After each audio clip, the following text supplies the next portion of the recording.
They drank from Monday morning or stopped till Saturday night. When Saturday night was come, me lads, they wouldn't then go out. But these three drunken maidens, they pushed the jog about.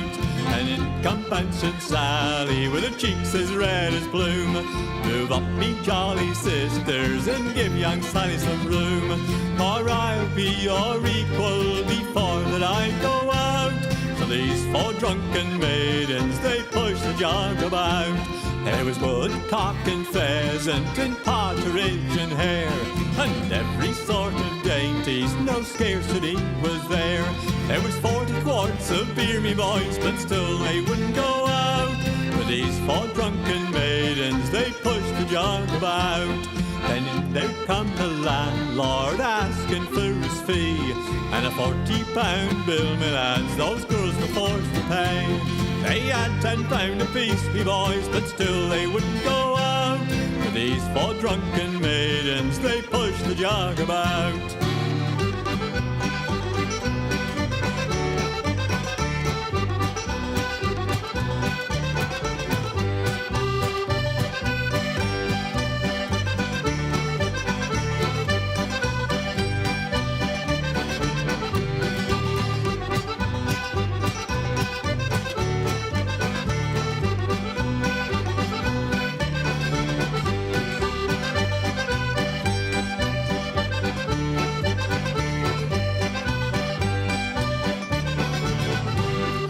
Where are your feathered hats, your mantles rich and fine? They've all been swallowed up in tankards of good wine.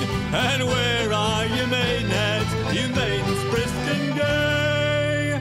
We left them in the alehouse and drank them clear away.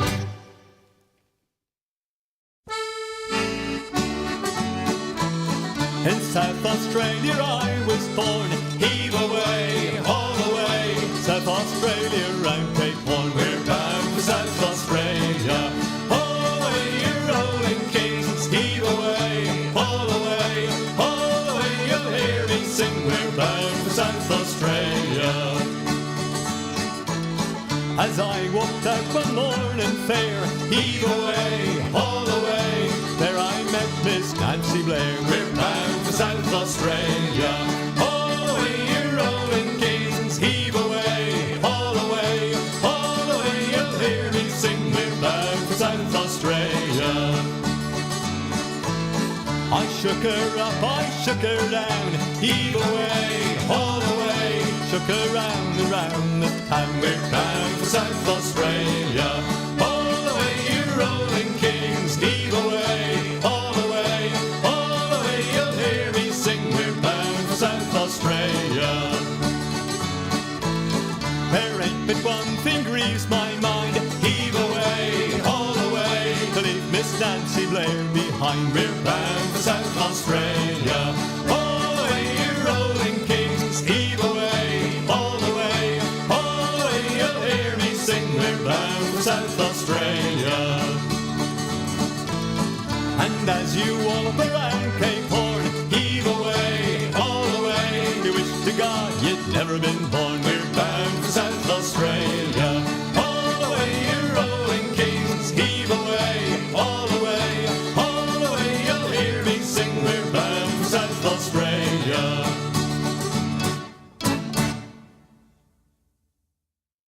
Where the wind can cut you like a knife, and nights are colder than the purser's wife, sir, do we dream of sunny skies of blue and sipping on some fancy foreign brew, sir? No, sir, no. We long to sail where greyer English skies prevail, and we would face the wind and snow and hail for just one pail of good old English ale, sir. Just one pail of good old English ale, sir. Did we choose to fight the foreign foe for England's glory? We must answer no, sir. An English ale house house, that's where we would be. Not dodging cannonballs upon the sea, sir. We're only risking life and limb because old England's too far to swim. But we would chance an iron arm or leg for just one keg of good old English ale, sir. Just one keg of good old English ale, sir. Many days and many lonely nights without one woman hoving into sight, sir. Now it won't be long till we see our wives and sweethearts lined up on the quay, sir, with their arms all open wide. But we will push them gently aside, for they will have to wait for us until we've had our fill of good old English ale, sir. Had our fill of good old English ale, sir.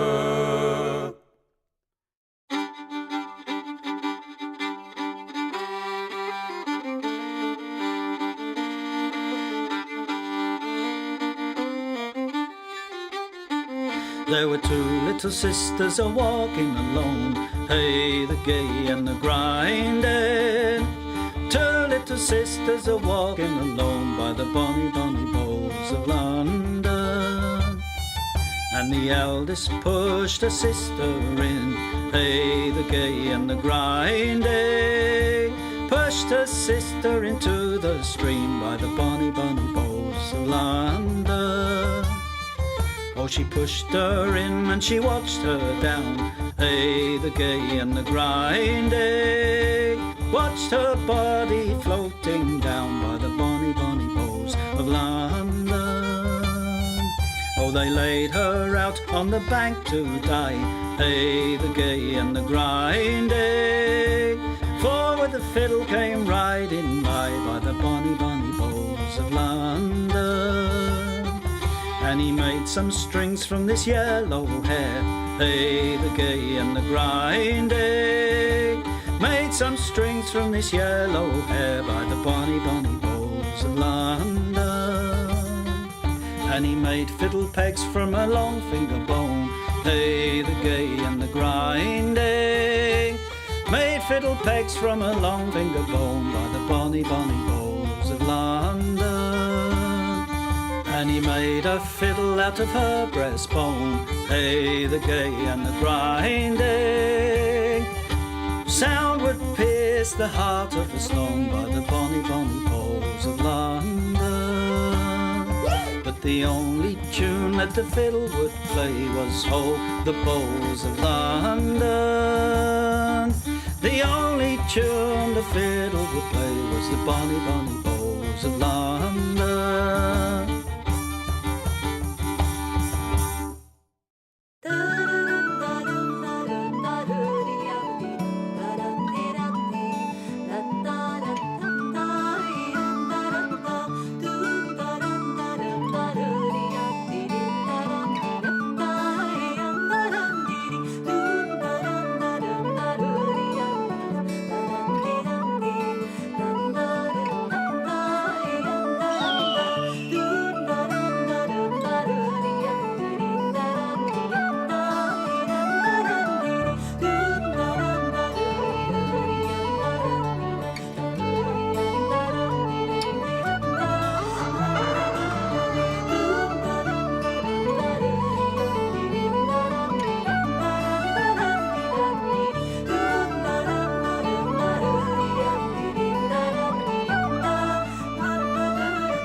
waking up, playing some Dota. It's just been part of my life for 20 years, and I don't think that's going to change anytime soon. Where we are in the history of this game and where it's come from and how much has been accomplished, I think compared to basically any other esport, it's the best. So I'm grateful for Dota 2 as a game because Dota as a culture supersedes where we come from. You are a Dota player first, and I love that. DreamLeague Season 25 is brought to you by Intel Arc, Acer Predator, DHL, Kadia, and 1xBet. Welcome, friends. I hope you enjoyed your time off. One day to prepare for the playoff action. Started with 16 teams, down to 8, and now just 4 remain as we start the playoffs for DreamLeague Season 25.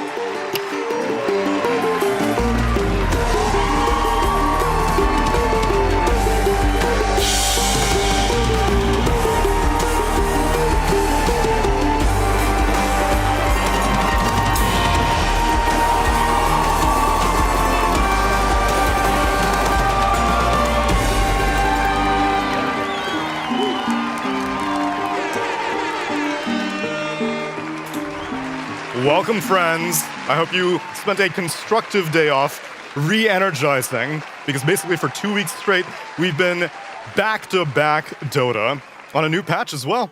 And now teams have gotten some time to recover and plan for their opponents. 4 teams left right now in DreamLeague Season 25. And I'm here in the morning, but some familiar faces are joining me. Owen, Brian, and Gunnar. Welcome, friends.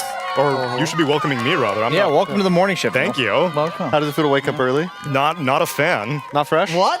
What time you normally wake up? Anytime I have to wake up in the AM, it's a cursed day. Well, you told me that your wake up time is always according to when you start your work day. That is true. So he always shifts his schedule so that he's starting his day with work, which I like. I like that idea. And so I inverted things just for you guys. Oh, there we go. Thanks, buddy. Just for the Dota. Just for the Dota. Just for Chimera. Chimera. Yeah. One of the 4 teams remaining right now. Perivision, Chimera, Tundra, and Spirit.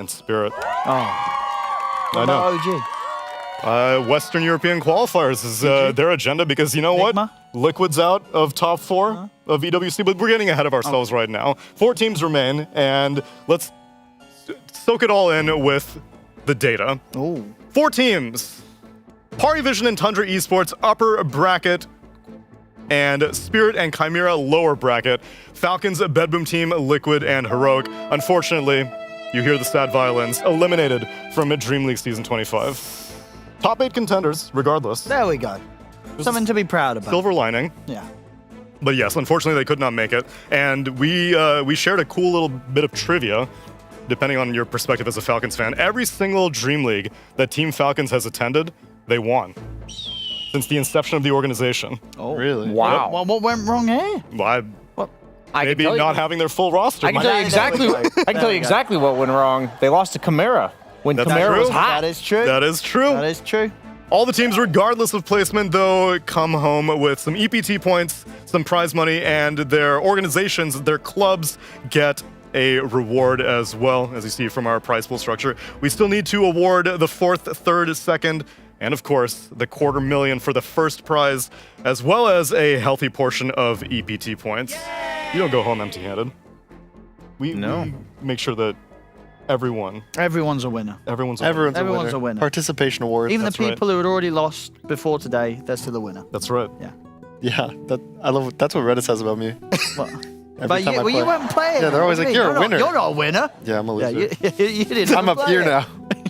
Is that those are the only 2? It's a very binary thing? Yeah. Either winner or loser? So. Especially Twitch chat. Yeah. That's true.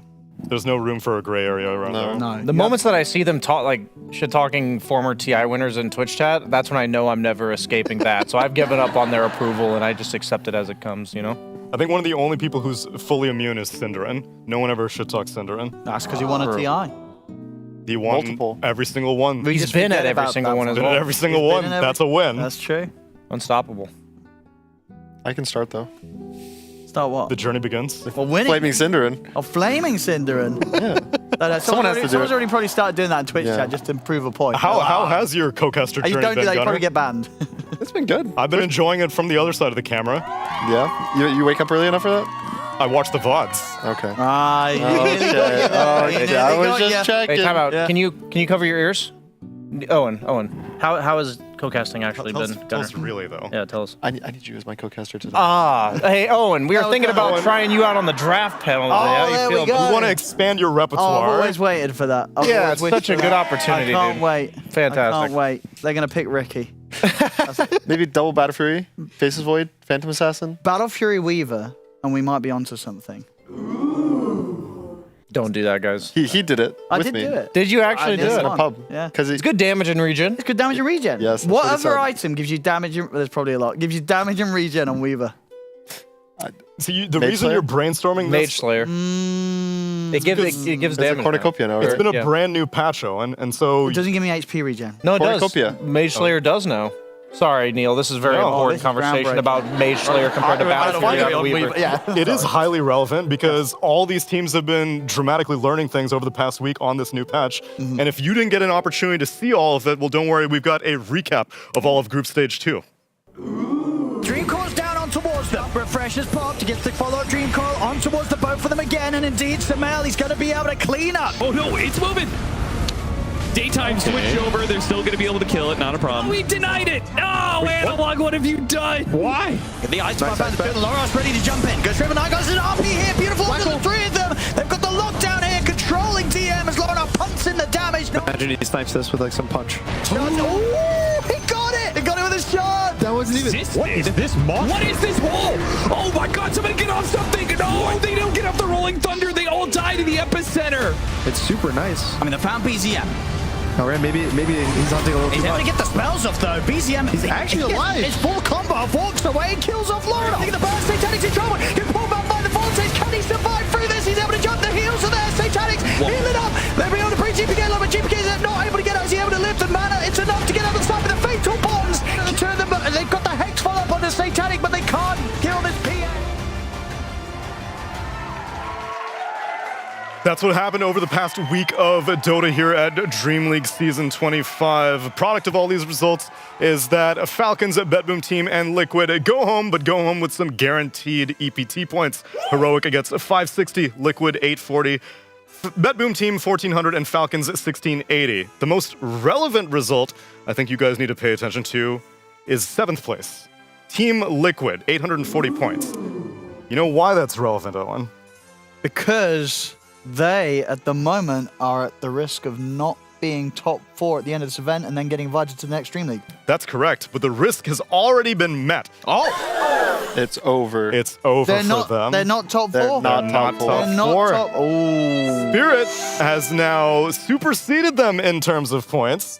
And so you're out here wondering where OG is. OG's out here sweating because now Liquid are going to enter the Western European qualifiers for DreamLeague Season 26. Liquid's not sweating. Liquid's also They sweating. might be sweating. Everyone's sweating. Everyone's sweating. Although hot I here. do have one other piece of trivia that we shared. 3 out of the 4 teams in our playoffs Yeah. were qualifier teams. Parivision is the only team in DreamLeague Season 25 that was directly invited that's still in the tournament. And that was out of the top 4 were invited, right? Top 4 of EWC are invited to the next event. But I'm saying you said they're the only team that got directly invited was Correct, so only Parivision. There 4 were of them 4 were. teams that were directly invited. Only one of them made it through. Yep. Yes. Okay. Falcons, BetBoom, Liquid, and Parivision. Wow. But they were all in group stage 2. They were all in group stage. So too. that's kind of crazy that 3 of them were bottom 4. That's cool. Was the new patch a factor in that? I think that Liquid's kinda been hit the looking a same bit time. shaky. I think BetBoom had definitely affected more so than the others. Like they looked way worse in group stage 2 than they did in group stage 1. And Falcons, I think that was just the stand-in factor. Sure. I don't want to like blame Sumail or anything. No. I really do believe that Malrine and ATF are like the most irreplaceable duo core because of their overlapping hero pools. Right. That the other one will suffer dramatically because of the lack of flexibility they'll have in their drafts. All we need to do is just teach Sumail Huskar, and then life's good again. And Razor. And Razor. And Viper. And Viper. And I'm sure he knows DK. Those are really fun heroes too, and he very loves flashy. them. Sumail loves those. Those are, I think of highlight reel videos, those are the ones that come to mind. Although you weren't sure, Owen, so let me show you the numbers to confirm that Liquid are now in 5th place. Oof. And this top 4 is basically set in stone. The orientation and positioning may change depending on how Spirit do, but Tundra even if they do win this event, they cannot get into the top 4. Well, they must be close, right? They're going to get tantalizingly yeah. close. Yeah, I wonder if Team Spirit gets 4th in this event Mm-hmm. and Tundra gets 1st, what would the differential be? Yeah, it's very close. I'm not 100% sure on the numbers. I don't know if it bumps Liquid down to 6th, but What are you thinking? No, I think it's 1,600 difference between 1st and 4th, I think. So they would lose by like 27 points or something like this. It'd be Brutal. a really small number, which, yeah, that's pretty brutal. which means that Western European qualifiers are that much more crowded because no Western European team will be directly invited Wow. Yeah, to they're Dream gonna League be- Season 26. How long has that been since that's been the Well, case? since there's none. Batman. Well, what was top 4 last time? It was just one Western European Just team. Liquid. So But it's like always been there's like always at Liquid least or one. Gaming or... Yeah, Yeah. because even though the Western European qualifiers have been crazy, because there's definitely been a lot of events, right, where Yeah. it has maybe just been one. I think it has always been at least I one. would want think to say so. for this major Yeah. event. You don't think? I think, yeah. Yeah. But now we're in the midst of an Eastern European renaissance. The Western Europe qualifiers, they're gonna be rough. They're slacking. They're getting complacent. Tundra, Liquid, OG, all these in the Avalos. Gaming. Secret, Avalos. Oh my god. Dude, it's a bunch Yeah. of killers right now. Wow. Okay. That's a whole nother playoff in and of itself. Yeah. But that's, when is that? After Raleigh? So that'll be in like April? Yeah, Yeah. we'll be played after Rally, right? Okay. Probably quite soon after. The invites are, a week or two after. they go before Rally, right? Oh, they do? Yeah, they're decided right after this is what he's saying. Like Right. the data sends, the invites are Yeah. out. Yes, they're The locked. cutoff is so it's Dream these League. top 4, right? That's right. Guaranteed. We've already sent them an invite. Yeah. Do they say Have yes? you sent Did, an invite? did they I'm writing it out RSVP to right the now. email? My IOUs. Yeah. Did they RSVP to the email? These 4 teams, Neil? I hope they've been reading their emails. But Okay. no, So- you got to read your emails around Dota here. players really bad at reading Do you read your emails, Brian? Yeah. Don't forget to check your emails at home, guys. Yeah. Did you check your Did you schedule email? for You today? emailed them? I Would you got email told at 12:50 that I was on. No, I'm kidding. I did check my schedule for I'll today. show it to you again, though. Oh, thank you. Oh, there I'll we tell go. you I what didn't know it games was in the we're email. keeping our eye on here. It's the last 2 days of Dream League Season 25. 2 series a day. Today is going to be 2 best of 3s. Tomorrow's 1 best of 3, 1 best of 5. The first series that we're covering is the Elimination, the lower bracket series. Team Spirit versus Chimera Esports. After that, at 18:30 CET, it's the upper bracket. Pari Vision versus Tundra Esports. Not elimination, but loser of that faces the winner of the first series. And I'm out here kind of baffled that Chimera is in the first series because when I was covering Chimera on the night shift, Brian, they were doing fantastic. And then I send them over to morning shift. What the hell did you do to them? Well, what happened was they won the first 4 games of the group stage. I 2, witnessed it. That was a great right? start. And in the post-game interview of winning the 4th series, the Hawk. They were originally disbanding. They Correct. said, we're going to disband. This team's done. This is our last hurrah. That's what I heard. But in that post-game interview, DeHawk said, well, you've heard of teams kind of doing this in the past. With success, we might, maybe we'll stick together. There was the hope, Neil. The perspective on this tournament, it shifted drastically as Jenkins and the rest of the morning panel referred to it as they were on the Titanic, but they were already knowing they were going to have to disembark. And instead, they hit the iceberg, Neil. That's what happened. We were listening hate to hope. beautiful violins during the night shift. Yeah, abandon all hope. Abandon all hope. Abandon all hope, ye who Despair. enter the Dream League Sadness. Season 25. That's a shame. I'm sure Jenkins buttered him up with some big D terminology at the beginning Absolutely. of the interview. Poor DeHawk. He didn't know any better. And now he has to face off against Team Spirit. Oh, and what kind of trajectory are we witnessing of Chimera right now? I think it's they didn't hit an iceberg, they just hit a wave.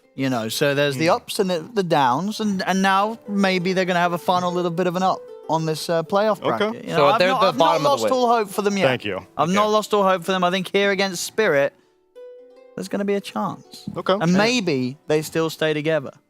Oh, okay. They lost. God, They lost. Why'd you do that? You were so close. You're falling into the trap. Cool, let's call DeHawk. Let's get him on the line. Guys. Let's, Team, no chance of winning.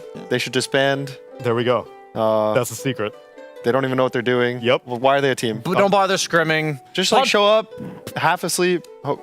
No, Ponto literally got announced on Team Aurora yesterday. That's true. So they are. But no. That must be a different Ponto. They're You're gonna right. stay That's the together. other Ponto. That's the other Ponto. That's Pant-O. Oh. Yeah. This is weird This word is- cast. The other one's Ponto. Panto Mem, and Yeah. then that kind of mixes things up. Exactly. So that's the first That's a series. different guy. These guys are standing. It's completely different. Yeah. Second series, though, Pari Vision versus Tundra. What do you think, Gunnar? It's the current LAN champions of the world versus a team that went undefeated in this new patch. I gotta go with Pari. Yeah? Not to say anything. I will always go for Pari with Estini. He's too smart. Estini's the homie. He's too smart. He's a good guy. He's gonna win. And technically, they're the Pari Vision's the last arena winners. Oh no, wait, never mind. Fissure had an arena also. It did. The playground. Who won that one? It was Tundra. So it's the last 2 arena the last winners 2. are in the upper bracket here. Like 2.5. The consistency for these teams. They did it right at Fissure, right? Didn't they? They got top 4. There you go. So 2.5.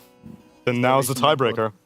We got to figure out who the champions are. Or maybe it might be Spirit and Chimera coming up to challenge them. Let's see if they can win 2 series in a row. But first, let's start with this elimination series. Team Spirit versus Chimera. Let's get into it.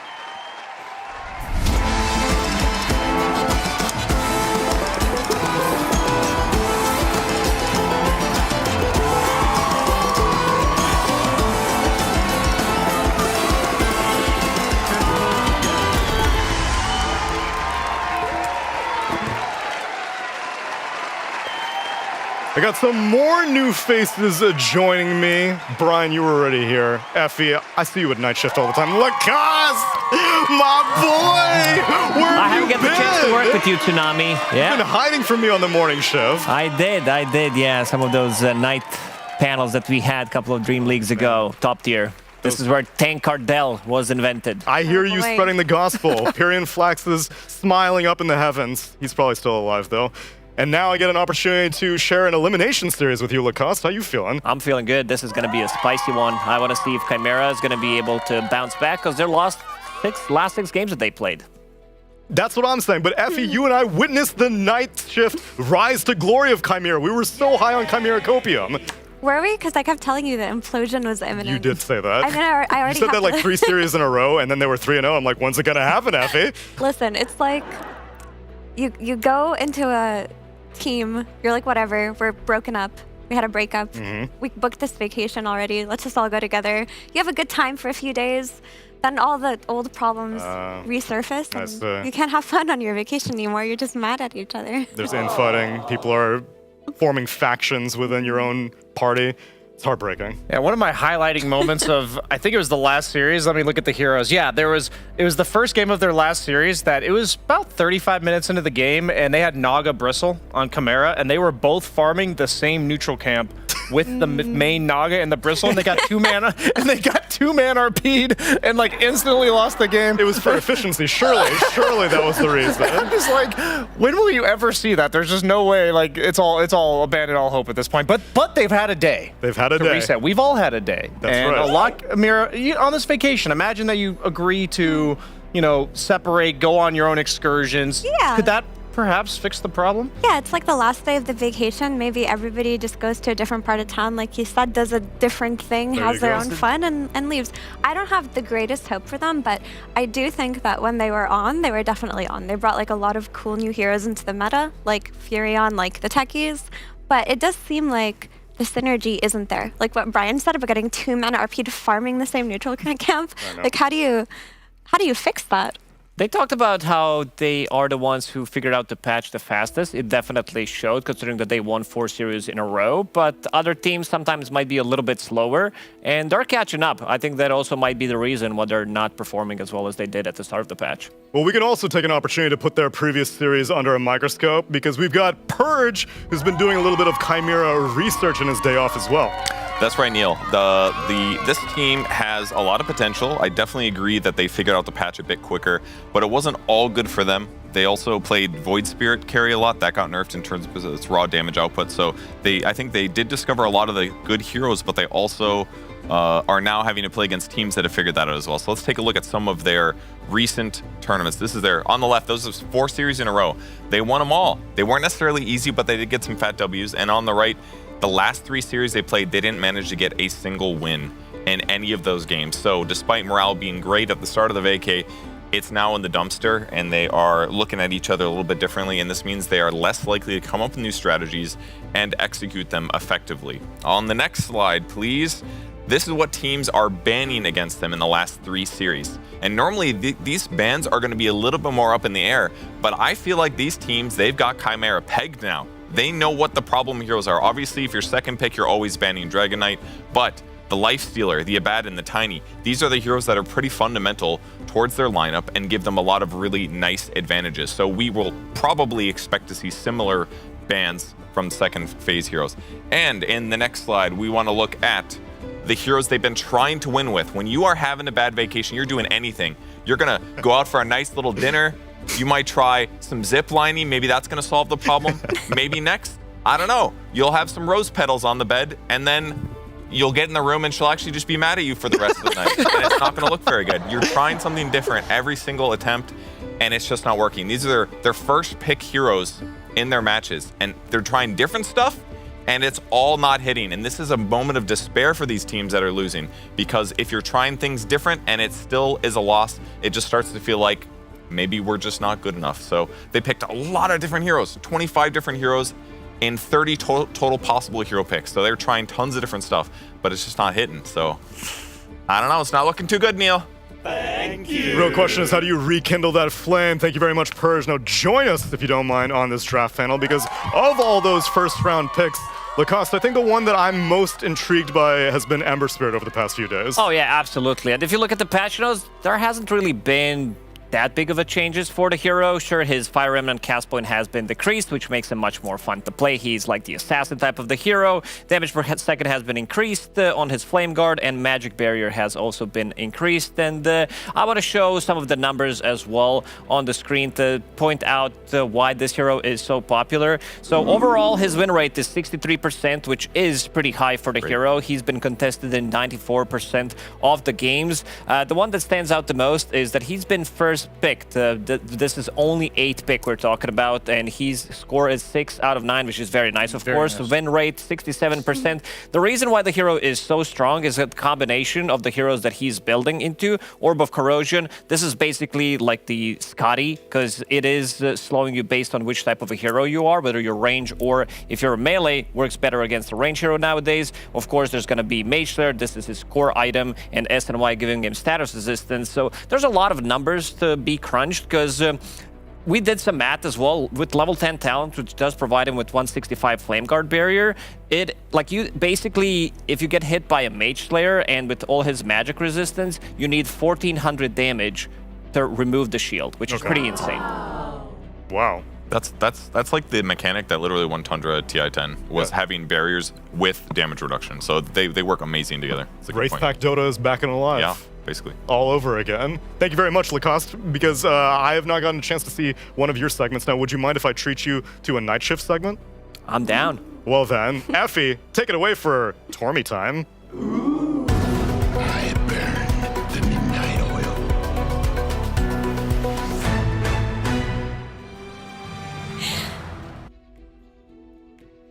Welcome to another segment of Tormy Time, where we deliver the breaking news and the trends with Tormentors. So if we could pull up the stat, please, for the last day of Group Stage 2. We closed out the first Tormentor win rate 6 out of 10. Still advantageous, unfortunately, but the split between Radiant and Dire was even. Okay. So if you guys think that's a step in the right direction, I would love to hear it. Yeah, it's interesting, because the first day this happened, it was overwhelmingly favored for Dire, I believe, and whichever team took it first was winning like 75, 80% of the game. So it becoming even now is an interesting trend over the last week. I feel like that definitely has to do with the idea that at the beginning of the patch, everyone knows this Tormentor is worth this amount of gold, and there's also going to be a lot of fumbles from perhaps the team that was not quite there in time, so the Tormentor is also one fight on top of just getting the Tormentor itself. So it's interesting to me, not only that the win rate of it's evening out, but the fact that Radiant Dire is also evening out. I'm curious how that's worked out. Yeah, so teams basically have adapted. When they're playing Radiant, they're drafting heroes that defend their safe lane, which they weren't doing at the start of the tournament. So initially, where we thought it was very Dire imbalanced, teams have been picking safe lane Tidehunter, they've been picking Sand Kings on the off lane, bringing them early, running things like Sven, which even though they don't work, the concept is still there. And if we could pull up the clip from yesterday, please, we had our first Tormentor steal of the tournament. This play was so awesome. By 9 class, he just planted a ward, waited behind a tree, and then with the Ice Shards, steals it, swinging 2k net worth for his team in a losing situation, TPs up behind a tree, and they actually ended up winning that game, which looked so bad for them. It also immediately upgraded his own Ice Shards. He last hit it while the Ice Shards were flying, got the shard, and then it became the bigger Ice Shards. So value. So overall, the investigative journalism that we've been on this night shift, Lacoste, has been Tormi's. I don't know what your morning shift trend has been. I mean, yeah, she's we've been giving the asking numbers. a lot of questions to players in interviews about Tormentors, how they feel about it. Most of them feel like it's kind of forced. They want to see some kind of a change. Most of them feel that it's given away too much gold. But we also heard some of the answers about not actually needing to fight for it if they also want to be like...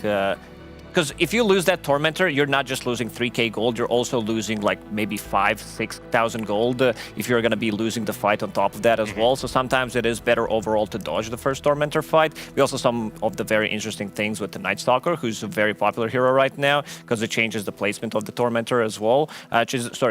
Changes the placement of the Roshan. Tormentor stays the same, correct? Tormentor stays in the right place for 15 seconds, but then it actually goes to top at 15-15. And we've even seen teams like sneak it in the first 15 seconds of that window when the other team's waiting for it on the top half. So it's been, since Night Stalker's so popular, Yeah, we also saw one of the games where Collapse played it, and he did go for the other facets just because they were playing Radiant, so that they have a bit of an advantage as well. So there's a lot of things that can happen with a combination with the Night Stalker. Just in general, Tormentors, they're a very cool idea, but I think in the B patch, things are going to definitely change.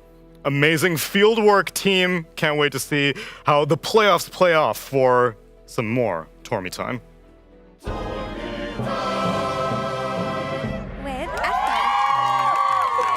Wait, what happened to the others? Where's the others? You gotta say it naturally now. And others. Wait, let's recreate it. With Effie. And others. This is a team effort around here. We're a news team, Purge. Is that what we are? Yeah. That makes sense. Have you not been doing investigative journalism this whole time? Mostly I just eat the free snacks. You have been doing that. They probably have that in the newsroom as well, so that makes sense. I don't know, there's a lot of cost cutting these days. Luckily, we've been on it, Neil. We've been have. on it. The trend's continuing and favoring the team that takes first Tormentor, but that could also just reflect on the game state. Like, if you're winning your lanes, you're more likely to be set up for that 15-minute fight as opposed to others, which would, you know, it would explain the big win rate. But I think when I added it all up for tomorrow's Tormi time, I think it's like sitting around like 68% or something, which is still pretty heavily skewed for the team that takes it first. We'll save that for tomorrow then. For right now, we can put the focus on these two teams. Spirit are taking on Chimera and Purge. Like I said, we were witness to a Chimera renaissance. So much greatness was on display, undefeated streak. Yeah. And then we send them on to morning shift and they start really... They fumbled the bag. They fumbled the bag. They morning shift messed it up for them. Or it was the fact that they played against the 3 best teams in the group. Also, 3 in a row. Perhaps an outcome. It's a morale breaker right there. It really is. It really is. And all the other series were genuinely close. Like a couple missed team fights or mistakes. Imagine if their morale right now is what they experienced at the start of Group Stage 2. They probably win like 2 more of those series, and we have a completely different group stage, maybe different EPT points. So Chimera is definitely the team that, in some ways, like really chaosed up the tournament and created cascading effects. So the fact that they're in the playoffs, though, is still a moment to be proud of, and if they're able to take it to Team Spirit, that will be even more impressive. So, ladies and gentlemen, let's get into our lower bracket semifinal.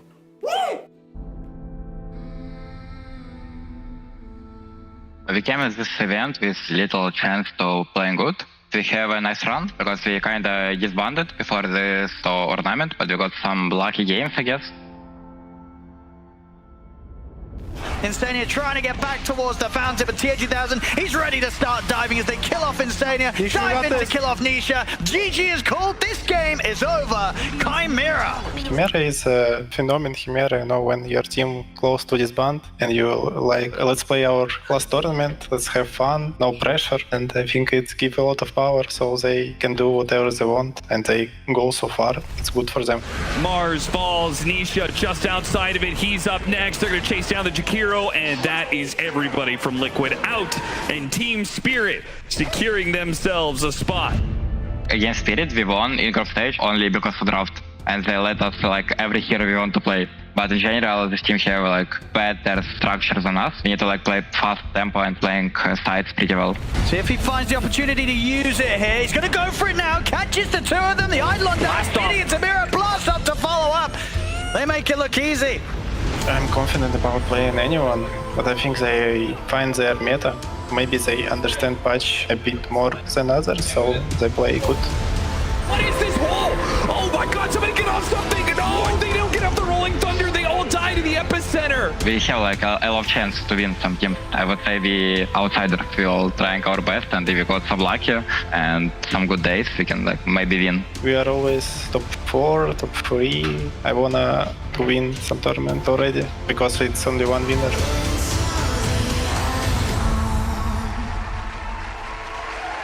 That sentiment is shared across all of Team Spirit. Rue obviously looking for his first opportunity to hold a trophy, but even Yatoro/Radon, who's a veteran of many trophies and many Aegises, says that he's looking for any opportunity to win any tournament. It's not just about TI anymore, it's about maintaining consistency over the entire year. And how consistent can they remain? Well, DreamLeague would be a good place to start.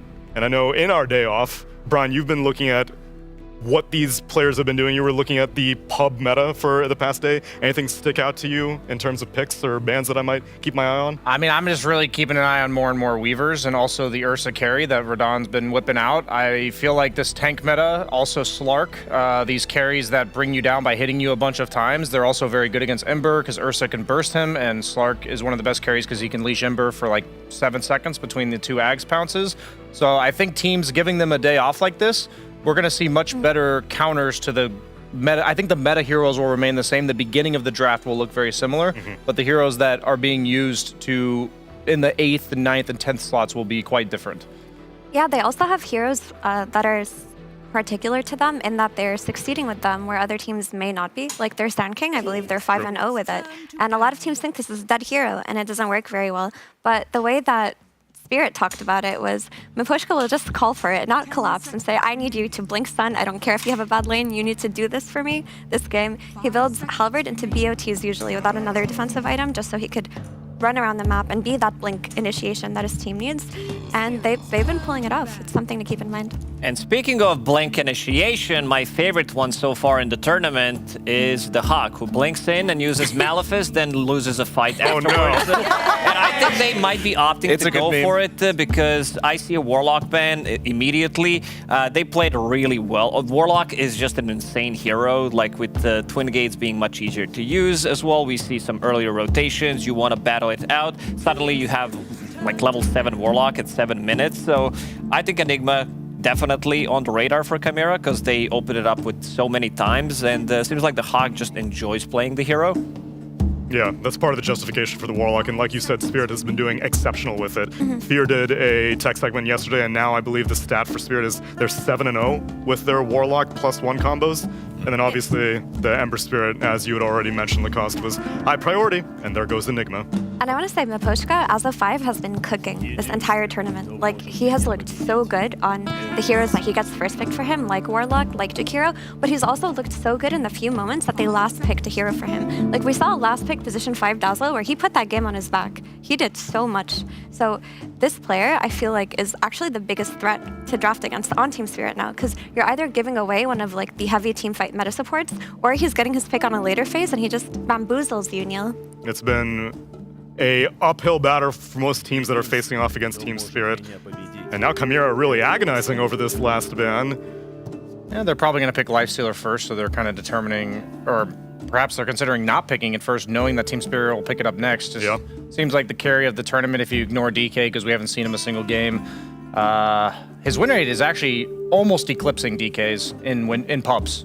Lifestealer, 53.5 for Lifestealer, 53.7 for DK. So I do think the heroes they've been picking for Radon though on Team Spirit, the Ursas and the Slarks, are some of the best carriers in the game. We've been seeing Parivision for no one, not only in his official matches, but also I've seen it a few times in pubs. They're also picking Razor mid.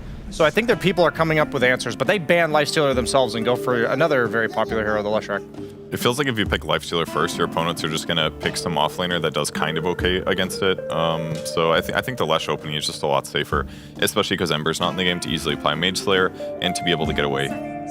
Yeah, I can see that. Also, Lesh just gives you the flex that you need early on in a draft. And the first pick Lifestealer, we've seen it lose a few times this tournament. So teams do have ways that they want to approach it, especially if you're playing against a team like Team Spirit and you're first picking that Lifestealer, you're going to get PA'd or TB'd or like some insane hyper carry matchup played up against you. So far, Chimera, they didn't run this Leshrac on a position 4. I'm sure that it's relatively easy to learn to play it because it is meta right now, but the hero feels so good. This is something that 9 class kind of invented prior to the previous TI. Didn't get the chance to play it, unfortunately, at the last TI, but he's been owning, and others are kind of slowly picking up on the trend as well, where we're seeing, like, this could, in the end, of course, be a mid Leshrac, but Leshrac looked so strong, especially with all the recent changes. Road of Atos is the big one for me. There was one other flex also yesterday. We got to see Batboom Pure play it on one position. Yep. And so if TA2000 feels like it's in his wheelhouse, we could see it go more places than just Lornoff. But now Night Stalker gets selected for Team Spirit. 1J has played Leshrac twice in the last day, but previous to that, he had not played it at all this week. So it might be similar to what 9 class did for Power Vision, where he was spamming 4-position Night Stalker. They whipped it out in their official match the next day. Night Stalker, I think he also sets up very heavily for a hero like Darkseer.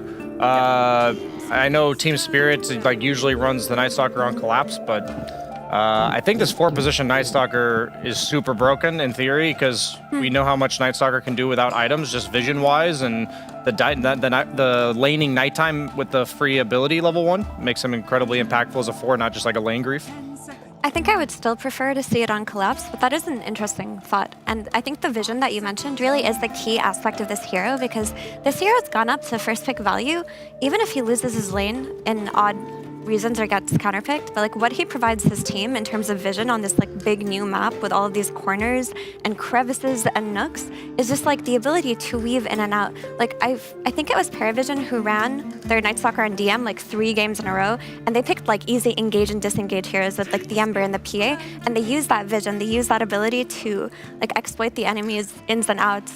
And it just looked really good. I think this hero's vision alone is enough to solicit a first pick. Yeah, we talked about how the map changed and that you need to have a good chase potential, and I don't think there is a better hero in the game right now other than Night Stalker, who can go around these cliffs. And you, Brian, mentioned it, that he gets that free ability at level 1. This is pretty much the only reason why we see this hero being first phase, because it is a flex pick, but it also allows you to play extremely aggressive and also gives you, I would say, better skill. This is the hero that I also wanted to mention, because they played it 5 times in a row, and this is one of his better heroes. When you pair him up with the Night Stalker, you have that kill threat early on, and it's very difficult to sustain it through that lane. That's why they banned out Naga Siren, because she's one of the better ones against Night Stalker. Yeah, and the Night Stalker has extra attack speed compared to other heroes, so pairing him with a Tusk on lane just makes more sense than usual. But I also like the Night Stalker just because the AoE silence feels so valuable right now. There's a lot of evasive mid heroes, whether it's Ember or Puck or Storm, so having AoE silence against them or Leshrac, if you just start the fight correctly, it should be good for you.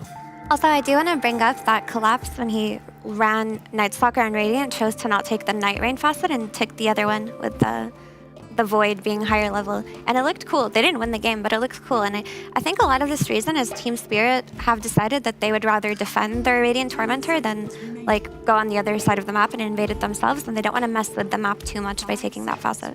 We could still see the other one though. We got IO Leshrac combos on the agenda, and this is actually how Chimera beat Team Spirit earlier in group stage 2. It was an IO Leshrac. They also had a Marcy along with it, so I don't know if they're going to go full combo. Were they playing against who was the carry they were against? It was a Lifestealer on Yatoro. Okay. I don't think I saw that one. I'd be really curious if because I always think of when I see Tusk Night Stalker, they're both heavily countered by Summons and Illusion heroes. So I'm wondering if we're going to see like TB or Wraith King perhaps as like a stun initiator in the carry role, a hero. Like I really think we're going to start seeing off-meta carries that are good against specifically Ember or Night Stalker when they're in the game, because these heroes they're clearly OP enough that you need to address them directly, and I think the best way to punish Night Stalker is in the laning phase, and the thing this hero lacks is wave clear and ability to defend his own tower, and so heroes that pressure that early, I think we'll see a rise in, and IO, even though IO, like Wraith King or IO Terrorblade isn't exactly a combo, you have the Lesh later, so... Well, this is another Wind Ranger. Team Spirit tried this once before. It did not win, but they seem confident picking in this phase because it does give them... I mean, it's great with tag team.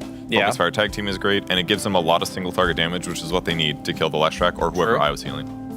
It also just looks like they're setting up for an overall last pick for Yatoro, so they needed to pick a mid hero that doesn't really have any outright matchups that it loses. Like Laurel mentioned, that what he sees in the Wind Ranger is that you need to pick a mid that doesn't get counterpicked and can lane against anything. And that's where her value comes from. Yeah, there's no like real stuns that he's gonna be afraid of in this game on the Wind Ranger. It's not like you're playing into some coil setup from Puck. Rest of the heroes come in. It's going to be very difficult to catch this Wind Ranger. And with all these saves, I've been a really big fan of Silencer in this patch because it feels like counter initiation is so good. It also allows you for your team to jump in. So you have Wind Ranger who can go in, you lock onto the one target, you go in with the Night Stalker providing vision. So I think this IO Leshrac already got pretty heavily countered by what Team Spirit did pick. Their lanes are not stronger though than this IO Marcy Muerta Lesh opener that they have. Like the last time Chimera ran this, they ran over the game pretty hard from winning their lanes. Enter Silencer has good counter initiate versus like the reload versus all of these combinations. And I think the main value in Silencer is just stopping the relocate and stopping the save, but their lanes are still not stronger than Chimera's lanes. They want to be active with the two supports. Night Stalker, he wants that solo XP, so you want to leave him alone. I don't think he dies if he's going to be playing into IO Marcy, most likely. So this is the lane where you definitely have enough move speed. There's not enough lockdown to kill you. And Silencer and Tusk, I expect these two heroes to be playing around the Wind Ranger and just keep getting those mid kills and punish Leshrac, because support rotations are not as strong on a Chimera, the way I'm seeing it, at least. Who builds the heal reduction, though, on Team Spirit? Like, maybe their big plan is to have a really strong counter pick on Yatoro for the Mercy, but like there's no hero that builds a vessel for them. There's no hero that like goes Shivas. Mid-Wind Ranger is not going to buy the Shivas. Night Stalker has to go like Blink BKB. He can't really go the Shivas either. Or Orb of Corrosion, the item that every other hero buys in this patch. Yeah, you can get it on Night Stalker easily. So I just, while I do like Team Spirit's draft conceptually, I think the IO Marcy Lush has looked so strong, and I just don't see the fight back right now. I'm worried that Wind Ranger's not going to have enough single target damage, and IO's going to make Marcy's lane really good because it's a really strong combo, and then later on it's going to be too hard to kill the Leshrac. So I think the lanes are so important for Team Spirit right now. Yep, I really like Team Spirit's bans, by the way. I mentioned like Tusk, Night Stalker, both really weak against Summons heroes, and they immediately, or their last round is more of a conceptual counter. Like they already banned Enigma and then in the earlier stages, and then they banned Lycan Beast. I think Team Spirit has a really good idea of like what their weaknesses are in this draft, and I agree with all the points you guys have mentioned, but I also think that teamfight-wise, it heavily favors Team Spirit if the game's remotely even. So, ignoring the last two picks, maybe since Chimera hasn't picked their offlaner, maybe that'll change. Maybe they'll pick something like a Mars or that gives them some AoE lockdown. But right now, I don't really see, other than like roots on the side of Chimera, I don't really see like what they'll build naturally. The Atos is on Leshrac and perhaps Muerta. They don't really have a way to start fights. And Spirit also has insane burst, so I'm just thinking that it could kind of just be dismantled because Team Spirit's one of the best like map movement, team fight execution teams in the world, and I think they could kind of pick Chimera apart with that. You know, Dahak's most common heroes that aren't picked, it's like Bristleback, Terrorblade. Those don't really solve that. Darkseer maybe. Dawnbreaker is countered by Silencer as well, so yeah, they don't have a lot of good options left. I think Mars or Centaur could work for them quite nicely. Dahak hasn't played them, but I'm sure he can. If you're an offlaner, these are heroes you play. Faceless Void. That's a Primal Beast pick, I think, based on that. Like, based on that ban. What else would... Oh, Bristleback makes sense, too. Yeah, you mentioned that. It is also Bristleback into Silencer. He doesn't really like to play into. It's also into Wind Ranger, into Tusk. Like a lot of the times you will see this Bristleback being very tanky. You're not as tanky against these heroes. Your tag team is just going to eat you alive. At least Bloodstone can dispel now. Maybe he'll go Bloodstone. One of the two silences, yeah. Yeah, I think you buy dispel items and it's just a comfort hero, and it's like another in-your-face hero that can play with IO if necessary. It gives them an early timing. I honestly do think their timing on Chimera looks a lot earlier than Team Spirit's. And the Sven pick comes out in the end. I did mention that some teams love to run it on Radiant. It's kind of looked 50-50 for the most part, but you can keep your safe lane tower alive, you can farm really fast around that 15-minute fight. Maybe you're ready to fight with that God Strength. But I just think Chimera's heroes, like, these heroes look unstoppable together, and maybe Team Spirit learned from their last loss versus this combo, but I'm not a huge believer in the Wind Ranger. I think all of the cores on Chimera are going to fight with each other because they're going to be like, no, tether me, Io, because there's so many good tether targets this game. So we're going to be seeing double core farming in the jungle again from Chimera. Beautiful synergy on display. I think this Sven kind of seals the deal for Team Spirit because they have more than enough. They wanted some explosive damage. That's why they took Wind Ranger as well. And they also wanted Sven, which is going to tank up the whole team. So you have Warcry, which is going to be good for disengaging. They're lacking control on side of Chimera. I don't see them catching them that easily. Let's see what our casters think. Odie, Pixel, and Gunner. Brian, what do you usually do at this point? Can we get a zoom in on Gunner, please? That's the one. And then what do you do? Do you ask him about like heroes and stuff like that? Yeah, mid Wind Ranger. Mid Wind Ranger.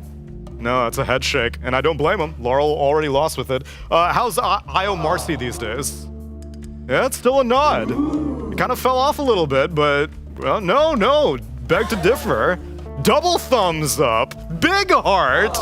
That's a strong vote of confidence. Sounds like Chimera may have cooked yet again. Spirit, once again, knew that this combo had to be coming. They lost to it already in a group stage 2. And now, elimination on the line for playoffs, Purge. Yeah, I mean, it's a big series for sure. Can Chimera right their morale after the last couple losses? I'm not sure. But well, if we're on the panel, we know that Night Shift Chimera did well. Maybe they'll bring back that magic in game number 1.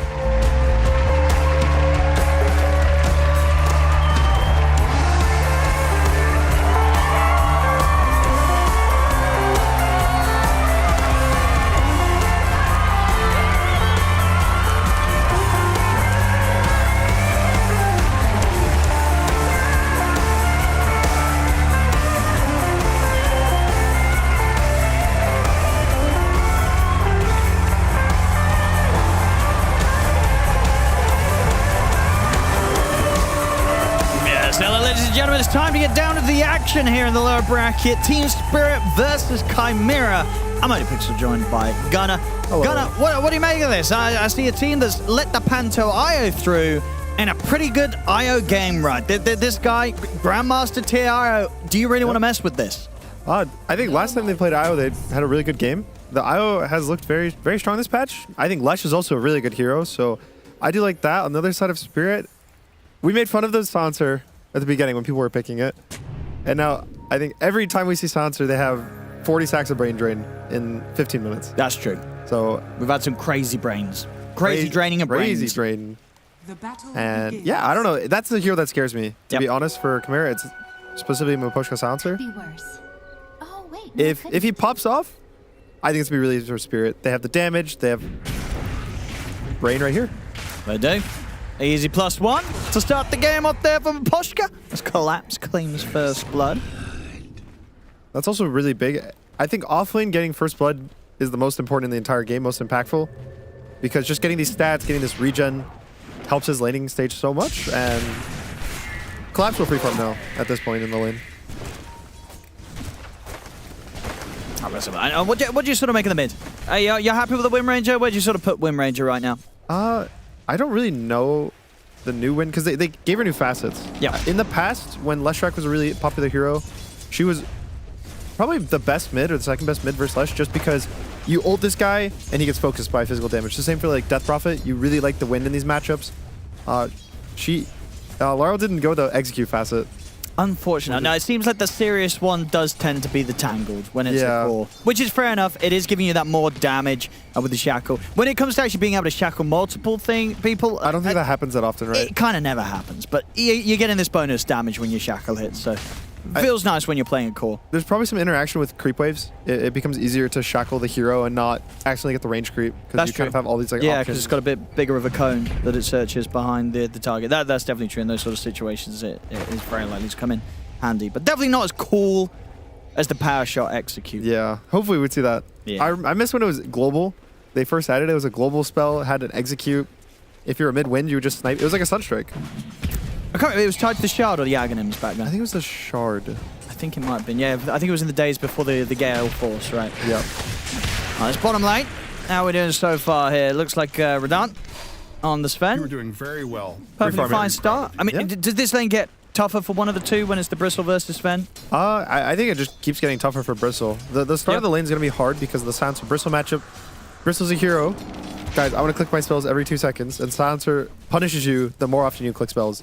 So just hard matchup overall for Dahak. If they get this kill, I'll be really happy for Dahak, but I don't know if it's going to happen. He's got a lot of goo stacked up on Maposhka. Maposhka's going down. Okay. They'll get him. I think Radon used a stun to Top. Tier 2000. Maybe Ponto. Yeah, they're going to look to try and chase for the IO as well. They've got Void back up here from Collapse. They should be able to dive for this. Depends how much they want to spend time chasing him. Yeah, they're going to get him surely. Panto, okay, so good tether over to the Here's a new creeps. Couple more right clicks. One more? One more. Oh, he's living. Shots out. That'll do it. Root comes in with the final bit of control required to get another kill here for this top lane. 3 kills already here. 3 minutes in for Collapse. Yeah, and again, a lot of this breaks down to the first one. He has a Gloves of Haste at 3 minutes in the game. He's building treads. Usually the Night Stalkers, I think, are going phase still, so just going for this lane-dominating CSing build, and it's really paying off. They're going to go and fight again top. Let's have a look. See if they can bring down Collapse. Got the 1 charges into the trees. Tier 2000. Chasing him down. They're taking their time, but they will get him. The Chimera, a little bit of revenge there as they're able to strike back and not Collapse out of the lane. And there's a time where there's quite the creep wave coming in as well. Yeah, he's going to miss a lot of this. Maybe the first, like, 3 creeps, 4 creeps, which hurts. You never want to be missing these creeps. And now, net worth-wise, Tier 2000's pretty much caught up. Yeah. Assuming he doesn't die here. Because this is the thing, right? Because even though he's managed to get these 3 kills top Collapse, only 8 CS, the lowest at the moment out of the cores by quite a bit. Back in the mid. See 1J head over. He should be completely fine on Laurel. Shackle's not going to quite connect. A lot of damage. Okay, he's just straight up dead. 1J hits the dead shot. Laurel's gone. Maybe Team Spirit able to punish Lauren off as Root. With the tag team. Yeah, stops him from being able to get the pickup on the water rune. Sets him a Poshka to get another +1. So ends up being the trade of the mids. It's worth it. Yep. +1 in. I think he was a bit too greedy fighting into the Edict. It looked like he was going to get out of there long. Yeah. Collapse, I think, is probably fine. They don't have the best chase. Yeah, he's okay. Yeah, I thought he could just walk away from the Edict. I think they wanted a turn because they knew Rue was coming from top with the tag team, Maposhka, but just a bit too greedy. The dead shot also probably caught him off guard. Wasn't expecting all this burst at the very end. Yeah, really got to respect that diabolic Edict damage early on as the mid laners. We've seen it many a time. Lesh is just getting the chance to run someone down. It's funny, I feel like people still aren't used to that one. It's been in the game for such a long time, but it always catches players off guard. You always want to be greedy versus it. They're going to try for Panto. But Panto's going to get backup coming in. Rebound comes in from TH1000. 1J turns up with the backup. They'll look towards Collapse. Collapse will get a kill. And he's not getting out. Rue will be able to TP away, but Collapse trading his life for that of a support. Same time down bottom. Not going to be able to dive into the tower for Dahak. He's going to be fine. But yeah, this top lane Collapse continues to be held behind a bit on the farm with a couple of trades not going his way. Yeah, but funny enough, he's still top net worth. I think a lot of the time in these kind of scrappy lanes where it's trading kills back and forth. Yeah. If people are CSing and getting kills, both cores actually end up being more farm than a completely That is because you're kind of adding gold to a lane by feeding that is not in the lane otherwise. So you're just generating gold. And especially the support, sometimes they get more XP now because, you know, Collapse is dead. Oh, Rue gets a little creep wave to himself, and he's all happy about it, or stole XP on a kill because he was the only one alive. So it's a weird system where sometimes these end up actually being better for heroes like Collapse just by dying. The low CS, high kill death lanes, Because if there was zero kills, T2000 has 36 CS, Collapse has 17. So the net worth would not even be close. It's a win for Collapse. No, he's happy. He's happy. Yeah, it doesn't look good on the CS, but it looks good on the net worth.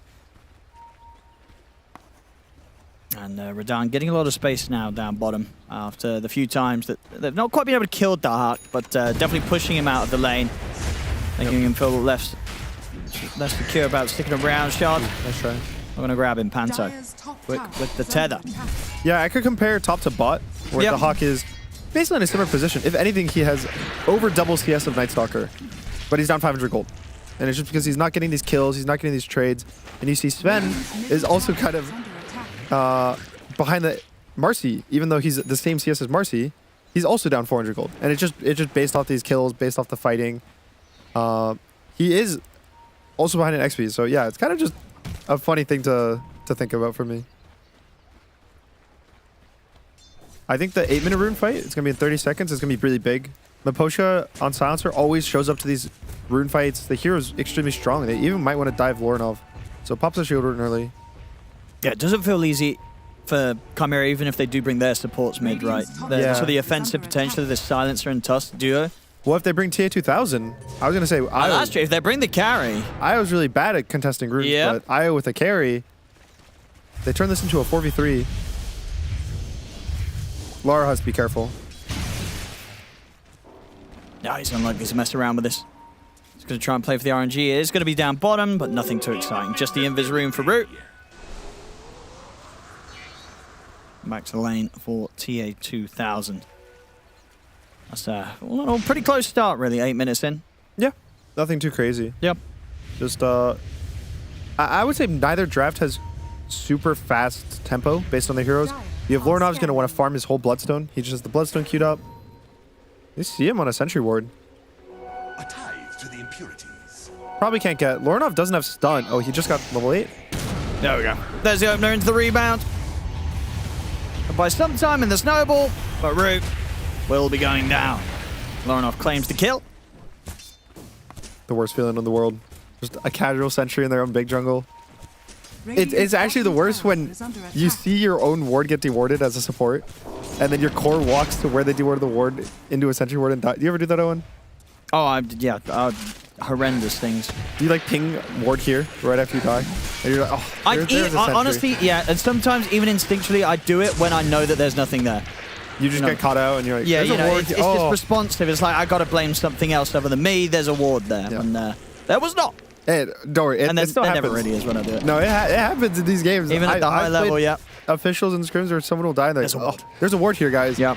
And then you go watch the replay after with them, and they just walk through like the creep wave, and the enemy just saw them on the creep wave. You'd be surprised. A lot of funny stuff happens in these games. Even how serious this is. This is a top 4 game, elimination. It's still a game, end of the day. Everyone wants to have a little fun. Oh no, the Hawk's pulling Roshan, that's not fun. They're going to get this tier 1 down bottom hit. TA2000 swinging over to the bottom lane with Panto. Same time, got Team Spirit trying to get the tier 1 up top. So it's just going to be going down quite a little bit slower than that of the push of Chimera. Yeah, my big worry for, I guess even for Chimera, is I think Sven is a really nice matchup for Marcy, just because he's giving armor to his whole team. He hits really hard, can kill the Eye with Cleave, and I feel like Radon's kind of going to be unchecked. He also effectively kind of has a built-in Battle Fury, whereas TA2000 has to spend all this gold to get a Battle Fury. Sven has it built-in, and I think Radon can just carry this game by himself almost, if he gets the space for it. It just depends as well. We haven't really seen Win, and I don't know what Lara's really going to build on her. He's going for the Maelstrom, just I guess the old school build. Oh, they're going to try for Dark. And as well with the focus fire. Tag team. It's taking a lot of damage. It's enough to bring him down, but TA2000 turns up, and we're going to see Chimera try and strike back. They're able to bring down Lal. Might even have the chance of chasing Collapse here. He's trying for the juice, but the rebound is on point by TA2000. As Chimera turn up, put a stop to the push. The tower is perfectly fine. And they get 2 pretty big kills, knocking out Collapse and Lal. Relatively easy there for TA2000. Yeah, he had no win run on Lara, so TA2000 killed him in 1 burst of the ult. That was... see again, I mean, they went all in for Dahak. And to be fair to them, they kill him a little quicker than even I thought they were going to. They do bring him down, but at this point... Look, Lara has no win run. He just dies immediately. Literally from one flurry of TA2000's attacks, he's gone. And then just great read there from TA2000, catches him bang on with the rebound. And yeah, the tower still stands. Yeah, it's actually... I'm pretty surprised that it took them that long to pressure this tower. I guess Collapse hasn't really been having this aggressive lane top. Even then, the biggest difference is the carries. So TA2000 showed up to the bot tower to take it, whereas Radon just kind of farmed the whole time. And that's the physical damage you need to take these early towers. You usually have to bring this like +1, this carry. Yeah, huge win for Chimera to just defend that tower, take the fight like that. Yeah. Finally goes down, but Indeed, a good few minutes longer standing than that of Team Spirit's own tower down bottom. Lorinov is going to have the Amplified Damage rune in the bottle for the next fight. The Spirit have got to be very cautious with that one, especially if there's potential for a relocate play. But for now, at least Panto in this early game, very much sticking with that Tier 2000's Marcy. So as mentioned on the panel, we'll definitely see some more kind of switch up of who Panto decides to favor as his main +1 in the later stages of the game. Bottom, they're trying for Dahak. The halberd onto Radan, but Dahak's pretty on his own here. Guess the 4 of them will go down. Yeah, he's just playing a bit aggressive. I think this is kind of Dahak's playstyle, though, and just in Brazil in general, is constantly shoving the waves in, being super aggressive, giving his team space. It definitely feels deaths matter a bit less in a good way. Sure. I think it's a lot of just being purely aggressive and constantly making them have to... They brought 4 heroes with their own jungle. So now, Lorinov, free game, T2000, free game. And obviously you want to avoid dying, but you take what you can get. Top tower is under attack. I just find this draft is really strange for me to think about, because I feel like Win just is a very low impact hero, and neither team has good fight starters. So what do you think they were looking for in the hero when they went with the Wind Ranger at the point of the draft they did? I think it was just a Lesh response, because they picked it pretty much right after the Lesh in the draft, and also Io. It's good versus both, because both of them kind of rely on have one guy being alive walking into the entire enemy team, whether it's the IO pair or the Lesh himself. And Wind Run or Focus Fire kind of stops that fully. You focus and you kill only one guy a fight. That's the only job you can do. You kill one person. So in theory, it's just a good matchup. 1J. Oh no. Oh, lovely little setup there into the stun. That was, I mean, you know, when it comes to these Muerta players, you do see some fantastic stuff there. And 1J, another situation where he just lays down the spells perfectly. Honestly, players are getting too good at Muerta. They kind of are. It's like the hero, what we're seeing from the hero now compared to, like, you know, a few months ago. There's so many of these supports that they do it perfectly. To the point where I'm pretty sure we're going to get some sort of Muerta nerf just because of how high skill some of these players are getting on the hero. At the start, when she was first added to Captain's Mode, people would shoot the hero with it just for the slow, and they're like, oh, the slow's good enough. And now it's always angled perfectly to get them fear into your own team. It's these like crazy long angles. It's really fun to watch. I think Muerta is such a cool hero, just as a whole design. Her spells are really fun. I just think it's interesting she became a support, but it generally feels like it fits her. I don't know if that was intended, but I like it. Ooh, the Tormentor fight. So Chimera's too late because they were roshing. They might still take the fight because they might assume that Spirit's pretty low, but Spirit, they are straight out of there. T2000 might see them. T2000 sees Rue. Can he get on top of them though? Okay, with the TP over from 1J, there we go. 1J TP's over to cut off the escape of Rue. As Rue will have little ways to play his way out of this. Oh, okay, rebound is gonna miss. But they've still got plenty to throw down onto the tusk. Claim another kill for TA2000. 1J, of course, will secure the Shrine of Wisdom. At the same time, Lorinov, he's looking at trying to chase down some of the rest of Team Spirit here with the backup of Panto. But with the curse upon him, he's going to have to be a bit careful. I think both teams are just struggling to start fights. Chimera doesn't have, like I was saying earlier, they don't have an initiator. They do have the Atos on 1J, but we've seen Leshes go Atos. Lorinov doesn't. I think it's because of this IO pairing. And on Radiant, you could say it's like, oh, they can shackle, or realistically, it's Radan, but a lot of Svens have kind of fallen out of favor of buying this Blink Dagger fairly early, or even a Shadow Blade. They're just going full stats. They want to be a strong right-click carry that walks in, and it definitely feels weird for teams to just start the fights, just walking at each other. And we're seeing the river. Dahak is getting destroyed. We're going to have Lorinov try and charge towards them, see if we can get something in return. We get the stun in onto Maposhka, rebounding for TA2000. My goodness! What a beautiful jump from him there. They're able to get the cleanup. They get Rue as well. Lorinov gets the last hit upon it, all of them with the triple. I mean, yeah, it's some beautiful involvement in these early moves from TA2000, turning up and now over to the mid. They've got the setup here on towards Radan. Radan, again, disposed back into the silence. He can't even get this stun off. Finally gets it off, but it's too late. Lorinov, he sweeps across, gets the ultra kill. I mean, these moves across the map from Chimera, they're much too much for Spirit to deal with, it seems. Yeah. And what's the best way to walk at the enemy team? It's get a haste rune.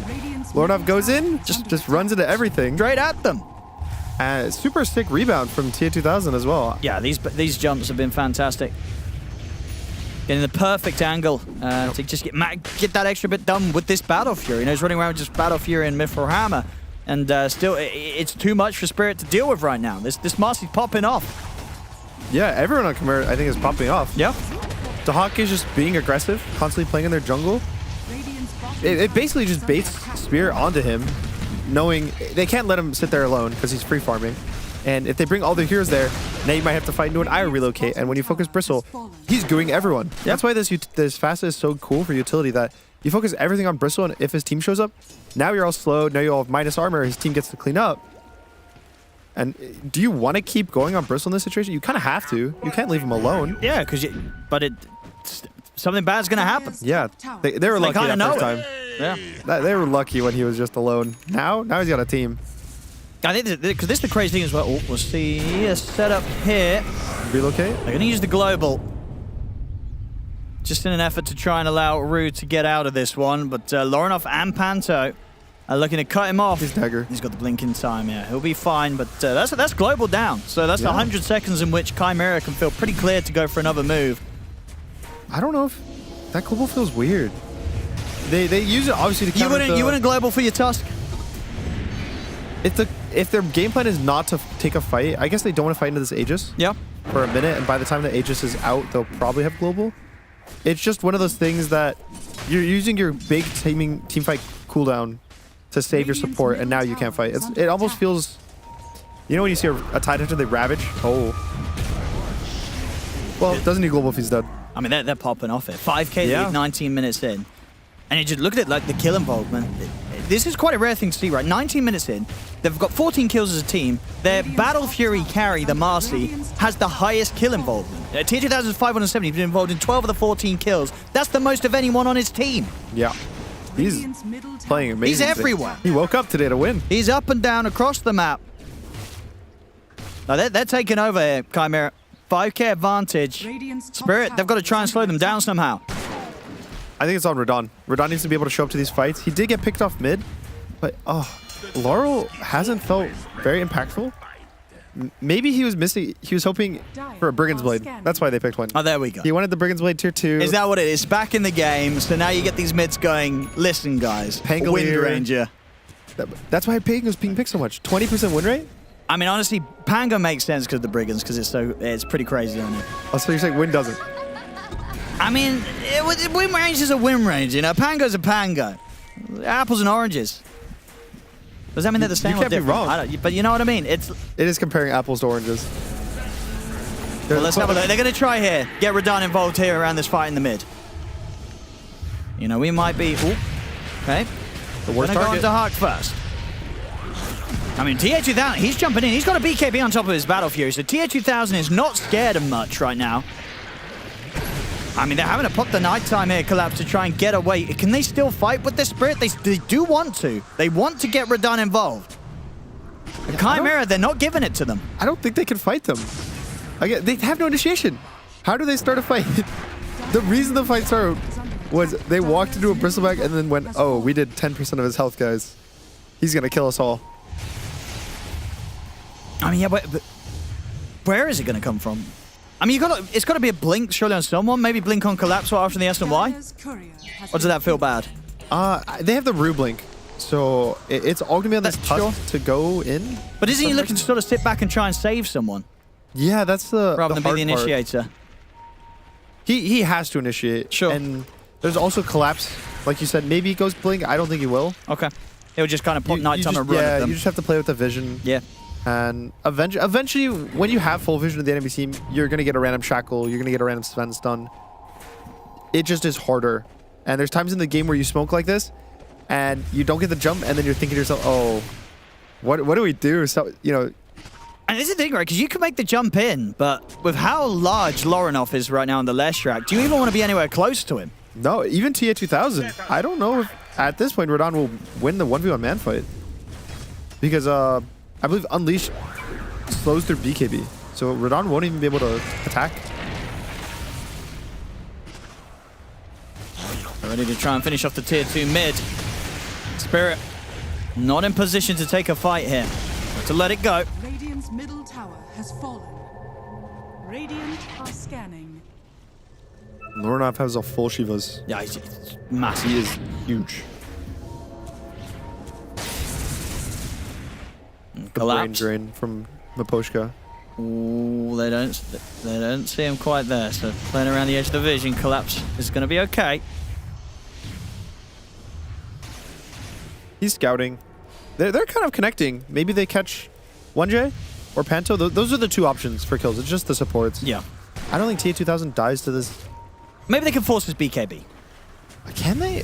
The whole team is behind him. That's true. He probably gets tethered and then he keeps his cool and he's like, I don't even need to press it. Let's have a look. Oh, okay. No, but he feels straight away. He's like, I got to press it. But he wants to press it and fight, of course. Gets back into the dispose. They'll look towards Collapse. Collapse on top of Lorinov just gets completely shredded by the output of the Leshrak's damage.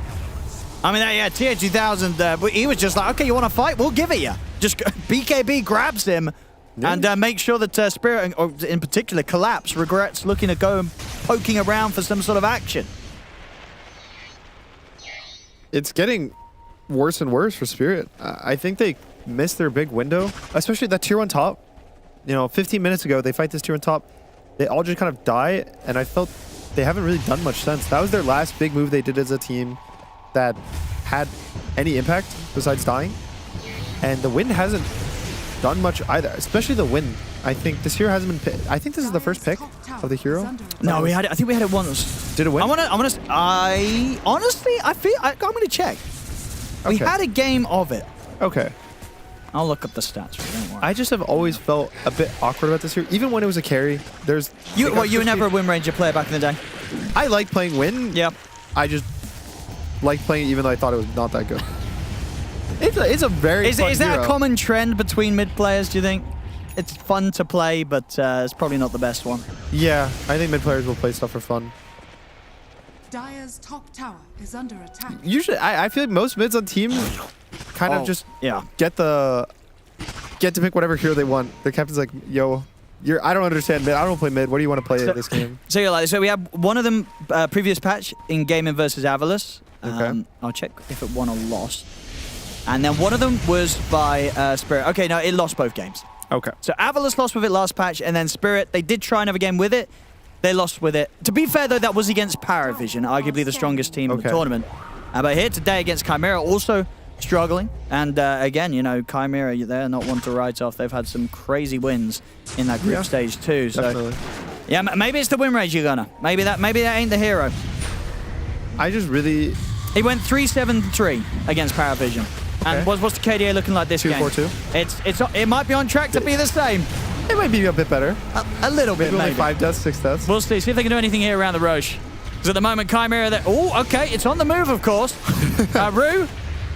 Can he get the blink off? He can. Oh, we're going to see Radon try and commit in for the fight. They're going to look towards the Hawk. Roshan indeed has been taken down. Banner's on the ground, though. Collapse, he's able to steal the Roshan banner. So a little bit of something here for Spirit. They're going to try and fight back. Lal, he's gone for the focus fire into Panto. They have the global silence as well to give them the full chance to go all in on the IO. They kill Panto off, but he's ready to buy back. Radon, he's had to BKB for the remainder of his God Strength and kind of run away. He does not want to be a part of this fight. It gets a little messy. Roshan starts to get on the move. As I say, Collapse was able to pick up the Roshan banner. But overall, Chimera, they still get the Aegis on Lorinov, and they still take the fight, killing off both Collapse and Rue. Only losing Panto themselves. They're I mean, Radon just couldn't find a way into that. Yeah. God Strength BKB, I don't think he really managed to get... barely managed to touch anyone. I was watching him just run through the fight. Yeah. Yeah, he did 300 damage that fight on Sven. His silence or his Tusk did more damage. He just couldn't find a target. It was much too chaotic. But you can see as well, obviously turning up the God. Radon knows, right? He has to try and do something right now, considering the state of the game. It's just ever so hard to do with just how much the game is starting to fall apart for Spirit and just how far ahead, again in particular, the Lorinov with his farm is just ahead of anyone else. Yep, and he does recognize, so he queues up Blink now. Yeah. Before his crit, because he was going to buy a Chrysalis. Now he's going to go Blink. He has to. If you watch these fights consistently, Team Spirit doesn't really get an opening. I would say, you know, Chimera doesn't also have an opening, but since they're the ones ahead, they're the ones with the Lesh who actually walks at you and is happy walking at you, they have the advantage. No one on Team Spirit is necessarily happy being that guy that just kind of walks into 5 heroes and doesn't know what happens. Tormentor for Panto. Definitely a good one. It's just nice. It feels good. I don't know how. I don't actually know how impactful it is. It just seems, if you think about it, it's good. It's a big number, right? 120 damage per second. Yeah. 60 hit. Sounds pretty good. And that's per unit you hit. You just tell Lesh to walk through 5 heroes. That's true. It's a lot of healing. And I think it has the... Everything works with creeps now, right? Any healing dealt to creeps. They did like the whole blanket. So it's not as strong versus creeps. Radiant's top tower has fallen. Make sure they secure their own Shrine of Wisdom as well there. Leaving up no opportunity for Spirit ready to take anything from them. How's the progress for Lal looking? He's trying to get his Manta online, so he's got some sort of quick way to get out of... if he does get clipped, well, I guess by the silences and the roots of 1J on the Muerta. Yep, just the Atos, the Gleipnir. Yeah. Now push is coming in. Chimera. Onto the high ground. Spirit, what's the plan? They don't have great defense. They're going to just need to end up taking a real fight. Radan is here. Blink at the ready. It's that shot. They're going to be a bit careful about this. I think that Curry actually did pass by and give them vision, so they're going to know that there's an amplified damage rune up at the top. So a TA2000, I imagine, is going to want to get his hands on that one. Or maybe Lorinoff, honestly, with how large this Lishrak is. And yeah, Bottle is at the ready, so Lorinoff can grab that for the next one in the mid. They'll find the chance to jump TA2000. Gets caught by surprise. The question is, can they still fight, though, 5 versus 4? Because this Leshrac has an Aegis and an amplified damage. They're going to try and chase on. Look at the 1J, but Lorinoff, he's not scared. Jumps forward aggressively. Radan seeing if he can still find a chance to get back in, but does get clipped by the stuns to get the shackle shot onto Lorinoff. They'll try and burst through him. The once they've got him. It's the Aegis gone. So they can go for round 2 now. They can global the reload. Let's have a look. He gets the blink off in time. Shackle, not going to latch. Here at the front of the fight, Dahak trying to draw their attention away from the rest of the team, and he's able to tank through it this time. They can't finish up Dahak straight away. The global comes out, but still Lorinoff's able to back up over towards the tier 2. He's fine, and now he can just turn back in, look towards Rue. The global silence only momentarily stopping Chimera in this team fight as they're ready to keep going. Lorinoff gets on top of Lal, and Radan, he just has to run. There's no further fight to be had here for Spirit. Collapse may struggle to get out of this one as he's running out of options himself. They'll try and hold back the damage here with the disarm, but Illusion Rune is picked up easy peasy there for Chimeras. They get the 3 of them. It's just proven to be all too much for Spirit to fight. And again, you know, Radan's trying his best, trying to find some sort of way to get stuck in, but it's just so risky. And they can make that jump, blow up TA2000 with the overwhelming damage with the God Strength. But outside of that, the team fights are getting so messy for Spirit. Yeah, it was a fight 5v4 at the start of the fight. The carry is dead for Chimera. And it felt like they didn't even need him. Lorinoff was able to just walk and ever. Also to Hawk, just surviving 5 heroes this point. beating. What do you do if you're Spirit? And he is 373 last time. He might be on track to be 373 again on the win range this time, Gunnar. Yeah, he's getting close. Imagine. Dude, they don't pick it again after this. Right, this is a game 1 experimental. Who knows? There's still a little chance. Yes. We may still be seeing a Win Ranger Rampage on our screen before the end of this game. We don't know. It might happen. It could happen right now in the next 20 seconds. Let's have a look. Smoke up here from Team Spirit. They need to focus. Maybe if Lorinoff dies, it's best case scenario. It's just there's so much you have to do to kill him. Yeah, that's he can BKB. Yep. And then Bloodstone, which will purge both the globals. And he's just so tanky. Here we go. They might try it. They're going to see if they can burst Lorinoff immediately in the fight. They get him with the jump. They get him down to about half HP. They'll kill him off. Okay. Lorinoff's gone. It's a great start to the fight. They turn towards tier 2000. They get the carry Marcy as well. A beautiful start to Team Spirit this time around as they can look for more. Global silence is out. Rue and Radan looking to chase out 1J. They've got the stun connection. They're ready to turn back up towards Panto. 1J sharded, caught here on the edge of the Roshan pit. They'll get him. A beautiful jump. I mean, that's the key, I guess. They just jumped the Leshrac. Yep. They're able to kill Lorinoff. And then the fight starts to fall apart. Dahak. Cancel. They're able to stop it. Collapses in time. Still a bit tricky to take down. I'll take a fair bit of damage in response for going for him here as he's able to survive still through quite a bit. And they should still eventually get him as they get a team wipe. There we go. Spirit, just like that. That was all like a 9k gold swing or something. Yeah. Back in the game, they get the jump onto Lorinov, and despite how farmed he is, Radahn was able to kill this Leshrac. Why didn't TA2000 have ult in that fight? I don't think they recently... We'll be able to check the replay. Yeah, no, when they were fighting, his ult was still like 6-7 seconds cooldown. And he wasn't able, if he was able to have ult, he would probably bash that's true. Radahn once or twice. Maybe he saves his ledge. And even the man fight, it's super different if he has ult, because he's slowing the attack speed of Sven, but just not having this big cooldown. I don't know if he was using it to fart. Maybe there's a kill I missed. I just don't remember there being a kill recently. Huge swing. Just the fact that they're able to burst Lorinov like that, it's the chain stun. So they do have a lot of chain stuns, so his Tusk into a Sven. Again. I just have the perfect jump. Yep. Straight for the Leshrac. It's the biggest threat. Get him out of the fight as quickly as you can, and they can. See, like TA2000 still has no ult. He gets it just now, right before he dies. And I think that could change everything, because it's an AoE attack speed slow as well when the pulses pop. It's a massive swing. I think large in part just because of how specific and particular Radahn's been about when he fully commits, right? The last few fights, he has not fed. He's not gone in unnecessarily. He's known when there's nothing to be done. He's been out of there. Definitely. But when he chooses to strike, it is the right time. Ooh, they smell the smoke out. So one just hit the dead shot. So you hear like this sound when you hit a hero with the fear, and they know exactly where the smoke is. Shouldn't get caught. They're just sitting as 5.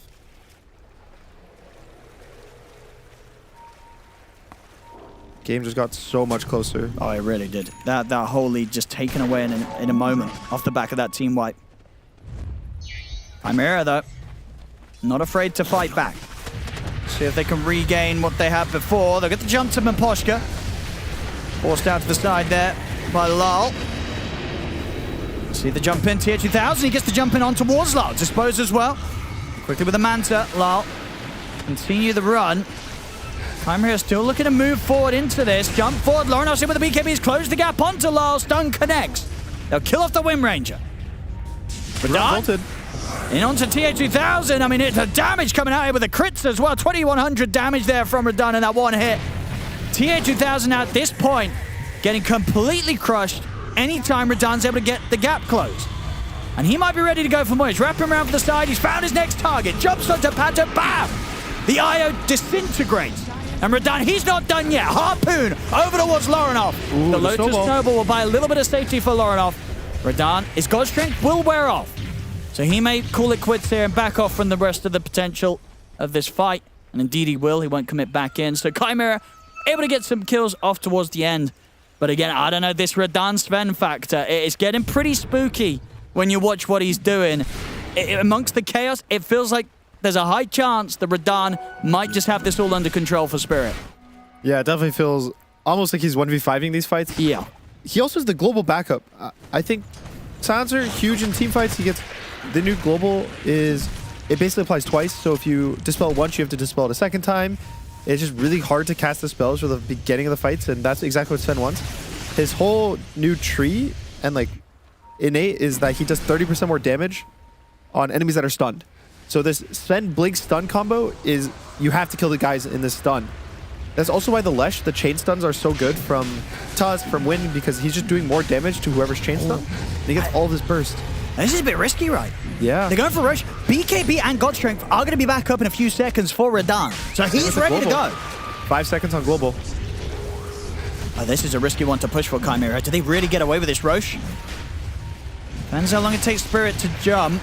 They see how low it is. Lal, he's checking it out, collapses in, and there's Radahn in for the angle. Goes in with the BKB and the God Strength, but does get caught immediately by the stun. Still, though, the pickup of the Aegis is on the floor. There it is, TA2000, he'll secure Aegis for the Marcy. Radahn now in severe trouble as he's surrounded by Dahak and Lorinov. Chimera, they'll take the fight. They tried their best there with the jump. And Refresher got picked up by Lorinov. But I think the only thing what Spirit got there, well, they got the last bit of damage. They got the kill on Roche. Got the last hit. But they didn't get the Aegis, the banner. They did not get the cleanup. They lose Memposhka as well. Smiles out here for Chimera. I mean, Chimera, they can start running down the lanes, taking these barracks. Yeah, they can just keep going. And just like that, the game has gone back to kind of where it was before. Those couple of solid teamfight Spirit had around the mid. Spirit, they're losing the base. Yeah, it just might be two sides. There's nothing. It might be more. I mean, it's a minute without Radahn. He's going to have to commit buyback. Yeah, and even with buyback, no BKB, no ult for 40 seconds. He doesn't want to fight. I mean, that attempt to fight at the Roach Shop, it looks so good, though. It did. It looked like Spirit were going to get the whole complete setup. I've got to try and catch what happened again, because I saw Radahn blinking. I think he got stunned by something through the BKB. TF2 hasn't bashed him twice in a row. Just immediately. Can't he turn? Because he didn't even manage to get any sort of attacks off when he went in with the God Stroke and the BKB. Yeah, I don't know if he had the Abyssal finished by the time of that fight, and he Abyssaled him, but he definitely had the bashed him, I think, twice in a row, pretty much up 2 different volleys. Yeah, it completely stopped. And the other big thing was, all right, it's just mega creeps. Yeah, just like that. Okay. And maybe more. They're looking for kills. They're looking to end the game. Chased up towards Lyle. Lyle's desperately going to get back to the fountain. Will survive in time, and Poshka's caught out of it. Rue's gone. I mean, I don't think I've seen a game go back and forth as quickly as this one has in quite some time. Yeah, from Radahn crushing these team fights to then Chimera taking what seemed to be a risky Roche that apparently was not. They were ready. And now Spirit, they're up against mega creeps when it looked like 5 minutes ago they were going to have a solid chance at this one. Chimera's back to being disbanded. That's all they needed. They needed to lose 3 series in a row. Morale's at an all-time low. And then they win the first game. Well, let's see if Spirit have got one more fight in them here. Collapsed. He's gone. He has buyback available. Radahn is in position. There's the angle. Coming in with the damage. They'll be able to cleave down Lorinoff. Tier 2000, can they get him out of it? They can't. The Harpoon comes into play. They kill off the Marcy. Shackles onto Panto. They'll surround the IO as this is going to be Spirit cleaning up. So let's see how they do now. The Mega Creeps are up against them, but they're... Well, can they get the Huck as well? They can. Punch up in time. Radahn's got the damage. They've team wiped them. What's going to happen next here, Gunnar? Okay. So 5 dead. Yep. On Chimera. Then it was 5 dead pretty much for Spirit in the pit. This is a crazy game. 5 game. dead again for Chimera. Yep. Is it, so we got like 1 minute? It's going to be 5 down on Spirit? Or we're done with the back and forth? As well, Radahn. Yeah. What? 13k hero damage done in that one team fight there. Down the mid, they go. You can see the power of the innate just with everything stacked up. So Lara gets this really sick 2-man shackle on both of the cores. And so Sven's doing 30% more damage to both of them, fully cleaving through. He also is doing 120% cleave damage. Yep. So he's doing like 160% damage, something like that, to the Lesh, just with the cleaves. And then you combine that with ult, you combine that with cleave, and you're dead. There's nothing you can do to fight against this hero. He also went the stun duration talent, which I think probably is better now, especially with how just the innate works, his damage works, stunning them an extra 1 second. It's a 2.6 second stun. It is a very powerful stun, you're right. But it's got to be hard to pass up that 50%. Yeah. You're basically trading about 100 damage for 1 extra second of being stunned. Wow. Now, how well can they deal with Mega Creeps here, Spirit's heroes? Pretty. Well, I wanted to say pretty good. I don't know if that's actually true. Okay. Wind is okay at it. They have like 2 heroes that are okay at it. Wind's okay, Night Stalker's okay, Silencer's okay. Sven's really good. Yeah. So Radahn's basically going to have to do most of it by himself. They just... It can't be Radahn because he's the one that needs to be in every single fight. I think if he's not single-handedly carrying the damage of these fights, the stuns, they're never going to do anything. And usually you don't want that hero to be the wave shover. And we're going to get some fun as well because Rue, he's nearly got his Aghanim's. Okay. So he's ready to start kicking them into the fountain when they come for the push and come to try and close the game up. Tormentor cleaned up. Nice shot to be found here for Lorinoff on the Lestrak. The other fun one is Laurel's got a Rapier queued. There we go. I did not say there is a world where before the end of this game we may see a Wind Ranger Rampage. Yeah, you did. Maybe. That was even before the 5-man They thought wipe. I was crazy, but there's a chance. It could still happen. So Spirit wiped them twice since you said that.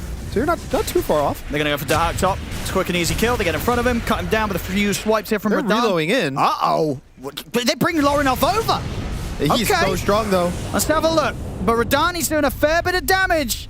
And the stuns just he can't move Lorinoff. He can't do anything.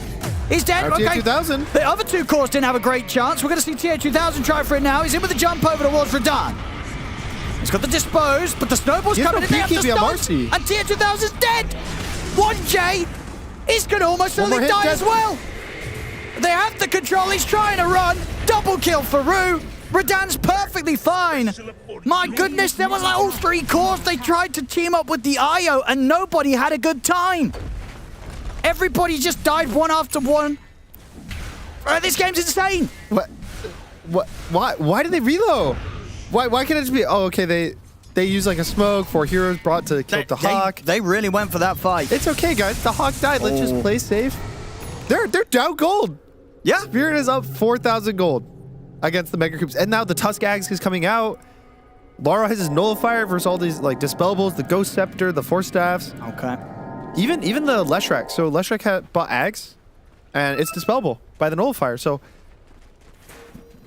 I don't know if you can't really afford that many mistakes. Even though with the Megas, it kind of gives you +1, maybe +2 big mistakes. I mean, that's the temptation, right? When you've got the Mega Creeps, you're like, Everything's we fine. can try this. It's fine. We've Yeah. got the Mega Creeps. We basically won this game. Doesn't matter what we do. You can be lazy. You can, You but just- to a limit. Yeah. You just think, oh, okay, everybody's pushing in. Yep. We'll always see them. We'll never get ganked. We can farm everything until next Roche or next big item. We can go whenever we feel like, and Team Spirit just goes. They certainly do. They find like the perfect timing where their waves are shoved enough. They're not getting map pressure. They find, I don't know, the perfect fight. I don't know what more you could ask for. Ooh. What do you imagine Spirit do now? They just sort of wait for Chimera to do that again? Or do they get out on the hunt? Probably. You just wait. Just wait. The big move you would want to make is for Roche. Getting this Aegis is really important, but yeah, you basically are just chilling. You just don't want to be the ones caught out on Spirit, because if Spirit get caught out, Radon has no buy. And ooh, amplified damage rune. Okay. That's a tasty one here for Mr. Lorenoff or for Mr. TO2000. Looks like TA is gonna get give it. them the bottle. There we go. I guess you do want to. The Hawk is so far. Okay. He's just not scared. Yeah. Which is fair. He's got the whole team behind him. Team Spirit are a little bit split up. They should make their way. Does anybody get The caught here? Shivas? It's going to clip onto Rue and Maposhka. They get the stun opening on towards Rue, but he's forced up to the high ground. And yeah, Red Arm was able to TP out there from the tree line. So everybody gets back to base safely on Team Spirit. Radon also went, so he went Abyssal. I think not a lot of Svens have ever gone Abyssal really in the history of the hero, just because he has like a built-in stun. You'd rather buy items with damage. But again, because of this innate. The innate. Yep. It's really cool. I actually like the design of the hero now, that you just want to kill these heroes in the stuns or because you get kited. It kind of makes sense with his playstyle. It just makes him better at what he's good at without making him broken in general. And how's the Rapier Dream looking? 4,200 gold Getting on the close. way to it, lol. Yeah, just about 1,400 away. Off they go, Spirit. He also can sell he's going to have to sell an item. Probably... Probably at the treads, right? Yeah, Line I the think wind he run. needs the Maelstrom to shove these waves out. You don't really want to give that up. Roshan's up. And they know. Last time round, this didn't go too hot for Chimera. Or it did. It did. I can't even remember now how back and forth it went. Yeah, it did. It did go hot. It went bad for Spirit. That's true. They all jump in and then get stunned. It's also very hard because of the Lesh shard. So you're going to start spam applying his split earths. It's going to be impossible for Team Spirit to really walk in there. So they have to find the heroes outside the pit. They're going to look for 1J, but 1J got the ult off very Nice quickly. Tier 2000's in with the jump over towards Radan, but Radan stands his ground. Ibis was there holding Radan in position for now. I don't Tier think they can 2000, he fight has to this on run the TA. punch up there from Rue. They keep Tier 2000 controlled. There's just not kicks it over to Radan. Radan, he's in trouble. They've just got to leave him behind. There's no saving the spare. No buyback. As Radan will fall. Lal was able to take Panther in return, but they still had to just split and get out of his Spirit, get back to the base, deal with the fact that there's multiple siege creeps trying to hit the Ancient right now. They got to deal with that one. So Chimera will get the space for Roshan. Spirit, they have to get on the defensive and try and hold for 80 seconds without Radan. Rapier time.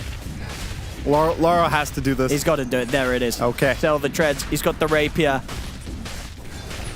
As was foretold, maybe the Wind Ranger Rampage will turn this game around, Gunnar. I think he also needs 25 on the win for the advanced skills. Yep. because it goes down to a 12-second cooldown if you get a kill. Yep. Again, Wind is only really good at killing one hero at a time, so making a 12-second cooldown instead of 30 lets you actually pseudo-kill multiple heroes in the fight. It's still... I don't know if Chimera will push. They might not make this super aggressive guys just go in the game. Do you assume when you click this Sven that he doesn't have buyback? Or you... In a game as crazy as this, right? I feel like it's hard to tell. It's hard to track. It's hard to tell if he's going to have the gold or not. Especially when people start selling these items and like changing them in and out. You kind of forget where they were. Yeah. Yeah. It's good to make him buy with the IO respawn. Like IO reloads. Oh, there's the kick! Oh, not quite all the way into the Phantom, but still in the hands of Lal. Okay. And with a rapier and a focus fire. That's 25 on Laurel. Lal makes quick work at the Bristol. This is so stressful for Chimera. They feel so strong. I think they just felt strong the entire game. They're always ahead.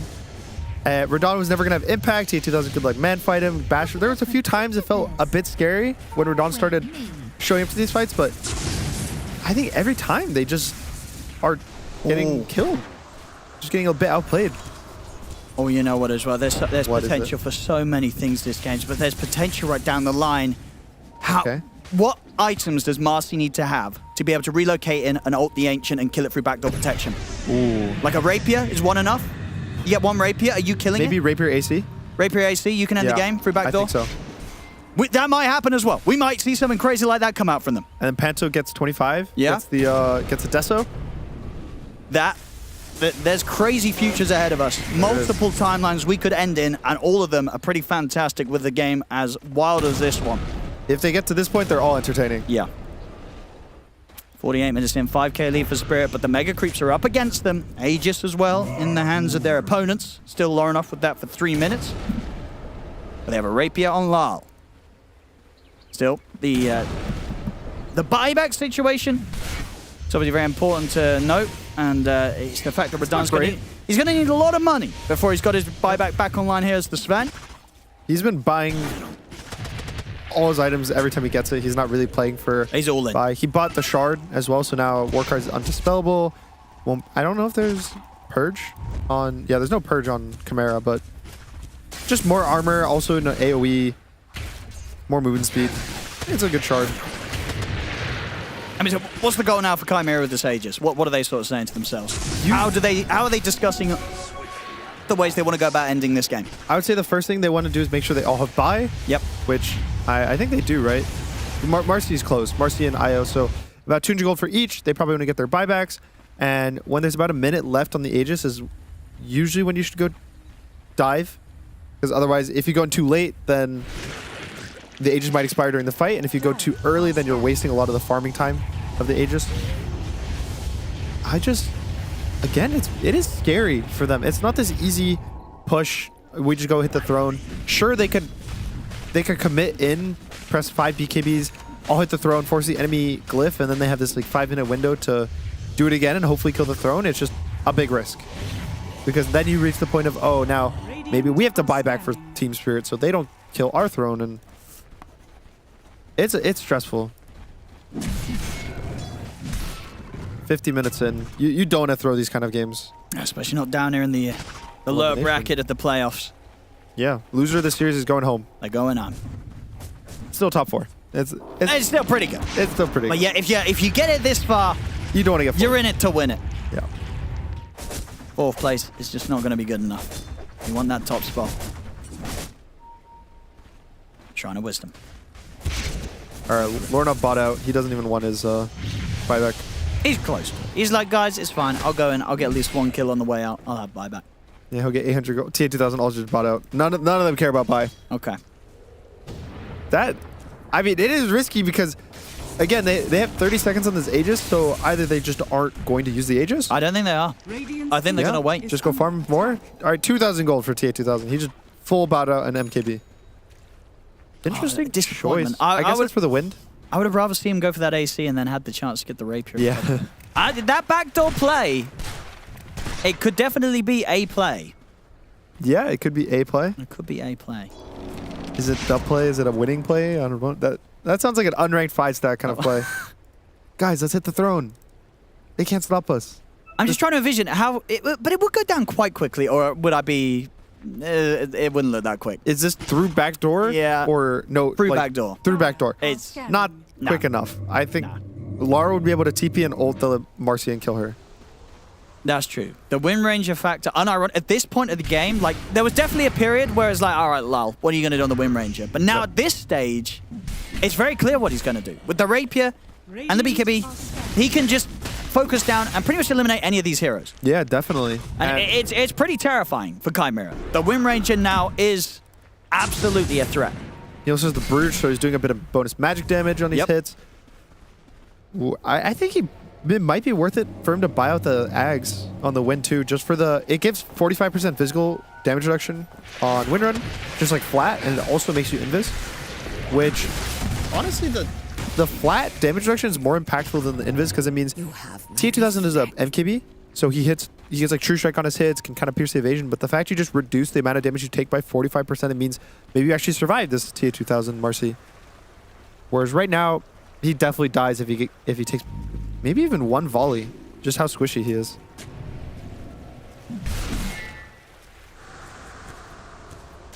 The slowdown continues. Aegis, of course, long gone. Are they going to try and push now? Smoke. Also, the ninja gear from TA2000. He tries to get some sort of setup at the front. They'll find Collapse outside of the base. Same time, in the base, though, I mean, TA2000 is going to get kicked over towards the fountain. Shards won't grab him.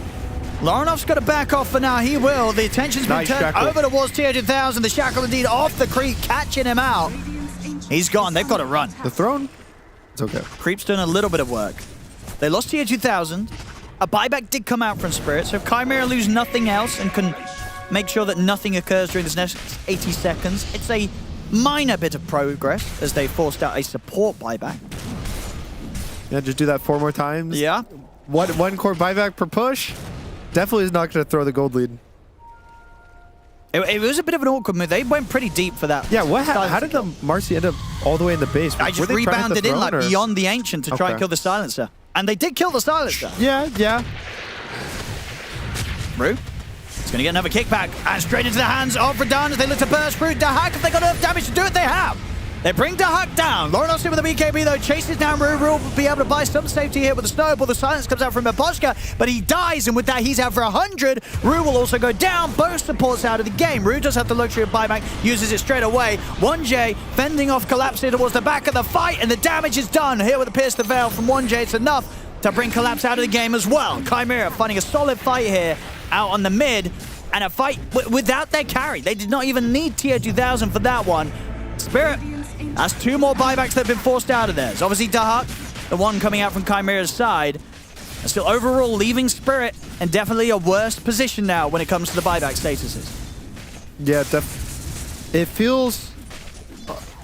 It is getting a bit hard now for Spirit to find the good engagements, I would say, because of the creeps. The heroes are pretty bad at pushing waves, and... I don't know what they do. Their heroes don't get better at pushing waves. Chimera can go all in now. At least that's going to be the temptation, right? They know that they've gone for that initial kind of punch. They've weakened Spirit. And now they're going to try for the finishing blow.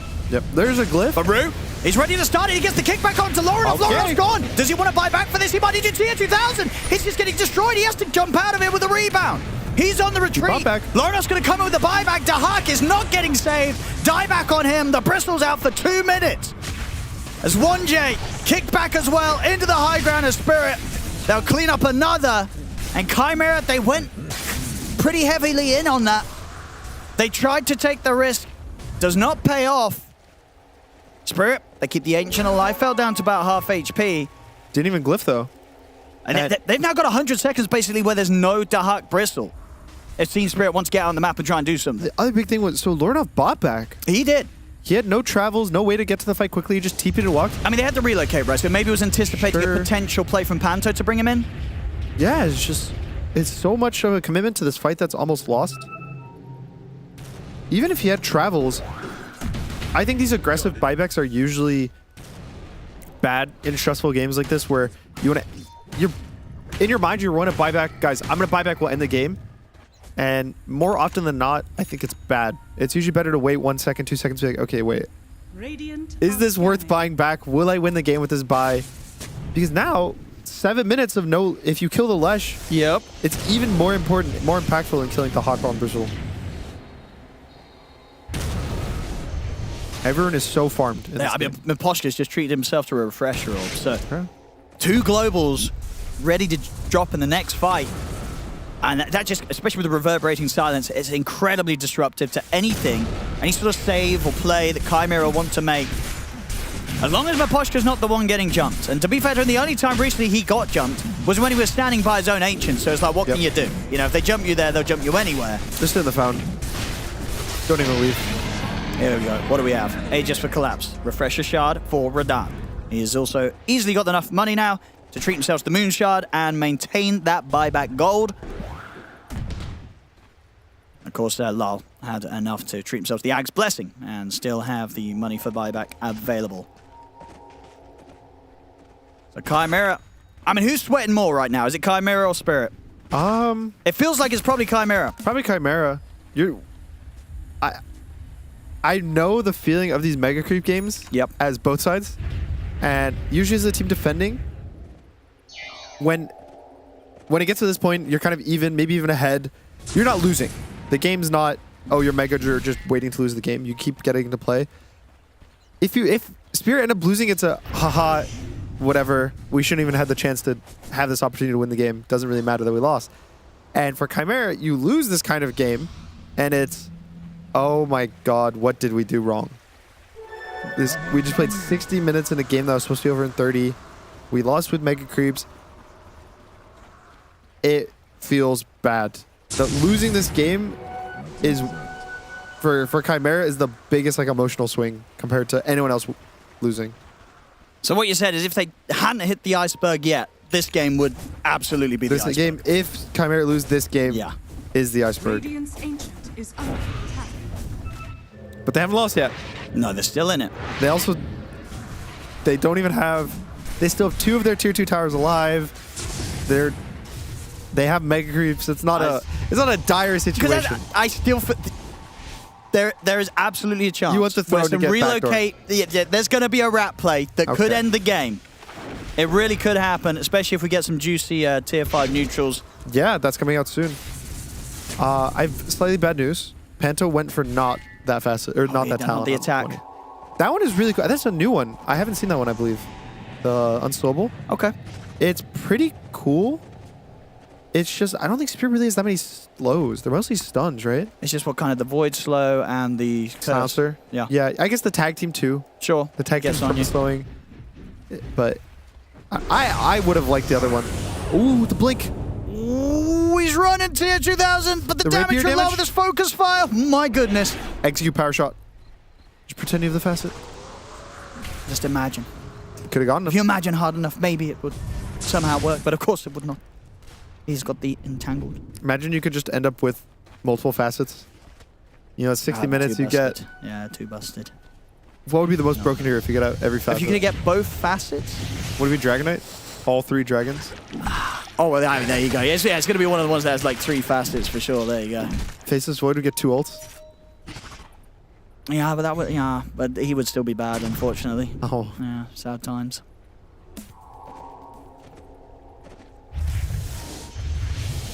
What? I think Nightstar could be super good. The new facets. Oh, you got the both of them? Yeah, you get the one that gives you extra point in Q, and then you have one that gives you... Yeah, but that would just break the universe in the Dota 2 world, because how can the game start as night and day at the same time? That's just not possible. Not possible. It can't happen. It's just... that if someone was going to crash the servers, having 2 facets on Nightstalker, that would certainly do it. Another Abyssal coming out here. Collapse on the Nightstalker. And what are we getting on the tier 5s? Anything exciting? Magic Lamp. Time to get crafting.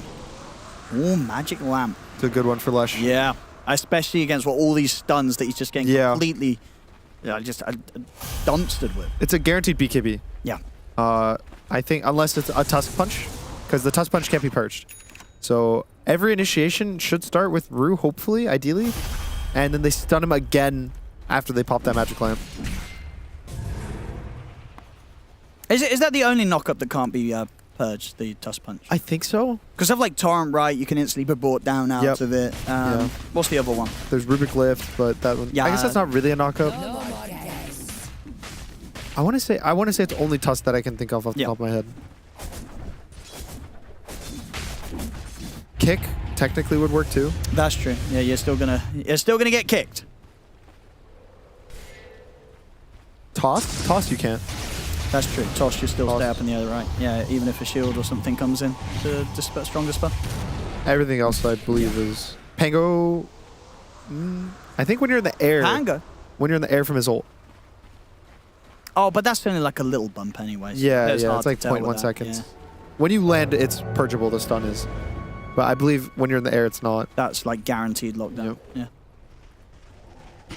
Maybe the same with Sand King? I don't know. Oh, those don't matter. Are there any those other spells that knock you up in the air? Probably is. I mean, there's like the Lion, the Nick stun. There's that little, but that's just like a little bit of a There's bump. none that are long enough that it would matter. But the Tusk Punch. Right, that's the one you know. Talk about the block of cheese. It's scrumptious. Talk to me about it nowadays. It's different, right? 5 minutes. It's not permanent. Yes. This cheese won't last with you forever. So it's great if you're on a diet. It's only in you for 5 minutes, then it's coming out the back door. Yeah. It is. Made it a little more healthy. Doesn't, sit on the waistline forever like it used to. It's weird because they made it so it's easier to get the Lake Game Lotuses required. I think now they just start spawning, so you can get a block of cheese in 2 minutes or 3 minutes of wait, or like 2 cycles of waiting for the Lotuses. And to counteract that, they made it so it's only a 5-minute duration, which makes it a lot less fun. It was this very like epic quest item almost. It felt like in Dota it was a secret almost. There was nothing. There's no instructions. There was no recipe, guides, no tutorials, no recipe. You had to find it out. And now it makes you wonder what else there is that we haven't found out. You think there's any like secret item combinations? I think Trident is back. There might be. Has anyone tried to build a Trident recently? Oh, and probably you've probably tried to build a Trident. Someone probably has. I missed that. They probably had a Kaya, a Sanj, and a Yasha in their inventory at one time. That was a good item when they first released it. It was honestly an item that could be balanced to be, fair. I'd say that was a while ago, right? That was like one of the first. That was from like the first iterations of Tier 5 neutrals. Kind of like the what was it Phoenix Wing or Ash? What was it? The instant respawn one. Yeah, that was one of the first. Yeah, Tier 5s. it had 3 charges. Didn't last long, that one. No, or that was a one time. Did it have 3 charges? Something had 3 charges. Oh, root. It's gonna go for the snowball into the blink out. Not gonna be able to make it though. Has a snowball one? They gotta let him. No mana. Let him go. Let him go. He can't be saved. Okay. He's long gone. I'll let him go. 100 gold for his buy. Dead for 2 minutes. There's a bounty rune. They ping the bounty rune. He's asking him a push code. Say, and these bounty runes, they give you a lot of money right now, right? Yep. All right, there you go. He's buy. All right, so Radon is Magic Lamp. It's giving him 80 attack damage. That's magic and 100 attack speed, but he takes a bit more damage. I don't think he cares about the incoming damage. No. 10%, nothing. Maposha went for Minotaur Horn with debuff duration, so his silence is going to be super long. The Minotaur also kind of... Oh, that's smart. It can remove silence on him, can dodge a stun, guarantees the globals. Pretty cool. Yeah, that's really nice. And what do you take on silence at 25? Because it really kind of gets to this point where as a support. Probably Arcane Curse Charges to help shove the waves. Because I think they stack if you press 2, so it'll just let him clear waves easier. Spider Leg for Wind is... It's okay. I don't think that's anything crazy. And then just 40 primary attributes, which she's Universal Hero, gives it to all of them. And again, just what these triple magic lamps on a a lot of magic big lamps. magic lamp fans. Radon! It's going to have to BKB because of the threat that's done there from Laurenov. Let's purge that off with a nullifier. Buyback will come out from Rue. Was a little worried that his Sven was about to die. I'd be worried too. Yeah, completely fair. Amplified damage rune again. We're getting a lot of those this game. Yeah, I definitely feel like... The system really wants this game to end or somebody to get a rampage or do something. A wind rampage. It's still on the cards. Well, just going to be looking for the refreshers next. I mean, that's why we're kind of going with the other carries. Yeah, Radon is able to buy his own. Yep. Actually, looking at these neutral items, no one's creative. Nothing crazy. Look at this. It's 2 magic lamps, 2 Minotaur horns, and a spider legs. And then the other team is 3 magic lamps, 1 Minotaur horn, 1 spider legs. Where's the cool ones, guys? Where's the Book of the Dead? That's my favorite. Where's the... What else is there that's cool? Stygian Desolator. Stygian Desolator. Fallen Sky. You know, Pyre Hat is actually a super sick item now. They completely changed it. I mean, but why do you care at this point about stealing gold? Does it matter? So it makes it so you don't lose gold when you die. But why do you care about that? When buyback. You already have everything. For buyback. But you're... At this point, you're probably going to have beyond buyback gold. Everyone is so wealthy. That's true. But then you can steal their gold, and then they don't have buy. Is it? Yeah, but it's not that much. It's like 100 or 200. Is it, what is it, 250? 300, it's 300 gold if you get the last on the kill. Okay. What did they lose? So it's 150, and then if you get the last hit, it's another 150. If you're going to make them lose 150 gold, that's 300 gold. These guys would give you 150 gold if you asked nicely. They don't care about losing 150 gold. Ooh, can I get donations of gold for my teammates? Future Dota patch? They used to do that back in the day. You could buy like a stack of sentries, right? Yeah. Give it to your Medusa. Give it to your carry, sells them all. And then sells them all, yeah. Not anymore. Imagine how bad being a support would be. Your carry is like, hey, don't buy those brown boots. I need my treads. Pay up. You do lane tax. Anytime someone CS's creeps in your lane, you ask for a bit of gold.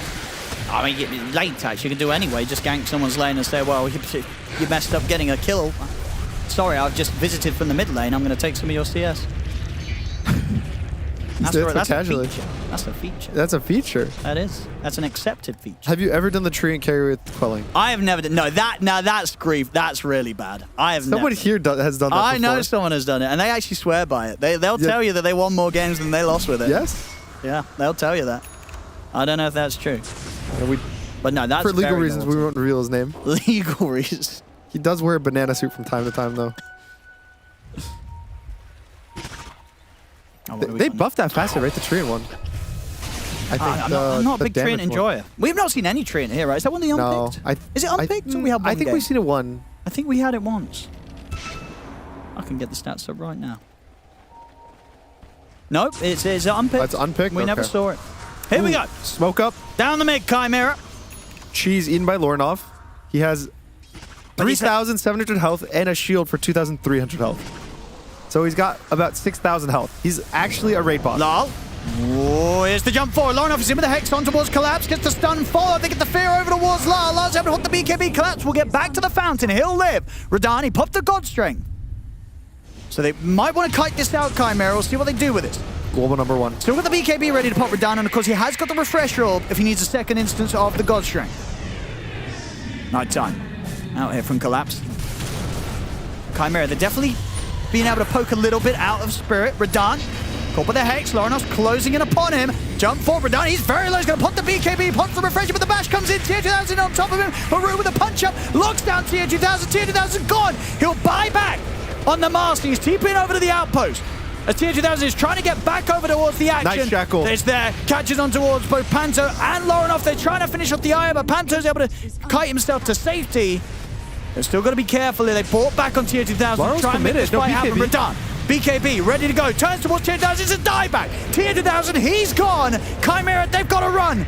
They can't take this surely. 4 versus 5. Rue, they'll give them a bit of a helping hand there. Kicking Lorenov outside of the base. Lal bought back to try and chase Chimera out of the fight. They get the jump onto Lorenov. Snowball over towards Panto. Lorenov, he'll turn though. Rue, he's not going to survive through this. Rue's also gone for 2 minutes. Radan, he'll stand his ground. They've got the stun onto Lorenov. Lal's bringing in the damage. Collapse, he's so low. He wants to commit, but he's gone. Radan moves in with a stun. They've killed him off once. No God strength. But he's ready for round 2, Lorenov, and they're running out of buybacks. The buyback comes out now from Collapse. Radan is gone. He has buyback available, but even when he uses it, there's no God Strength for 40 seconds. There's no BKB for 50 seconds. Chimera, they've got 4 heroes against the 3. And a potential 4. But it's a spend that said does not have God Strength for BKB. He's going to have to buy back.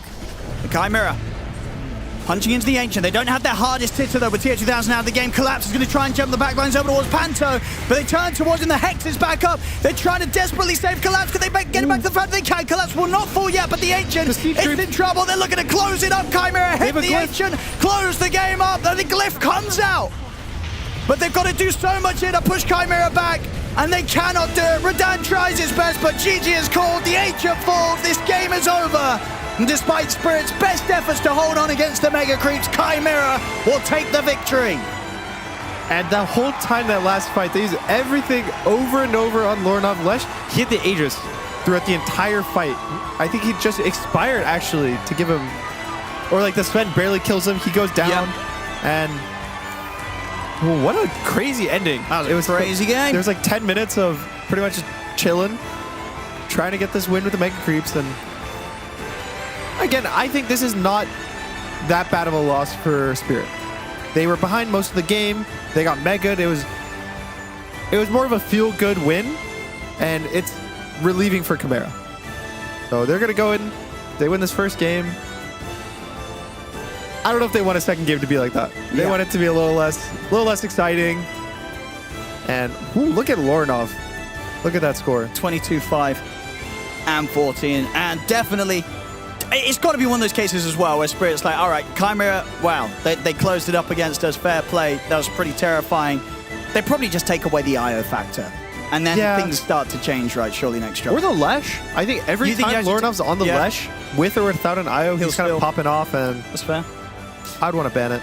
Well, there we go. We'll see what happens. But what a crazy way to start the playoffs here today at DreamLeague Season 25. Chimera will be able to close up this Game 1, 71 minutes in. Heart-pounding, pulse racing, but Chimera manages to beat Chimera, and then Chimera wins the game, even though Chimera almost lost the game. What a performance from Chimera against Chimera. This game was crazy. Like everything that happened, and like the funniest part of this game is that Team Spirit had started to have gold lead once they started playing against Mega Creeps, which is a bit of a paradox because this did not happen. And I think the game ended where Chimera also had network deficit. Because all the creeps are coming to you at that point, you know? Well, there's nothing better to do. How long was that stalemate, Brian? We were sitting there, the Mega Creeps were claimed, and then basically nothing happened for a good portion of... No, there were like 15-second long engagements in the Radiant base where Tusk would kick somebody in. I said that Rue is just kind of reminding Chimera what's going to happen to them after this tournament. You know, they're all just getting kicked. So I think that put them back in their comfort zone on the side of Chimera, and that allowed them to finish this game off there.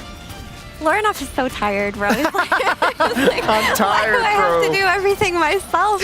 Where's my carry? No, I don't blame TA2000 too much, but unfortunately what happened this game is it really feels like the big oomph and the big damage was only coming out of Leshrac. Every time Marcy was going in, she was getting two-shot by Sven. She had no armor items, and the times, like the couple of times that Spirit did manage to pick off Lesh first, they had no gas in the tank on Chimera, and that's really why it took so long.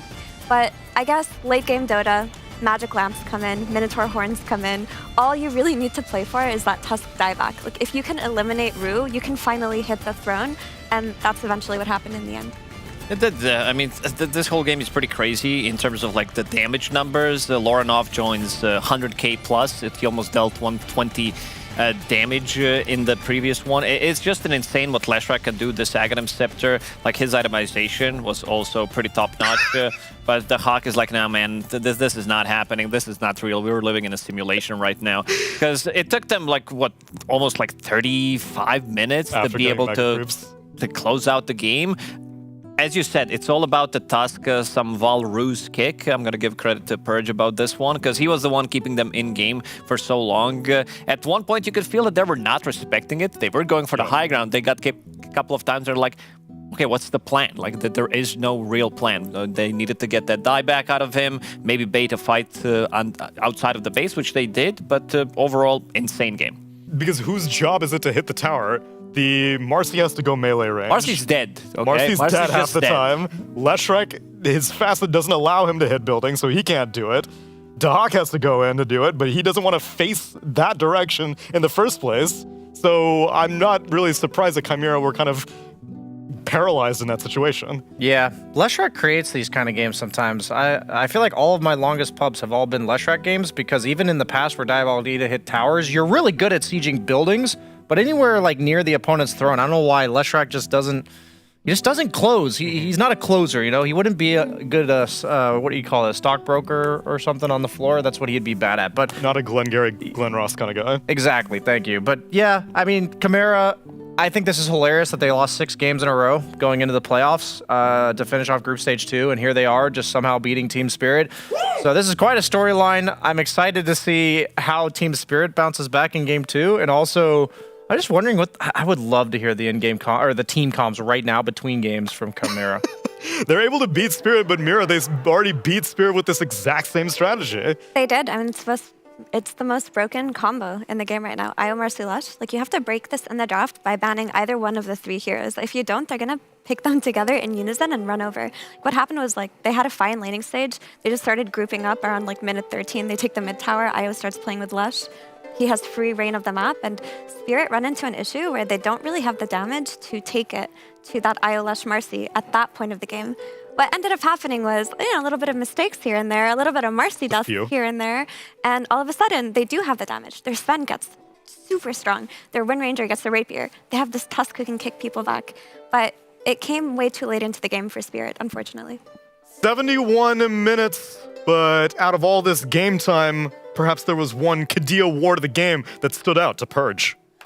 There was one vision giver that we'll call the ward of the game. It was a Night Stalker. This guy is so good at spotting heroes, and this is the entire purpose of picking the hero right now, is to find the guy that you want to kill. In this game, it was very clear that it's Lesh, and they had great heroes for it.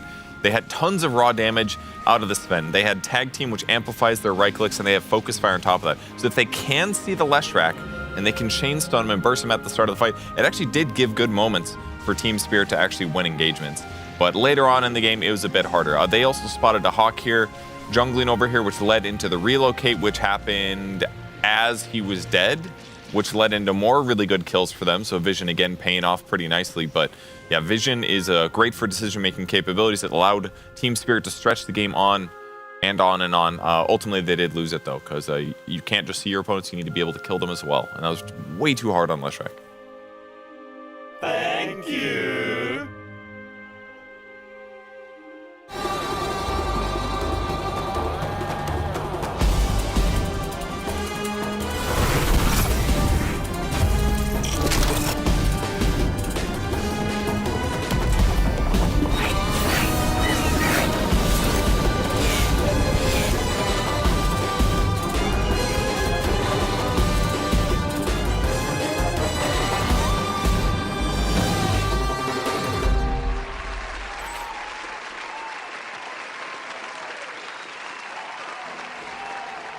Chimera keeping things interesting in the game and in the series. They're up 1-0. Will they be able to close it out, or are Spirit going to fight back? We'll find out after the break.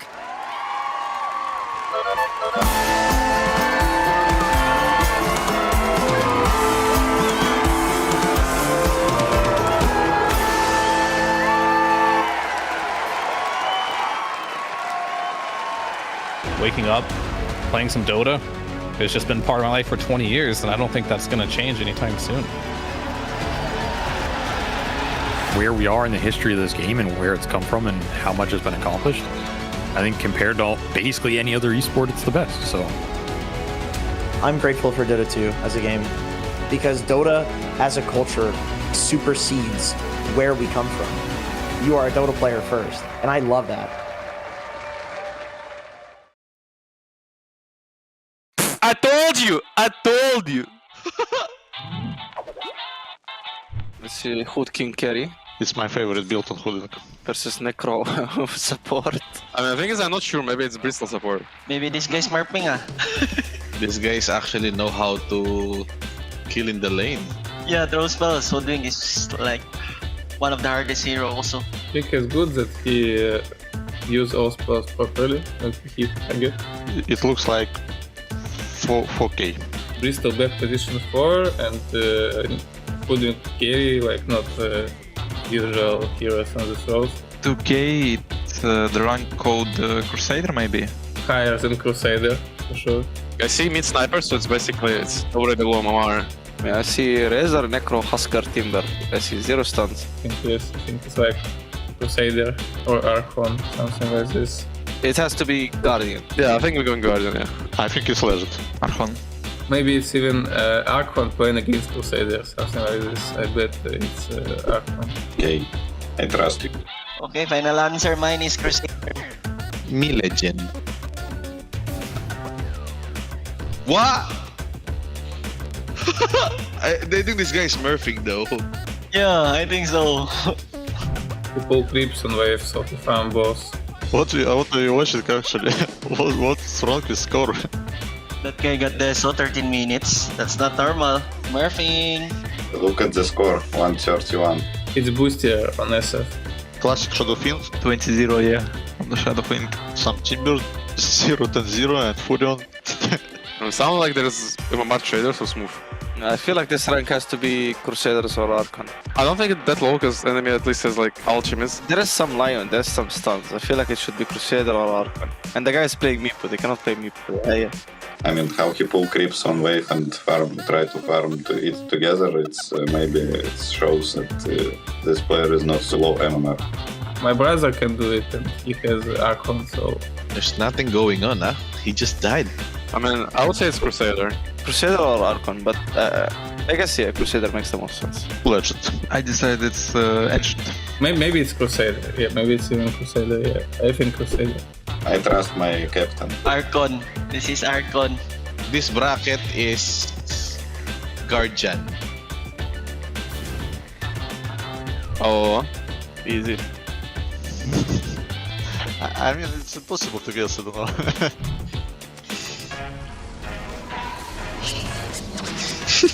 Just like that. It was bad.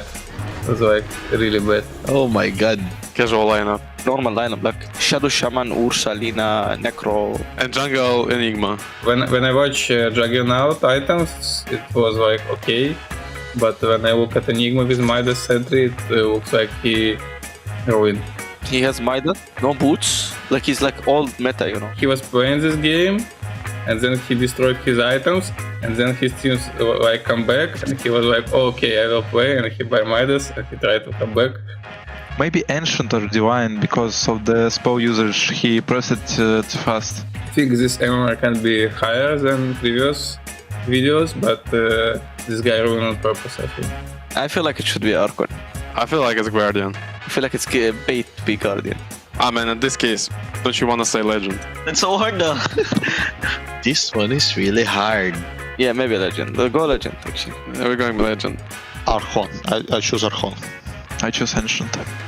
Archon or Legend? Maybe Legend. I like the way he black holes. No hesitation. Archon for me. That was closer. I told you! Okay, I fucked up. My bad. Thank you for watching. Hope you guys enjoy. See you in the next one.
Welcome back, everyone, to our elimination lower bracket semi-final, where Chimera have reignited the flame that they had burning for the first 4 days of this group stage 2 that were suspiciously extinguished whenever we graciously donated Chimera back to the morning shift.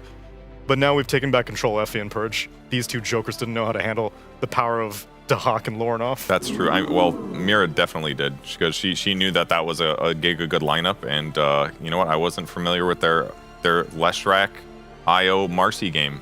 It was very strong. I got the okay, maybe not the Marcy, but I mean, it took way too long to win with, though. So I don't even think that game feels a win's good. a win. If you're Chimera, you're like, where did we go wrong? And then Lornoff's just looking at his hero damage, looking at TA2000's hero damage. He's feeling something right now. I mean, this is not the last time Lornoff did this. When he played Huskar in one of his previous years, he also got like 20 kills, and they lost that game. So I think Lornoff has really shown himself in this tournament so far, and he's going to be a hot commodity going forward. And part of it may have been a product of Laurel's Wind Ranger, now 0-2, Brian. I don't really know. We spoke to Laurel. He said somehow he considers her the same as all the other ranged mid laners. She's definitely lacking, though. Yeah, I guess if you're mentioning that she doesn't really lose matchups, you already know your mid matchup. So I feel like you could pick something that's more AoE centric. I think that was the one part of their draft that they were really lacking. Like, they had Silencer as counter initiation, and they also had it to prevent the saves coming out from Chimera, but Tusk, Wind Ranger, Night Stalker, all single target, and Sven, even though he's got an AoE stun to some extent, is also single target. So that was something we saw pay off, like in terms of killing Leshrac, despite all the heal, but it felt like if they weren't specifically killing Lesh at the start of fights, all the eggs were in that one basket, and then I really think in this first game we saw what happens no matter how good of a team you are, like world-class like Team Spirit, that if your lineup's that much harder to execute, that really you can lose a game to any group of high-rated players. Yeah. I think that what they were lacking in the previous one, considering that they were playing against Bristleback and Leshrac, they didn't have Mage Slayer Buyer. Like, this is the item that you go against both of these heroes, so it was kind of hard. Maybe there was some like reasoning for Wind Ranger to go for it. It's not your like real damage item, but I was also watching the pub the other day where BZM was playing against the, I believe, same two heroes, and he was playing Storm Spirit and did go for Mage Slayer. So maybe there's something to it, but Chimera, this time around, will get their hands on the Lifestealer. Yeah, they don't ban it out. Instead, they swap up the Lifestealer ban that they went for in Game 1 with a Night Stalker ban, and Spirit still go for the DK, the Tiny, the Abaddon, and instead of the Enigma, they ban out the Leshrac. I feel like the Night Stalker wasn't in the game. They just get way better initiations. Like, there was a lot of moments where Chimera was just way ahead, and they would just lose a team fight. And that's just it was just because of Night Stalker's vision. And it just messes with the map too much, right? It can be a big nuisance. But to add on to Lacoste's Mage Slayer point, from what I've noticed, the teams that have the strongest minute 15 timings, which are the timing that you have to bring to the IO Marcy lineup, are the teams with either an offlaner that buys Pipe, like a Darkseer, or a mid-hero like Ember Spirit that buys Mage Slayer first. And then you can join the fight with a lot of damage reduction that will enable you to take like the first key objective, which Spirit really weren't able to do. Like, yes, they did take the Tormentor last game, but they traded it for a Roche. And like, you can argue because the Shard went on Silencer, it wasn't that valuable. Yeah, especially when he buys no attack speed all game. He's a support. What's he gonna do? He was hitting those creeps He was hitting a lot. those creeps. Attack speed's pretty good Your there. life. And Spirit, we've been asking for it all tournament long. They finally pick up a Magnus. Is it a collapsed Magnus? I'm hoping. Could be Flex. We've seen it flexed in this tournament, but come on. If you're picking it, give it to Collapse. Yeah, you're definitely picking it for the RP, BKB Piercing Disable, rather than, like, I would be really upset if Yatra was like, yeah, I see Lifestealer. The hero I want is a AoE cleave guy that doesn't really man fight very well.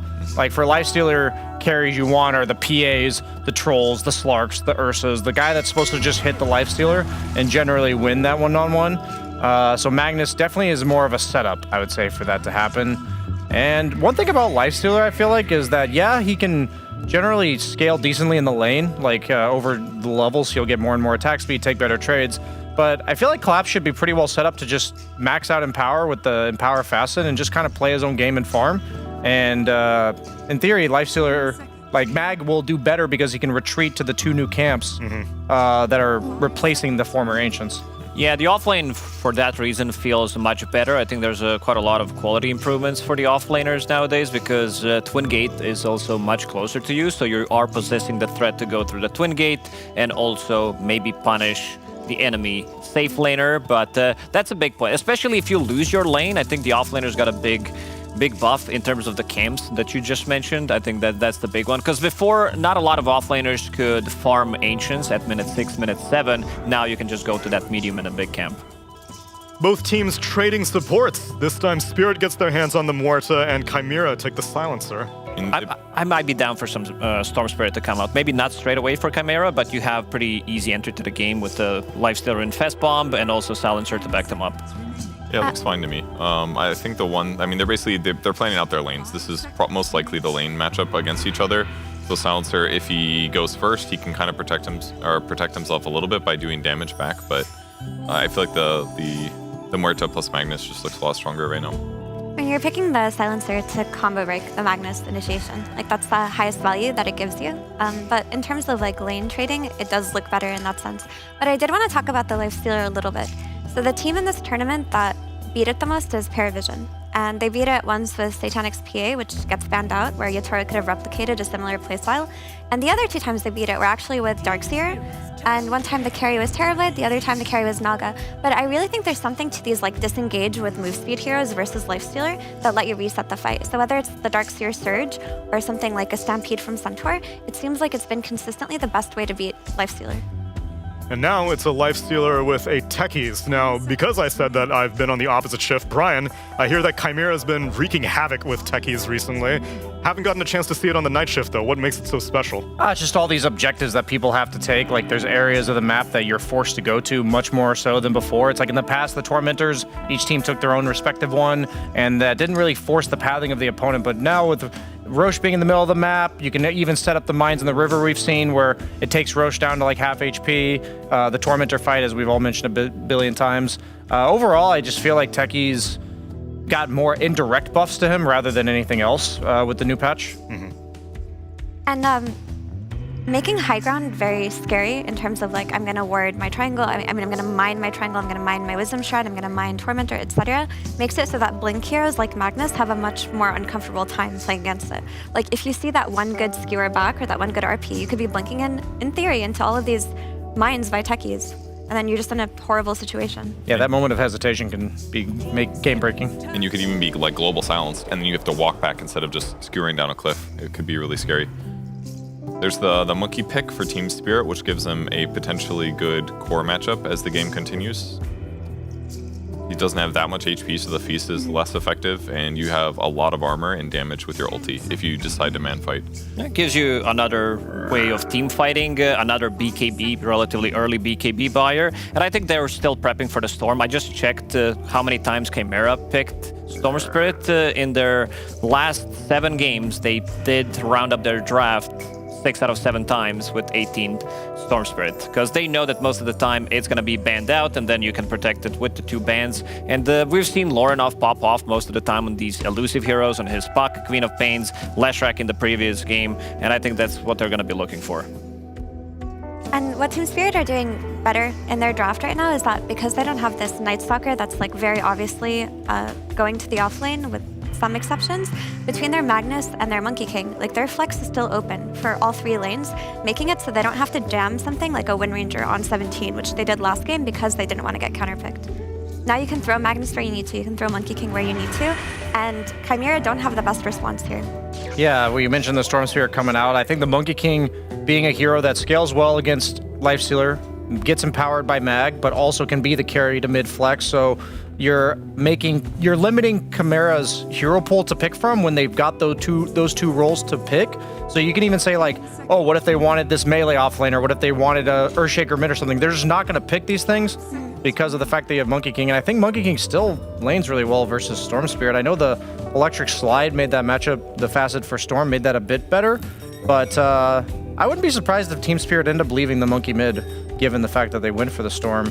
But it also depends on what DeHawk picks up for himself last. Yeah, if DeHawk picks the hero that gets ultra countered by Monkey King, I can see them throwing it on the safe lane and then just picking some Mage Slayer buyer to play versus the Storm Spirit. I really like the team fight that Team Spirit has right now. The one bad thing, obviously, is Global Silence, but in terms of area control, all 4 of their heroes are fantastic about this. They could skewer somebody into Ice Paths. They can deadshot them into Ice Paths. Like, they're going to be able to cover each other really well if they're not silenced. So having an ability to bait a team fight start to disengage and re-engage would be really nice for them.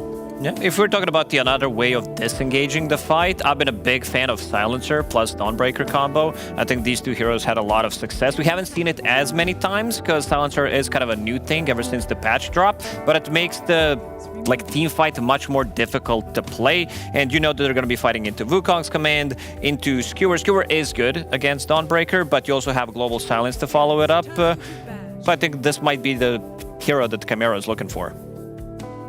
So far, Spirit aren't afraid of it. They ban out DeHawk's Enigma and Bristleback right now. Meanwhile, Chimera are expecting, or rather hoping, that the Monkey King goes mid because they are going to ban out Huskar. 10 seconds remaining. I think ever since the Ags on Dawn got nerfed, that matchup's not nearly as good as like a counter initiation to these AoE stuns that like Magnus, like the hard committal ones. But I wouldn't be surprised if they end up going for it anyway, but I actually wanted to see Darkseer specifically, just because I wanted them to have more teamfight aura buyer on Chimera. They are kind of single target heavy, just like we saw last game for Team Spirit. That always bodes a little bit of concern for me, especially when you have Ice Path, Magnus RP. It's for me, I think as long as Team Spirit picks a hero that presents itself to this Chimera lineup, like Monkey King doesn't want a frontline, Mag doesn't want a frontline, then suddenly Chimera's team fights are going to be even more complicated than they already are. I feel like both teams are going to have a weird time jumping the other team. One team has Silencer, and the other team has like a Monkey King on trees, Muerta to throw down the calling. It's really going to come down to the vision. Looking forward to your word of the game afterwards, Perch. Yeah. I mean, I feel like Chimera's jump is quite good though. Like, you just have this infested Storm Spirit with Lifestealer. He goes in, he gets covered by Global Silence, and then he's like pretty set, right? Whereas Team Spirit, they need to kind of play around this big initiation by Chimera, because if they do, then they have the superior team fight. Ooh, okay. This makes sense now why they banned the anti-mage, because it was definitely very confusing. But if this is their offlane hero, and you play against like a carry AM, and God forbid he reflects your poison sting, or he just jumps on you. You also have Storm. Yeah, you would have a bad time. So this Dazzle pick is kind of cooking right now because Team Spirit don't have enough like reliable jump to get on top of this Dazzle, and if they do, he's going to be covered by techies. Like, the biggest asset to having a techies on your team is like you can pick which areas of the map that you play, making it so that if you get jumped, people are getting bombed. They're just getting exploded by this techie's mines. It doesn't make it straightforward at all. The Medusa in counter to what the Dazzle does is kind of good as well, and really against Feast. Like, she has very low raw HP. The minus armor that they're throwing at her, it does not matter because the damage is being blocked by Mana Shield. It works differently. So on paper, it's a good time to pick this hero. There's also really high mana pool heroes for these guys. If you snake them, you're getting a bigger chunk of mana back. So it's a cool shard game. She also builds into Manta Style as her pretty much first item. So this is going to be kind of similar to what Naga Siren wants to do. So you can tank that first Global Silence, the other one doesn't last as long, so with the Manta Style, you could be the guy who's going to be disengaging the team fights, which I kind of like. And this type of a lineup from Team Spirit, this time around, they definitely, if the game goes late, they should not be worried about, securing the late game, pushing out the creep waves or anything, so they drafted slightly more for the late game oriented draft. Both teams did. The Techies is hoping for a late game defense, the Medusa is hoping for a late game siege. And based off of Game 1's performance, I wouldn't be surprised if we hit those limits again. Gunner and Odie Pixel. How's that game number 1 for you, boys? It was fun. Yeah. I'm hoping for another one. I don't think it'll be as fun. I actually really like Chimera's draft, and I think it's going to be not a quick one, but I think they're going to take it. You think this last pick Dazzle put it over the edge for you? Yeah. I also, the Deus Ult doesn't work on the Dazzle illusion, or like the ult. That's so true. You wouldn't be stone gazed. Damage dealer, healer, Graver. You can just protect from the Deus Ult. Doc's gonna cook. Like Mira said, it's gonna own. A 2-0 from Chimera is not something that most people will be expecting for this series, especially after their recent performance throughout the later stages of Group Stage 2. But if there was ever a time to turn it around, it's here in playoffs. Let's get ready for game number 2.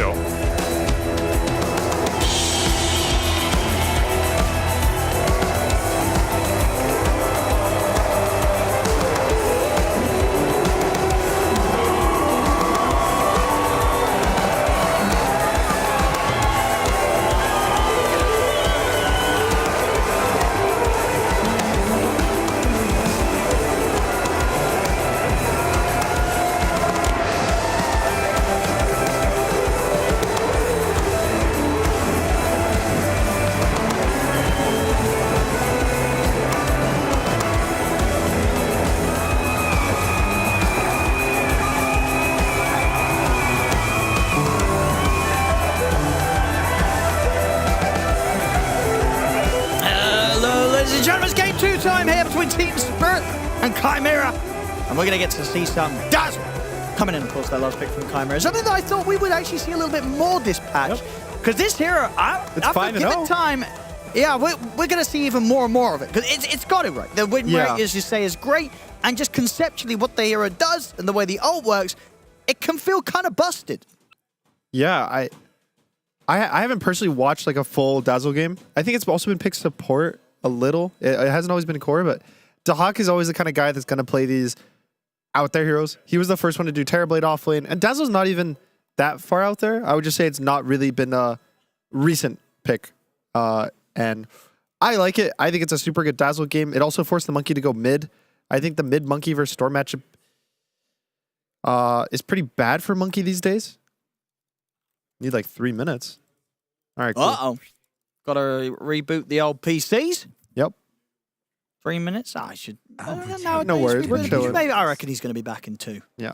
Maybe 1.5. 2 minute, not 3 minute. He's just trying to be nice to that minutes. Yeah. So last patch, I know on our old team, Copy liked Monkey vs Storm, but it was a bit different because Atos built into Gleipnir.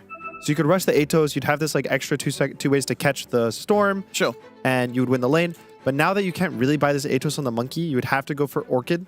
And it's such a committal item build that makes you like squishy, because Atos also give you HP. It also, you scale with a Maelstrom to farm if you don't get kills. So it kind of fixed all of your big issues.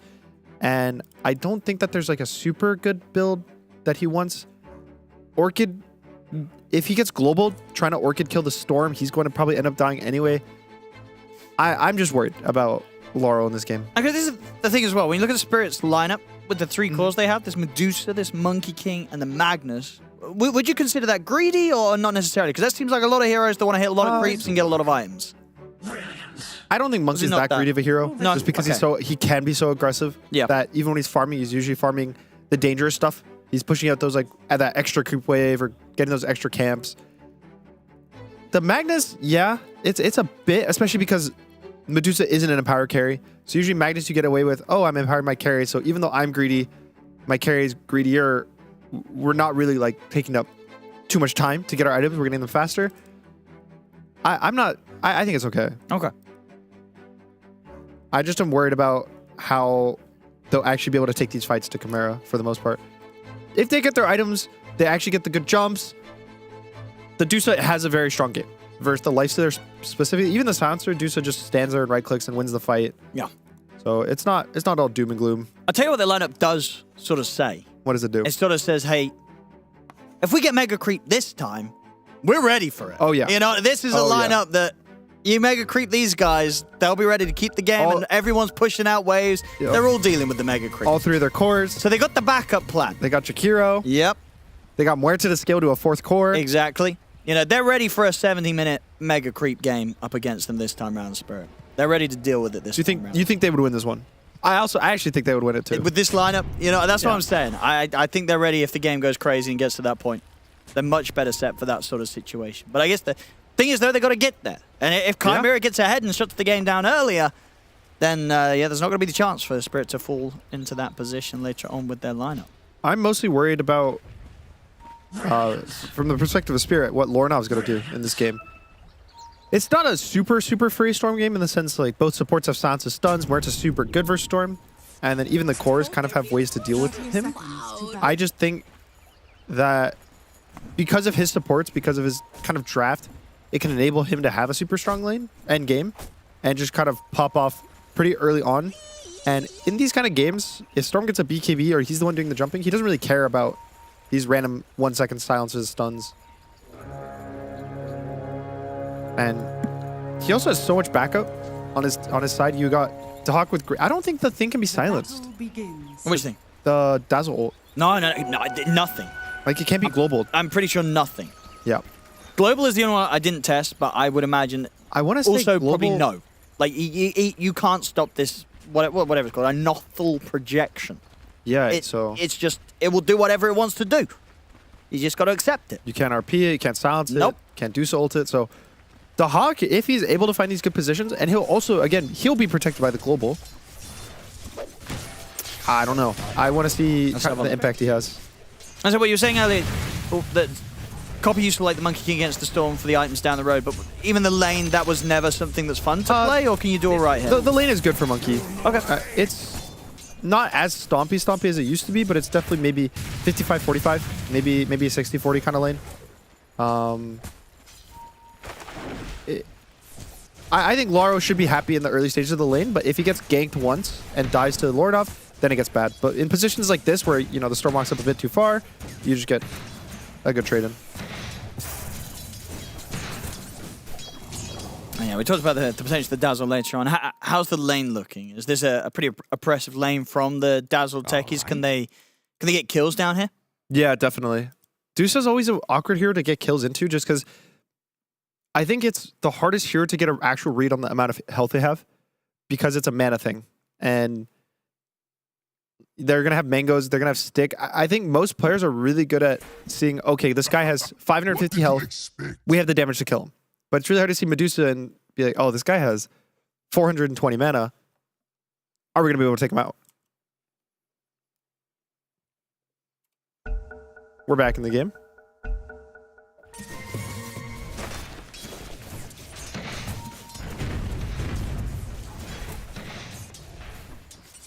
The top? Yeah, what do you make of the top lane? Should basically just be free from both sides. Collapse actually, so he went for the Empower facet. I feel like the offlane mags have been going the Q one? Yeah, no, I thought about it, and I reckon it's probably just because he's playing against the Lifestealer. Okay. So he feels like the Shockwave is going to have obviously less impact. Yeah, you don't want to max it out. Through most parts of the game, yeah, against the Lifestealer's Rage. I mean, it makes more sense. I think Indy, most times, when you're not doing Safe Lane Magnus, the other facet's going to be more appealing. Yeah. This one's good even for, like, Corsi's days, even offlaners are basically the same as carries. Yeah. Like, they're a very similar role.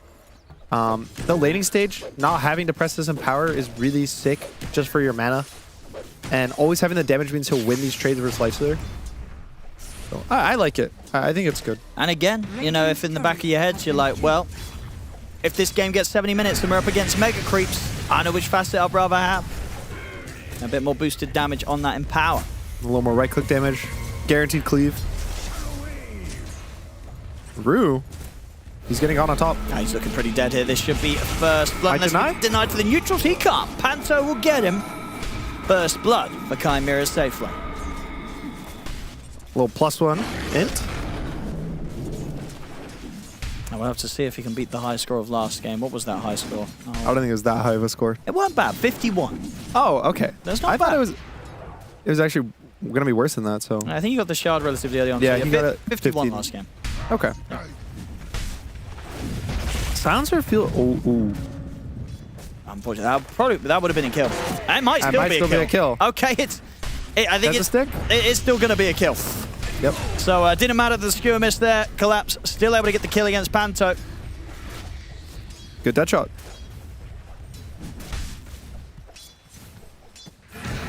I think the Silencer's laning just feels very strong right now, especially with Lifestealer.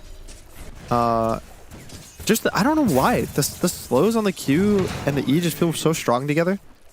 The hero downfall used to be that his laning stage was pretty weak, and now I feel like he's just a very solid hero. He lost last game on the Silencer, but I think he's still...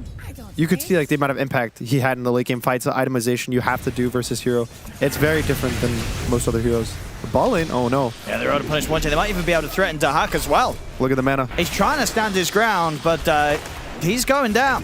Double kill for Miposhka and an easy deny from Radan as the wave ends itself in a perfect position for Radan to keep farming. That was rough. I mean, I guess this is sort of what you're talking about. Sometimes when you try and go for these fights and you kind of misread the trade potential. Yep. Cost them both their lives, Chimera. It wasn't even like that close, honestly, to killing the Dusa. I don't know if it was a go that they made intentionally. Well, Nal. Bit scary. He's got Rue by his side.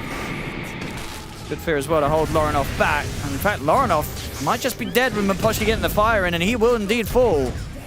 1J jumps across, looks for Rue in return. Won't even get him. Rue's going to be okay. Lal and Miposhka diving in under the tower.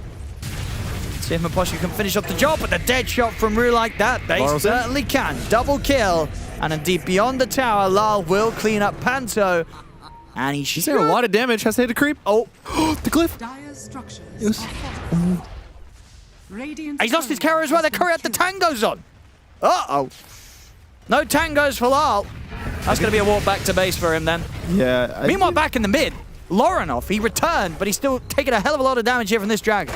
Yeah, Jakiro is so annoying at poking. And top lane. Collapse. It's going to be okay here. A bit of a trade. Yeah, they don't have enough damage here between the two of them. But yeah, what does this sort of mean for the mid lane? What's the outcome? I mean, definitely, Laurel's going to have a very solid early game. Yep. I'm interested to see what he buys, and this is why the match was kind of hard. This level 4-5 timing. Ooh. I think he's dead to the dot. No, he's going to... You don't think so? No. He's dead. Surely. No, he's going to be fine. Ooh. It's close. 20 okay, health, 20. The Tango. And now meanwhile, Panto, he was dead. I think he was also too focused on whether or not Collapse was dying. I meant Panto. Oh, there we go. Yeah. Saved. Absolutely saved. We're good here. We know exactly what's going on. We always are paying perfect attention to the health. I mean, after that game one, you know, who knows what's going on? Yeah. That's a crazy start to today. This game, though, very different. 7-1. Yeah. We have 2K gold. I think in the first game, they weren't ever really ahead. It was always a bit of a back and forth. Well, I think the only time they were ahead was when they got mega creeped. And then they actually managed to get the gold lead in Spirit. Only took them 50 minutes. Oh, this tier 1 tower getting quite a lot of pressure put onto it, whilst you know, Lorinov is not able to show himself mid, just trying to get himself that 6. Miposhka and Lal, they can start making moves. 1J's going to tick out. Miposhka on a killing spree here. A 3-1-4 on the Jakiro, a hero that we have seen have some pretty fantastic games. Yeah, it's looking great. I think whenever you have a really solid early game on Jakiro, you're able to go this like 2-0-2 build. Maybe he even goes like a 3rd point in one of his aggressive spells. You do so much damage every single fight. 7 minute. Ooh, the projection. Let's have a look, Lal. And he's going to stand his ground with a Wukong's command. 1J's gone. And they don't really care that much at all about this Nothel projection. Do they? Are you sure? Okay, maybe they do a little bit. They care a little bit. Well... Wait, Lorinov has no mana. Lol, he does die, but Lorinov's not able to stay on the point long enough. So Team Spirit do still get what they came for. They get the Shrine of Wisdom. But at least a little bit of a punch back from Chimera as they're able to take down Lal. Radahn should be okay. Miposhka's ready to help out with an Ice Path and a Dual Breath. And Chimera surely not going to want to fight into that. Same time up top, Collapse using the RP there, able to punish the fact that TA2000 was on his own, had Rue to help out with the damage to bring the Lifestealer down. Well, Team Spirit's looking really good in all their lanes. Top 3 networks in the game. Pretty much all their lanes went as good as you can hope for. It's a very good start. Getting both Shrine of Wisdoms as well. They can have the XP advantage. Solid beginnings. Yep, definitely. It looks like he's going for, I think, what is that, Mage Slayer? No, he's going for Echo on Laurel. So nothing really to be anti-Storm. I guess he's just assuming you play with your Mert will get an Atos, also just an RP. It's not really his job to deal with the Storm. I think I wouldn't necessarily be a fan if the game was closer, but because of the fact they're already 4K gold up, it's 8 minutes in the game, I think it's okay to just not stress about the Storm's impact. And even with the Dusa, you don't really care Storm, because he can never jump the Dusa with his limited damage pool. So it's okay. I think it's perfectly fine in this game. Bottom. The Hut. Trying to make moves again with an awful projection, but they're fine. They can just turn, pick up more glory here for the Dragon. Poshka. 4-1-5. They're losing a lot of lives here against Team Spirit in this early game. Chimera. Definitely are. And Panto, he's going to lose his as well. As Lal's able to just pop the Wukong's command and quickly dispense of the silencer. The Hack. And he's going to get chased down a bit. They'll drop the Macropie Poshka. A solo kill? Ice Path down. End of the dead shot. We'll count that as a solo kill. We'll count it as a solo kill. He's getting out of control. This Jakiro. And Poshka's having an easy time. Why can't every Jakiro look like this? And these towers, they're going down. Bottom tier 1. It's going to be gone. And when they want to, they can finish up that mid tier 1 very low as well. Yeah, they can just walk around pretty much anywhere. I don't think Chimera can contest them. And it's the support diff this game. So 1J's 0-5-0 on the techies. Panto is 2-4-0, so he doesn't even... I guess he's in both of their kills, but still just kind of struggling compared to this Jakiro especially. Oh! They try and make the jump on towards Lal, but Lal's quick with the jump out to the side. Still though, he's surrounded under the tower, trying to get the boundless strike off, but Lal, he'll fall. They get the first big kill. Can they get something more? They're going to turn straight over towards Miposhka, but at the same time, Miposhka finds Illusion Rune, and Lorinov, he used a lot of mana for this. Miposhka can just look to turn and threaten him. He's going to have enough to jump up to the high ground. Deadshot catches him. See if he can get the dual breath. He's going to have the Ice Path again in a couple of seconds. Miposhka. But the slow should hold back the Jakiro long enough to give the space indeed for Lorinov to zip away. So Lorinov will get out. They'll turn their attention over towards Panto instead of Brute on that lone tree there, hitting a beautiful angle, knocks him back straight under the burn arrow of Radahn. As they try to piece something together around that mid-fight, and it doesn't really slow down much. It's Team Spirit, they're still coming in with the push, they get themselves a kill, and they will get themselves this tier 1 tower. So 10 minutes in, all tier 1s taken away. And I think this is really not what Chimera wanted with this early game. Lifestealer as a hero, you want to just sit in your safe lane, protect his tower for 13, 14, 15 minutes, get your full radiance, make no moves. His tower is gone. You have Storm, who's supposed to be this strong hero on the map, initiating you. He's 4k net worth. He's the lowest net worth core in the entire game, so he's not really going to have impact. And then Dahak, I think, is just struggling with this counterpick matchup. The Dusa versus Dazzle. It's a bit awkward. I think they just have to try to slow the game down as much as possible, or 5v5. I think those 5v5s can go pretty good for them once they get level 6 on both of their supports. It feels so far away. He's getting caught out in the mid lane. Didn't see this tree coming for him as Lal pops out from the moving tree.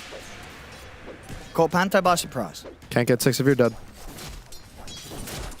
Of course, you know, Radahn getting all those ancients as well. Yeah, this Medusa, dangerously far. The Manta's going to be out soon, and then making a move into it is Chimera. It's not going to be easy. Blink Dagger on Collapse.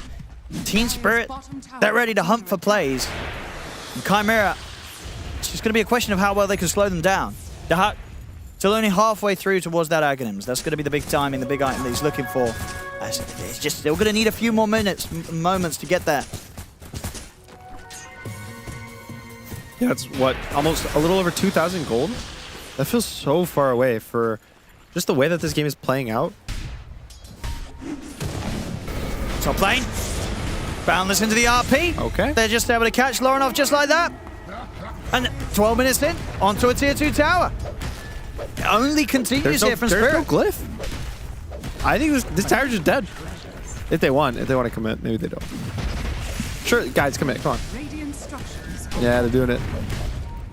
7k lead. I mean, this is getting a pretty wild start to the game here from Team Spirit. That is showing no signs of stopping. We'll see once again. Just Boundless, RP. Silence. What do you do? You can't play on these waves. Last game was not this bad, right? I think last game was a little more chill. It was definitely more chill. This is Team Spirit stepping it up in terms of what they're able to do against Chimera in the earlier game. When you looked at what Chimera did against them in the first game. This is something else from Team Spirit so far.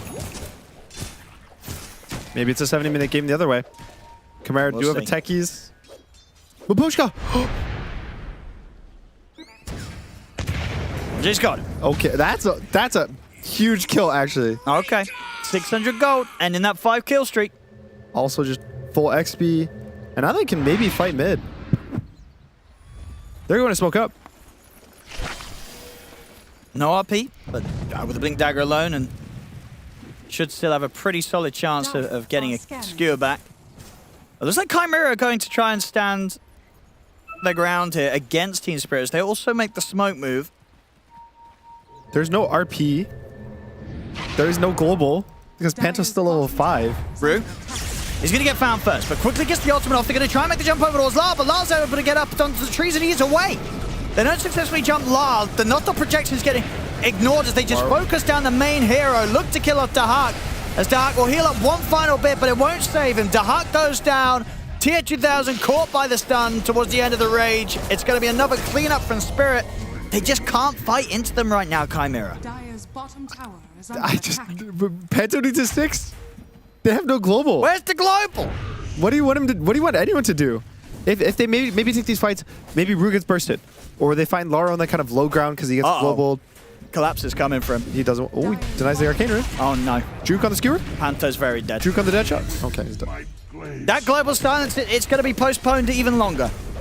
And they needed that yesterday. And it's just not here yet.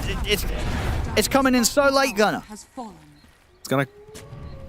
Oof. He will get 6. I think he's about 1 creep off. Will he? Yeah, I mean, yeah. 1 creep. Eventually. There's no way he doesn't get 1 creep before the game ends. Or they call GG. That would be a good time to call GG. Like, waiting for your support to get level 6 and you call it 1 creep away.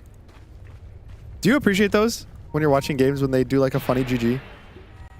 Or do you not really notice them? Well, what would a funny GG... Oh, I mean, I guess like the funny GGs where it's like the game's still over, where, you know, you get like the whole smoke up, go kill the captain, and then call GG. Yeah. We've done that before. Yeah. We'd be in go like for one final games that are hurrah. stomped. We'd, especially when you win the first game, you'd be like, let's just go with game 3. This game's not worth playing. Oh, mines are up, but in goes the illusion. Out goes the mines. Radahn easily able to clear the area and set the team up to take the Tormentor. Does 1J try for a crazy move there? Yeah, he goes. He does. It's like he's thinking of the Tusk. Oh, let's have a look. Oh, let's have a look. Well, there you go. He got one of them. He got one of them. Okay, and the Tormentor's healing. Yeah, they might not be able to finish it now. They can't. All right, there you go. 1J doing what he can.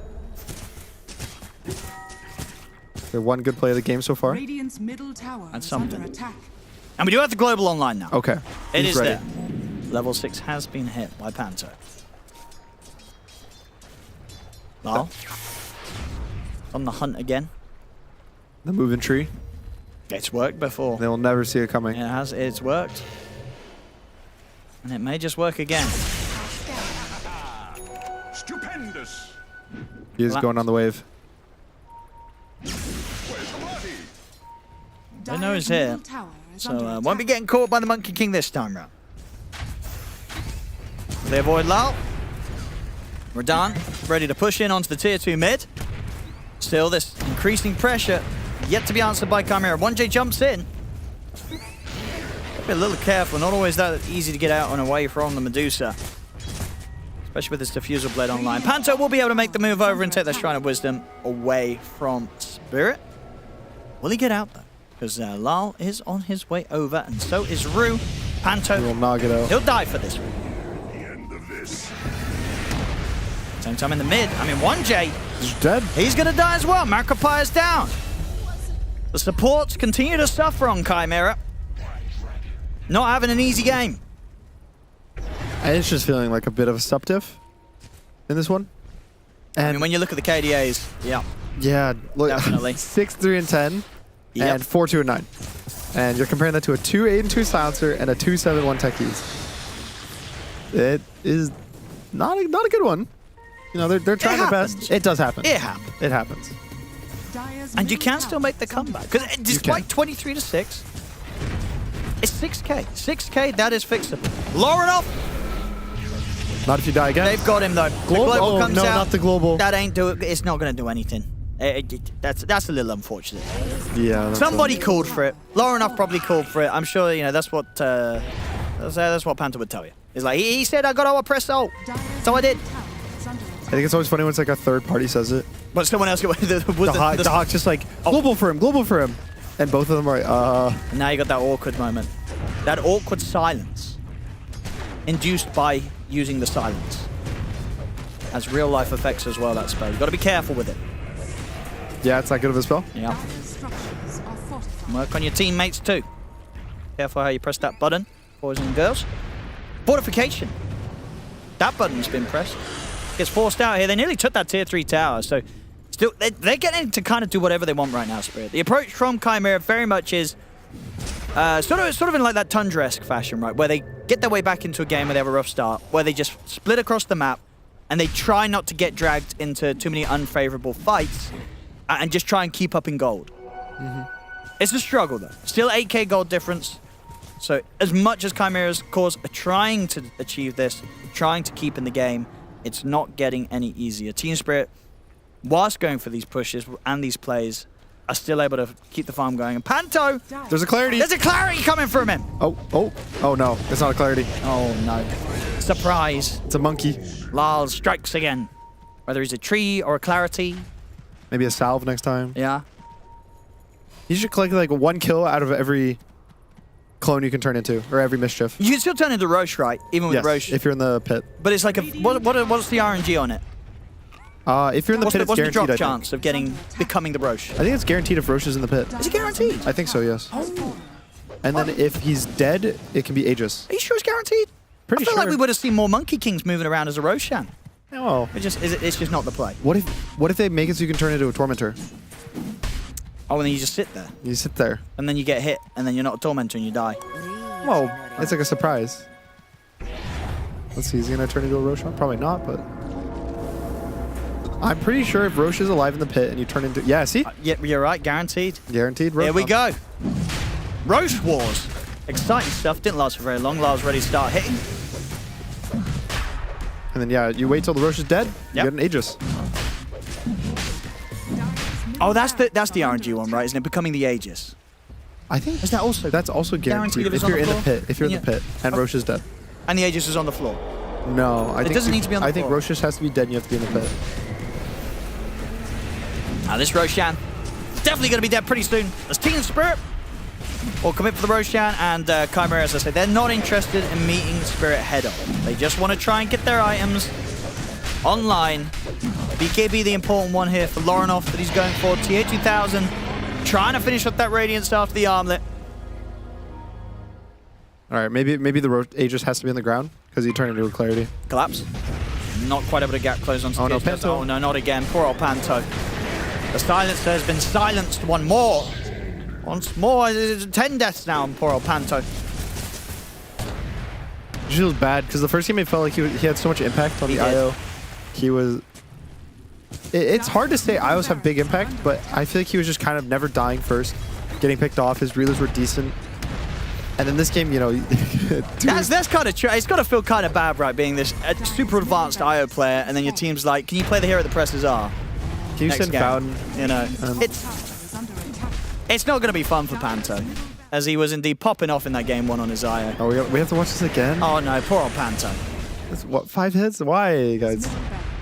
That's just mean. He's only got 4 brain drain. That's the reason they're losing. Like that might be kind of. This might be one of the games with the silencers where it's kind of the lowest. I'm not gonna lie, that's pretty low, right? If you end the game with 4 brain drain, that feels kind of bad. You know, you pick this hero to have some fun, steal some brains. There's the Ags. Okay, Dahak will get the Grave off. Okay, the global. They got the global, they get the jump and the pullback on towards Collapse, but Collapse is able to get the RP off. He caught the 2 big ones, catches the Storm, catches the Lifestealer. They're both dead. Storm will buy back, and with that be able to clean up Collapse in return. But there's no Lifestealer. Dahak, the Nothel projection will end its projecting as Team Spirit will project their skill all over this game. As this one's looking pretty done and dusted, Gunner. Yeah, 30-7, 23 minutes in. And Lal. Old trick. Rampage. Oh, it's on the cards. Can he get a Rampage or not? Let's talk about the last game. Everybody's going to just try and stop this Monkey King getting the Rampage. That is the mission now for Chimera. They're like, do not let him get a Rampage. They got the Grave onto 1J. The Rampage timer. Boundless Strike. No, Radon. Oh, that's actually illegal. Oh. Radon. Look at Lars. Look at his face. Yeah, that's stolen from him. That could be the beginning of the comeback.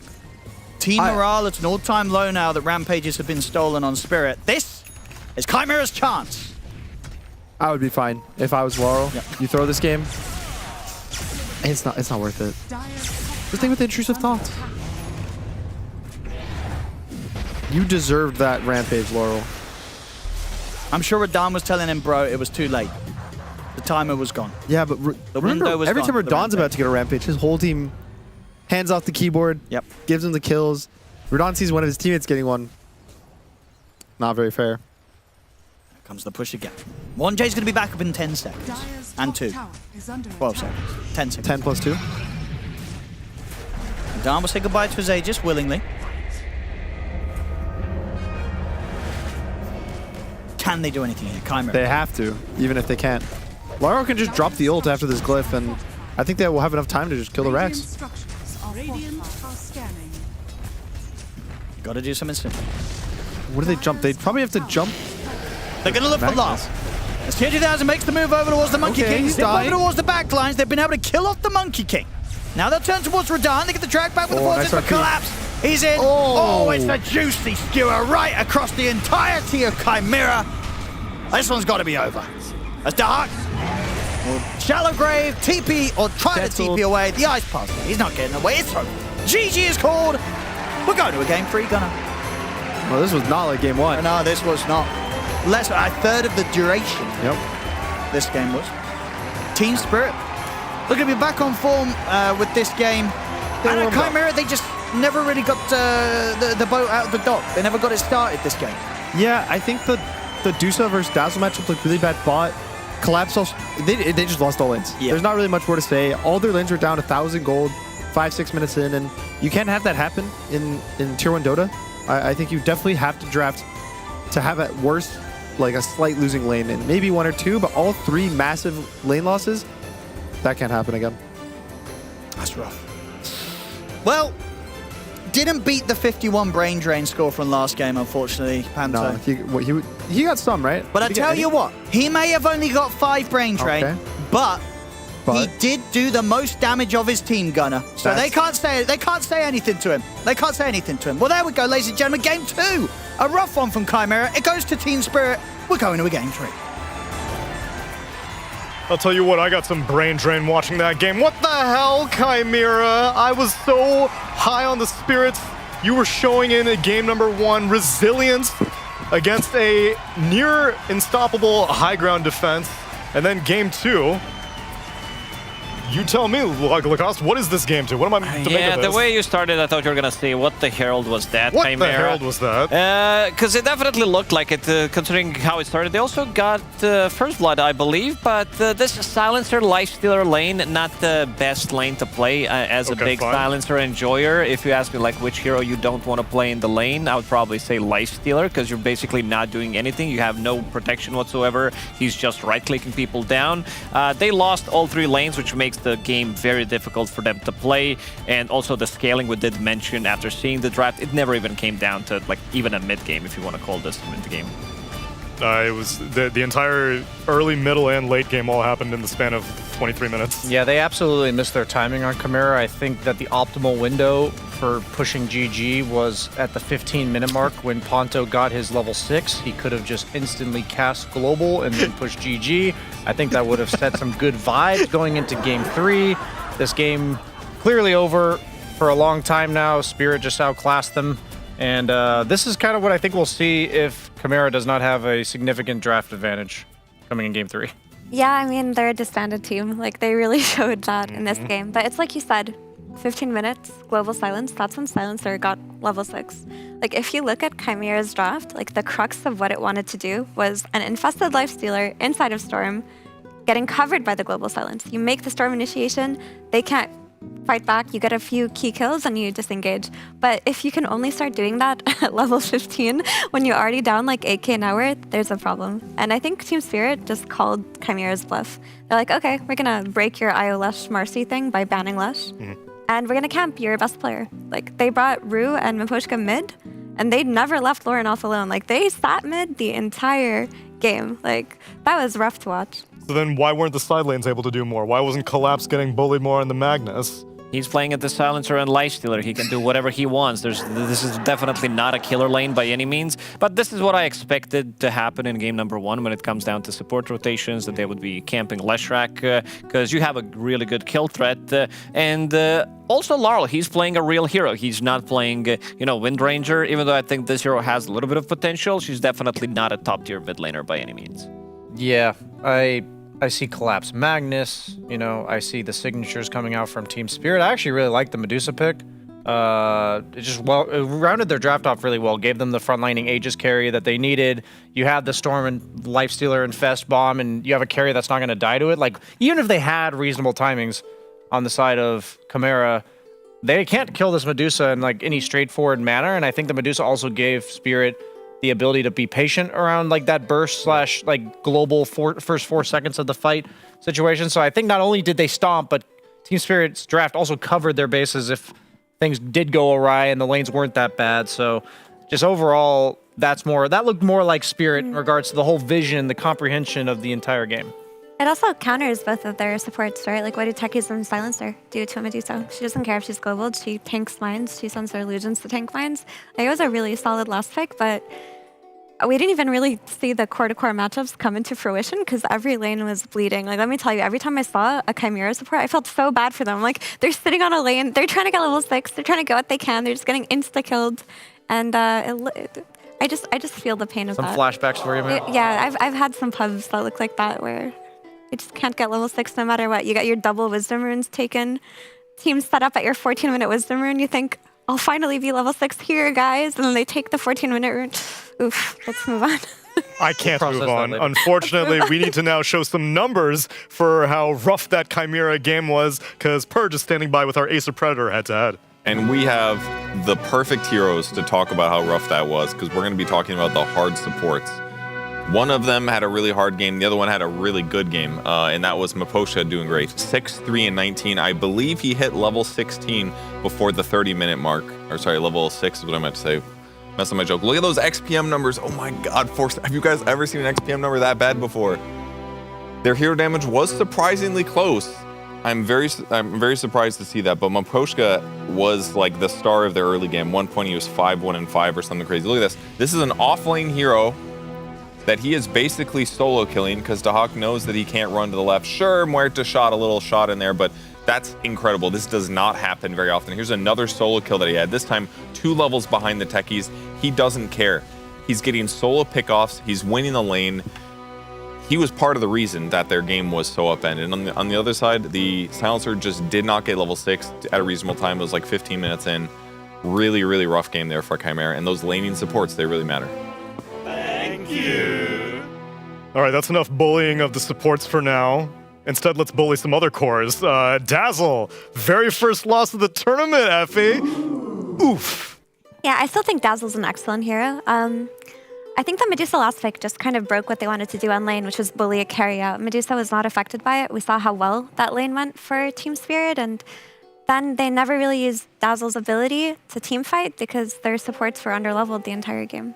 I think we'll still see some Dazzle today in this tournament. It's a great pocket pick. It's now only 1 and 1 loss, 5 wins. It's a pretty damn good win rate. And now Collapse has 1 win on his Magnus. They have not let him play it all tournament long. Brian, what were they waiting for? They were just pulling the ripcord. They're like, oh no, we're down 1 against Chimera. It's Magnus time. Yeah, it's TI finals time, you know. What play your favorite hero? I'll always remember OG doing that at TI8, but for Chimera, I definitely, what Tamira's point that she mentioned that they were just camping Lornoff the entire time on Team Spirit's side, I think Chimera's side lanes need to be more aggressive, just in general. Like, Lifestealer is a play his own game, farm up, like offlaner does his own thing on the other side, you just trade farm. It really frees up the supports to do whatever. One side has a Muerta, the other side has a Silencer. Like, Silencer just doesn't really contribute that much if you're on the defensive.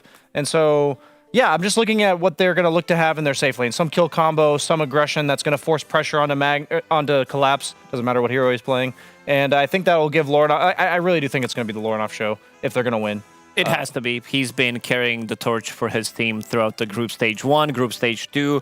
One thing I want to see is slightly more aggressive heroes that can come and help out for the 6 minutes when we saw in the previous patch offlaners rotating 6 minutes in. We saw some carries in this patch rotating just to be able to, because people nowadays are more emphasizing onto the mid lane. We see much more supports, much more fighting going on because there is no bottle refill, so that makes it much more difficult. And we see some of the heroes like hero-to-hero matchups that doesn't allow them to make the comeback, especially if they get rotated on. So definitely I would want to see the supports moving towards and maybe even some cores from Chimera. I want to see the Hawk being maybe something that can move on relatively early. Well, thankfully the bar is set quite low after that game too, so most things will be an improvement as we look forward to the final game of this series, an elimination series. Get ready, friends, for game number 3 after the break.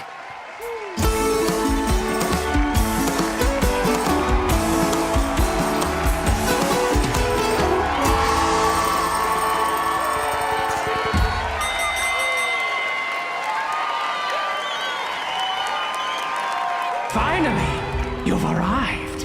You've been playing Dota 2 for thousands of hours, yet you seek something more. A deeper connection to your beloved heroes. You don't want an analysis of their power, secrets of their magics, explanations of their cosmic mysteries. No!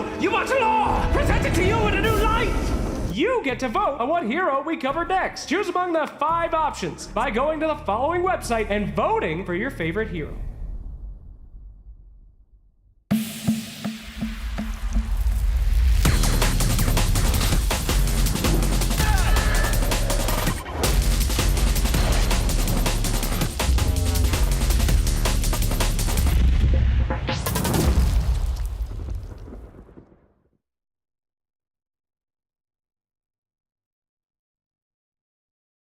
Ooh, what? You have to trust me, Omar.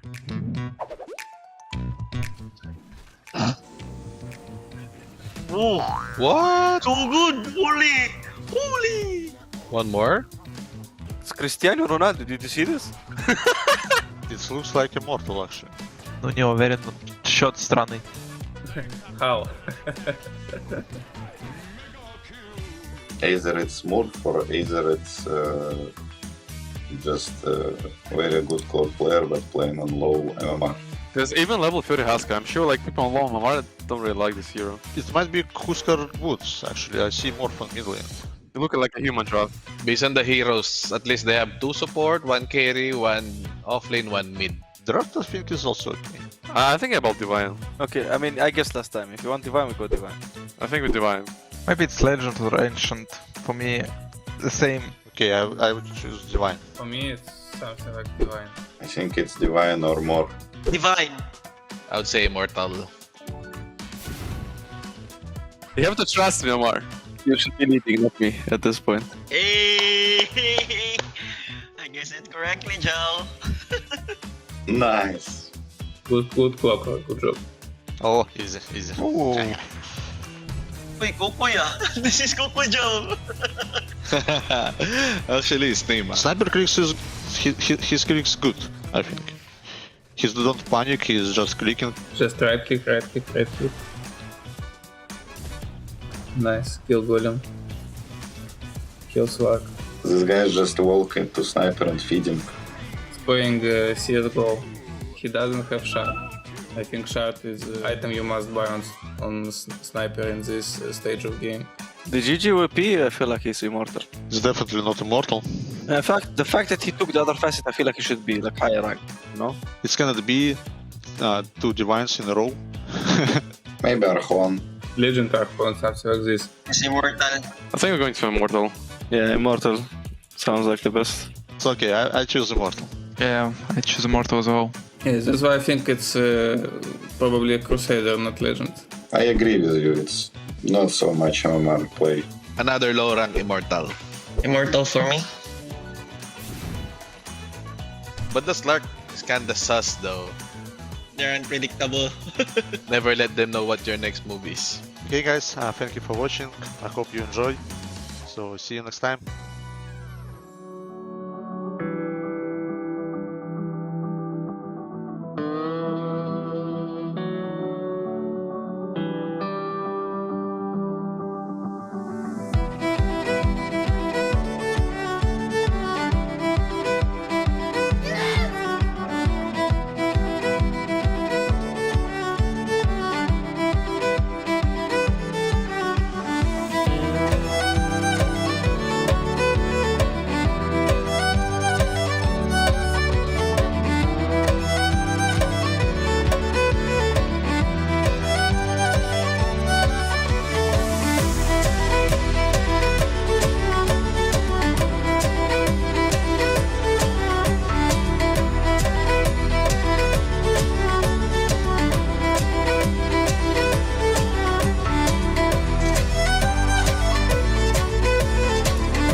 Welcome back, everyone, to our Theater of Wonders, where we're left wondering which Chimera we're going to see for this game number 3. Is it the tenacious Io Marcy Lesh that we saw in a game number 1 that was able to pull off a surprising win, albeit a very long win against Team Spirit, or was the one that got absolutely obliterated? I feel like they burned their best strat in game 1. That's what it felt like to me. They already debuted it. The Lesh is getting banned in the first phase. That was a key hero for a lot of Chimera's wins, because I think Lorinov has been playing top tier. In a lot of his matches, he's really stood out, and taking away that hero right now is just safer for your chance. Is there any other hero that they could have cooked up during this break, or maybe yesterday, that was a secondary 1v9er? Night Stalker, and then rounded up with the Venomancer. Jungle, I think this is actually the strat. They need to cook something real hard, because what they had in game number 2 was really disappointing. Do you mean for Lorinov 1v9? Yeah, I meant generally Lorinov's 1v9. I'm totally down for the shenanigans in the off lane, but Mira, do you have any ideas? I don't know. I think they need to cheese it, because I don't think they're winning honest Dota. That hero's a bit honest though, Mira. I don't think they can take it to Spirit with like straightforward drafts. Like maybe if they get some cheese Huskar. What? I can't see the... Huskar was kind of my backup plan as well. They can't even cheese their Huskar here. Their first pick, unfortunately. Yeah. They could do it on 8th overall pick and maybe set up the bans. They could do a bait and switch, figure out a mid hero that DeHawk plays, and then, 8th pick the Huskar or something, Or they could try to run back Lorinov Storm, but instead they kind of back him up with 2 supports that don't lose lane, so that if he starts getting camped, they can also counter Team Spirit's play there, because Silencer and Techies could not play into Jakira and Muerta. It looked impossible. Well, now you also need to remove Marcy, kind of with this Darkseer pick, because this combo looked really, really good. You're getting that extra damage with the pick-me-up facet, and you're also having 2 Ion Shells immediately onto target. They synergize real nicely. Big fan of this combo. And like I mentioned, Paravision, they beat Lifestealer twice with 2 Darkseers. Like, it's something about Surge plus a good carry matchup that makes it so that you can disengage from open wounds and kind of Also pick a and great choose your fights illusion better. that you make out of Lifestealer with the Radiance. And the Surge is even better now because of Lifestealer's facet, because if he gets a kill, he gets open wounds back. So if he uses open wounds on a guy and you surge that guy away, open wounds is just gone for the majority of the rest of the fight. So he doesn't get this like multi-hero kill in a fight, gain 150 free HP type thing. Yeah, Lifestealer is kind of like Bloodseeker now with that facet. Not like obviously as to the extent that Bloodseeker would be where you suddenly burst 2,000 heal, but you're getting extra HP from killing somebody, and you're also moving your open wounds to somebody else. You kind of want like a snowball effect cascade of your open wounds. I just feel like if you prevent that momentum at the start of the fight, and Lifestealer spends a lot of his time either chasing you or on the retreat, one or the other, just instead of locking onto his targets, that hero does feel a bit underwhelming. They actually elected to not ban the Marcy. I can understand why they banned out Tusk, because this hero also synergizes so well with the Darkseer. He's a hero that right-clicks quite a lot. He has quite a lot of attack speed nowadays, so synergizes well with the Tusk, with the Eye Shards block, of course, Ion Shell, good carrier overall, and we saw what Drew can do with Tusk. It's definitely one of his better heroes. This is how he kind of got into the pro scene. And the BKB's Pierce Stun. That's the right Lifestealer. The same goes for Muerta, right? Like, they prioritize the Muerta ban because they don't have pick out of phase, and it won both games. They won game 1 and game 2. This is really 5-head by Team Spirit, by the way. I'm pretty sure Chimera thought, we're banning these 2 heroes, and we know that you're going to pick Marcy on 3rd overall pick. But if I'm Chimera, I don't want Marcy myself, unless you're doing like a Marcy Visage offlane or something like this. But now all of a sudden, Team Spirit's got the Darkseer Jakiro combo that we've all been raving about with that new Ice Path facet, and they're likely going to get the good synergy in lane with the Marcy, with the Darkseer, so... What about them cooking up Io Marcy from the offlane? I honestly, I think you kind of have to just consider deny picking Marcy right now without it griefing your draft somehow, so I wouldn't be opposed to that. You are severely lacking teamfight if you do that, because Darkseer's, already... Darkseer Jakiro's, like, enough team fight for an entire lineup, and we're only 2 heroes in. For what it's worth, Spirit have not been running Marcy on Rue that much. He's been doing weird stuff like Ricky and Bounty Hunter and Ricky's very annoying for Lifestealer, so that could be what they're going for as well. Yeah, that's the thing, is like Rue has so many Darkseer pairings that they don't even care that much if they take it away or they don't have it. Like, they play Bounty Hunter on Rue, they play Ricky. Those are the heroes he is popping off on Spirit Breaker. There's like a lot of potential routes they could take here. And if Chimera want to deny pick Marcy, then they can only do it with the Marcy Visage cheese. There's no other offlaner for DeHawk that you would play. That's spicy. The only team that did play it was Team Liquid. As a 5 position. I would love to potentially see it as a mid in Immortal Pubs. I raved about this hero a few days ago. I'm going to check up on it. Check Lornoff. No, as a mid. Oh, okay. See what Lornoff's been cooking Well, up. if he's been playing, that's cool. But the way that Liquid used it was their opponents had a lot of AoE damage. And if you just have the nanobot facet, you're doing AoE heal to your team. So it allows you to better stand in these dangerous areas that are being macro-pyred, that have wall illusions and things like that. So it could work out, certainly, but it does tend to be maybe a little bit weak in terms of ganking on the map. But if it is like 5v5 team fight, the AoE heal's fantastic. Yeah, I'm kind of a hater on that, actually. Like, while I do think the Liquid game is really cool, I think the nanobots just don't heal as much as they used to. All of Tinker's aura items got nerfed. And you have to, like, win your lanes so that you can set up in these areas. If you're playing, like, reactive Dota with Tinker, you're not really out-healing that much. Like, already, Darkseer plus Jakiro is a lot of damage. And in that game that you talked about, Laurel, like, was dead half the time, so they didn't have the Leshrac damage coming out, and Tinker's heal looked that much better. Is this gonna be, like, I'm getting the same vibes from the previous draft. If this is gonna be position 5 Tinker with the Lifestealer, I kind of find that lane to be relatively useless because you possess no kill threat whatsoever unless they go on you and then you make some like turnaround play. But they could also creep skip, dive your Tinker. Now they have a little bit of a global presence, but I'm not seeing like anything beefy, no front line other than the Lifestealer. And these heroes together, they don't really synergize well. Yeah, and if you pick Marcy, Ricky, or Spirit Breaker now, Faru, like, you have a hero that's going to control the Tinker. I love Spirit Breaker a lot. Or Find the Prophet, too. Because it counters all the heroes, especially against the Lifestealer. You have 2 BKB piercing abilities. It's just a way too good of a pick right now. I just don't think Tinker is the hero he used to be, really. Well, I do like that teams are experimenting with it. It takes a lot for it to work, and that would be like a strong playmaking support that you set up with for you to defend all of your towers, to have something to TP to, and for a frontlining, like 2 frontlining cores that take advantage of the repair bots.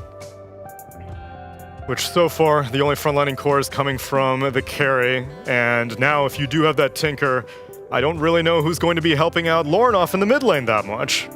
We don't know what hero he's going to be playing. We don't know how much help he needs. But Spirit have proven that they are more than happy to rotate on that mid. And I imagine Spirit Breaker will have nothing better to do than charge Lornoff all day long.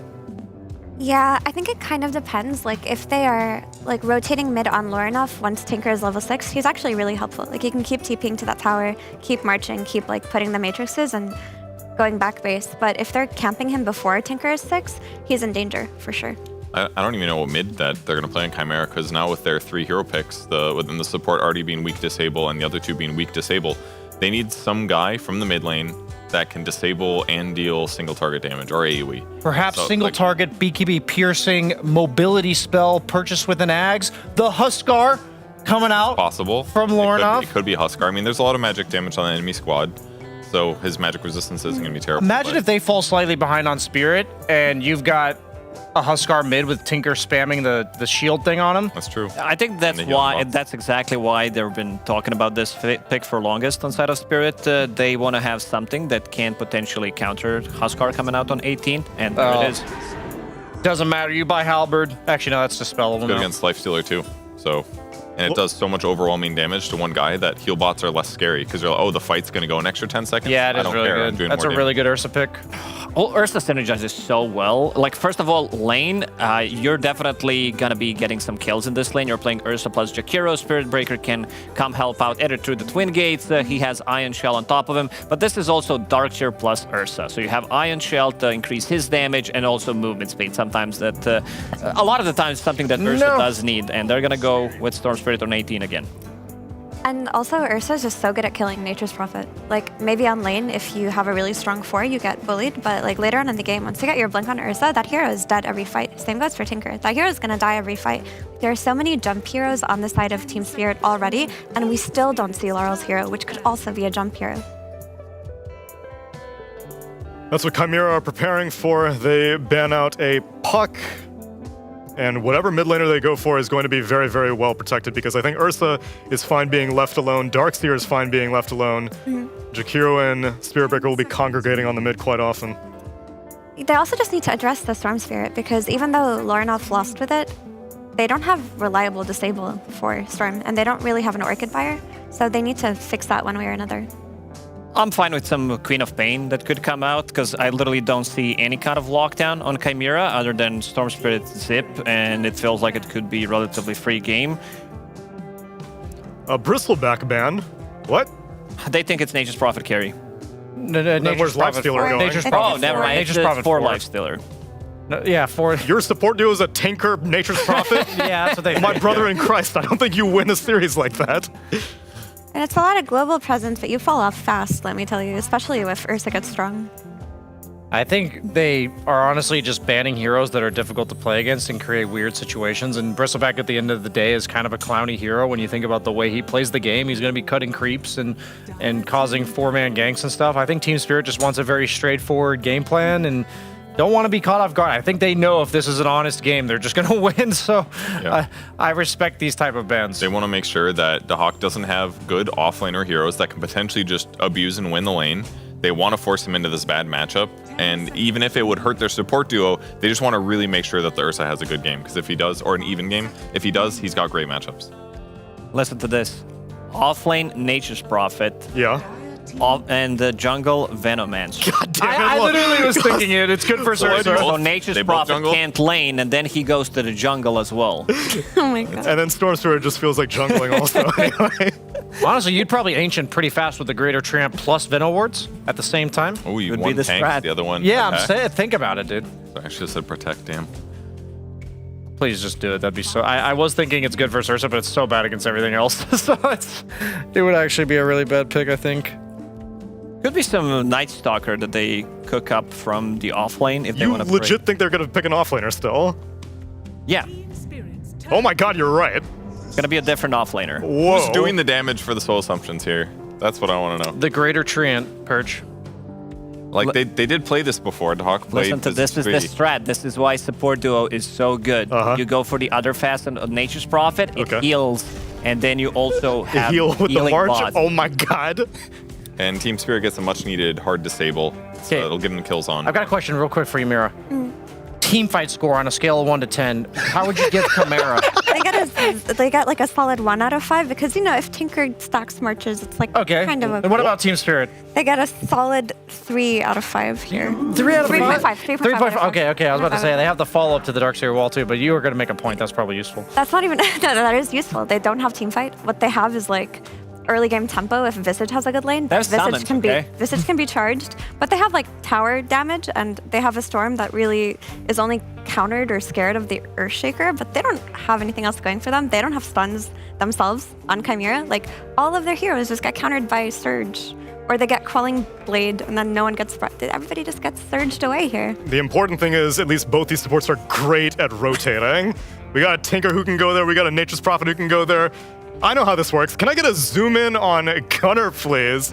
Because if I've never wanted to see a head nod or head shake on this Nature's Prophet Tinker support duo, Gunner. That's not that big of a shake. This is like a, maybe. That's more generous than I thought. Chimera in general throughout DreamLeague Season 25, Gunner. That's what I like to see. It's a team that's hanging in there by a thread, and they are relying entirely on that thread, holding up a Nature's Prophet and Tinker support duo. Elimination is on the line for this team that is in the top 8 for EWC leaderboard. Let's see if they'll make it even further in game number 3.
we go, ladies and gentlemen. It's time for the deciding game 3 here between Team Spirit and Chimera.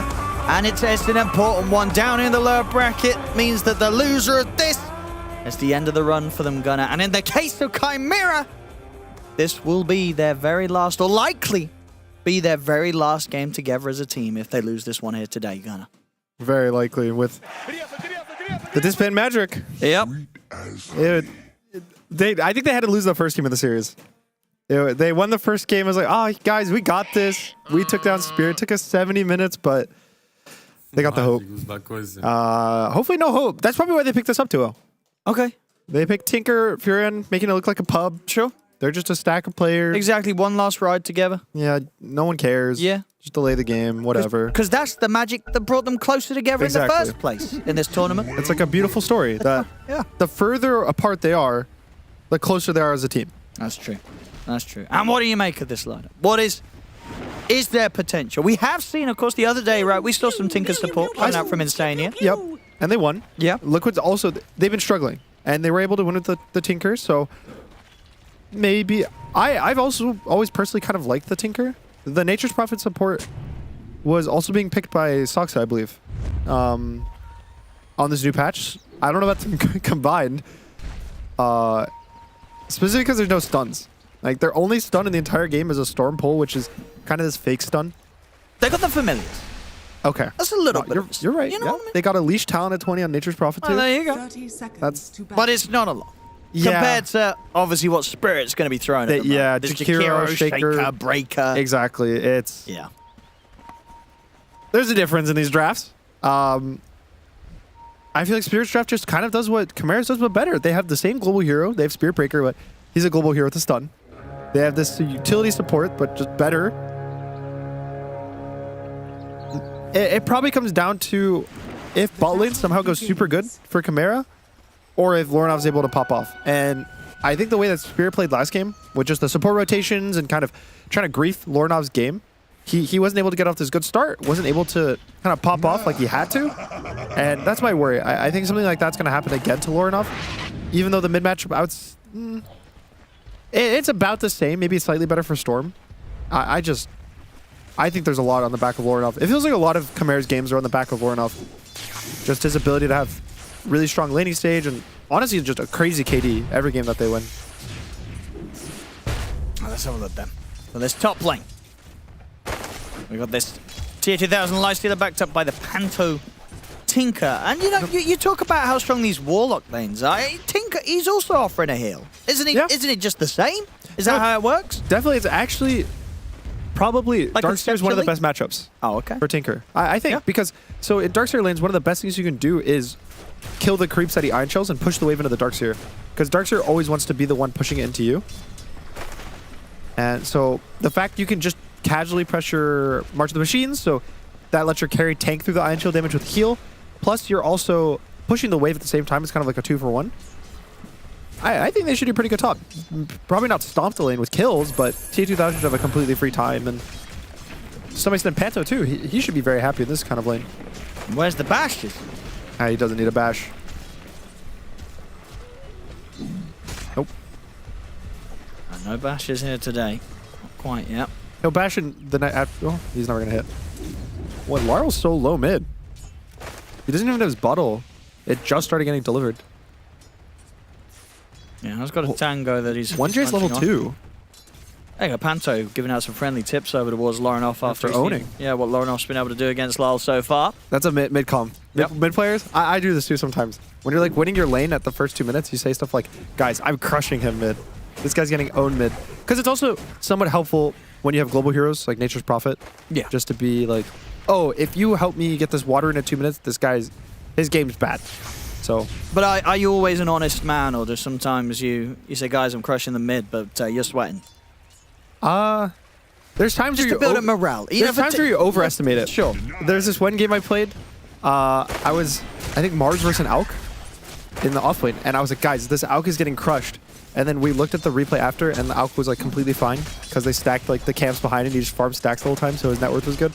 But in the lane, I had like 6 denies in a row. I was like, guys, we're owning this lane. And then my team kind of left me when his net worth was completely fine. And then we lost and we banned out the third game. But, you know, happens to the best of us. What sort of... Ooh. So they can do anything here. They've got the level 2 iron shell, so we'll of course look to try and make the play. He has a rate. Ooh, there's a bash. There's a good bash. Tier 2000 will get back in time, but the vacuum's there. Still though, closing that last bit of a gap. It's not going to happen. Tier 2000 will survive. Lifesteal's a really big hero to get low because he wants to sustain by like hitting creeps and having to stand in the lane. So if he's low and can't just hit the creeps, then he'll be out of the lane for a while.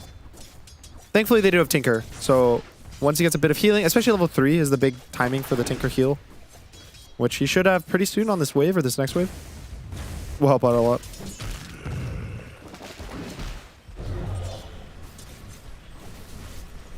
And then bot, I'm not really sure. I think it's just a dual range lane. So Visage is always getting chip damage from the Nature's Prophet, constantly right-clicking. It's nothing too crazy down here, but I'm not surprised that they're winning bot very slightly. Look at Panta, he's dying to the Iron Shell. Ooh. Next go, they might have a chance of finding something. Dire's middle tower is under attack. It's a lot of healing though. Panto's actually sustaining the lane so well. I think Tinker, his mana's in this really weird spot that it almost feels like he has too much mana in the laning stage for side laners, just to balance out how he is for mid. And so you end up being able to spam your spells pretty often, especially because they have really long cooldowns. It's a 33-second cooldown on March of the Machines right now. So just constantly going to keep healing and pushing the wave, and not much kill threat for the side of Chimera, but good free farm threat. That was tier 2000. Oh, Current, careful. This is a good pull. Is able to get the creeps? Yep. Okay. And not too much the Panto can do about this. Yeah, they'll lose probably 1 or 2 range creeps back here with the dies. Still, they get 2 full waves. Collapse's game is really good. He's 2.5. He's 500 net worth over TA. That's very surprising to me. I don't think this lane should be this one-sided for the Darkseer. And with no kills either. No one's got a kill. It's definitely a win for Team Spirit. And if they contest this too hard, he can just TP. I was going to say, it doesn't look like he's at any threat of dying. Yeah. Even if they bring like a +1, it's not easy to deal with the Darkseer right now. If the Nature's Prophet TPs, yeah, Darkseer can still just TP out. Same with Visage. That's very true. It would have to be Storm TPing just to cancel the Darkseer's TP if they really wanted to kill him. They're going to try and make a play down bottom. Root. It's going to go straight for the heart with the charge.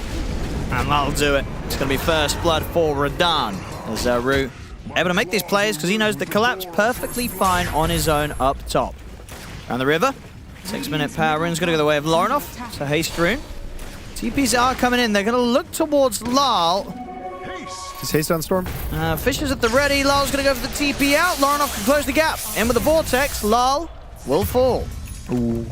Takes the kill with the Treant. Well, that's a bit rude. A little bit. Yeah, should let Lorinov have that one. But you know what? 1J says, you know what? Maybe I'm going to end up carrying from the support position on my Prophet. You never know. Yeah, I mean, when we saw Soxa playing this, I think he was like top 4 net worth in the game as the support Nature's Prophet. There's a lot of pressure on the tier 1. It might just go down here. There's no glyph. Washka. Gonna look to try and hold them off. Rude coming in with the charge, but it's only over towards the Treant. And gets the tower denied, but that's still the tower off the map at pre-7 minutes in the mid lane. I'm super impressed with how mid went for Lorinov. Just the fact that the first few levels he was actually stomping the Shaker, and then it ends up with him taking the tower. Obviously there's rotations, sure, but just the fact that he's able to play this lane so well, and it's a fairly even matchup, is just really nice to see. But the side lane cores of Spirit, they're the ones who are even happier than Lorinov. 3.6k net worth, 3.4k, they're numbers 1 and 2, and it doesn't feel like they can be pressured at this point by anything. Look at this. TA 2000 can literally just... The best you could do is deny the creeps. Yeah, you're not touching the hero itself. I mean, Lorinov sort of like was around, but he did not want to do anything there. Mid lane, they'll drop an Echo Slam. It's a slow kill early game, so there's no loss. Just dropping big ults for kills here and there. 2 and 1 now. Just trying to get his dagger on the shaker. Oh, Hey. 1J. Oh. Oh, he's out. Just in time. I'm trying to block the camp, but... Yeah. Oh, he got it. His collapse had to get in there to kill it. Dire's middle tower is under attack.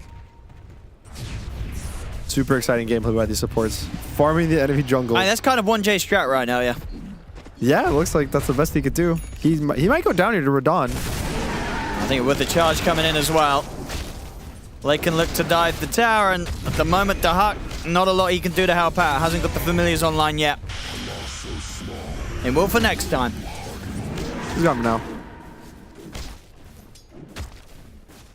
This is scary. I think Ursa is a really good matchup for his Lifestealer. Darkstar just means very strong in the meta, so the fact that they're both having such good games definitely makes me a bit concerned about this mid-game timing for Chimera. I don't think Laurel needs to have this good game. I think if he just gets Blink, presses his stuns, even if he's kind of behind, it's going to be good enough. It's still a lot on Lorinov, and even at this point now, TA2000 to try to have this like very high impact at some point soon. Bottom lane. I'm gonna try and go for Dahak, but the familiars are too much for Radon to fight through. The stuns are too plenty. I'd be able to micro his familiar out. That was to survive, but difficult to sort of see how Chimera is going to make moves against these cores right now.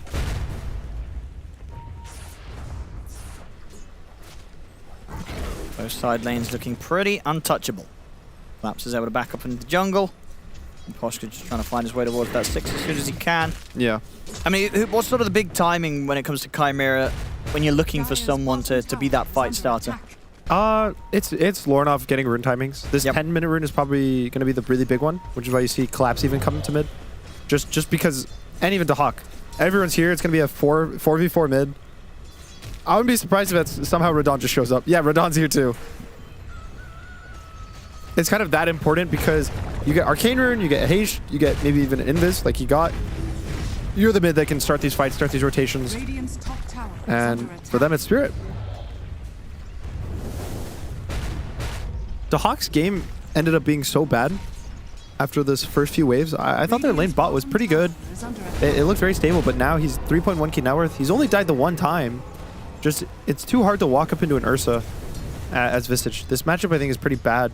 I don't like their lane setups for Chimera. Again, I thought their lanes are just pretty weak overall going into compared to Spirits. Top lane Lal. Got this Invis rune. They kind of knew. Oh, if he goes all the way down here. Sentry dropped. They're at the ready. Panto's prepared. They know what's up. Lal. Still able to walk up though, get the setup here. Echo down on towards Panto, but the infest comes out from TA2000. They'll keep each other alive. And Poshka is going to drop the Macropyre under the tower, but the backup comes in from Chimera. Panto's going to survive, and Poshka goes down. Collapse now. Has he got any way out of this? He's got Surge again in a few seconds. Lorinov will close the gap. The ball gets dropped down. Another jump forward. Mana aplenty to still drag Collapse back with a Vortex. Chimera, very good setup there. They're ready to punish that hard. Yep, definitely. With the sentry play, so he's able to kind of bait Laurel, and then Collapse uses his Surge to kind of bail out his buddy, and he goes down for it. And Force is one of those awkward timings as well. You know, the Echo was used. No, Panto. Oh, that was close. Ooh. Well, they catch him. It's going to be a kill for Radon. Can finish off the tower as well. I actually thought he was going to get out. That was too close. Dahak. Watching Lal in the mid. He doesn't have Echo. And he's got backup as well. Lorin's able to close in upon them. They get the kill. Lal goes down. Lorin. Oh, the bash. He's very low on the mana. He's going to have one more little zip to get away with, potentially, but it might kill them all, though. Doesn't, in fact, there with 1J coming in as well. They will. Okay. Lorinov lives. Dahak cleans them up. Triple kill for the Visage. What just, how did it all happen? I think that's what Spirit will be asking each other as well. Okay, so the Hawk basically just goes in, almost solo kills Laurel, and then Go check it again. Hey, look. So he basically almost soul kills him. Lorinov tries to commit to just help him get that extra bit of damage. That was also Blink. Did Laurel... I don't know what happened with Laurel's Blink, and then Lorinov gets in. He barely like gets these stuns off, gets these slows. Even 1J TP's in. All right, we got a game on our hands. We got a game. Here we go. All right, so this is what you do when you have no stuns. Yep. Or you just put your characters in such weird positions that Spirit's like, oh, guys, we have to dive top. We have to kill this Visage mid, guys. What's he doing? And then every time you do it, the global heroes just show up. The storm zips from half across the map. You got the Nature's Prophet TPing in. Just bait Spirit. Easy enough. There is the Radon factor. Yeah, this Ursa is still definitely quite the problem. Level 10, top on the net worth. Tower is under attack. Yeah, and good matchups too. Super good hero versus Visage in the game. Good versus Lifestealer. Good versus Nature's Prophet. I think Tinker and Storm are like neutral. Like you can be good versus both of them. You can be bad, but definitely overall, it's a really good Ursa game. And on the new map, we always talk about how big these objectives are. Ursa's one of the best objective takers in the game. Between Roshan, between Tormentor, even taking these early fights for the XP room. Like if 1J is not careful, he'll just die. Oh no, 1J. I know. He saw something.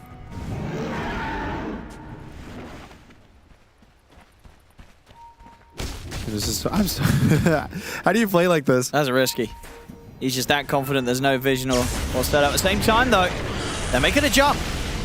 They're going to look for the posture here. Lorinov ready to play aggressive with the shield rune. Gets in, gets the kill. The rest of Spirit get out. Another kill to be found here for Chimera. They start to get themselves a little bit of a net worth lead. Yep. It's also just about to be 15 minutes, so probably a Tormentor fight. Yep. Radon did TP top, so he's kind of stuck in this opposite side of the map. I don't think he can get to bot in time for a Tormentor, unless he goes to the gate top. That's kind of his only option, and those are always risky. Like, you're gating into an entire team set up on the Tormentor, and TF2000 finishes Radiant. This is like, actually, everything's going perfect right now for Chimera. It's looking pretty good. It's really going to be a question whether that Radon factor is going to cause them issues down the line. Nearly did, of course, in game one, Radon on his Sven. Couldn't quite stop Chimera from getting the victory. And we'll see how this is going to play out against his Ursa here in game 3. This is a super good shard. The Nature's Prophet, Curse of the Old Growth. It just will give them vision of everything in the fight. It'll also just constantly be canceling blinks of the Shaker, of the Ursa, even just slowing down the Spear Breaker when he tries to do these charges. I genuinely think this is one of the best things about the hero Nature's Prophet. Just the shard. Even on core, but having all this utility on a support. It's such a huge area of effect, right? Yeah, it's massive. It also helps for fighting Roshan because you have vision of all the heroes in the pit. It has so many different use cases that getting it for free is a pretty big win for Chimera. Definitely would take that over Warp Flare. We're done. Now he's ready to start looking for some kills. Finds Panto in the mid. Easy kill. I mean, how are the solutions for out of control Ursa looking down the line for Chimera? I think so. Lifestealer is better than he ever was because of Radiance. I think Radiance is just a good item. All the it's 20% evasion now and 15% mischance on the burn.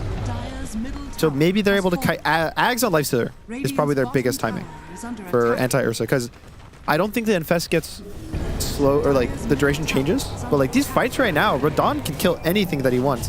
Oh, and they're going to get the Echo straight away on towards TH2000. Lifestealer gets deleted.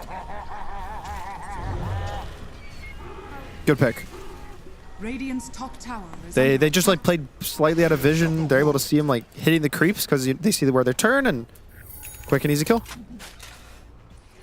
What surge is this? I think this game is pretty open for whoever can get this next big fight going. It's all about the initiation.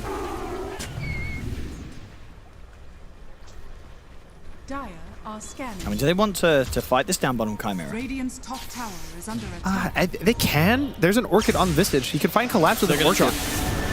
They go straight for the Dark Sea. They've got the Soul Assumption damage. It's not quite enough burst, though. Straight up, Collapse will survive. Gets the Surge off. He's out. And now backups arrived. Chimera have to run. Spirit, they're going to try with the chase down. They get the wall connection on towards 1J. Jump forward from Radon. It's held back by the familiar stun, but not held back long enough to allow 1J to run. Radan. Up another kill, picks up a familiar. They get both of the familiars, in fact, on the way out there. The flawless Ursa game continues 5-0-1. I think just missing just a bit of damage on that jump because the big stuns came out, so the root charge came out, the fissure came out, and without those, he is dead on collapse. Yeah, he's looking for more Radan. Yeah, there's nothing that can stop him. He might just find it, indeed. Dahak.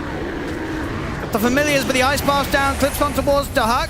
Okay, the mischance, the shield. Panto's going to sacrifice himself. Doing his best to try and get him out. He's alive. Comes in, they get the vortex straight back on towards Radan. They're going to be able to punish him. As indeed it ends up being exactly that, just a little too deep, little too far. And Dahak able to clean up Radan and put an end to his early game streak.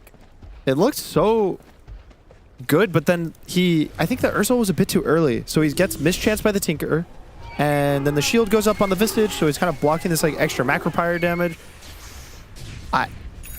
I don't know, that's a big throw. Just committing for this one kill on a Visage, going down on the carry. And considering the way we've seen Radan play so far this series, that's quite a rare misplay from him. Yeah. He's been very, very particular about what fights and what plays he's looked for. Yeah, if you look back at that first game where he was Sven, it very felt careful. like every single fight he went in, it was a good choice. And there were fights that you would even say, I think he could go in. I think he can jump this here. He can fight here, and he wouldn't because there was risk. And there, I think he just kind of undervalued the amount of maybe how ready Chimera was. Maybe he didn't expect the Tinker to be right there. I mean, that's the thing, right? The Tinker factor, not something you bump into every day. There was a brief period of time where it was super meta. What, like 7-8 months ago? I think sometime last year. And it was picked every game in pubs. It was the most boring thing ever. And I think a lot of people just assumed it was because its numbers were all strong and like way too high, and people just stopped picking it when they nerfed the numbers. But most of the numbers are the same. Laser's still 100% mischance. The shield's still a 300 damage barrier. He does the same thing, just not as strong. See what they can get here with the smoke, Team Spirit. Want to try and get the catch here. Chimera, with these moments, are getting that much more out of the map. Spirit needs to find the big kills. Lorinov would be a big one. And they'll catch him. Straight in with the Echo. Ice path to follow up. They can keep him locked down. It's a little awkward with him getting knocked over the other side of that cliff, but they'll still do the job. That was close, because he has Essence Ring on him too. Plus the 1. He had so much healing if he was just unstunned for like, 0.1 seconds. Ooh. Look how close this was. Let's see it again. Actually perfect layering of stuns. Like literally perfect. Every stun. It's pretty much everything used right. And they're all hitting at the very end of the previous stun. Like the charge, the Spirit Breaker ult, all the shaker spells, the ice path. That was a really hard to execute kill, surprisingly, in a 4v1. Agnim's now online for low. Radan, that BKB, it is done. Laurel just went in mid. He did. He's okay. Yeah, he's got backup from Rue. Yeah. And even thinking about going back in to clean up some of the creeps. Up on the top side of the map, Meposhka eventually does get found. After shoving in a wave or two. Kind of teasing around the mid. They feel pretty strong here with the BKB as a Sarah Radan. He doesn't mind showing his face around the mid lane to farm. Still keeping himself at the top of the charts here this game. Yeah, they have no control for the Ursa during his BKB. It is once T2000 gets the Ags, then they'll have this good control. They can always just disarm his whole BKB duration, but until then, it's pretty much just a kite fest. And unfortunately for 1J, he does have Iron Talon and a Battle Fury. So 2 ways to cut the trees on the Ursa. Ooh, Lal. He's going to jump in on this, but they've got the silence. He's got the backup coming in from Rue. Lorinov turns straight towards Lal. Lal's getting out then, but no, the damage ends up being enough to pop him.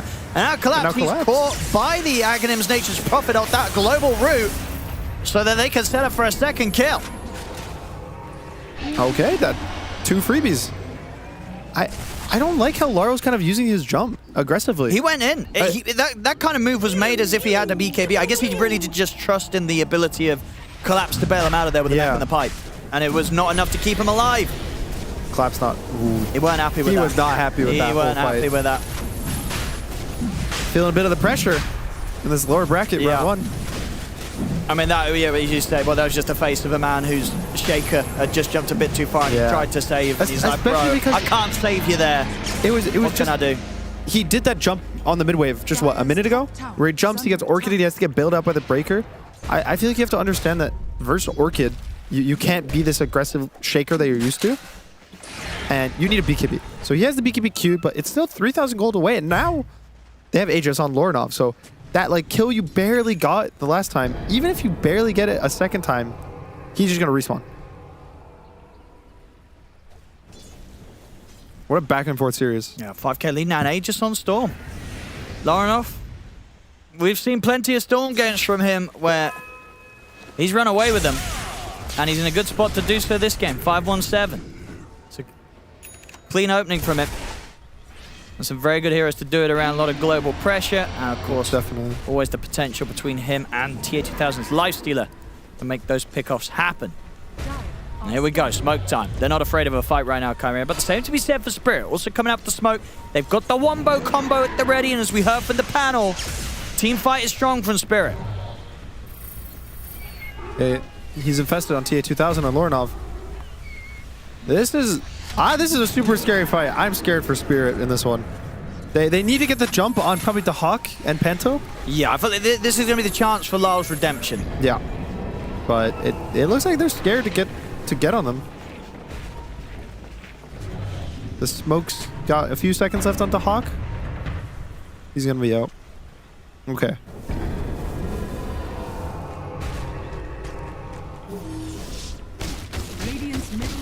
That was one of those moments in the games that can just go horribly wrong. If one of your teammates makes like a bad move and they pop a smoke, the fight just starts, you all have to take the fight. I think thankfully for Spirit they don't end up taking that fight, but now it looks like they're just gonna kind of go back in. Oh, we're done. He shows. That's his ult though.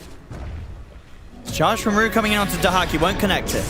But now they just turn towards him. They look to dive underneath the tower. They get jump over to Maposhko, get the ice path and the Macropie down. But the Nature's Wrath comes in, rooting in position. Rue's gone. Lorinov, they've tried to turn for more. He's got to get out with the remainder of the BKB as the stuns are about to come in from Lyle. Still there, but chased him onwards, but he's got the Aegis. He's going to be back for round 2. TA2000 getting in position to try and help him out, but Lyle's in with the jump, the Echo. Lorinov gets caught by the vacuum as well. They chain stun the Storm, kill him off. Now Radan turns over towards Panto. TA2000 tries to get out of it, but he's clipped by the stun. They're in trouble, they're losing Moria Chimera. Panto's going to get run down by Lyle and collapse as the Tinker will slowly but surely fall. Radan cleans up TA2000. They make the fight work, Spirit. I think just a bit too far of a dive. They can be happy with the Ursa ulting, right? It's a pretty long cooldown. I guess it's only 30 seconds. It's still like for a fight duration cooldown. Yeah, it's this 30-second window that you can maybe break the Ursa in, and they commit not even on the Ursa, but just on his team. And Radan kind of had a whole free fight. So the second that the Storm kills once, you just lay the Ice Bat down. He used his BKB. He goes down, and TA2000, I think he just tried to TP out with no rage or anything. Gets clipped by the Shaker. Yeah, I think it was toward the end of his rage. Yeah. And then you see the Ursa Lifestealer match. It's not a man fight that TA2000 would win. Ooh, that's a feels bad throw. Especially that's your Aegis Storm fight. Storm was one of the best Aegis carries whole game, and you lose that fight, you throw away all this lead you get, and the Tormentor. That's rough, yeah. I mean, they dove straight into it beyond that tier 2 tower. That was a fight that Chimera completely signed up for. Does not go their way. Radan stronger than ever. Back to game 1. And Chimera did win that game. The back and forth games are a bit more their style, more fun. But what's sort of scarier to deal with? An out-of-control Radan Sven or an out-of-control Radan Ursa, would you say? What terrifies you more? I feel like Ursa. Because I think it's just a bit harder to kite the Ursa. The Storm, you stun him once during his BKB. He'd kite it, like you bash him once, right? Or you Abyssal Blade him once, and it's good enough. Whereas Ursa, he's gonna be perma ulted, never take damage. If he gets so farmed, he'll have no cooldowns, it'll feel like. It is worrisome. against still, I think Lornov's having a pretty good game. And if TH2000 ends up being able to survive maybe the BKB, the ult from the Ursa, he's okay in the fights, in the man fights. If you're able to kite, you have a Tinker kind of helping you. Smoke time. Chimera. They want to try again. They need a good jump. Last time the jump, whatever they... Ooh, Arcane Rune. Well, that's going to be a pretty good start to the play. Huge for this fight. They get Laurel. They find the opening, but Larl's able to jump out with the enchant. His BKB's not here. Gets him with the 2 vortex. seconds. He's gone. Oh, his courier. It's right there that had his BKB on it. Oh, no. There's that 28-minute timing as well. They'll be able to take the Shrine of Wisdom away. Oh, and Rue might be walking into Lornov right now. Lornov. Rue's got the Shadow Amulet. Won't manage to get the charge off. If he was going to come in from 1J, but wasn't quite able to read the correct angle route. Held back on the charge and walks it off.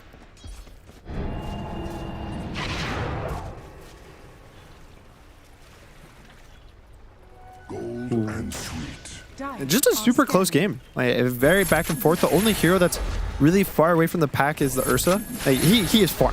He's almost 5,000 gold ahead of the Storm. But it to some extent feels a bit like he's on an island for his team, just in terms of the impact his other cores are having. I don't think Collapse has a great partner that he's been able to play with. You don't have like an Ember per se. You have Darkseer Ember. This guy's gonna Ion Shell surges Embers. Ember's gonna kill everything. I don't think Laurel's really been that. I don't think Rue has been strong enough to do that, especially just in a Chimera's ball. Like the Tinker heals, the Visage. So a lot of it lies on Radon to just do a lot in these fights. And we're gonna see what he can do in this next smoke. Here we have it. Echo Slam ready to go. Any of the cores would be a big enough catch for... Yeah, the Dahak Visage. Pretty squishy hero. It's still a big kill in terms of impact in these fights. The Orchid is really annoying. It always forces Ursa to kind of save his BKB for it.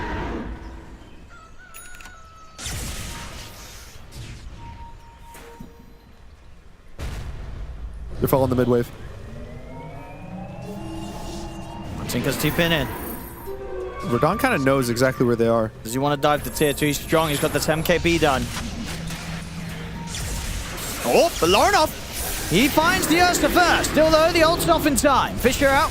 Over towards tier 2000. Rue will back off. Doesn't want to commit with the charge. They'll look to sit back in over towards Radon. Lal trying to jump away, but the familiar stuns catch onto the both of them. BKB now from Lornov. He tries to get in the face of Radon, but Radon turns, swipes back at the Storm. The heal comes in from tier 2000 though, as he's ready to try and chase the Ursa out of the fight. Now Radon enraged and BKB, they're both on cooldown. Charge forward from Rue. They're trying to get their Ursa safe. They'll drop the echo. They get a vacuum onto the two of them. They killed off Lornov.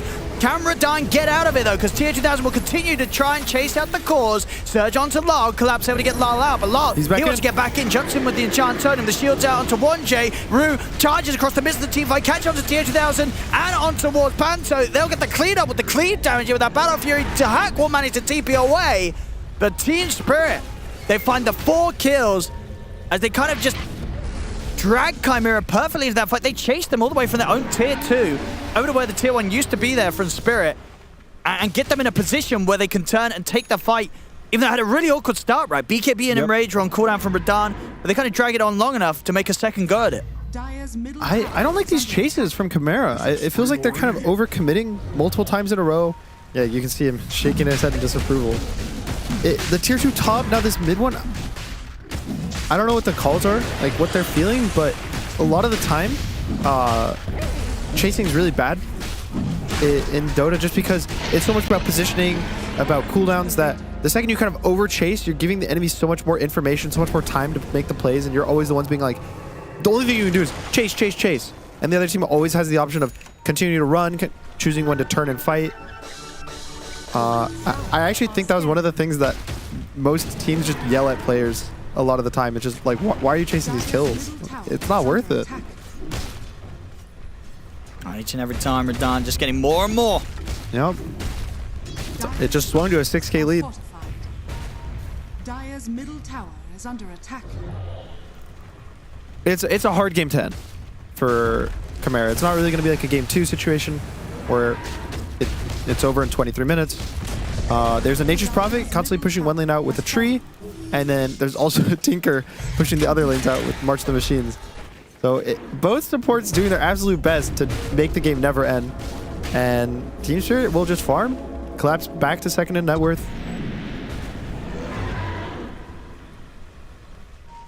What do you do? Ooh, interesting. So TA2000 disassembled his Radiance, and he bought a Nullifier, which is really cool. Hold up. Panto. Oh, they found him. He can get the blink off? Oh, no, So the Nullifier is really cool because versus Ursa, you purge his Overpower, which is basically all his attack speed. He's kind of useless here without it. You also purge the Bulldoze from the Spirit Breaker, and you purge all of Darkseers like Surge, Iron Shells. So it's actually a really good Nullifier game. The biggest question is just if he's able to keep farming with not having the Radiance anymore. Because that's like the whole big farming tool for Lifestealer. Yeah, that's going to be tough. Yeah, it's unlikely they close that gap against Radahn unless they... Yeah, they have to just win get 2-3 fight. fights. Yeah. Not easy. Radiant's top tower is under attack. Spirit. Oh, we got this tier 2 bottom. Do they want to try and poke the high ground? I mean, yeah, it's still just under 3 minutes on the Aegis. Quite a bit of time to play with. They've got their options open. They're going to go for the smoke. I think they should fight. I think going high ground is kind of a mistake in this day and age. And just getting kills for free like TA2000. Let's have a look. They've got the ult into the Fissure, into the Abyssal, into the Ice Path. It's done perfectly once again. Team Spirit, they know how to use these stuns. And now you can go high ground. Oh, yeah, you can at least dive the high ground, right? Yeah, it's more of a dive. Yeah. He has no buy in the Lifestealer. Maybe you read that. But you don't want to just sit there and hit the tier 3, especially versus a Tinker. Ursa jumps Tinker, he's just dead in half a second. They do have the banner. So, oh, it just dies to Brick. And they just going to dive the base here. Radahn's ready to move in and look to dive to Hawk. The Hawk will be able to buy stun safety here. The Stone Form, they'll get the snip outside of the base, catch Miposhka. I mean, maybe they'll be able to take the Sages out of the hands of Radahn. Radahn getting Soul Assumption. His Jakiro's gone as Miposhka falls. They're not chasing.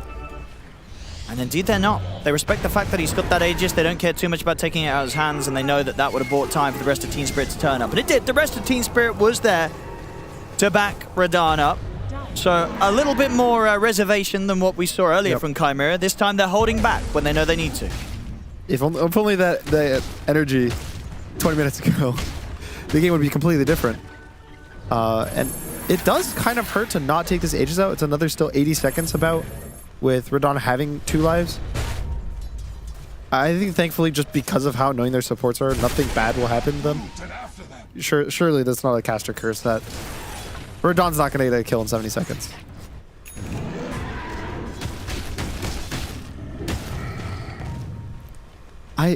Part of me wishes that TA2000 didn't disassemble his Radiance until he had the Ags. I just think it's such a big timing versus Ursa that delaying it for any reason kind of just hurts and is bad. Yeah, that gap is just not getting any close, any smaller. It's a canyon. No one. Yeah, it's quite the lead Radahn's got. I mean, at this point, I would be surprised he gets doubled on net worth. Can they defeat him? Can they deal with this bear? The Dancing Bear is pretty strong. I think it would have to be... Well, there's another Nullifier in 1J. That's a good way to deal with Ursa. I'm trying to think of what they have to do. It's definitely just a kiting fight where you kind of force Team Spirit to be the ones chasing too far. I just don't know because I think consistently as a team, Team Spirit's one of the best at knowing how to team fight, their limits of their heroes, not chasing. Obviously, they still messed up. Like even this game, we've seen Team Spirit mess up kind of a chase. They got top. Nobody going to catch on towards Miposhka before he gets out through the gate. Panto, he's turned up down here. I mean, unfortunately for him, there's a lot of Team Spirit around. Fisher's going to miss, though. And is he actually going to be able to walk away? He is. All right, okay, never mind. Radahn's there. Not out. He gets away from the rest of Spirit, but he doesn't get away from Radahn. He's too close to the forest. The bear strikes again. Level 24. Tormentor number 3. I'll take it. Miposhka enjoys the shot.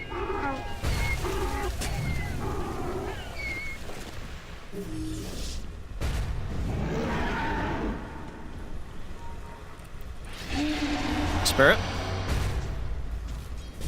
So you reckon we won't see this? Like, there's no pressure for Spirit. They can wait for Roshan's, wait for Aegis's. Yeah. I think right now, so it basically Chimera just wants to farm and kind of scale the game to later in the game. And Team Spirit just don't have good push into the Tinker. I'm just trying to find an angle for Chimera to fight in the near future. And I'm not really seeing it that well, just because Radon's having such a good game. And there's so many items now that are kind of coming out for the supports, especially for Spirit. There's the Glimmer Aether Lens from Aposhi, never has to go, and he's even going a Blink just so he can play this like outskirts. There's the Shadow Blade on Rue for catch, and then just all the ore, even almost a Hex on Collapse.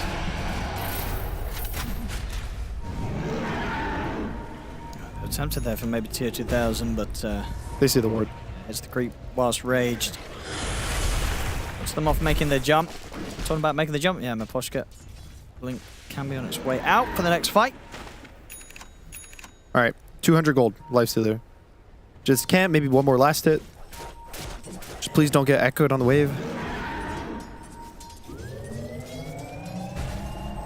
He'll just wait out for the gold to just tick. I mean, he really wants it before the next fight. It's so big.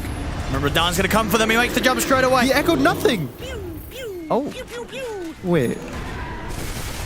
Was that supposed to be on Tinker? And Tinker just blinked out? It was right, yeah. Yeah. Okay. Well, it was close. Yeah, he hit the birds. He got both of the familiars. He got him. Well, yeah, didn't kill him though, right? Yeah, you can use the stuns on them while they're stunned, so I think the Hawk just kind of drops them in response. Thankfully, he didn't BKB on the Shaker, so not the biggest loss. Yeah, didn't slam all the buttons. Panto in the trees. He's out of there. Ooh. Getting away with keeping these waves pushed out. This is an annoying game. Like, oh. And how is he doing this? He's getting okay. This time he's not getting away with it. Surely. I mean, he gets the shield off. They'll get it. I was starting to get mad. If he managed to live again. Yeah, it's just. Can you think that like audacity for him knowing there's two heroes chasing him, there's also a Spirit Breaker, you clear the wave and then you TP to the exact same wave and be like, okay, I'll just cut the next one, guys. It's okay. You guys stop me, try to stop me one time. Just give me the second wave. What a beast Panto is. Okay, I didn't realize he's 0-8-4 on the Tinker. But hey, he's keeping the game alive. He is keeping the game alive.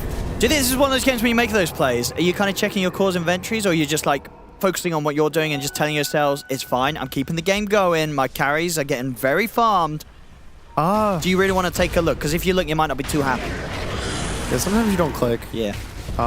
Just keep telling yourself it's going to be okay. As long as we can keep this game going, I can keep cutting these waves, keep Spirit out of our base. I remember when I played with Hector,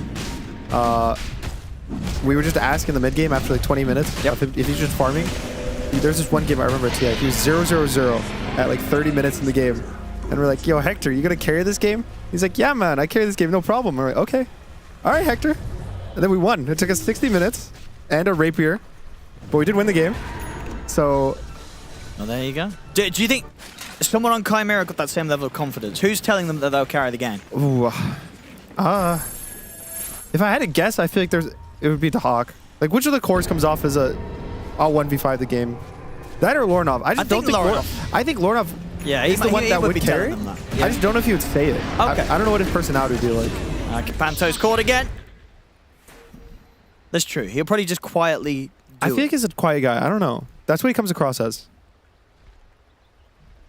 Maybe we just have a bad read on him. I always think that's so funny, like, to try to think what players are like. Yeah, because it's not the only time we get to interact with a lot of players is through the interviews, right? Yep. Well, all right, big jump. That was a big zip there, and it works out. They came across the map very well from that bottom lane. Yeah, and a super big kill. The charge is coming in from right. You don't want to do something here if you're Spirit, right? No, I don't think so. No, you want to wait till Dark Spirit. he has so much net worth on him and like so much utility. Just the Lotus, the pipe. He has refresher and he has a refresher shard, or he's a refresher shard and a hex. So he's 2 hexes, 2 walls, just way too much teamfight control. I think I would almost, if I had to give up, I would consider just giving up a Rax rather than try to make collapse Phi. I don't think it should get that serious, but 1J. Gonna try and poke at Lal. They get the Vortex trap back onto Lal. They got the follow-up. They haven't. BKB's out in time for Lal. Now they look to Rue, though. Rue's caught in the midst of the fight. Tries to bounce away, but he is gone. No buyback. All right, Spirit. Radon. He's going to try and commit for this as he jumps in. There's an infest. Looks to TA2000. Radon now on the retreat. He's got the Aegis, of course, but they should be able to take him out at once, as he's not got the whole team to back him up. There's no darks what is here. happening? There's no Shaker. There's no Spirit Breaker. He's got a BKB TP out. Okay. So he's going to be fine, but still, overall, that was not the fight that Spirit wanted to get dragged into, and now Chimera, they're up to the base. I think these teams are so aggressive in positions that they don't need to be. Your Darkseer's dead. I think he matters so much for these team fights, and then you're still kind of wanting to poke around, trying to get caught. Just give up the tower, guys. It's not a big deal. And these items are coming out, and Loronoff's got his Parasma. Yeah. Daedalus is also finished for TA2000. Yep, big damage is coming online for Chimera. He's infested again. Let's see if they can find anyone. There is no Radon BKB for 50 seconds. And there's no Lal or Rue. Both dead for the moment. Right, they see collapse, and I think they know. Oh, no. They could zip this if they read this correctly. Yeah, he might. Loronoff, does he want to keep searching? Too close to the base? Too close to the base. Yeah. You zip there, you risk getting like blinked on by Ursa, Abyssal, chain stunned. It's not really worth that for a chance. Also, buybacks. I think anytime you take a fight next to an enemy tower, you always have to kind of fear buybacks, unless you have a reason not to. All right, Collapse jumps. Oh. What they can get here, they're going to go for 1J. They caught him in the corner, but he's able to try and get the Nullifier off. Radon kind of held in position by the Sprout for now. 1J, he's able to stand his ground. He can TP out if he needs to. He's going to try and bail out of this. Collapse is getting zipped upon by Loronoff. They go straight for the Darks here. And now they can turn for the Jakira as well. Maposhka caught on top. As they get the 2 of them, I mean, they're still chasing out the rest. Team Spirit, they're able to back up all the way to their high ground. Chimera. Yeah, I think they just keep going. They're kind of doing it here. It's back to dead even on the gold. And Chimera knocking at the doors here at Team Spirit. A minute without Maposhka or Collapse on the defense. Radon's in. They're going to try and fully blow up the light stealer. Can they do it in time? They can. 100-0. They eliminate TA2000, but it's actually enough to stop the push. Rue gets caught with the Hex. He'll get out. Chimera, without their carry, they will back away. Lal dancing with danger there. They've stopped the push. Okay. Could be worse. I think did he still have... I don't think he had any Fear Swipe stacks on him. He just died straight up to the Echo. That is scary when your carry just kind of dies walking up on the high ground to 3 heroes, right? It's not even a full 4 or 5 heroes that all click their spells. Just 3. There's nothing really he can buy or people can do. It probably will just, at the end of the day, be, oh, we should have shielded him better and 4-staffed him, but I don't think they have a 4-staff, I guess. Yeah, they have no 4-staff, so probably just why the fights are a bit awkward for TA2000, unless they're initiating. I think every fight that he's been infested in Lornov and they get this good jump, it's pretty simple execution.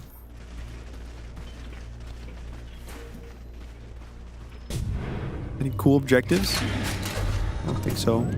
Roshan's dead for a while. Tormentors are dead. Tormentors should be up soon. But yeah, nothing too crazy.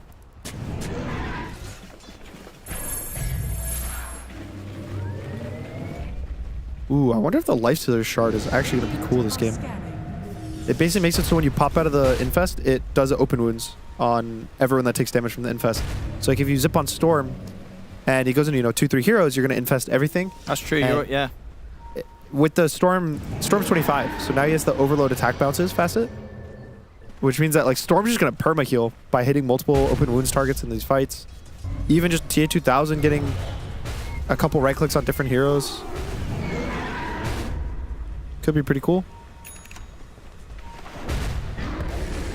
Yeah, because it feels like the issue for Spirit in the last few fights has been that they do have great team fight, but somehow in the way that Chimera's entering into these fights, a lot of what Spirit has is just having to be blown on one hero. Yeah. Which at the moment, now that the game's fallen to even, it's not good enough, right? They have to try and catch at least 2 and in the chain stun. Even the 1 is not dying. Like, they went on the Nature's Prophet there. He didn't even die. There's also big is there's 2 Scythe of Vices on Chimera right now. Yeah. There's one on both supports have them. Well, we used BKB on... Oh. Okay, Radani's BKB. They didn't see it. Yeah, was it... He was in the fog? I think so, right? It wasn't a Crips. Yeah. Now they're looking It's to a pretty big deal. Wait out the Roche by the looks of it. I don't know if Chimera knows, but if they do, it's a big deal. If anything, you just wait for Roche anyway. And Team Search is going to be like, please don't spawn Roche in the first 20 seconds. Asking Gabe right now. Give him a little help. Now these fights don't look easy for Spirit to take. Not as easy as when, you know, they did have that lead about 20 minutes ago. Yeah, I'm a bit surprised at how kind of the game keeps swinging back and forth. Is there a part of you that doesn't want Chimera to win just because of their sub duo? You're just like watching it. Nature's Prophet. You don't want to see this in your it's pubs? hitting the pubs already, I'm sure. Whatever happens, it's been good enough. People at home have been sold on it. That's not a good thing. Oh, don't say that. And look how farmed they are. Look how much money you get to play with when you play this. Yeah, Nature's Prophet has more money than his offlaner. The Hawk is definitely happy about that. Yeah, he's got more CS than his offlaner. Yeah, I would be so happy if my forward was taking all my last hits, all my farm on the map. I mean, because that's the question. Is there a chance that 1J is going to have more last hits than the Lifestealer by the end of the game? It might happen. Yeah, it's not You know what I mean? unrealistic. Especially just because he doesn't have the Radiance, he sold it. No, exactly, yeah. And 1J is just kind of ulting for fun off cooldown.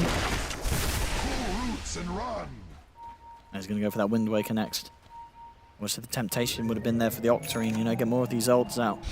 Got to get that global farm off cooldown.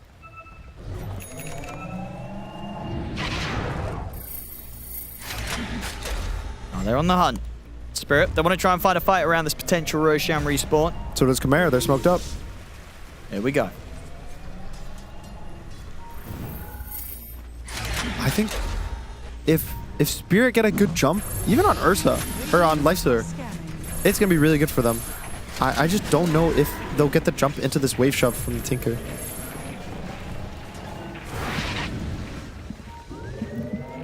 They still want to make a go. They've got a bit more time here on the smoke. And Roche is up. See the familiars. No eyes on Dahak yet, though. Now they'll see. Whoa, no! Not like this. Oh, no, he just sits there under the familiars, gets tapped by them, and then he just echoes before he can blink because he can't blink. Panic sets in there for Lal. Completely whiffs that. He does have a refresher, but it's not one of those easy just really, okay, guys, I'll use refresher. It's okay. Okay. T2000's in the pit. I mean, they're going to want to get in here, right? Yeah, definitely. Yeah, you can't just sit back and let this go down. Surely. Surely. Lal. Let's see if his next blink's going to be a little better. Look at the charge in. Tier 2000's the focus. Jump forward from Lauren off. He's looking for his target. He's able to find Lal. Lal, he's been caught by the Hex. Will still get the jump off with the Enchant Totem. Rodan, he's able to claim the Aegis. It's going to be Spirits. They get the kill, they get the Aegis. Still Arcane on Lornov. And Lornov has got the cheese as well. Look at the opening Hex on towards Rodan. See if they can kill him off the one. So she's able to steal away that Aegis. Fisher's out. Lal puts the BKB. They're in on top of Panto. They get rid of the Tinker. Rodan falling low. He's gone the once. Refresher now popped by Lal. He's going to have that second Echo ready to play with. Gets the opening Fisher again onto Lornoff. In with the Enchant Totem. Trying to keep the Storm locked down. Vacuum it onto 4. There's the Echo. As Lal makes it work here on the second time round. Obviously courtesy of Collapse with a beautiful vacuum. The team fight, it's theirs. Team Spirit. 13k up. After they're able to contest the Roshan at the perfect time, despite the comical beginning. Yeah. All he needed was one echo. That's all it took. And that'll do it. As I say, with a decent assist there from Collapse. Yeah, it was a okay assist. No, okay, Vacuum. That's one of those moves, you know, Collapse. He'll be talking up Lyle. They'll be like, there you go, Lyle, you got this. Good echo. Look at that, Lyle. Yeah. There you go. Collapse has got him covered. That was... I don't even know what to make of that fight. That was just... I think he was supposed to infest the Ursa maybe through the Roche. Oh, that Tormentor's not going to happen. They got to get back to base anyway, because the push is coming in for T-Spirit. The barracks will be fortified. I'm surprised Lorinov just like bought back so fast. I guess he probably knew he was going to have to buy at some point. Sure. It's just... It felt a bit rushed. He bought back and he instantly zipped top to just start farming the jungle. He wants to finish his Scythe of Ice though. So 3 Scythe of Ices. Maybe that's enough. Yeah, already down to 20k gold lead. And they don't want to buy back, right? They're like 10 seconds away from respawning. They will at least be able to fend them off with the fortification of getting a second melee rax, but still, the damage is done from Spirit. Now up nearly 20k. After getting that perfect jump around the Roshan and taking everything. Kill, the Aegis, the team fight. It's all Team Spirits. 54 minutes in that. Next hex online. Yep, Lorenov's got it. So the triple hexes from the side of Chimera. They've got a lot of catch, a lot of response. So it's going to be a very important test of Spirit to when they pop the BKBs on their initiations. Because if they hold back on the BKB usages, they may get caught out. Dire are scanning. I feel like it's still not like super Spirit favored. I just keep feeling like they're just outplaying them in the fights. They're just kind of kiting them away. I think it's been, what, 4 fights now? That Chimera's kind of had a decent start to the fight, kind of a good initiation or a good, you know, they don't get bursted off the very start of the fight, and then they just keep chasing into Spear, and they get baited a little further this time and a little further this time, and eventually you get 4-man Vacuum into Echo. And Lars ready to go for another 2 rounds of them. Refresh is back off cooldown. Next fight could be a pretty messy one for Chimera if they're caught. No. Oh. Okay. Sometimes the echoes just don't hit. You know? Yep. It just happens. Here's the jump. This is all part of the plan. Radan's now in with the jump over towards Dahak. Tier 2000's going to try and turn towards him. Is there any saving Dahak? He's in the stone ball for now. Tier 2000's in trouble. He's dead. They've lost the Lifestealer out for 100 seconds. Dahak in trouble as well as Lar will turn towards him. Dahak trying to run the Hex on towards Lar. Nullifies one. Dahak's able to come in with a resummon. Maybe he can live. They look straight over towards the Shaker. They've caught him in the Sprout. He's gone. They don't need no Lifestealer. They can hold without him. These are some crazy plays. What is like, it? You know, it's I do. You know what's happening? You want to take this away, or there was what 2 echoes dropped in that. Yeah. The first one definitely wasn't something special. I didn't see this second one. I didn't see this. Maybe that's for the better after what happened with the first one. Yeah.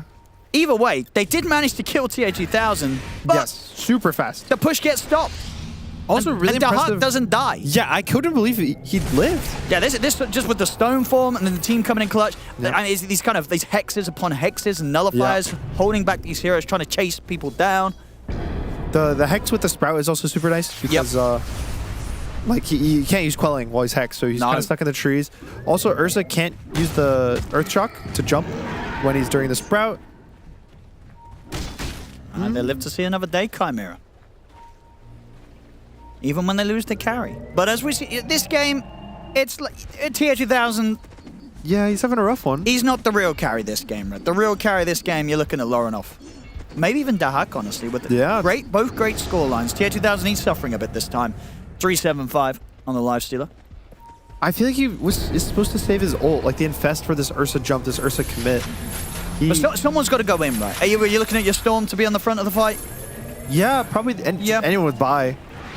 You're fine to go in. You just need to bait out his BKB or his ult and infest it just to tank your team up kind of fight. I think that one, he was infested in his Storm, I want to say, and looking for that jump. I just think you walk in as Lifestealer. You don't play for this burst. Here we go. Teach Spirit. Looks like they're ready to go for them again. What's the refresher cooldown? Still 45 seconds on Radan's. I think they'll just wait. Lar's ready. He's got an Octarine core. It's not fair. Radan doesn't.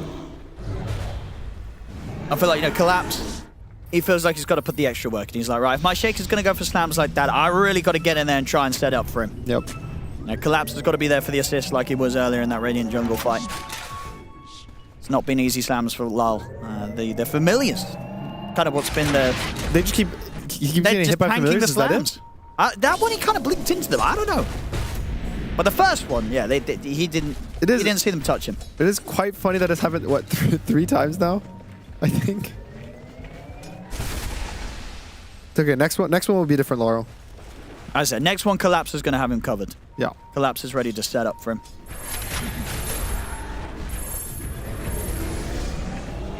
Fine Panther, they won't. He's gone, he's away. Top lane, creep wave pushes in. Tier 2's gone. Look at these supports. Pushing out every single side wave, just delaying the game for as long as possible. Yeah, they can, and we're getting there. Up to 59 minutes up on the clock. 60-minute items again. 1J's nearly level 25. Because that's when things become even more crazy. How's the Dagon status? They've got one.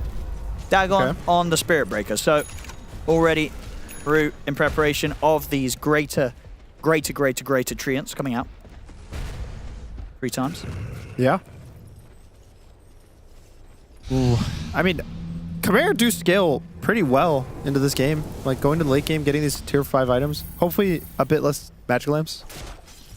The magic, yeah, it's a bit of a boring one, right? Yeah, it's just kind of, it's a passive. It makes it so it's hard to kill heroes in the burst. Sure, it was just what, like the modern day mirror shield when it comes to just item you can choose that's going to stop you from getting insta killed. It's the best defensive item. I lol.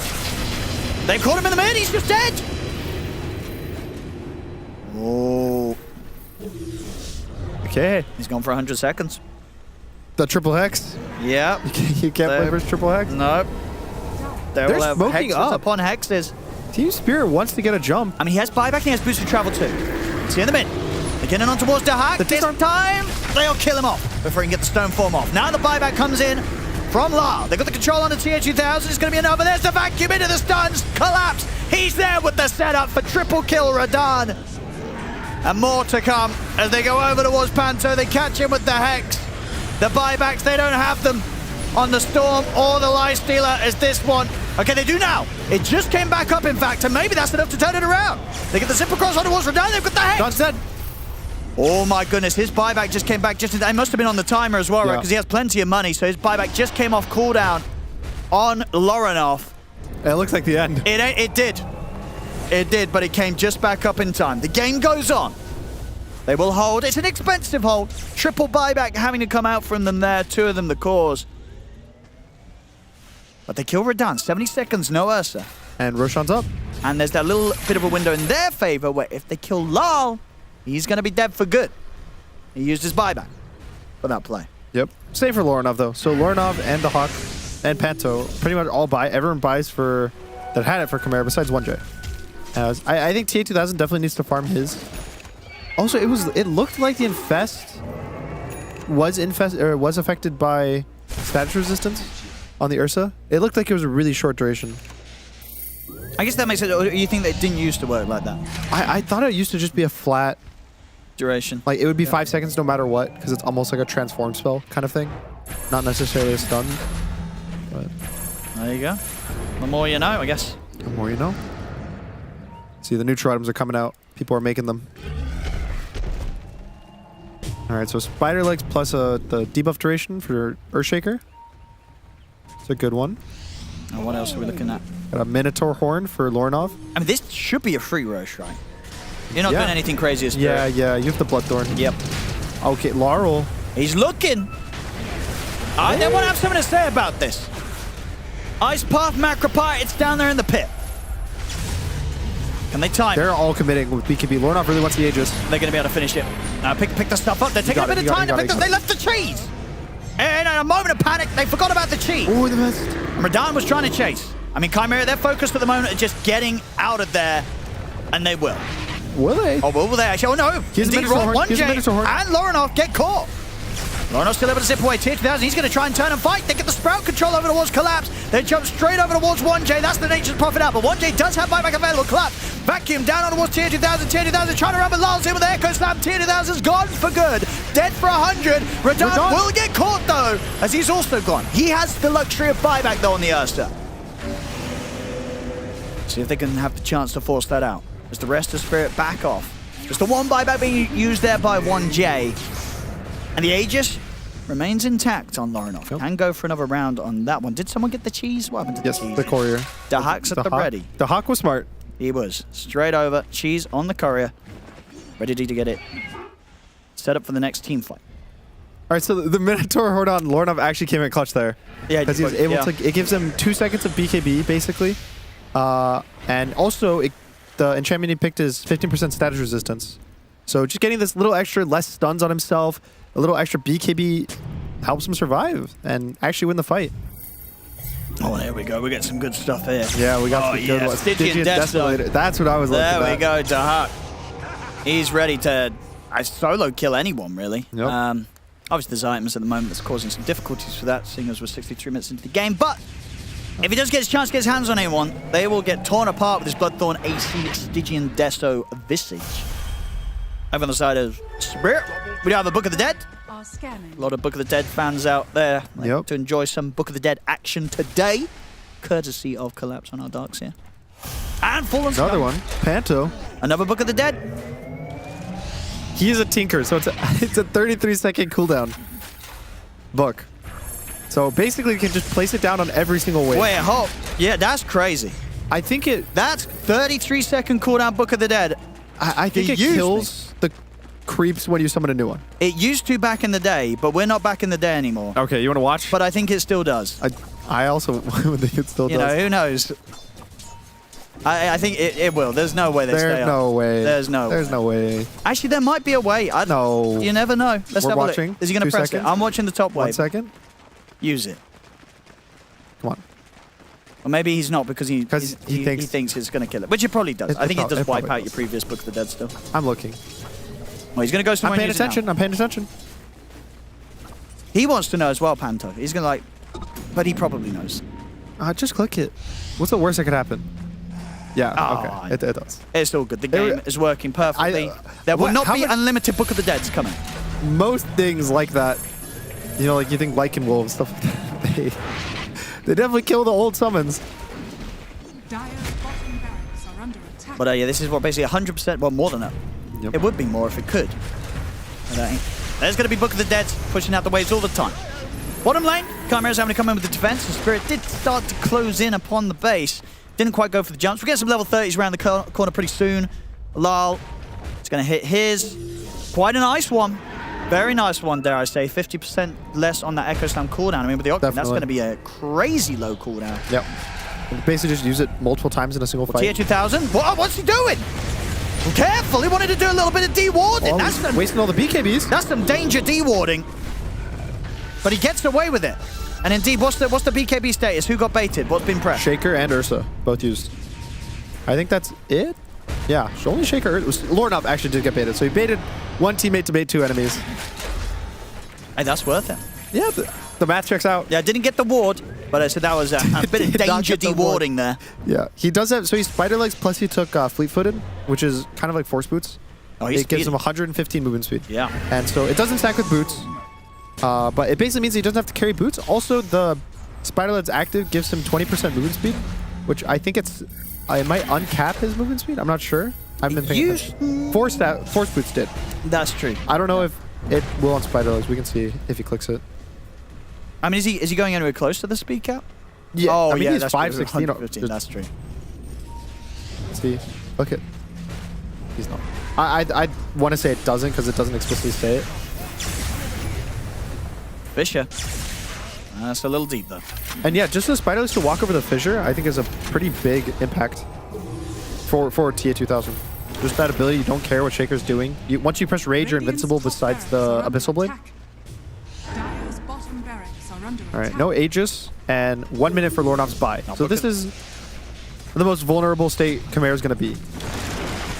If they were going to lose the game, it'd be in this next 1 minute. try and deal with the familiars, but they're not easy to deal with. The Huck's got the micro ready. Yep. I say as he nearly lets one of them die. Ideal. He'll drop it, right? Drop the one. Okay, thank you. Ooh, tensions are high. Danger dewarding. Round 2. Doing it again. There we go. Successful mission. It does cap room too, so 550. So that's not crazy. 22 familiars got killed. Okay, they were to the shaker. Those are the echoes. That's the echoes. To kill the familiars. That's why he was doing them. Always nice to get here. That late game bit of invis here for Lyles, going for the Shadow Blade to try and catch them by surprise for the next move. Tense times here. Yeah. Game 3. Which you probably wouldn't have expected after Game 2, and I think definitely after the craziness of Game 1. I don't know if anyone expected another one of those, but we're getting it here. It's a nice little sandwich. It was, what, 70 minutes Game 1, 20-minute Game 2, and then here we go again. We're back to almost 70. Can Chimera do it? We're here in the lower bracket. You lose this, you're done for. You're out. The end of the road. And for Chimera, potentially the very last time they'll ever play together as this team. I mean, if their games are all 70 minutes, maybe they don't play together as a team. That's true. Maybe they won't want to play together even if they do win this game. Yeah. The 70 wins are not that fun. They're really fun when you kind of sprinkle them. Yep. You do it like once every other month or something. Which they did. They did. You know, they didn't do it all 3 games. Sure. It's still 2 in one day. That's probably too much. This game is super close. The 18k lead at what 70 minutes doesn't matter. Hey, it doesn't matter at all, right? Everyone's got their items. Everybody's got their buttons. People have refresher just backpacked casually. Look, Rue's being sneaky. Okay, he's looking for Lornoff.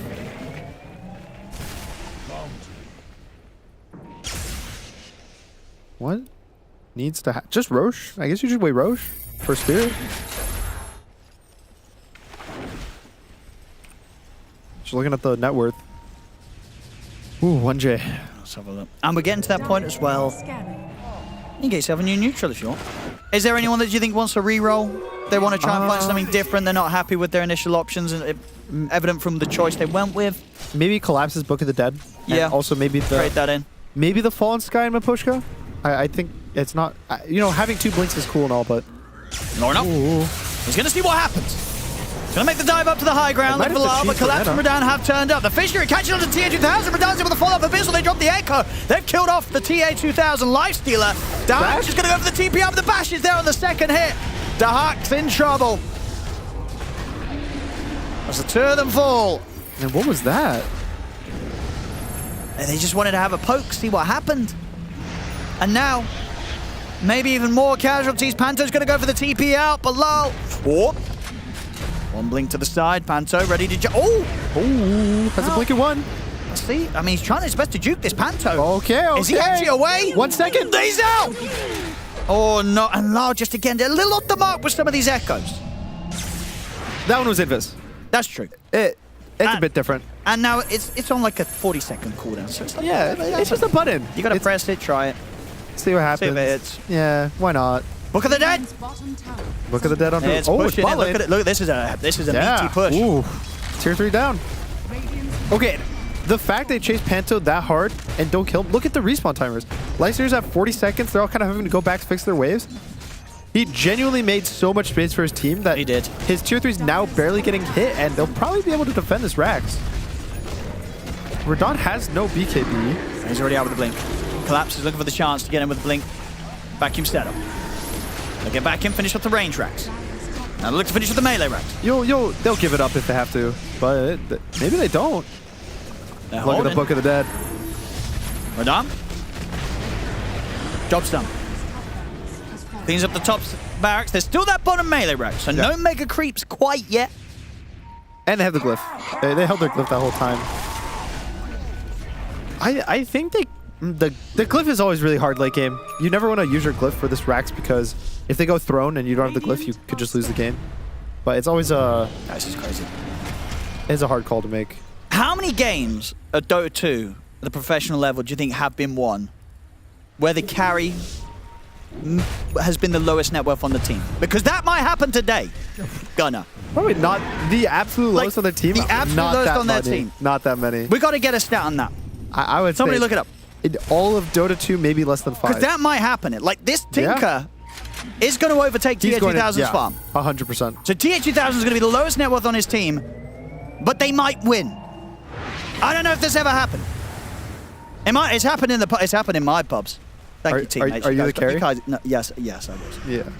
But in a pro game, that's crazy. We're seeing crazy stuff here today. It's probably good for Chimera because then, you know, if your carry's this poor, you have no hope. And I think that's kind of their brand right now. Just despair, disbanding, sinking ship. They have managed to win in some crazy situations before, but this would be the craziest. Now, who might... Dude. Oh, people are so aggressive. It is cool, actually. So I've been watching Lornev with this Minotaur Horn. It's basically kind of like a 40-second cooldown BKB that you can use casually. And he's using it to D-ward, or to push out extra waves. They kill... I didn't even see them start the rush. Yeah, they just got in there. They did it quick. They're actually going to put the Aegis on Collapse. Kind of makes sense, I feel, because he is the one that they kind of want to go in first. Yep. Set up with these vacuums. Definitely. So let's see. Has anyone... You can infinitely reroll, correct? Is that how it works? Do you know? Yeah, let me work some maths. Yeah, I think so, right? I think it's infinitely reroll. I think on every 10-minute increments. Or is it just a free-for-all now? I think it's still every 10 minutes, right? I think it might be free-for-all. We'll see anyway, well, after someone's done it, because this is the 70-minute one.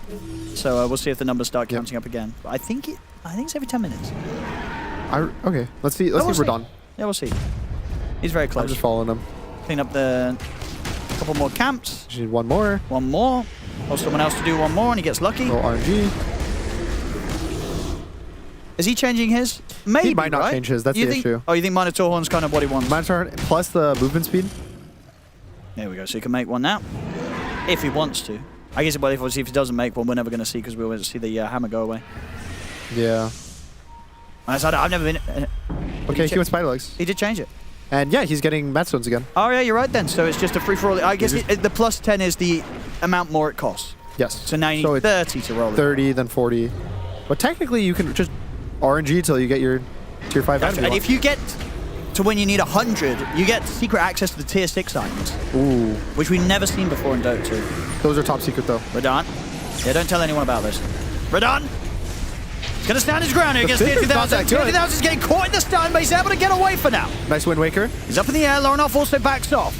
They're on the retreat here. Vacuum won't catch on to anyone. Look at the familiars, but the rest of the team and the Visage themselves will get back to the safety of the high ground. All right, that was so both refreshers for Ursa and Earthshaker. Both BKBs on Ursa. Yep. BKB on Shaker. So he still has one BKB.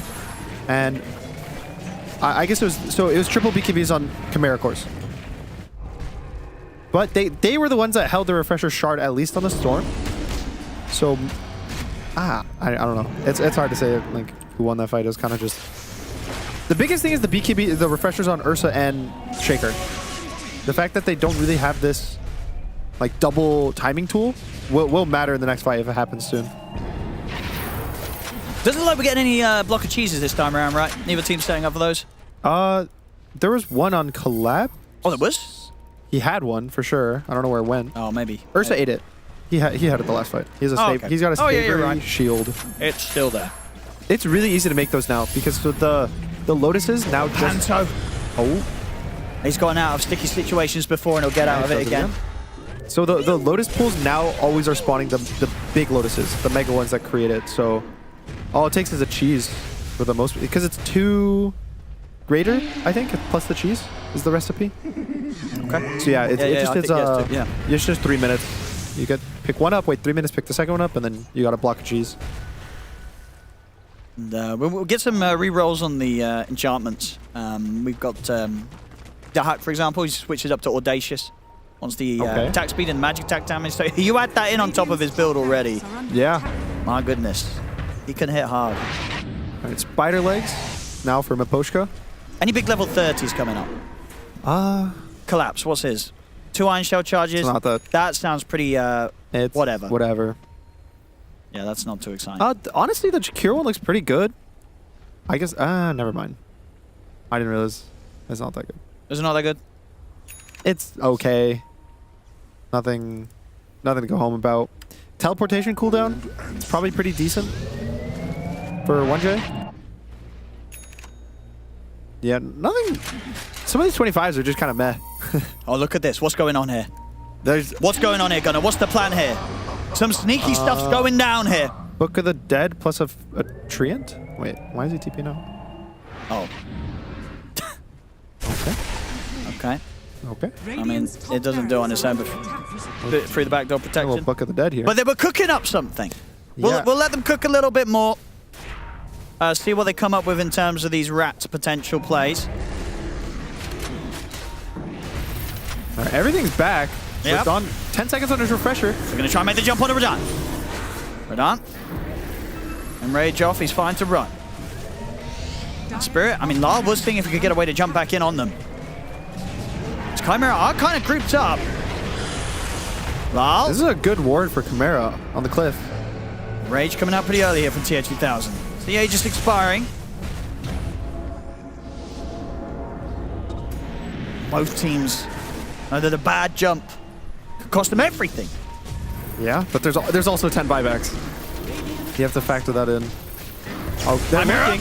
They're going to go forward. Oh, this is a big jump. Straight away, they get the control of the Lal. They just eliminate both Lal and Maposhka.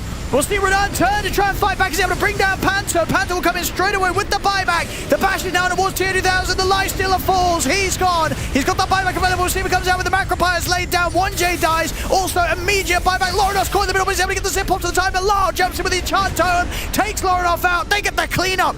It's a team wipe. Buybacks are going to have to come out here from Chimera. Ooh. Tier 2000 spider legs away. Buyback. I mean, if they just chill out now, Team Spirit, they know that that's the first step. They forced every single member of Chimera to buy back. Just reset, look to go again in the next few minutes, and this victory's all theirs. So that's a 5 for 2. They use all 5 buybacks for Chimera. So a single one of them dies, and the game could just end. This is the worst part of the game when you know you have no buybacks. Everything is about the enemy team, what they choose to do, how they take the fight. Stress. There's a lot of stress right now. Yep. The heartbeats are up. It looks so good though at the start. Lorinov gets this backline jump, they instantly take 2. And I guess it's just not enough. I feel like a refresher would be pretty worth for 1J, is it not? To have a second round of the route from the Rapid Nature. Probably. After the initial items get used. I think just refreshers in general, they all only have 1 BKB. Besides the Storm, he's the only one. Maybe it's weird to buy refresher on Lifestealer, but even 2 Rages, 2 BKBs on him just to kite these fights out. He is kind of dying through everything though. The Ursa just kind of hits him.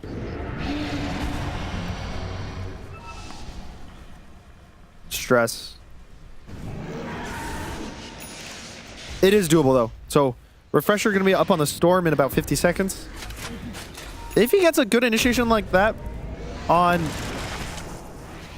I don't even, maybe the Shaker Jakiro again, just because they're the ones without buy. Sure. But you did literally just lose a 3v5 in the exact same way. Radahn is just so big. It's hard to actually fight this hero. Oh, BKB gets popped. Oh. Oh no. That's a big one. Stress. Radahn! Is he with the jump onto Dahak? He gets caught outside of the fountain. We'll see the zip fall from Lorinoff, but he has to back off. That's Dahak gone for 2 minutes. 1J dead as well. This should be the beginning of the end, as they've got no more buybacks, of course, off the back of their last fight. Team Spirit find the chance to jump Chimera. Outside the front of the fountain, it's only Lorinoff and Panto left alive, as Spirit can get onto the tier 4s. And 82 minutes in, look to close this one out. They gotta go. As they're onto the Ancient, Lorinoff, one final effort to try and hold them back. And they've got the control for him, ready and waiting as he comes down, crashing into the ice path.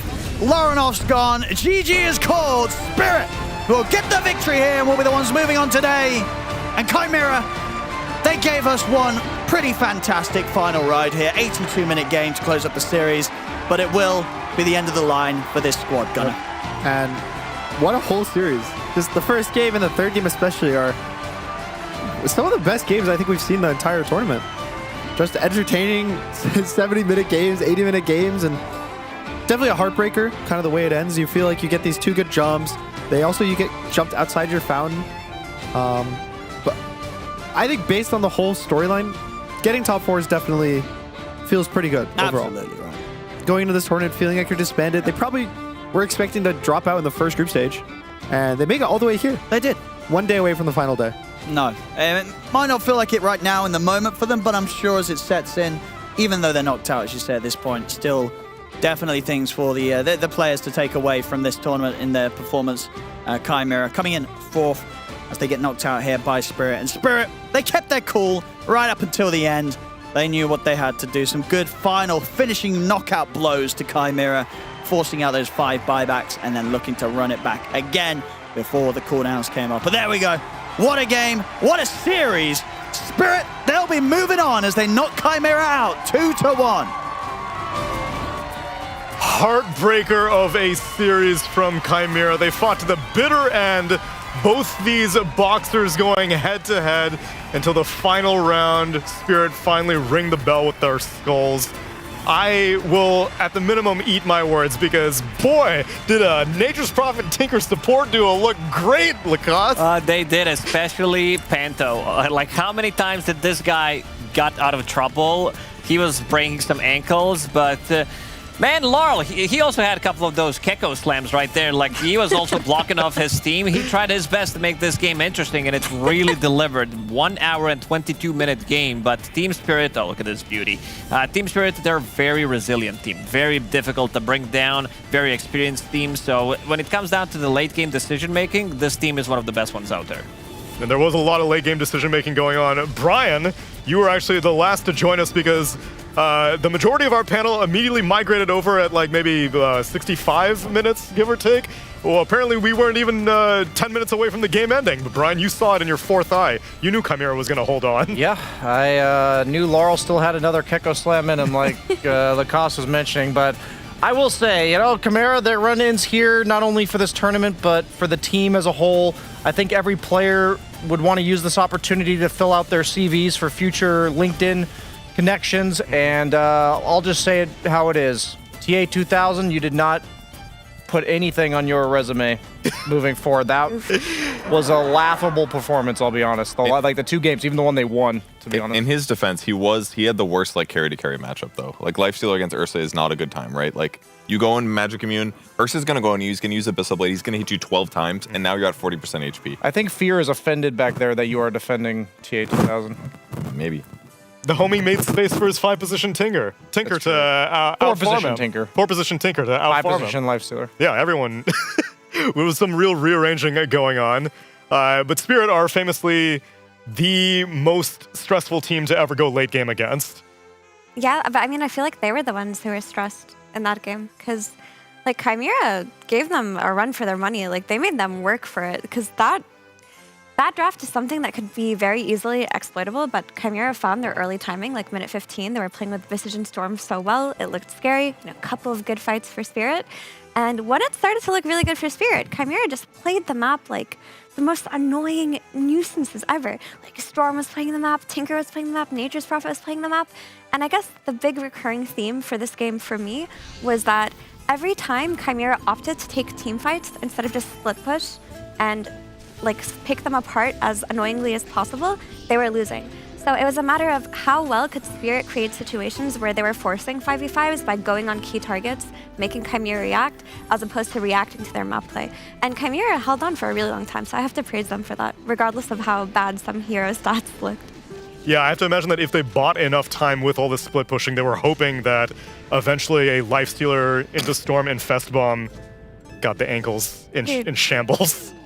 He made that Tinker look good, and when he got that Book of the Dead, he was even more of a nuisance. Well, what he did was he saved up all his focus from the previous game where he hit level 6 on Silencer for 15 minutes, and he's like, I need to press 25 times more buttons than I did this game, and he really did. He used a lot of spells, yeah.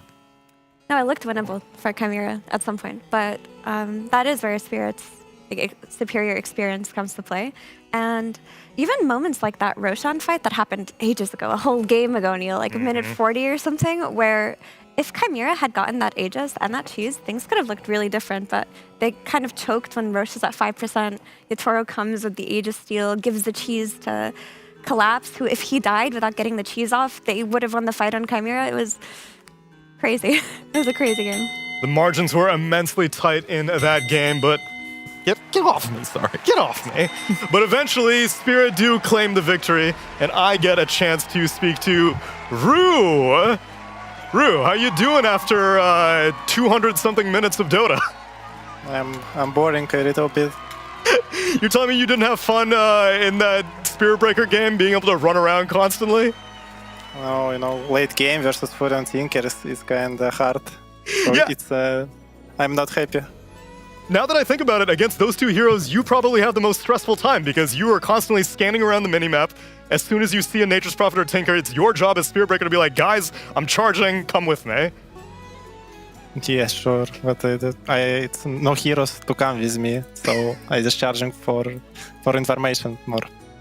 So what was your assignment or instructions for this series? Because we saw that you and Miposhka were rotating on mid a lot. Were you intentionally like, yo, it's Lorinov on the enemy team, we're going to focus him more than usual? Or what was your game plan for this?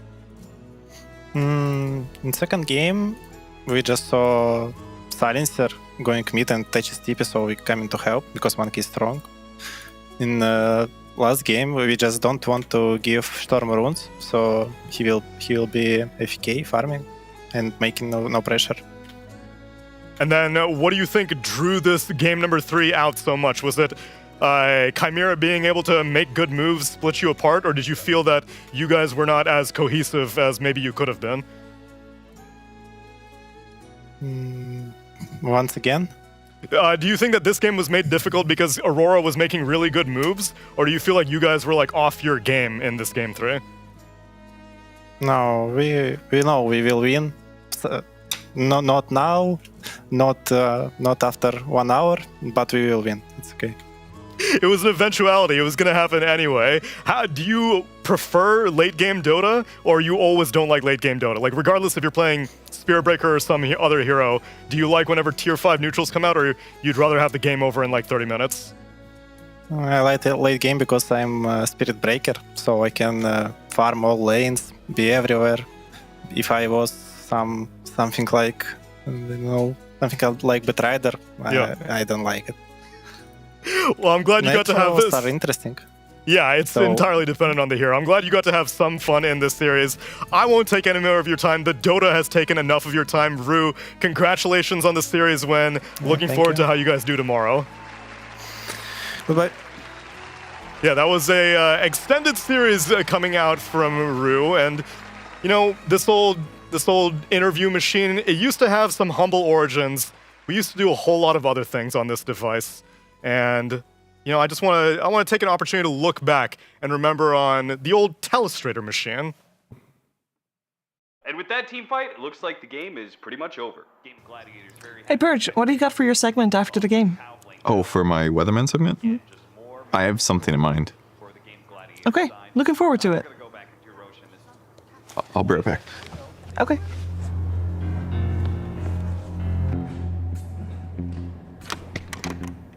Dude, you have to help me right now. I have to do a Weatherman segment really soon, but I have no idea what to talk about. What did you do? Purge, I'm literally still playing the game. You see that, Avery? It looks like Insania's on the phone. Yeah, it does. You have to help me. Please give me anything. When are you going to actually learn to do this yourself? This is the final time, I promise. Besides, nothing interesting even happened this game. What are you talking about? I clearly carry this game, alright? In the laning phase, I pulled Not one, not two, but 3 tangos to Mickey. After that, and then he went mid. I denied the water rune. He denied the water rune. Later on in the mid game, Nisha clearly wanted to smoke. Nisha asked if anyone had a smoke. I did. Insania had one. I mean, and then Boxy, I'm in the middle of something. Will you shut the fuck up? I mean, after all that, Mickey was farmed enough. So all they had to do was run it down mid. All in all, lanes won. Space created. Games won. I did it again. Damn, I'm so good at my job. But Purge, Liquid lost. Game in Gladiators. Victory. What?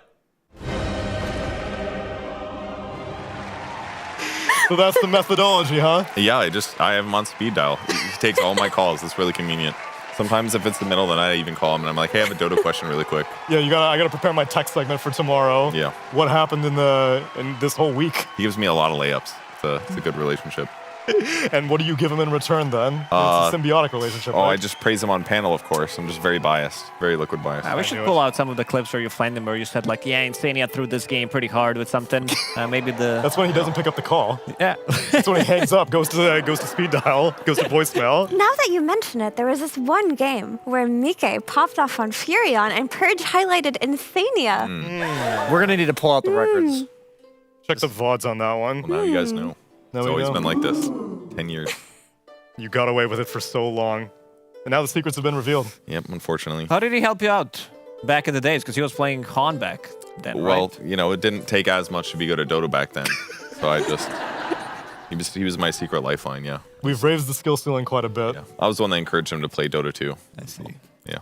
Humble origins. That's it for this series, though. Maybe Purge might have some more Weatherman segments for you tomorrow.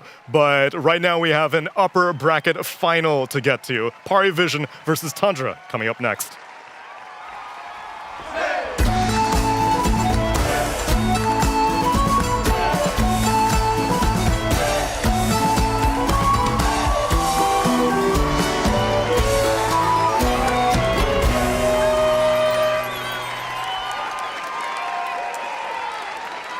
Waking up, playing some Dota.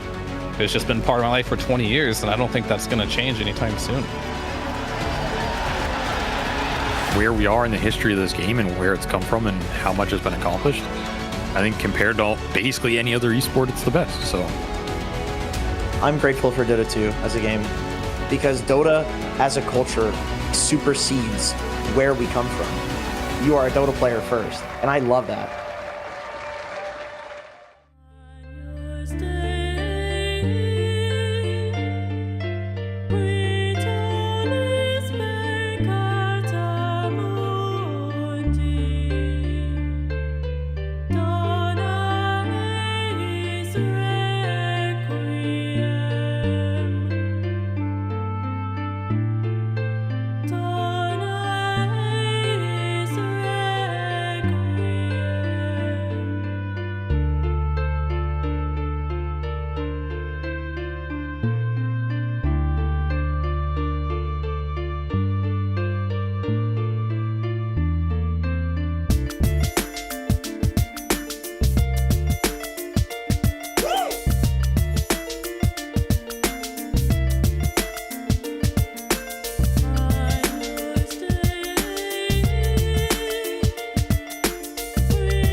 Where the wind can cut you like a knife, and nights are colder than the purser's wife, sir. Do we dream of sunny skies of blue and sipping on some fancy foreign brew, sir? No, sir, no. We long to sail where greyer English skies prevail, and we would face the wind and snow and hail for just one pail of good old English ale, sir. Just one pail of good old English ale, sir. Did we choose to fight the foreign foe for England's glory?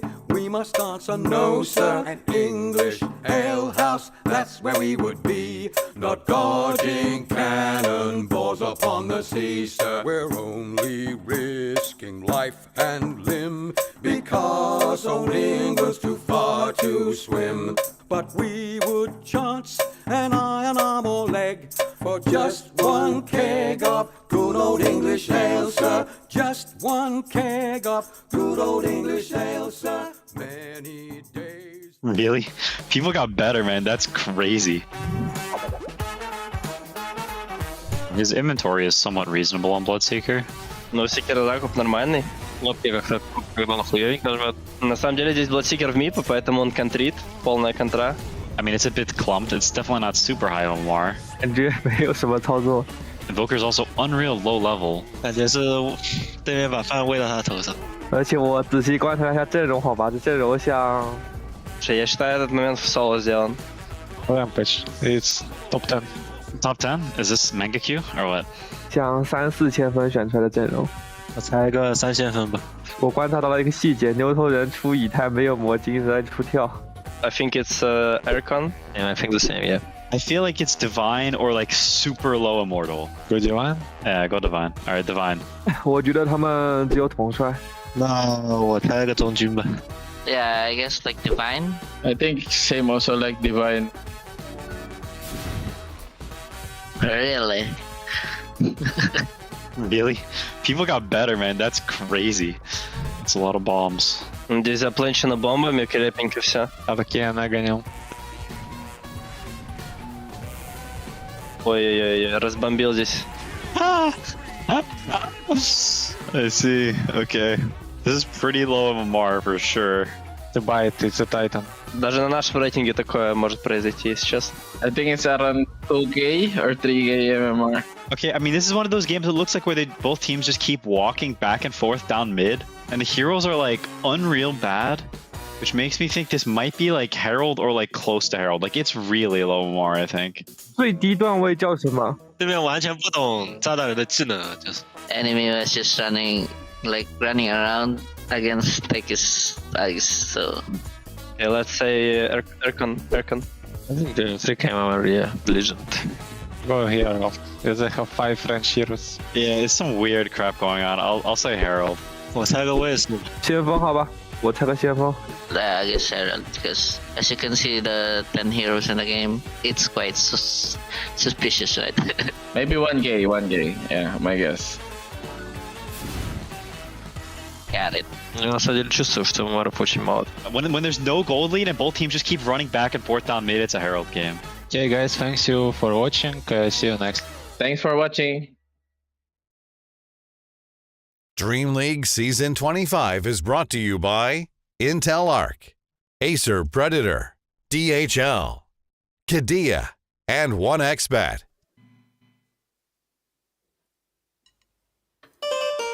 A very good morning, everyone. We are live here for our final series of the day. The upper bracket finals, it is Paravision versus Tundra. And we're going to have a great series on our hands. And of course, a great series will be made even greater by the PogChamp Pandas.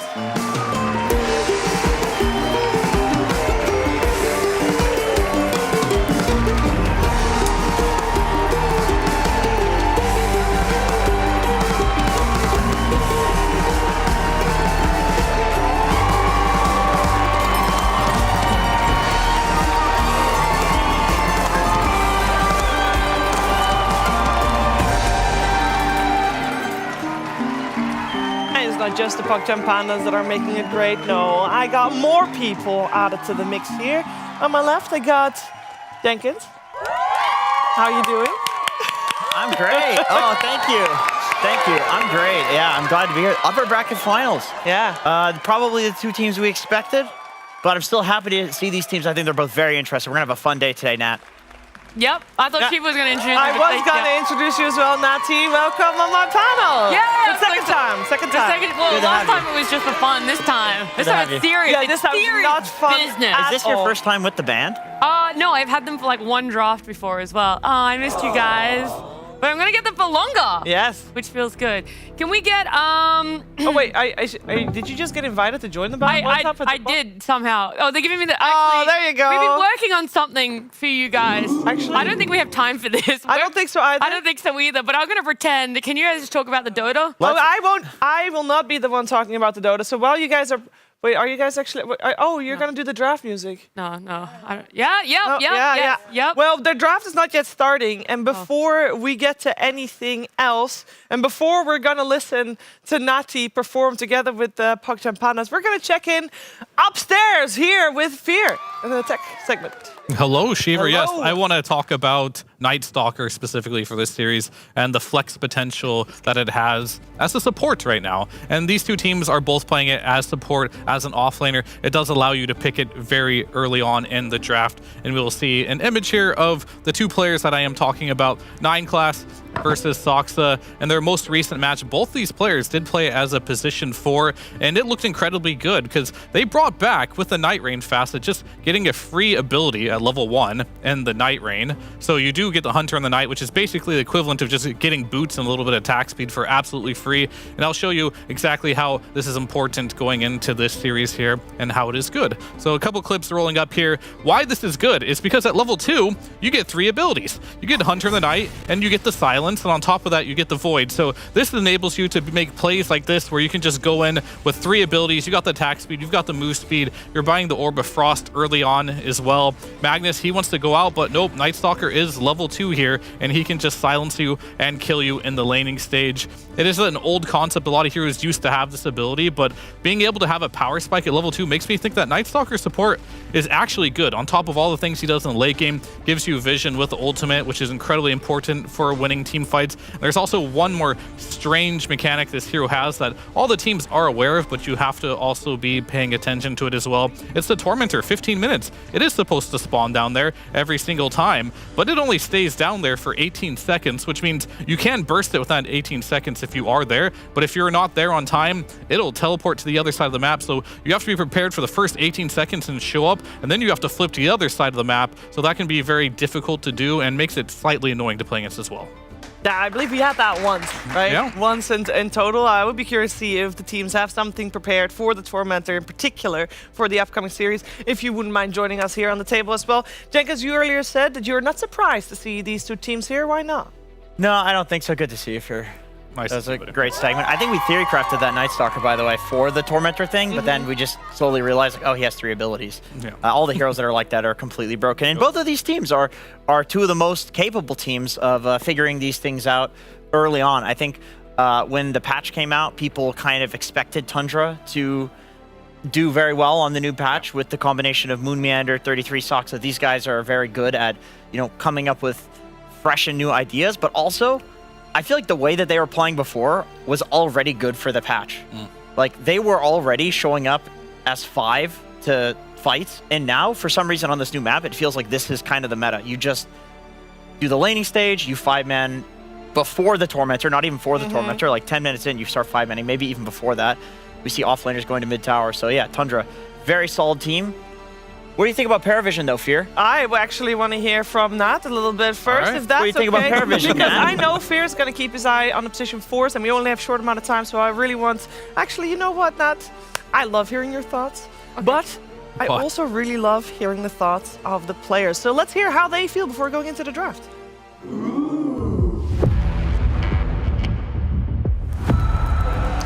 Can he survive through this?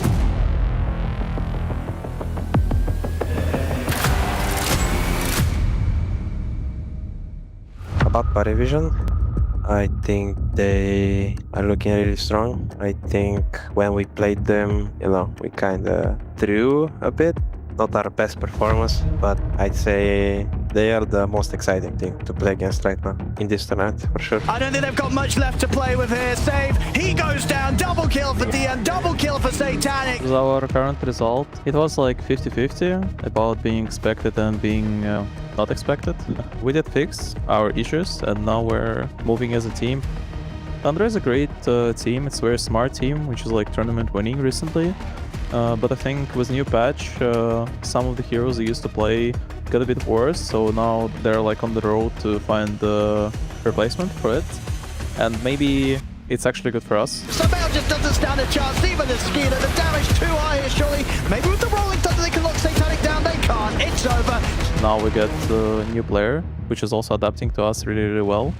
We're adapting to him into our system, and he's getting more and more hyped to play the game with us. Try and continue the chase, he's now gone for 90 seconds, and now Bezium's got the freedom to step back, he gets the change on the Snaking and Amar. Snaking's out also without any buyback, Amar will pop the BKB, they'll kill off Whitemon. Yeah, it's always good to hear the players talk about how they feel and going into an important series like this. And we have had this very series before because we have had Paravision 2 wanting Tundra earlier already during the group stages. And as said, we already know the position 4 is what Fear is looking for. But I want to know now, in the draft, which lane, which heroes, which players rather, are you going to keep your eye on for this one? For me, on the side of Paravision, it's probably DM at the moment. I think a lot of people overlooked him as an offlaner. People had a lot of, choice words as towards him after they won Bangkok. And now we're seeing on this new patch the way that he's able to be left alone in lane, right? He allows and he enables these position 4s to be able to roam, to be on those heroes that Fear is looking towards. So for me, yeah, it's definitely going to be DM on the side of Paravision. Will he get his hands on the Night Stalker again? Is there going to be a different hero that crops up that he's very stable to stay in lane with after level 3 and kind of snowball and shut down the safe lane of Tundra? Well, I will say, I think everybody's going to be sad about this one, but Fear the Night Stalker, you spent a lot of time looking at a lot of Night Stalker clips. He's just going to get banned. I mean, that happens every segment. I go over something OP and it gets banned the next game. But that's a good sign, right? Like, showing why these heroes are so good, and the teams recognize it as well. So I'm not surprised to see it get banned out because it is very strong. Any hero that does have 3 abilities, as Jenkins said, we tried that before. They were all removed for a short amount of time. They were all OP. And then they brought it back for some reason. Yeah. So here we are. This leaves Ember is in the pool, so is Abaddon. Yeah. I think if you're a second pick, the Ember looks fine because the only response people are really worried about these days is like Huskar, and we're even seeing first pick Huskar against Ember. So I could see Tundra taking that. Yeah, in their last match they first picked an Ember too, so definitely possible. The other choice is potentially maybe trying to hard counter the Darkseer. Or just ignore it altogether. Never let them be able to guess your next move. And they took a Magnus. And this is a hero that doesn't strike me as a 33 hero very much. Yeah. He doesn't really play this too much. So I do know who does play this a lot though, and that's your boy Soxa. He actually is one of the few position 4 mag players, and there was a time where they were playing that reverse polarity in pubs only. There was a time. There was a time.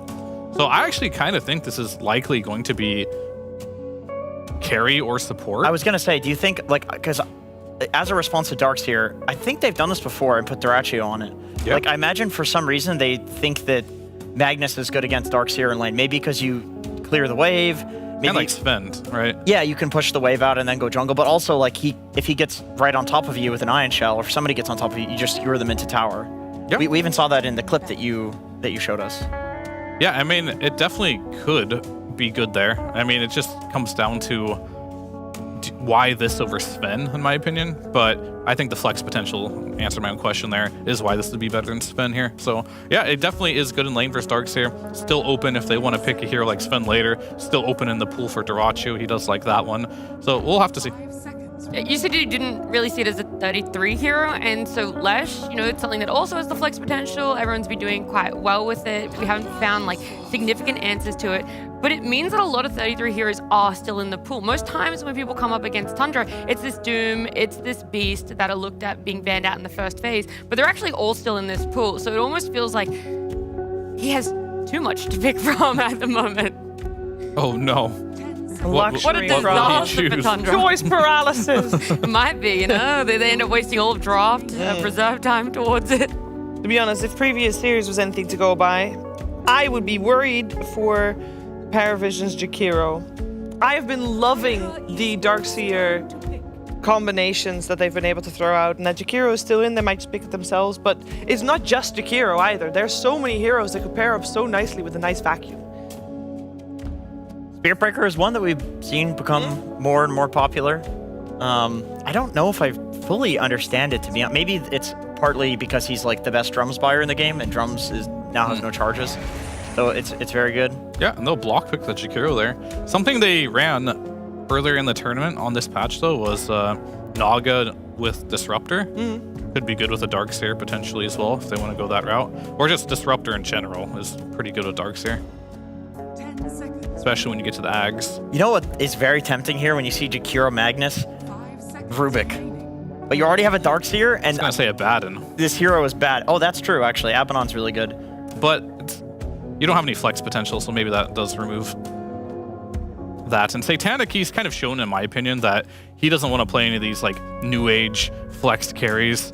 He's just playing the same stuff every single game. He's like some Naga, some Terrorblade, always just your traditional hardest carry in the game type of player here. Not really playing for the team. The team is more so playing around him, so... You got some very artistic light coming in here, by the way. He's ready. Ready for the vibe. He is vibing already, yep. It does feel like he's vibing to the same music we're listening to right now. Even though I know he can't hear it, it feels like it. He's very rhythmic in his movements. He's good.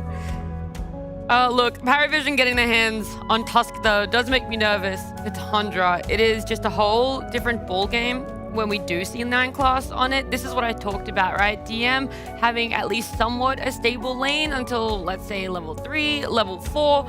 And Tusk just rotates. He's more than willing to help Satanic to enable him to pick those, not flex carries for himself. It's just like, okay, he gets to pick whatever he wants, and then he's going to have a second support in his lane eventually to help him. With an Iron Shell as well. Like Tusk with an Iron Shell through the portal is extremely strong.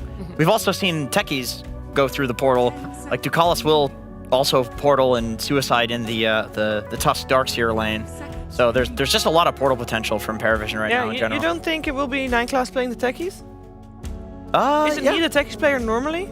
I would just... They both played it. They both played it. I mean, he's normally both of these heroes. That's fair. I would just say you probably want to put the Tusk in the Darkseer lane. I also think like Jakiro is a hero that kind of, if he gets out of position a little bit and you get a Tusk charge with the icy hands, like Jakiro's dead. Yeah, he's dead.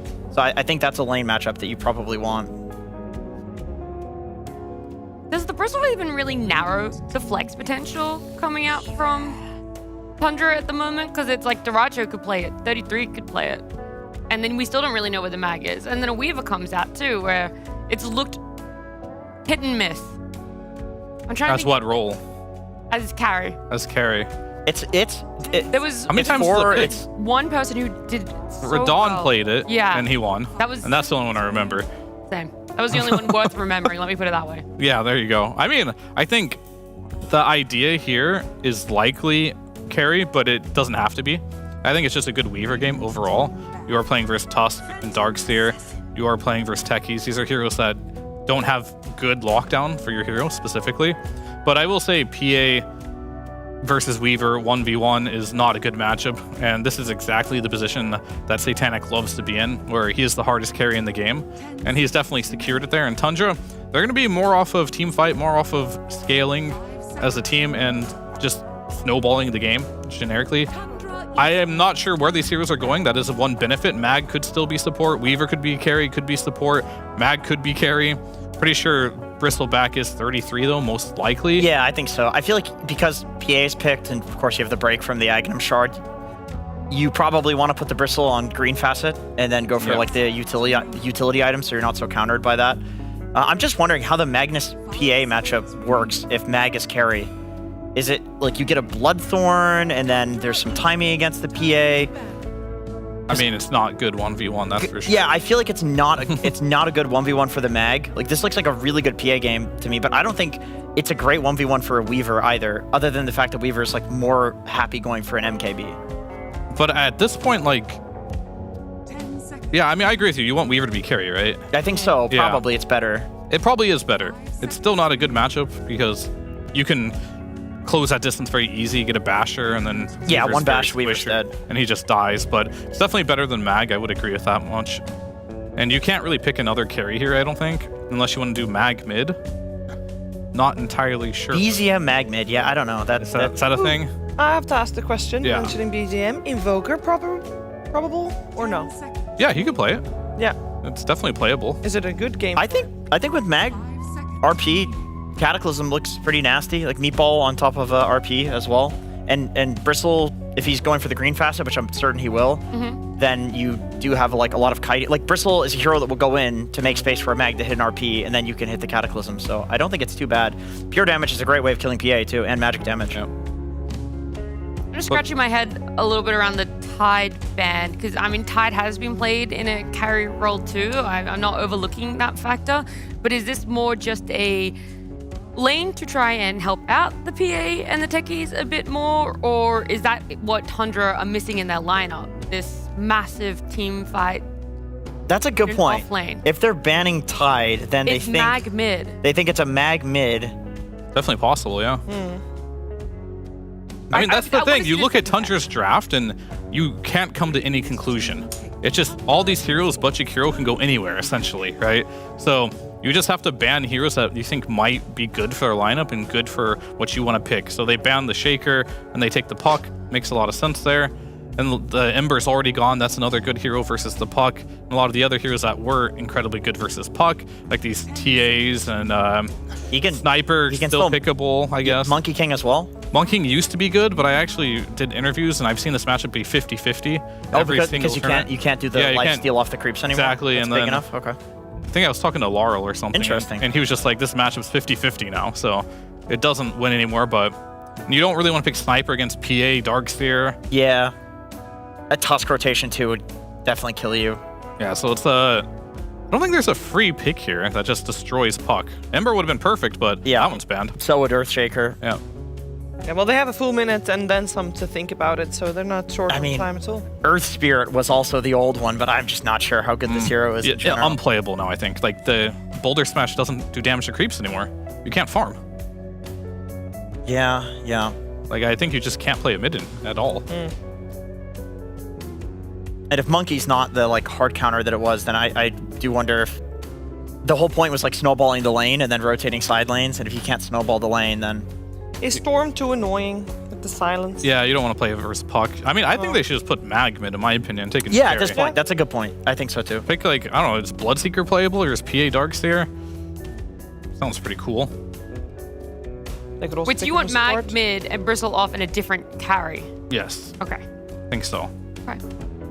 Just have Weaver play position 4. Yeah. Well, it looks like they decided, or at least... Because like you're playing Weaver carry into Puck PA, like that's so bad. I think you have the absolute right idea. Maybe they just go with some like generic gyro if they want to be a little bit more. I mean, the Sven matchup for the PA against the PA actually looked pretty good when I saw it. Or they just go for the Abaddon. They go Abaddon. Well, where are they gonna play it? I'd imagine Position carry. 4? Carry Abba? Oh, really? So offlane Abaddon. And then it's gonna be carry Bristle, right? I mean, you could do Bristle from mid too. I don't know what that'd be kind of cool. matchup is like. Oh, they're doing Bristle mid. Yeah. Look. So this was something that pre the patch dropping, a lot of people were doing. Didn't actually. BZM do it at Fissure? Yeah, it's something like pre 7.38. A lot of people started running Bristle mid. It was very annoying to have to deal with. I don't know how it is in this patch though. We've mostly only ever seen it in offlane, and even that has had varying successes, and that's the lane that, or the role that this hero was designed for. Now you see it in the mid against a Puck. I feel like it's probably pretty good in lane against Puck. If Puck's I had low to guess. armor. Yeah. It's interesting. Nothing to really phase shift dodge. And you can wave cut as well. Puck can't really stop you from doing that. You could drag to camps. Let's get some extra opinions in here with our commentary duo. What are we thinking? Bristle versus Puck, Avery? You know, Shiver, I really like what Parivision have. I think Tundra are gonna have to pull a rabbit out of their hat. I don't have a rabbit. Oh, that's disappointing. Yeah, the rabbit died before I could. That's also very. He's in the hat too long. Yeah, I got eaten by the barracuda that we got in. Cap, save him. Shiver, do you mind if I do a segment here? I don't have a rabbit. Can we get a zoom in on Dota Capitalist? Quick zoom in on Dota Capitalist. The bit is on Avery. No. We're gonna get a quick zoom in on Dota Capitalist. People are claiming you're dead on the inside. I want to show them they're wrong. Get a zoom in on Dota Capitalist. Okay, Fear's gonna say a hero and a player, and then you're gonna give a reaction. Bezium, Bristleback. That's a good reaction. Do another one. Another one, okay. Duraccio Magnus. Okay. Well, if you don't know, we'll just have to find out, shall we? It's about that time. Let's head into the first game of this upper bracket finals via the Pokemon Pandas.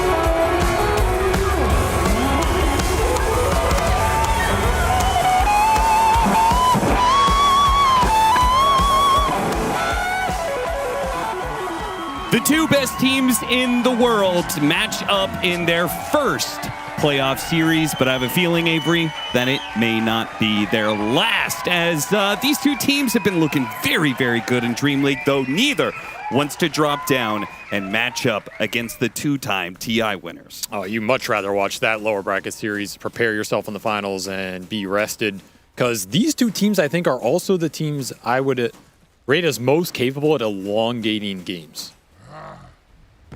Their games can tend to stretch on. I think Parivision are a big lane shove team, and if they don't end that game at 20 minutes with some super fast Satanic hero like the Brood, their games tend to go on for a long time. They farm the map, they scaled, they have things like the mid puck, which goes super late. Sure. And on the flip side, Tundra, I mean, we have seen them in some economic world wars out here, stretching the 60 or 70 minute mark. Again, I feel they have some lineups they can play super fast, like the Visage, if they get it for 33, the Bristle on 33. If he's on a push tempo hero, they can just run you over. But if that doesn't happen, I, again, think the games stretch really long. And Spirit just played 2 70-minute matches, so, you know, whoever's going to be in that lower bracket final is probably going to be in there for quite some time. Race for and first again, blood. It is going to be a race, and that is going to be a race that Parivision wins. Ducalis, he'll eventually die here, but a lot of damage is going to go back into Duraccio, who has Shockwave running down the river, using the currents to guide him. He will manage to get out, I think. Ion Shell is still after him. Duraccio pulls him into the tier 2. 9 class does not commit, but Duraccio may have to quit here. I don't know if he's... I'm a little bit surprised he doesn't stick around to zone out Duraccio from lane. I'd almost rather just die there on the mag and come back full. Yeah, seriously. So 3 runes go to Tundra. First Blood to DM.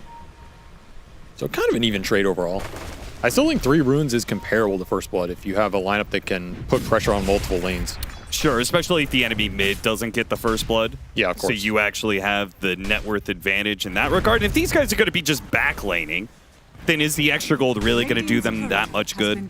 I mean, it is nice on Darkseer. Nice idea, though, to snipe the couriers. Tusk pulls the lane, but then DM's like, I'm going to snipe the courier, especially since Duraccio already took so much damage. He bought out a bracer, so if he could have denied that bracer and denied the regen, would have gone a long ways.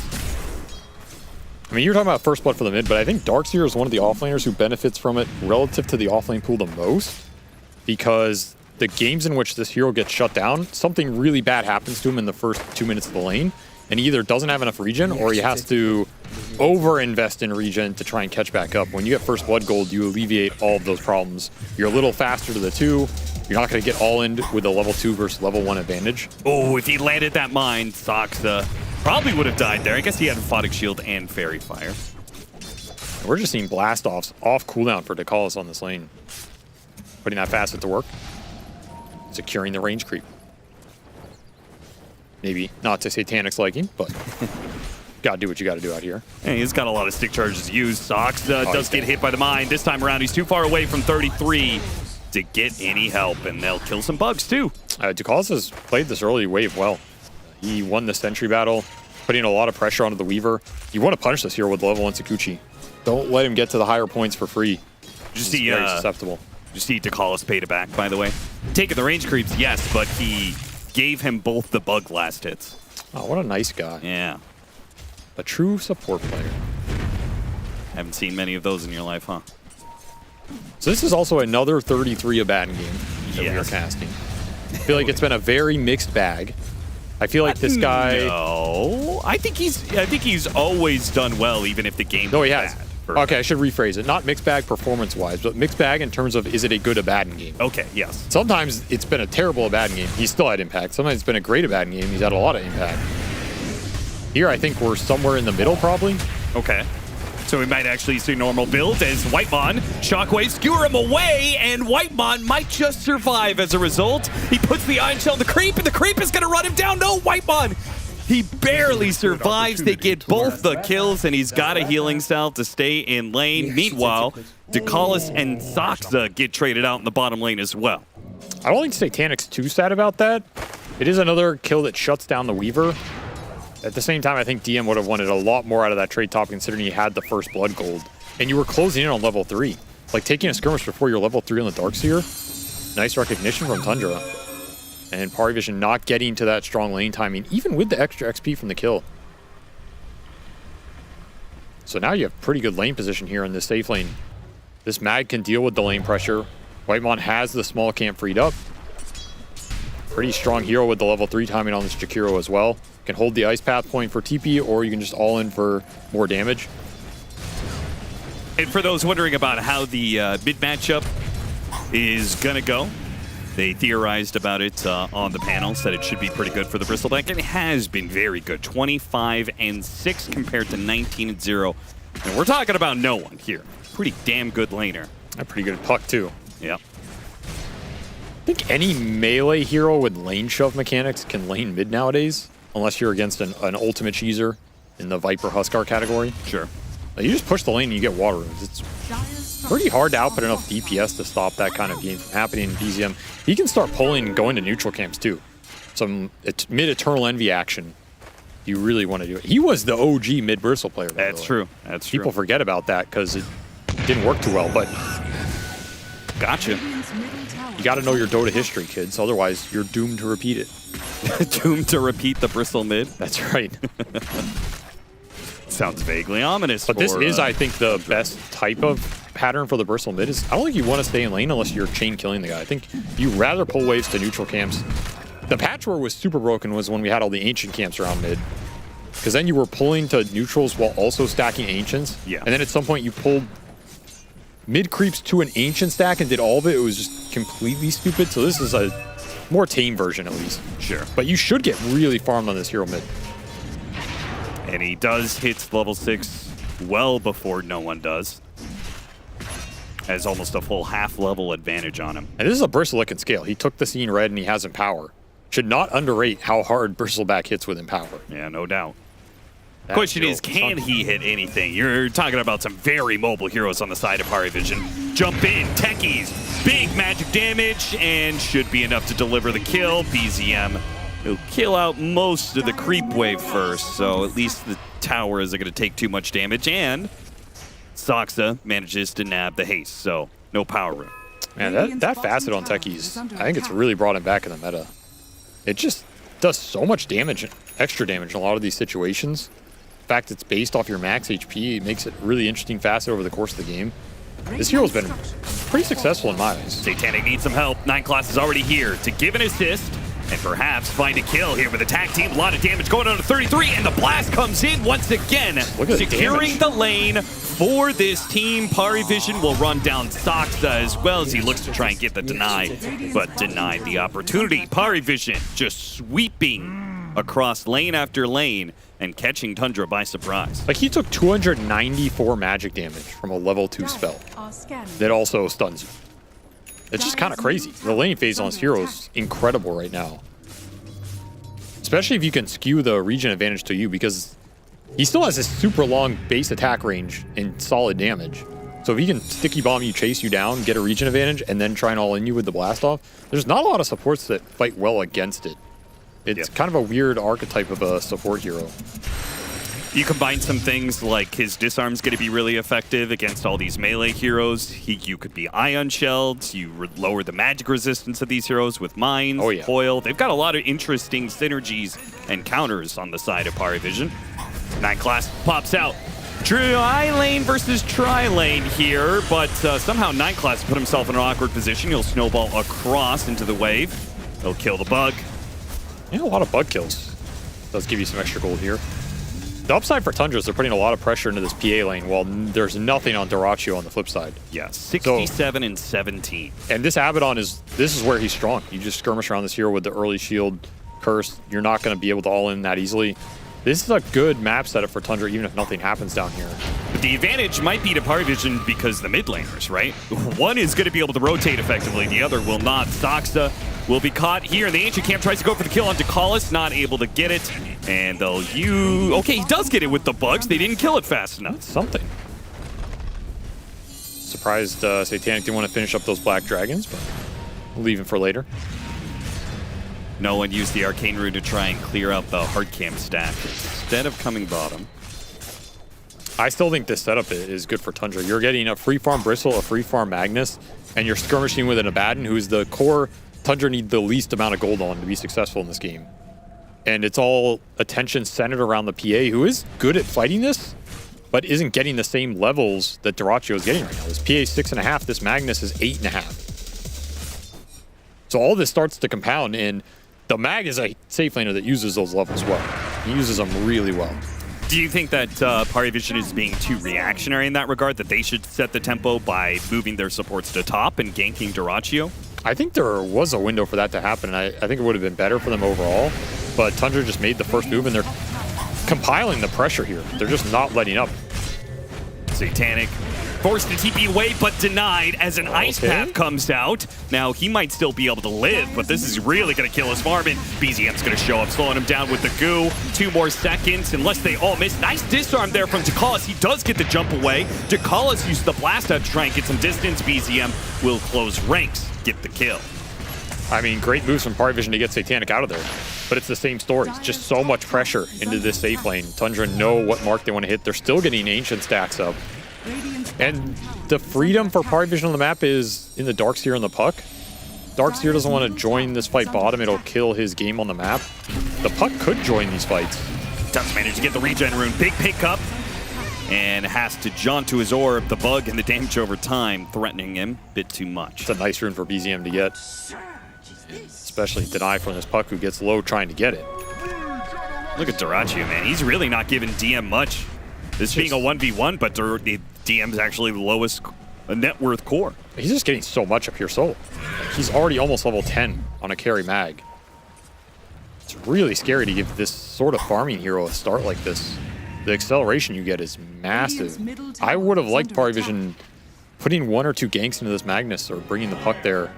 Maybe trying to play around mid more. Like, there was a world you could gank this Bristle early. He's not going to have that many points in the Bristle back. You can coil him, you can blast off him, you can Ion Shell a Tusk, TP somewhere. You think part of this is just also the fact that they're Radiant? Better to hold that Radiant safe lane tower for the Tormentor? I mean, they ended up losing it anyway. Yeah. Like, the point where you have to defend that tower to hold it is not in the early laning stage. It's around the 10-minute mark, when the team fighting centers around there. You have to win those fights to defend it. The early laning stage, nobody's really taking towers in the super early laning stage. As it sounds, Tundra gotten themselves a 2,000 net worth lead, largely off the back of Dyrachyo being 1,800 away from Satanic's farm. To get this mid tower just through attrition, no one having a relatively empty lane, continuing to hit it. That does open up a lot of space to maybe gank the Bristle, but he has 2 points in Bristle back now. He's getting a little tanky. You probably need support ultimates to really deal with him. How much stacking have we done on the side of Tundra? It feels like they are always having some sort of double or triple stack. No one does get caught here now. It controlled him long enough. He couldn't jump to his orb. The RP comes in, gets the grab. They try and snowball save. It's not good enough. Saxa, the only member to get a little bit low there, but he quickly uses his ult to get the surge over to 9 class. But this situation, I mean, Tundra was ahead before. Now they are taking leaps and bounds ahead of PariVision. Just perfect timing on the Ice Path from Whitemon. Gotta respect the extra chain stun potential that you can activate on this. No orb for you. Limited stuns in this Tundra lineup, but if you can catch Puck early, that feels really nice. And you have to respect the AoE teamfight coming out from this Tundra lineup, especially if you're manning up on these frontliners. You get stuck in Vacuum Wall, Ice Path, Macro Pyre, RP. you're probably not going to have a good time. And it's about to get even more AoE. BZM is very close to his Aghanim Scepter already. Satanic just being chased out of lane. It's a pretty low-risk move for 33, as he's got his ultimate to level up at any time. His PA's feeling the pressure right now. Yeah. They're just not giving him the room to farm. And this was all about that early game trade-off, where the pressure went first, who made the first move. It took all the attention on the PA instead of the mag, and you're seeing that gap open up now. It's almost 3,000 net worth between those two. The acceleration's just not equal here. So you're gonna have to use this Dark Seer to pull you back in the game. Just win some team fights off of the vacuums, the utility he can provide. Soxa just does not want to give up here. Nope, he's going to stick on him. And he has the Hive Mind facet, so these swarms, yeah, he's giving up some gold, but he's getting experience back for it, especially since the swarm being maxed out means it's a bit harder to kill. Takes 5 hits now. You also have that 15 talent, which is an easy one to forget about on this hero, but really good for the support Weaver. And there's a decent amount of minus armor Tundra can play around between the goo, the swarm. Nice use of the reactive taser. Dispelled off the shield room. Got a punch. 9 class, he had to grab the amp damage. It is going to get a really good wall here with a blast off hitting on 3. The close over the top, doing a lot of damage. Duracio's almost dead. They do manage to get him, but no one is in a bit of trouble here. He has Waning Rift, he has an orb, but he can't get away to it in time. Tundra, they're just a bit too tanky. Despite the great AoE hits from Parivision, they have no way to cut these heroes down. They don't really have heroes that can stick in the fight with the Ion Shells. That's the biggest problem right now, especially if the Tusk goes down early. But even the Tusk is not that tanky. Sure. Like, who in this lineup goes into the middle of the fight with a shell and survives for more than a second? That's kind of what you're missing. Could be the PA later, could be DM later when you get something like a Shiva's. I think that's maybe the most pivotal teamfight item in this Parivision lineup, is Shiva's on the Darkseer at some point, amp up all the magic damage, let him frontline a bit more. Until then, though, the physical damage from this Tundra lineup is going to rip you apart.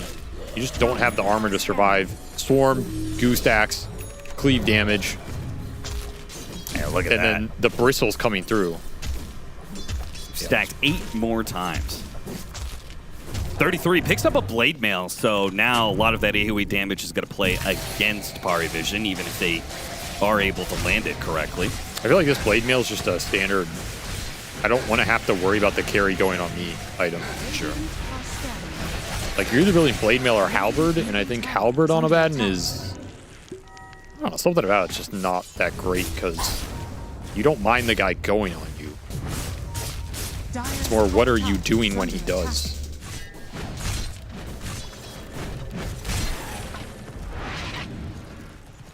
Yeah, think about the Blink. I think 33 will go this Blink more aggressively than a lot of other offlane Abaddons. I think he really values the positioning for saves and bailouts, as well as the ability to just jump on a support and ruin his day. Sure. And I agree with the idea, because I think you have to itemize in a way where you become a problem in the team fights, not a dude who just exists. Sure. And that'll make that Blade Mail the more effective, the more of a nuisance you are. Soxa is so annoying for Satanic in this game. I don't even think he's accomplishing anything, he's just mentally annoying. Oh, Duraccio here, they see him. Surged up, he still has the taser, skewered back, attempted coil on 2. RP is going to be able to grab a couple here, including the Darkseer, who was not able to get off his combination just yet, bailed out by the snowball. Now is the wall going to come down, tries to surge away instead. They got to deal with the bug, they deal with that. Now the jump back in, 33, forced to use his ultimate, but he does manage to reset a bit. Whitemon with the Ice Path. And meanwhile, BZM is just going to work on a tier 2 tower, so nothing really gained for Parivision. Meanwhile, Tundra continue to cut the map down for Parivision.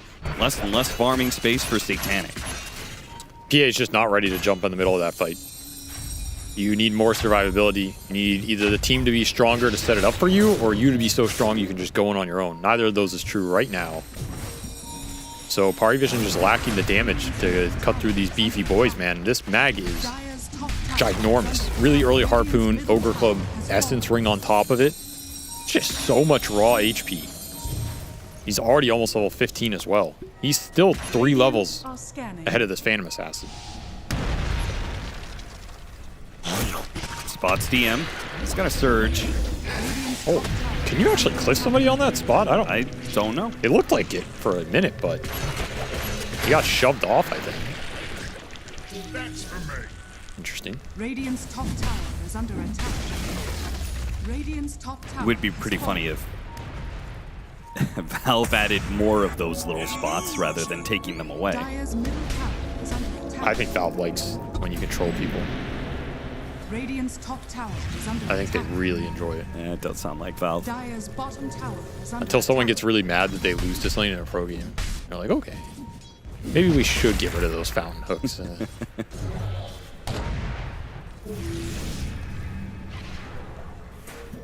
BKB coming in soon for Dyrachyo. I mean, what are they going to do? When BKB mag shows up and harpoons somebody. I mean, you don't do anything to him unless you can chain stun him before it comes out. You do have a lot of magical burst. That's kind of it. Yeah, their chain stuns are pretty bad. I think Parvision have to dodge fights right now. I do not think the 5-on-5 is favorable at all. I mean, how long do they have to dodge fights for, though? Yeah, that is the question. Probably till Blink daggers come out on the Tusk and the Puck. That'll allow you to maybe jump supports, look for backline, get a numbers advantage, ignore these tanky frontliners that you can't deal with right now. Or on the hunt. They really are. They do manage to get that harpoon. Skewer back. 9 class silenced up, so no snowball save possible. And he'll find his Blink Dagger a bit more delayed, and Tundra taking another tier 2. I made that look easy. Just walk down mid. No vision to scout it. Easy pickoff into more farm, taking away camps from the Phantom Assassin. Soxa back on Satanic duty. I feel like they had a team talk or something. Like, you know what, Soxa, you just ruin this guy's day. Tilt him off the map and we'll win. Does seem like a game that is beginning to feel uncarryable for Satanic, as they are going high ground pre-20 minutes. Yeah, no Aegis either. Now they do need to be a bit careful. You are pushing into ice shards and coil, a lot of obnoxious things when you try and back off of the high ground. They just wanted a response there. And they got one. This is all net worth in the bag. Time for Satanic, but you're not too worried about his scale yet. Still have a lot of time to work with here, where the mag's going to be stronger. Yeah, these tanky cores are certainly not going to be threatened anytime soon. The Weaver has Shikuchi, and Jakiro is, you know, it's a relatively tanky hero. 2.5 strength per level on a support. This also moved Roche to the daytime side, which I think is better for Dire. Sure. I think it's a lot harder to contest this, like going down this ramp. The distance from the ramp to the pit seems to cause trouble for a lot of teams trying to initiate. Though we've seen some like decent Roche steals out of it, which I think is a higher probability with Roche in the middle of the map, because you have more angles to approach in a smoke. Oh yeah, undoubtedly. But this is a nice timing for Tundra. They got the Aegis pretty early on. The second one will come out, you know, around that 30-minute mark, where you're gearing up to potentially be able to end the game. They gave it to Dyrachyo, so can't Dyrachyo throw right now. Well, I wouldn't go that far. Well, you'd have to do it twice. I've seen the man do it 3 times. But then you get 2 out of his throws. You get 2 out of the way at one time, you know. You That's think a win anyway. You think he has a limited number of throws per game? For sure. I think there's like, I think there's 3.5 Dyrachyo throws per game. Okay. Radiant's top With a bare minimum of 1 to be Oh yeah, there's always game. 1. Yeah. He's just completely taken over this network chart. Yeah. Like, he is not close. He is getting so much map space. Just playing alone with this Aegis, playing up on Parvision's side of the map. Gotta get a team fight going at some point here. Dyrachyo don't care. 3 heroes around him. He's going to try and harpoon one of them. It's going to be DM skewered back. Missed the ice path, though. DM. He has another surge coming up in a second. He's out of there. He is good. Dyrachyo's just going to keep claiming territory here. Yeah, they're just trying to mess with him a little bit. This does buy some time for the PA on the map. 9 class looking for a wave cut. Stole the power rune. It was a good rune to steal. But still conceding ground as Tundra can take any objective they want right now. Well, it's a good thing Parivision are 4 Protect 1. There's only one hero that needs to farm on the side of Parivision. They put all their eggs in the Satanic basket. Has been killed. I think the puck has to farm in this game too, to be honest. I don't think the PA solo carries it. Radiant's top tower is under Well, attack. then it sounds like Parivision might be screwed because there's only space for one hero on the map at this point for Parivision. I mean, this period is definitely not fun for them. Tier 2 goes down. Final one of Parivision. Dire's bottom tower is under attack. Interesting to see if Satanic comes back for this base defense, or if this is one of those games where you're okay sacking Arax because the fight is just not good for you at all. He is about to pick up his shard, which might give them an option against 33. So they're going to play for that one. Initiating a little bit early here. Ducalis almost immediately dies. Got the harpoon. Skewer back onto DM. Let's see if the Orchid, they can kill him fast enough before any vacuum wall comes out. They doesn't. DM, he tries to surge away. Coil goes out. Catching a lot of heroes here.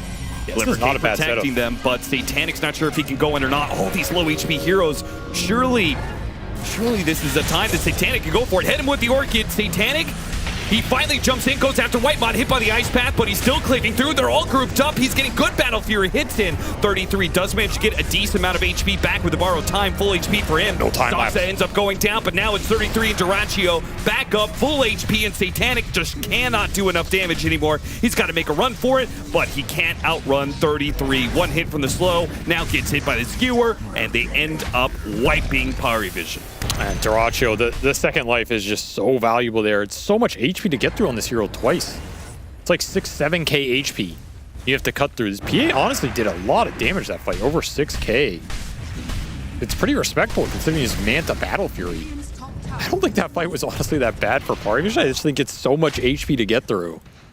They had some nice snowball saves. That last stun catch on the puck into the Ice Path was brutal because you couldn't bail him out. Yeah.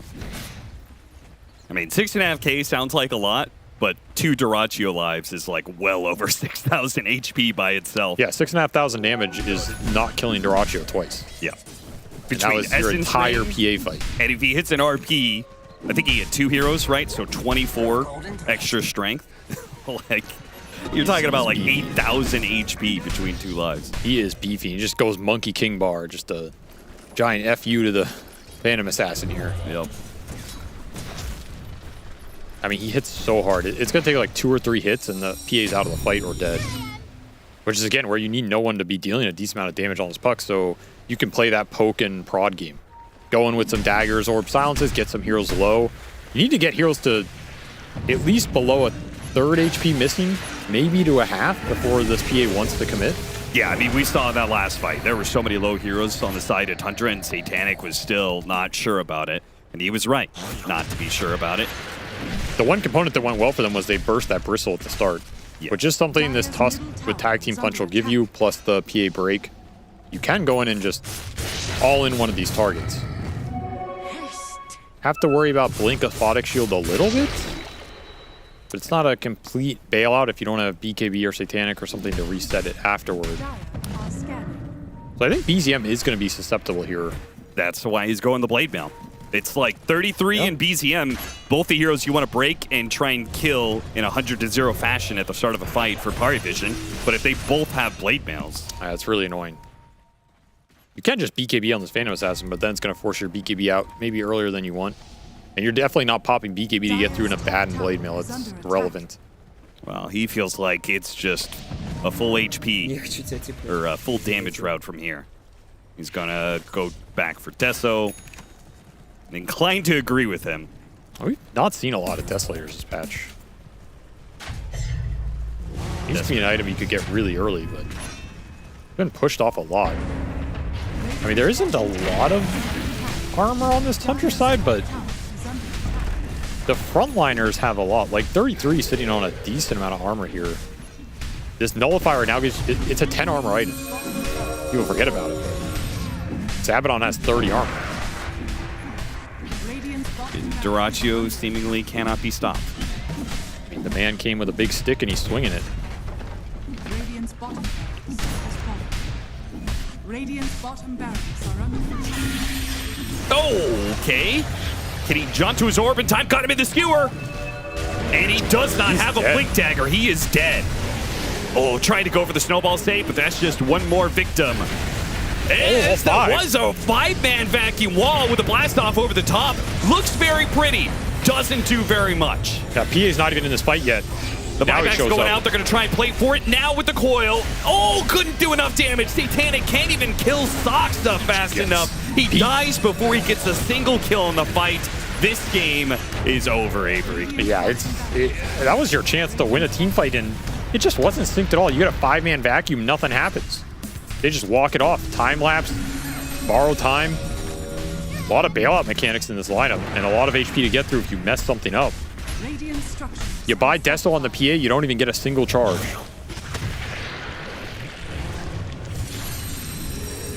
A brawny Gale Guard saves Soxa's life. Not that, you know, him dying would have changed anything about the fight.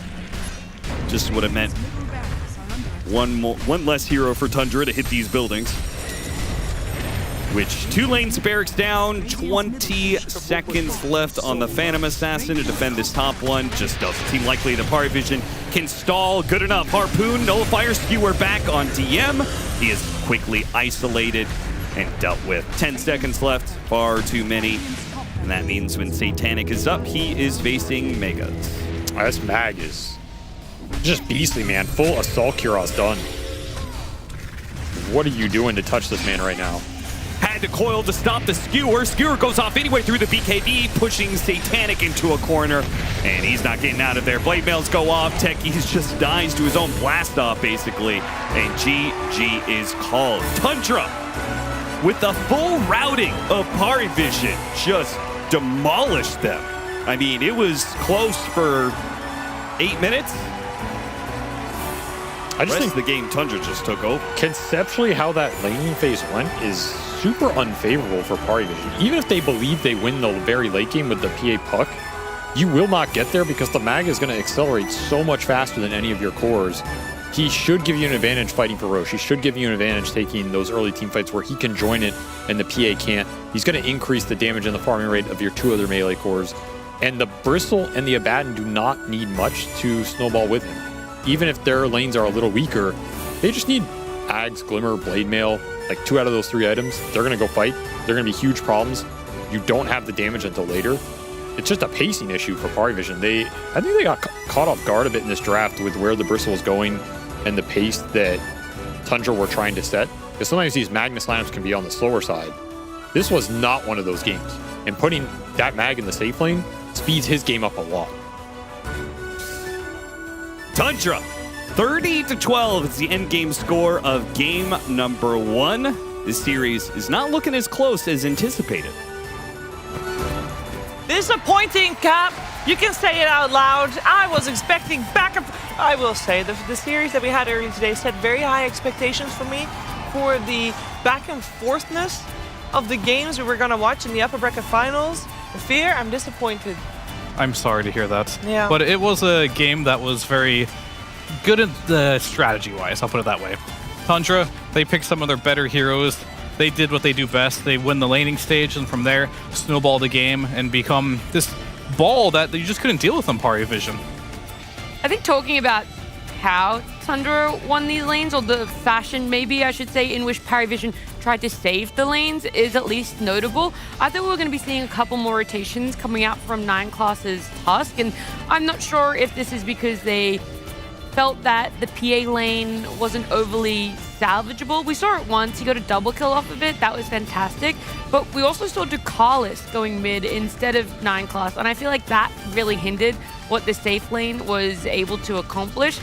I don't know if it was the reason why it went as bad as it did, but it did put no one in a really good position to be able to come back and to try and shorten what lead BZM had been able to get from Bristle. In the end, it didn't really matter. Satanic couldn't find anywhere on the map for himself, but yeah, I liked it with a little bit of could there be more? Yeah, I agree. Like I thought this could have been a lot worse for Paravision for sure. I think, I mean, I'm going to just be honest. During the game, I said the way Tundra often wins games like this with the mag carry is that they just, you know, they have like an inferior carry-to-carry matchup, or their game just doesn't look that good in the late game. I mean, you talked about 3 strength cores. I guess that's kind of, if you go late game and you're not snowballing the early game, you're going to lose. But they don't win the late game. They just beat you in fights, and then they get an advantage from that, and then they just don't let up on that advantage. And I didn't think that they could do that to Paravision. I thought Paravision was too good, but they did exactly that. Like Diraccio with his rotation mid on Mag, like to me, that point, the game just didn't look hard for them at all. Like this was a pretty big stomp, honestly. I don't think people were expecting this between these 2 teams. No. The fact that Satanic got PA and we've seen him literally turn games off of this, it feels like he can 1v5. It almost felt like Tundra had put themselves on a timer by allowing Paravision, but they actually played it in a way that we look back on it now with hindsight and go, no, Paravision put themselves on a timer that they needed to make the game go at least 35, potentially even 40 minutes. And so, yeah, massive props to Tundra for just never giving them the space at all and being like, oh, you actually can't pick a Satanic PA that early in the draft and feel like we're not going to punish it now.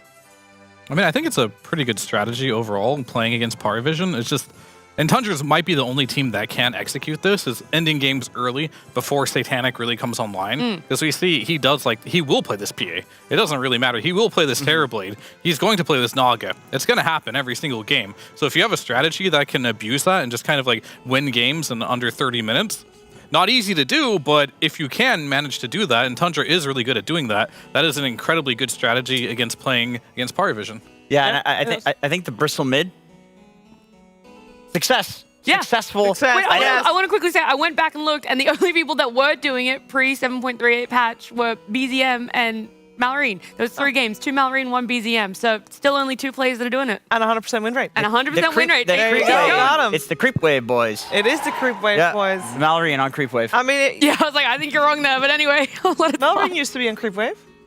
Was he on the same iteration of Creep Wave as BZM? A very long time ago. He was actually the only one that didn't make it big when Creep Wave turned into... Well, now here he is. Good for him. No, exactly. It's That's very a good lad. Either way, a lot of games are won with not just good strategies, but also with good vision, isn't that right, Fear? That's right. Do I have to go over there? Yes, It's my you do. first Yes, time. All Get right. your spot. If you don't mind. New host. But keep talking when you're walking up Yeah, to the that's what table. Brian always does. Just keep Can talking. you just be Brian? What do you want me to talk about? Just say The something ward. interesting. The ward? While I'm walking away? Yeah. Anyway, for the ward of the game, let's go ahead and pull that bad boy up.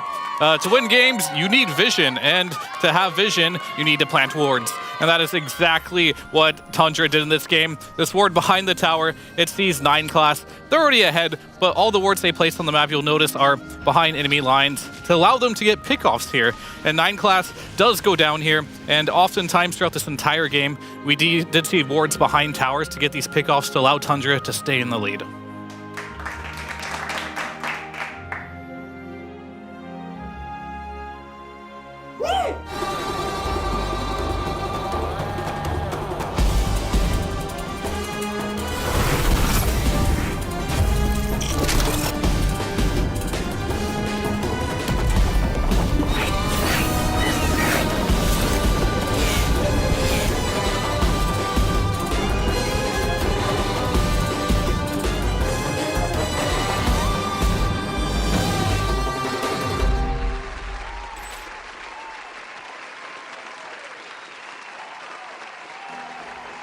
The glaring difference about what was happening during the game actually was happening during the draft for me anyway. It was very clear to see where Paravision was going to place everything, and we were theory crafting so much. Oh, they can put the Bristle mid, they can put the Magnus somewhere else, they can put Magnus support, they can put Weaver carry. There was so much not decided yet by the time that last pick came in. I really think that killed Paravision a little bit, Jenkins. Is that something that you want to see? I think so. Less of? I think so. See how Oh, sorry. What? Good morning. Where am I? I think that this is definitely one of Tundra's advantages. I think with the Bristle mid, I'm sure they were fine doing this at some point in the tournament. Like, they obviously have done this before. There's a question Nat brought up, like, do you do this on a new patch? Is it still good? How does this do versus Puck? Mid lane has changed. You can't do bottle refills, for example. Bristle obviously is a hero who loves bottle refills. What was the question again? No, it's fine. I swear you don't listen. Yeah. I mean, he's an unlucky leprechaun. What can we say? Yeah. A 3 clover. Don't rather mention than my a clover. 4 I told you clover. don't mention the clover on camera. Does your missing leaf make you a little like? Oh, insecure over- the draft. Yeah, I mean, this is a. This has always been an. I thought it was a bit that you had. No, I No, actually you literally actually forgot. forgot. I literally forgot. I refuse to help. I don't think. I think this has just always been an advantage for like the past like 2 to 3 months, and Tundra has been using this advantage since this iteration. Well, sometimes Tundra has also overcooked, so we'll see if they're gonna be able to get as clean of a draft this time around versus the first game that we saw, because we're heading to a second game of the series. See you after break.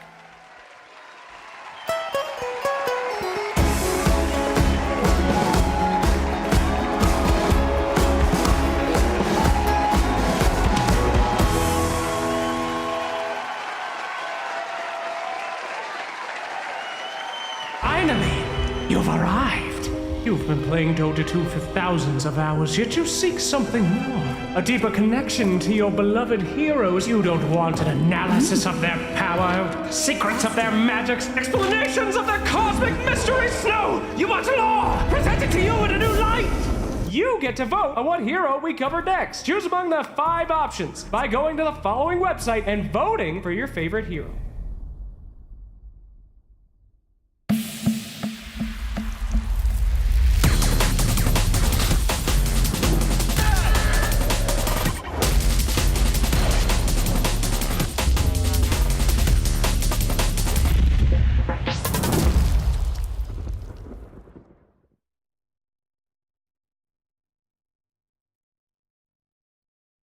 Welcome everyone to another edition of Pimp My Profile, where me and Lacoste are, we're known to be overall pretty aesthetic people. We take our fashion seriously. Yeah, we do, as you can see. Digitally, not so much though. We're here to take whatever cosmetics and stickers and sprays that are available in each of our inventories and pimp a profile. Lacoste, don't let me down. All right, let's get started. Let's get started. A Timbersaw emote. It's wigging out. Very cute. I'm gonna change your profile picture and Steam name as well. I don't know if that's part of it. And who are these people in your friend list? Yeah, we're gonna remove Garrett. Removing Garrett. I'm looking at your Pentagon right now. What's up with this low-ass versatility, man? Versatility? I've been spamming it recently. Delete. I don't know if I'm deleting your real items or I'm deleting the stuff. Oh, I'm getting a Steam notification. Sure? I'm being hacked right now. Oh no. All right, Tsunami. We're gonna put Morphling. That's gonna be hero icon. I see trophies from way back when. Compendium Contender 2014. Oh, Harambe, man. I'm gonna put Harambe. He's gonna be the main character in your profile. Dude, you've got a lot of pictures of yourself. Do I? Yeah. Let's see what we have. Nothing for Roshan. Match MVPs, 19 MVPs. We're gonna add that one. Listen, I'm a support player. I don't get that much opportunities. We'll make it as big as possible. No. It doesn't get bigger than this. Then maybe the game will give me more MVPs. Let's see, first match, 2011. When is my first match? Your first match, let's see, that was a widget. December 1st is for you. August 25th, 2011. Yeah, I started earlier. I'm looking through these different hero animations. Oh yeah, this one's money. What is a voice line that you would say? That you would spam? Something basic. You would be like, careful and get back. You're that type of a player. Well played. Yeah. Relax, you're doing fine. I am that Careful. type of player. Never gonna go aggressive. Get back. There we go. The showcase budget has been reached. I spent wow, you hit the budget? I spent all my money. I think we're done. Okay, wait. I'm done. I'm done. I went into your history. I went into your hero stats. I sorted by most wins, and you said, you know, you don't want to play the OP heroes. You know, everyone does Pudge around here. So like, Axe, I had no idea. When were you an Axe player? Always. Apparently, always. You've been grinding him out even this year, and so I figured that would be a good way to showcase your. Okay. And I hate Lich. You hate Lich. This is me who hates himself. Exactly. I hate myself. You need to learn self-acceptance. You know, the greatest way to conquer your hatred is to embrace the hatred. see. And he's coming through with the woo. All right, let's There check you go. yours. I see a lot of Harambe's. What's going on here? Yeah, we didn't have many things to put because you're a cheap mofo. You didn't have anything to put. You don't have voice lines. You only have your own voice lines. I've got Brile stickers You have Brile for this. sticker. You have Thunder Predator, Beascos. These things don't even exist in Dota anymore. So we put Brile sticker because you have two of them. I don't want to waste the Showcase space. Yeah. And this is the best looking courier that you have. I don't know how you can play with such shitty courier. So we added Are you Harambe. hating on my Stumpy? Stumpy's been holding it down since 2013. I don't know who the hell Stumpy is, but we're gonna put Harambe, rest in peace, rest in pepperoni, and we have exactly. And we put two Harambes. He did have two sons, which are living. First match, showing that you're an old school player. Thank you. Very versatile. That's right. That's very good as a position 5. You want to play different heroes, use your feed, nothing there. I don't have any friends. And also the way you play Dota. Careful. Be careful. Don't give up. Don't give Skills up. and cool down. Never wants to play aggressive. I'm gonna go stack the triangle. He's that type of a player. Does absolutely nothing in the lane, and then and the game. And also wonders why his carry is in the jungle. Get and back. of course your sticker, because you are a big fan of yourself. You only have your own stickers and the sticker of Brile. Big narcissist. Lacoste, a pleasure. Thanks for watching another edition of Pimp My Profile.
Nice one, welcome back. You got damn welcome back by the PogChamp Panda featuring Natty. That's right. I made my keyboard debut.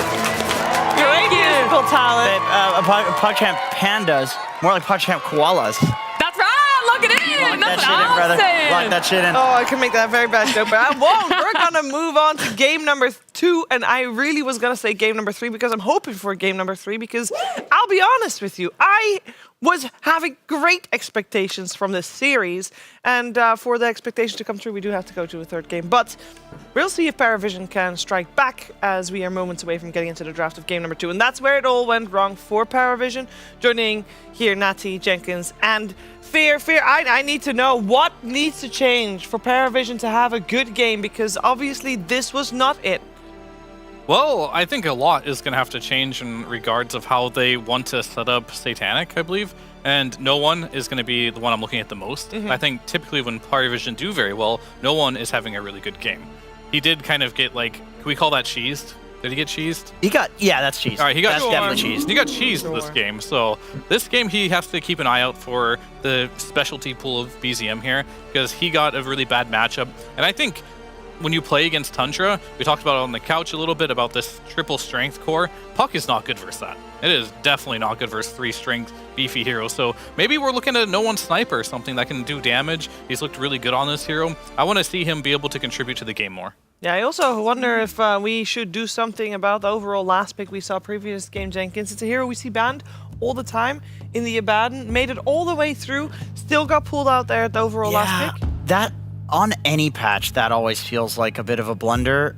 Just when it goes poorly, just because like new heroes, of course, come into the meta, and then the OP hero gets through, and then you're like, oh, that's why I got through. The same thing happened with DK all the time on the last patch. Not on this one, because he has a 70% win rate, but Abaddon kind of feels in a bit the same category.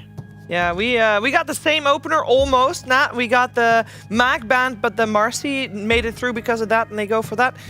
Are you a bit surprised to see them go back with the same opener here for Paravision?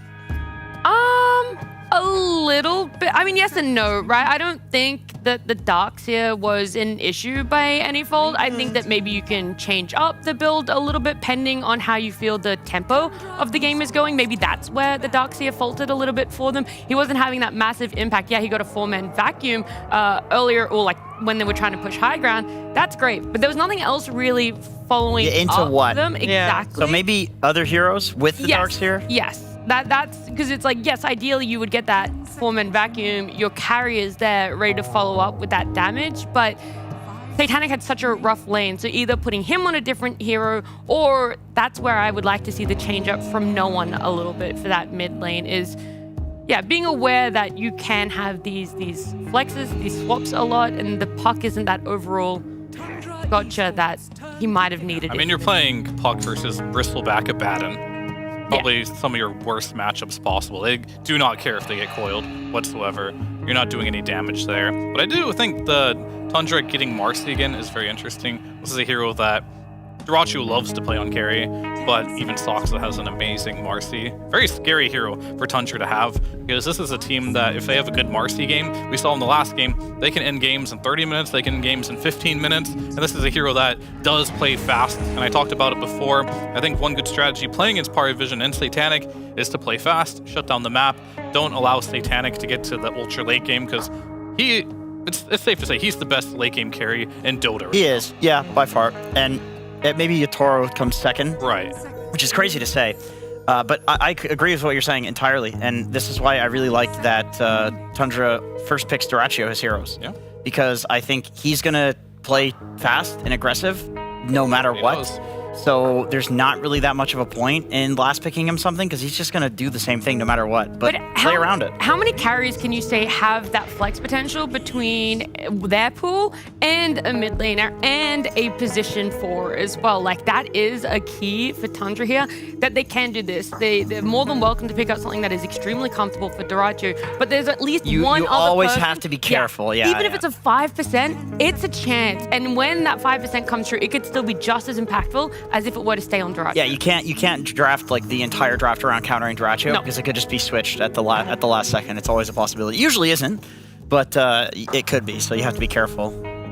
The big difference in this game, by the way, in terms of hero missing, is we saw Leshrac banned in the previous game, still in the pool.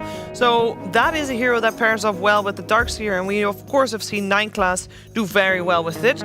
On top of that, no one likes it as well. They go for the Wyvern though. They leave that Leshrac in. Surprising. Now I kind of feel like they, I don't know. Okay, it's Thrachia, so it's hard to say this. I wouldn't bet my left testicle on it, but I think the right testicle maybe. Yeah, that one's not the good one. But this Marcy playing into Wyvern, you have the Cold Embrace. If you get a bunch of damage items on her and you Winter's Curse somebody near her, that is a guaranteed kill, and then the curse is going to chain, so it's even more punishing than it was before. You have Reactive Taser also from the Techies, which is going to disarm the Marcy. So right now, Marcy really doesn't like playing into BKB Piercing Disable and as a core, and that's what Wyvern provides. And then also Wyvern provides physical immunity, which also she doesn't like. And interesting, that wasn't really noted, but it's the same side and pick as the first game, right? So yeah, they're going to pick up the Weaver. They're doing what they did exactly in game 1, where they pick a bunch of heroes outside the Jakiro, which they also had. That could be flexed anywhere. We don't really know.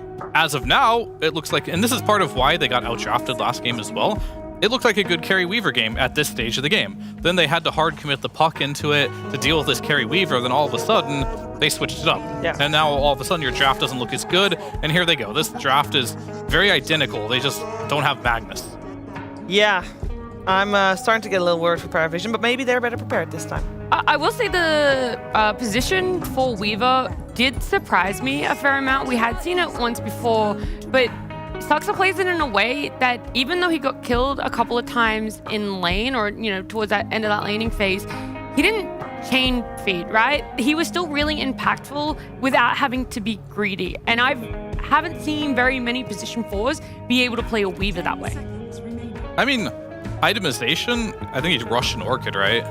So in a way, he's still built for the damage, but at the same time, he isn't off AFK farming. He does always join fights. That's what he's good at, and then that does make him very good at this hero. Same with his Marcy.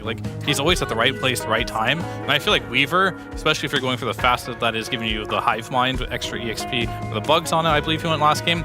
That one wants you to be aggressive. It wants you to always be there in the fights because that's how you're getting your EXP, just by bugs latching to people. It's a very strange concept, but if you don't kill that bug right away and you hit him on multiple team fights in a row, you're all of a sudden just creating XP out of nothing. All right, here's a question. Bristol mid versus Ember. How does this do in lane? And I know Ember gets Mage Slayer, which is good against Bristle. Does Bristle do well enough in lane against Ember that you can just run BZM Bristle mid again? I think you could, yeah. You could? Because I was looking at, the mid Ember counters. You got to look at them, the Earthshakers, the Monkey Kings, but then I was like, maybe they already have one. We questioned it last game, and, the BZM, he popped off. I mean, it's basically, what were you going to say? I was just going to say the flip side is there something better for 33 as well? It's like a double-sided coin here. Is this going to be the mid matchup that takes advantage of it? Or even if it doesn't take advantage of it, is there something else that 33 will be able to get his hands on that takes advantage of whatever. That's true. Satanic. I mean, they do have last pick, so they can see the entire draft and then decide whether they pick the BZM hero or the 33 hero. Yeah, I mean, regardless of how mid goes, because I'm not sure, do you take the Ember not being able to remove the shield? Bristle can't remove a shield, right? And you can slide spam him with stick charges, or is the overwhelming damage from the cool spray is going to be too much? I'm not sure. Yeah, because it might just be a trade, and if Ember comes out even in this lane, it's very good for him because the stuns are quite lacking on Tundra. And that's also probably why they picked up a Slark here as well. The control is not great. I'm imagining this Weaver wants to go support again and just build that Orchid. It seemed very impactful. Especially in a game like this. I wondered... Okay, I was going to say Abaddon actually, but it's banned. Enigma's banned. A lot of the hard counter to Slark in lane heroes are not in the pool right now. Oh, you know what I'd love to see? I'd love to see a dirty Necrophos. That's what I would love to see. Dirty. Yeah. I mean, Necro mid would dumpster at Ember, but, it's BZM. Yeah, I don't think we're going to see that. Could be wrong, though. Yeah, I mean, it's hard to guess what they want here, right? All these heroes could be anywhere. Could be carry Bristol, could be carry Weaver, could be carry Marcy. Yeah. Off lane, who knows? It could be Bristol back off lane. Mid lane, I'm not sure. You actually called it. Yeah, baby. Love this hero. All right, so tell us, why was this a good Necro game? Well, I'm curious who they put on it, because if they put BZM on Necro, it's one of the hardest counters to Ember in lane. Okay, so they don't. Even still, I was thinking for the off lane, the facet where you're stealing move speed, that one now makes it so that your healing reduction, or your healing amp, which is on the W, is now healing reduction, and you can get up to 85% healing reduction. That's healing reduction against Darkseer, who's going to be building a bunch of healing. That's healing reduction against a Wyvern, who's a healing hero. That's healing reduction against Slark, who's going to be healing with his ult. And this hero shits on Slark in lane because he just cannot stand there and deal with the constant Necro Qs and the regen the Necro gets. So I'm excited to see this. This is one of my favorite guys. Clarifying, it's health reduction, not regen reduction. It is full regen reduction. Okay. So it's regen, it's healing, it's everything. Okay. Let's see if we got some Necrophos fans on the caster desk. SVG, what are you thinking? Happy? I'm a big Necro fan. Actually? Yes, I actually play this hero. Lock that shit in, brother. Very surprised. Lock that shit in. Damn. He's walking over. Lock that shit in, brother. Over. Oh, boy. In fact, I've played it in some of the games with Jenkins. Don't make me come back and lock it in again, all right? So he knows the power of this hero in the right hands. But it takes a true Necromaster to make it I'm work. assuming you consider 33 a true Necromaster. Tell me the facet. Tell me the facet before I explode here. Rapid decay. Oh, yeah, baby. That's the one. Yeah, that's the one. All right, well, thank you very much. We're going to see how this Necrophos will play out. Tundra, will they 2-0 or will we have a third game to this series? We're heading over to game 2 via the PogChamp Pandas.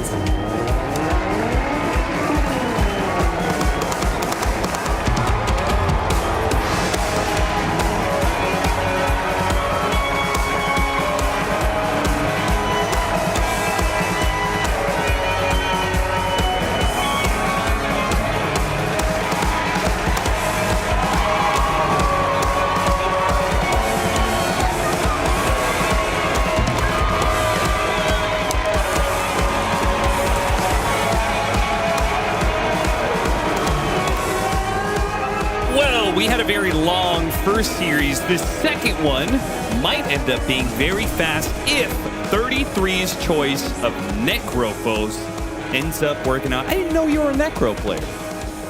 Oh, this hero's awesome. It's because he's been trashed for so long. True. I always like those bottom bin heroes that have no business being in a game.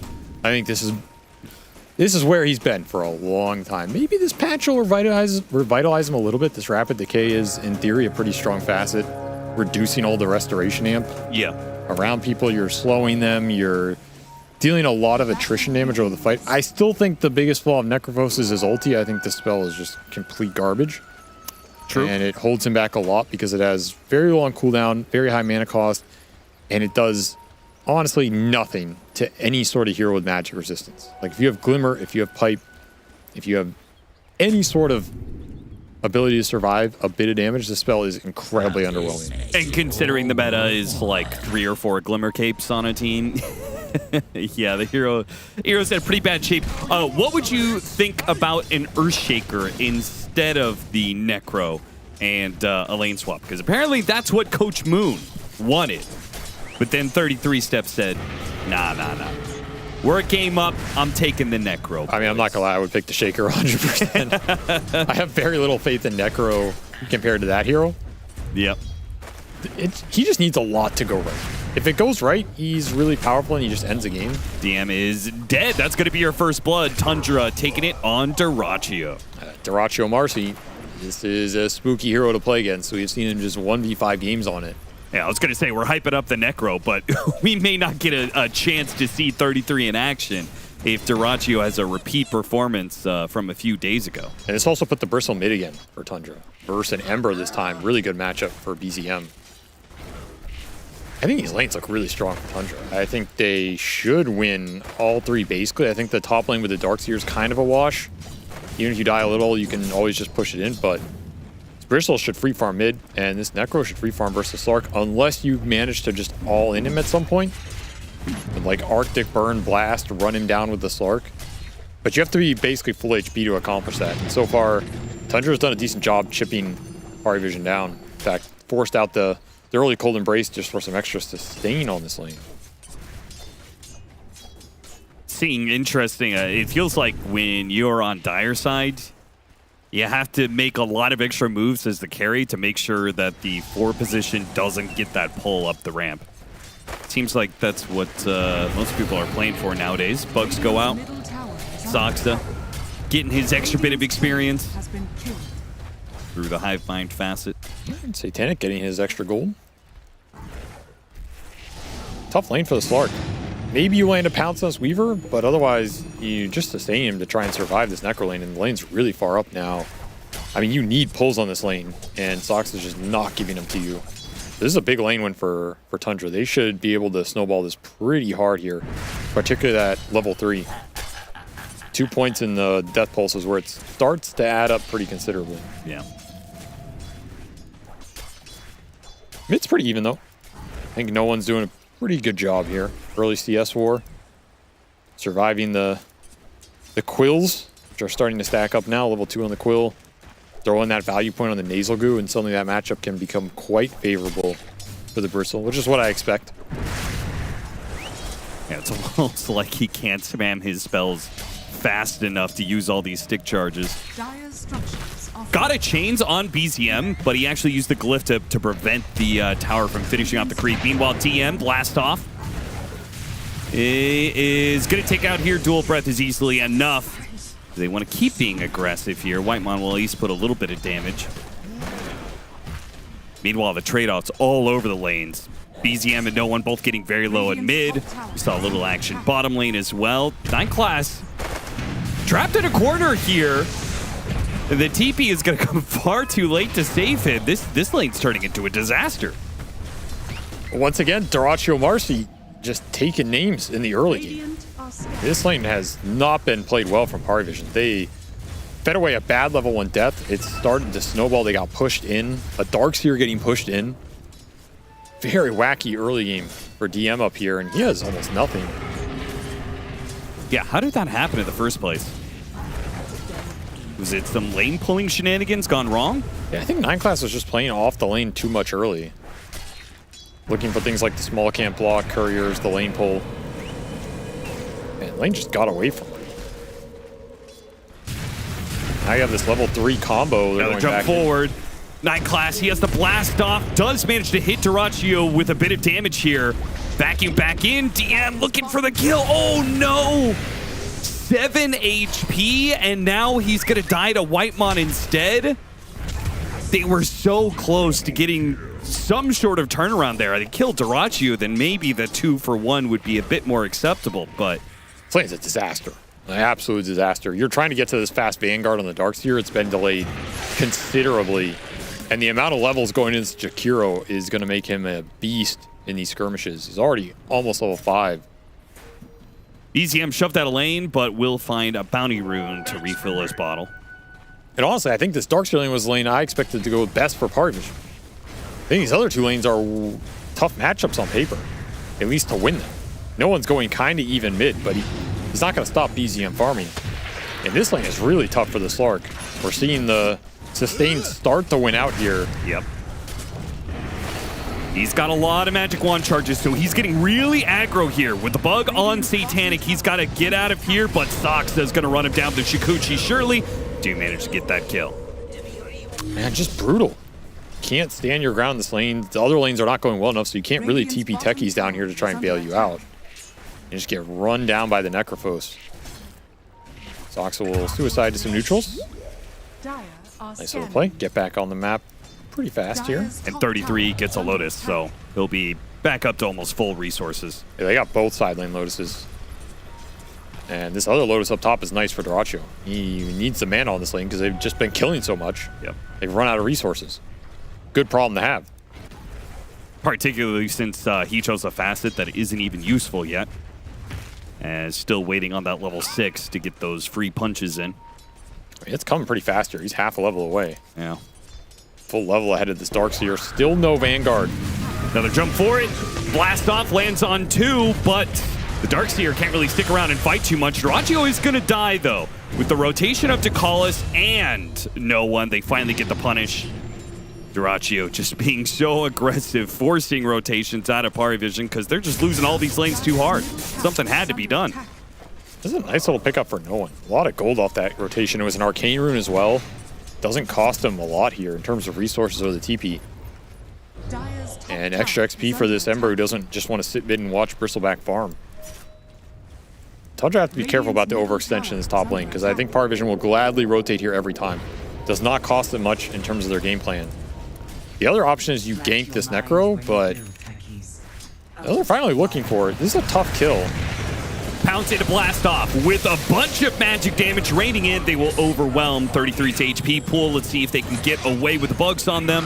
Soxa, another Shikuchi up. Does he go after 9 class? They're going to stick on a Satanic here. Satanic Dark Pack gets rid of some of it. Can't get rid of all of it. Another 400 gold for Soxa in the end. Did that freeze kill him?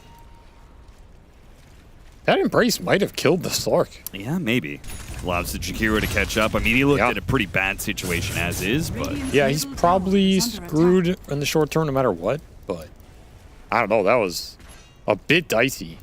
And again, a lot more XP going to this Tundra support to it. Jakiro is already level 6. He got level 6 before 33. The kills up top. 303 start for Whitemon. He's locked in right now. Macro available is so much damage between this support duo right now. 3 points in the Swarm, Macro Pyre up. These are not supports you want to fight into if you're Party Vision. Especially with a Wyvern techies who are nowhere close to the same level. If I'm Dakalis, I'm thinking, do I even level up Cold Embrace anymore? Am I going to use this spell again in this game? Macro Pyre, Weaver Bugs, the chance of all of the heal just being reduced by Necrophos being around. Chasing after 9 class, he does have that disarm. It makes it a little bit more difficult for Dyrachyo to guarantee that kill. With no one here on the other side, they get a little bit too split on the side of 33 and the rest of Tundra. 33 left alone against 4, while the other go diving behind the tower. Quick turnaround kill onto 9 class, sure, but them turning around means no one is going to catch up to them here. Fortunately, supports are still level 6, so this isn't a clear out winning situation for them. Dyrachio's wants to fight. No one. Immediate curse goes out from Takalis, trying to bail no one out of this situation. Jumps to his remnant. Dyrachio's hot on his tail. Shukuchi goes out. Another remnant, but Dyrachio is able to finish the job. Satanic, though, he spies his victim. He wants to go after Dyrachio. Does manage to get him with the Dark Pact, but now that his ultimate is run out and BCM is joining in. Okay, there's a cold embrace, but guess what? You're still surrounded by heroes and will instantly die as soon as the ice thaws. Bristleback's king of that fight. If he doesn't get focused, he's going to run everybody down. And another swarm for Soxa. He's honestly gotten a lot of XP off these bugs in the last minute here. Support duo wins out, level 7 on both of them pretty much. Blast off might still kill him. Okay, slight. Yeah, this is the damage. This is the Necrophos life. You pick a trash hero, sometimes you get trashed on, you know? That's how it goes. And Dyrachio continues his Marcy aggression. Not backing down even after a death. Just keeps running at him. 4, 2, and 3. Almost gets the tower. No Parivision likely to deny now. I mean, that is something Parivision have going for him, you know? Tundra have Necrophos, so you can just keep killing that hero. Keep feasting on him. Yeah, abusing him. It's a really slow hero to get online. And we still have 0 Reaper kills, which, not that that's a rare sight. No. But it is reality here for 33. Not had the best time early with this hero.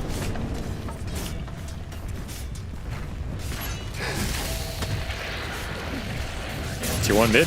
Orb Corrosion Ember. Will he get the last hit? Ooh, okay. Doesn't get denied. Pretty big win for no one here. I mean, he's holding this early game together. He is. There's not a lot of lockdown for the Ember Spirit. Technically a free Ember game. And he's doing some work with it. It's going to be a nice Mage Slayer game as well. Mage Slayer, another item that ruins Necro, by the way. Yeah.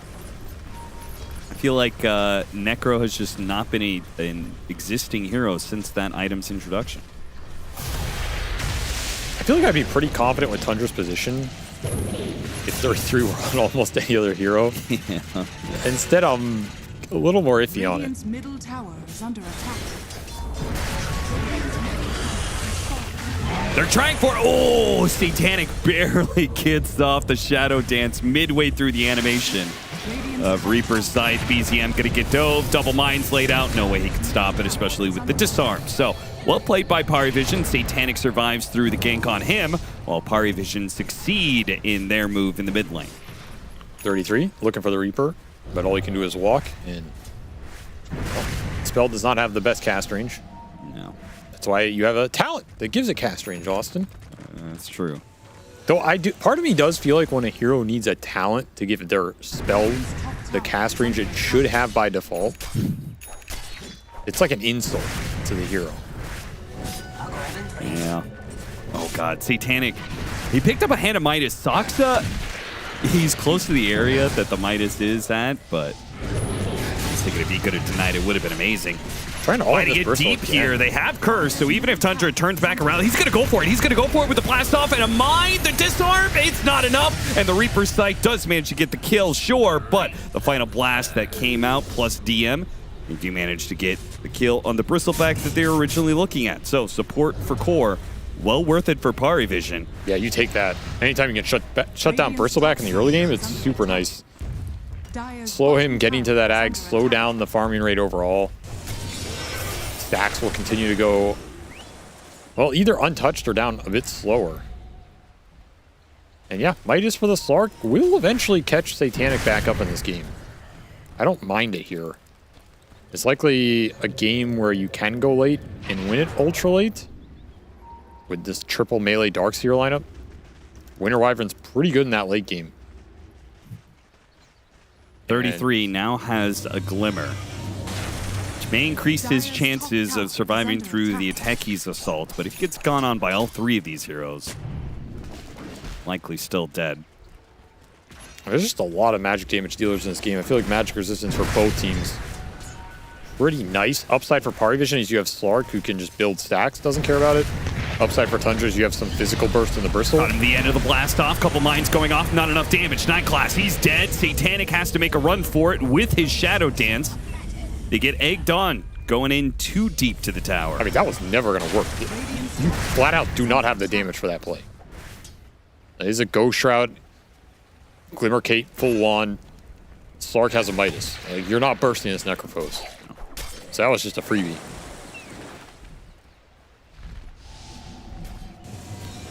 And this Weaver is also having a good game, and I think Sox's game is really important for Tundra because he is a hero that can get on top of the Wyvern in the fight and make Ducalis' life incredibly difficult.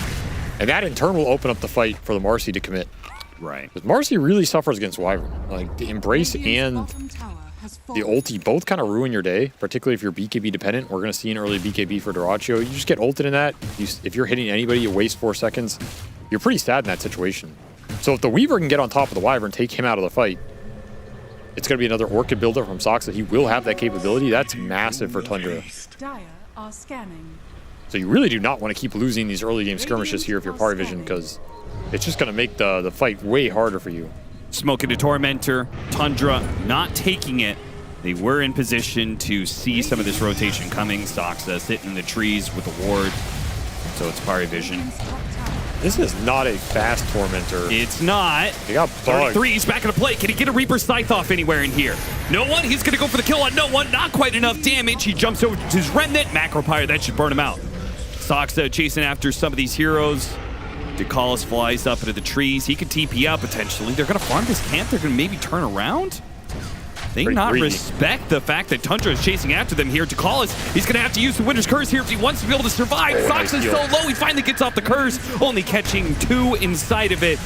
Techies gets run down. Ducalis dies. Felt like Party Vision, they had an out there and chose not to take it.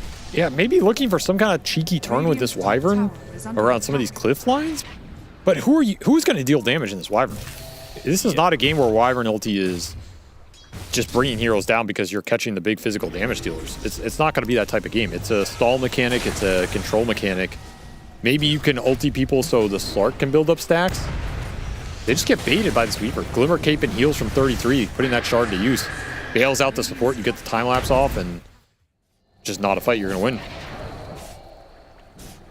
I do like the early shard on the Necro in a lot of games, though. This is, I think, one of the mechanics that makes this hero work. On the slight use from no one, almost gets him killed. Now he has another Remnant to jump to, and will dodge enough damage that he's able to survive. But spooky situation, he's got to be aware of that constantly. Slights are not necessarily free against a Jakiro. Blast off, thinking about it, 9 class opts out. Between the Glimmer and a great healing Lotus on 33, there is a lot of saves. Yeah, he has a lot of burst heal. Healing Lotus, Death Pack, Death Seeker. Death Pulse, not Pack. It's like 3 burst heal instances that he can also throw on anybody. Yeah. So you really have to be careful about how you try and all-in people in this game. And honestly, again, I don't think you're really looking for super early 5-on-5s here if you're Party Vision. You're more looking for pickoffs and continuing to farm the Slark. Trying to get pickoffs in the top lane. Not on Dyrachio.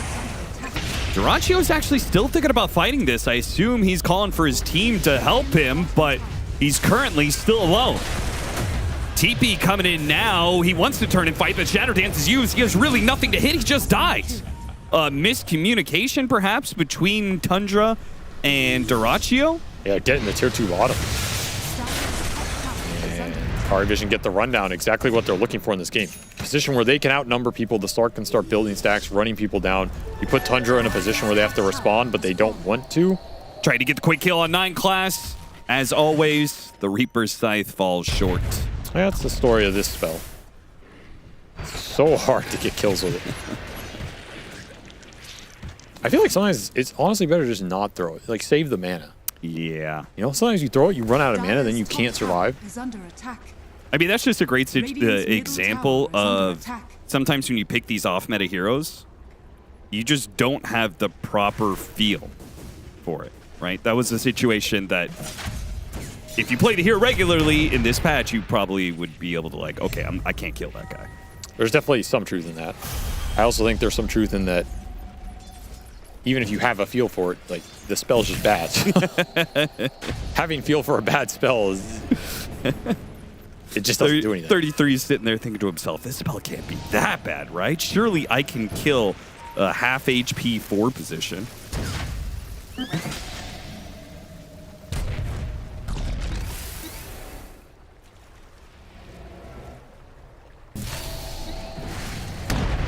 lanes are getting pushed in a bit more to Tundra's side now that the Darkseer Slark are heating up a little bit. And you do have a lot of lane shove in the Party Vision lineup, as they always do, so they can stall this game out and just play for later timings here. When all three of their cores are online, they can join the fight. They have double Mage Slayer. They're going to have a decent amount of sustain between Wyvern, who can stall out fights, Darkseer with mech, and potentially other ores, Ember, who can go in and out of fights, has Essence Ring, and then of course the Slark with ulti and the Shard. And you got to remember this Depth Shroud. Another mechanic 33 is going to have to fight through, trying to land these Reapers on people. Not fun. Smoke not finding an opening. Radiant's bottom tower is under attack. And they're really not going to against this Weaver. Level 12 Weaver. 1400 HP with an Orchid. Does a lot of damage. A lot of damage and not that easy to kill. The squad doesn't have the direct control measures to really punish Soxa being far up. He will always get off time lapse unless you're able to land blast off on him, basically. Yeah. So if he gets caught in a curse, that's one way it can happen. Or you just have to kill him, you have to make him time lapse, kill him the second time. As he continues to be annoying to all these heroes in the bottom lane. Just takes your hard camp. Yeah, this is your mid hero getting forced off the map by support. And Dyrachyo pushing into the tier 2 because he has his BKB. So if you want to try and kill him, he will welcome that fight. Fast Essence Ring, super nice for him.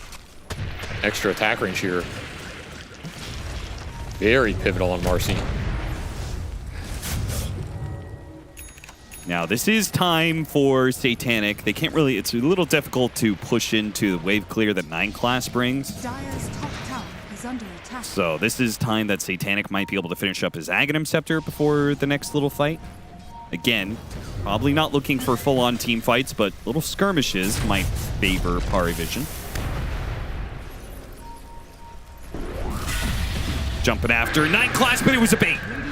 The curse, though, just doesn't do enough damage. Soxa, he doesn't have time lapse, but he still lives. Ducalis, he's going to cold embrace himself, but he is stuck in hell.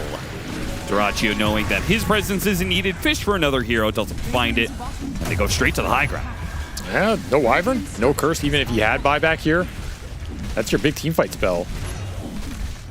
BZM, he can take down towers early. Oh yeah, there's a lot of sustain in this lineup. Jumping after the Darkseer, 100-0, he's gone. That is not the kill to give up here in this high ground defense. 9 class even tried to save him, giving him the taser, thanks to the shard, but it's just too much burst. I mean, that was way too easy for Tundra. Just walk up an ice pad, jump this guy. The biggest team fighter on Power Vision's side. Big Jumping mistake. after 9 class and a cold embrace. He is dying slowly to 33, who feels like the Reaper's Scythe is just not needed in that situation. He's holding on to it for a second kill. Dyrachyo finally forced into his BKB. Blast off, thinking about it. 9 class, not sure where to go. Goes after 33. See if they can turn around, deal with the Necro, but he's got plenty of heals. A great healing Lotus. 20 magic wand charges still. He gets a full HP, and he still has the wand.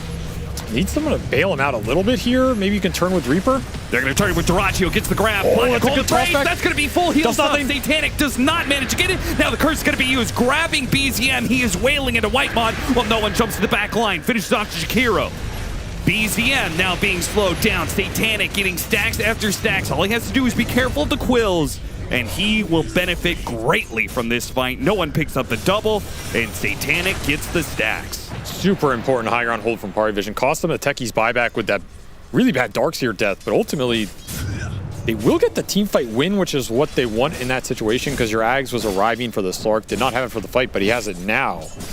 And you just need to turn a couple of these fights around so you can push into that late game where Satanic can take over. And honestly, that is just a classic Necrophos team fight. Some guys a half HP, they're like, haha, I ulted him. Does 100 damage because he has magic resistance, and that's life. Oh, that was so pitiful. And you know, in the future, that person might get depth shrouded by Satanic. Yeah, exactly. There's multiple saves in this lineup. It's just, it's tough, man. The spell can bait you sometimes, and you end up getting a really good curse. The one guy who can kill people in the curses game is the Bristle. So that is what Ducalis is going to look for.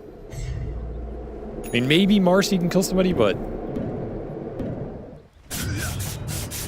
will be Shiva's done for 33. That's a lot of his damage. Being able to go in, Shivas, amp up the magic damage, pop the shroud, double slow people.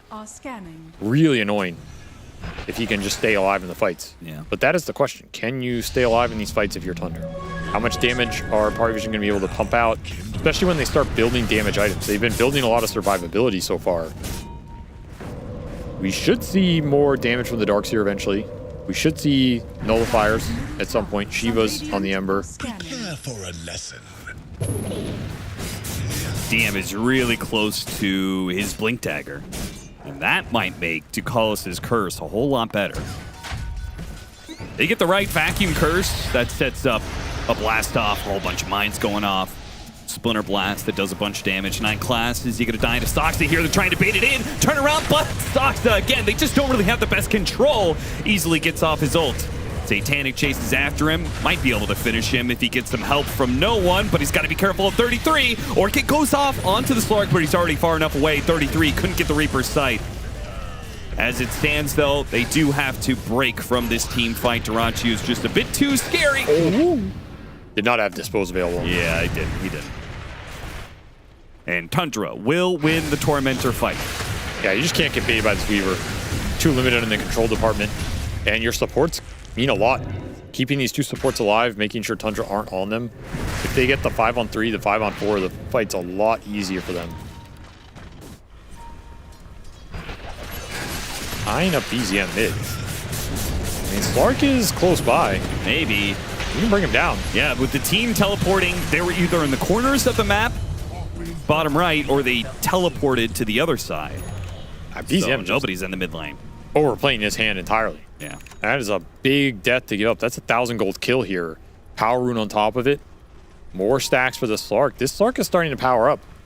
He's got that Midas cooking. Ags is done. You get the Nullifier here, you can just Nullifier all in the Necrophos.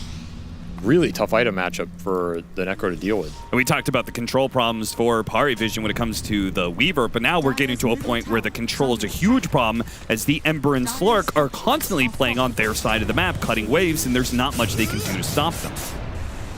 Yeah, they have very limited catch. I mean, what is it? It's Atos Ice Path into Leap? Yeah, pretty much. Pretty bad. Don't forget Reaper's Scythe. Oh yeah, Reaper. It's about Lead as good with at, the Reaper. It might be better at control than damage at this point. There's some truth in that. You get a refresher, you can throw 2 Reapers on you. Just double Reaper them down. Now we're thinking. Now we're thinking. I mean, it is really cool. Smoke from Pari Vision. They have the blink on the Darkseer to be able to initiate, set stuff up. Run the Slark in first during this nighttime. See a bunch of heroes, punish them if they're clumped. Oh, don't let BZM die again. This time around, he's near tier 2. So the TP is coming in. 33 is going to catch some heroes with the Shivas.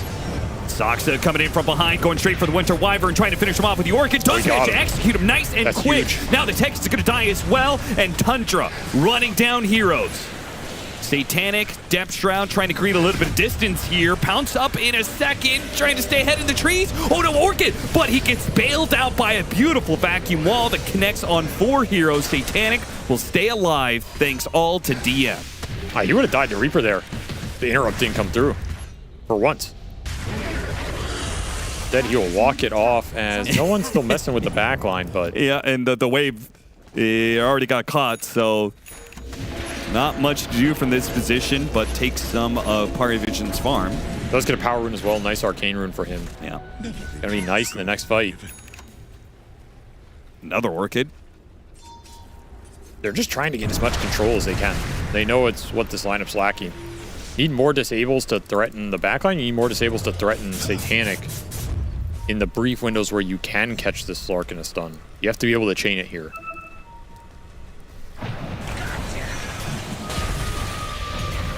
Marcy, that's not what you want to see. Forced to use BKB defensively here. No one's still going to chase after. He's got Arcane Rune, got Shield Rune, blast off on 2.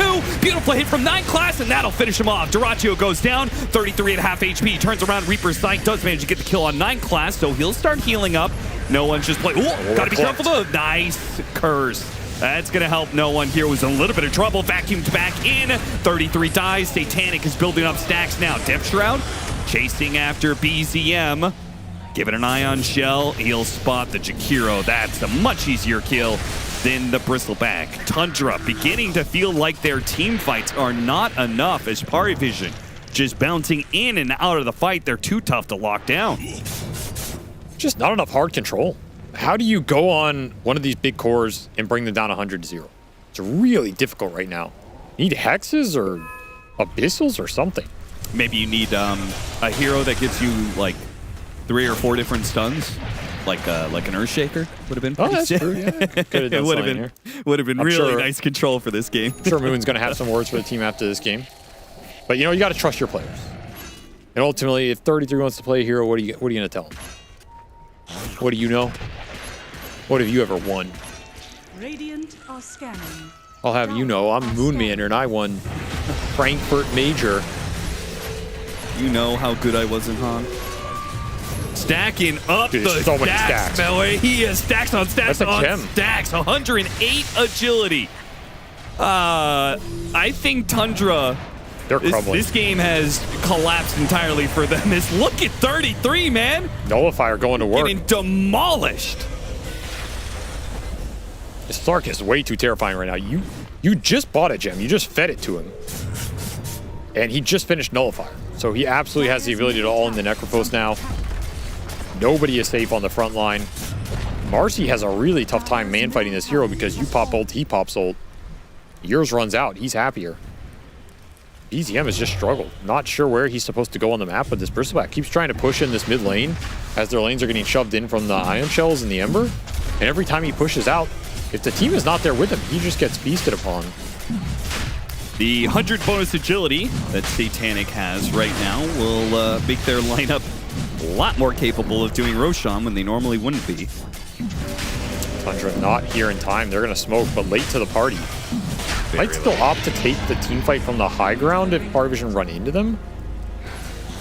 As a big if as they smoke up. I'd love to be able to start on the Darks here. They run into any mines, though. It's going to spoil the surprise. Well, this is a really good angle. Seeing 2 heroes on the low ground, get the rebound, jump onto 9 class, also trying to go after the Darkseer. Rod of Atos will stop him, so looks like 1 kill is going to turn to 2. Big pickup for Tundra. Blink Orchid Weaver. You do not see it often, but it paid off there. No. Again, Soxa just wants to assassinate the backline in this game and remove a lot of that kiting and damage potential. Dire's middle tower is under We'll get a ward for it too. Tried to fight for Power Rune. No one will get an amp damage. I mean, this Weaver is carrying so much weight for Tundra right now. Feels like it's the one thing in their lineup working at 100%. It feels like next he's going to have to go Scythe of Ice. You might need it in this game. Tundra, numbers advantage, running around, hoping to be able to start the fall of dominoes. But you can also just try and get to triple BKB core timing here. BKB on Necro, BKB on Bristle, and you already have the Marcy one. And just try and ignore a lot of the spell damage. But that's where that curse can come in big. Things like Depth Shroud plus the curse plus Surge, you can kite out the BKBs in this lineup because the control isn't there. So it's not an end-all be-all in the team fight. It will be a lot harder for Parivision to all in your cores for sure. Downside is it's not stopping the Slark building up stacks. yeah, it just sounds like the fight is going to go longer, which typically favors the Slark. It absolutely favors the Slark unless he gets bursted by, say, an ultimate that deals an absurd amount of burst damage based on HP you're missing. That would sound really good if they had one of those. Unfortunately, Tundra does not. Yeah, I'm talking about Finger of Death, of course. Black Hole. Yeah.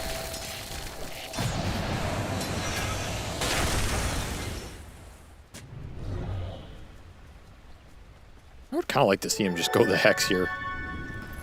He might just go for more DPS. He's the highest level on it. That's disgusting. So I guess some of it is the extra XP from the bugs. Yeah, it's the high bind. Not, let's not get too excited here. He's little fake XP going on. I would love to know how much experience he's gotten from this over time. It would be an interesting stat. Just because some of these facets are like, how do I tell if this is any good? It's just kind of like feel a lot of times. He basically gets around 2 levels worth on average, I think. Saved by the Depth Shroud. and pounce on Dyrachyo. He has to pop his ultimate, he has to pop his BKB, and he has to back away. Power Vision will do the same as the teleports come in, but certainly not feeling good. Tundra did get to that triple BKB timing. They got pretty fast. Oh, Saksa. He spots 9 class, but cannot commit to him. I mean, you definitely want to make Power Vision go into you here. Chasing Aegis is a very difficult task, especially when you have to go through this Ember on the front line. Bottom lane does die. They lose their range barracks that was left at like 100 HP earlier. It seems like a long time ago that Tundra were the ones taking Arax down there. Nullifier and almost level 20 for Marcy. I know those are usually pretty big. How good do you think the Nullifier is going to be here, though? You could deal with Surge, you could deal with Taser. I mean, it's always good versus Darkseer lineups. It does help you go on a target, burst him down. You can't bail him out.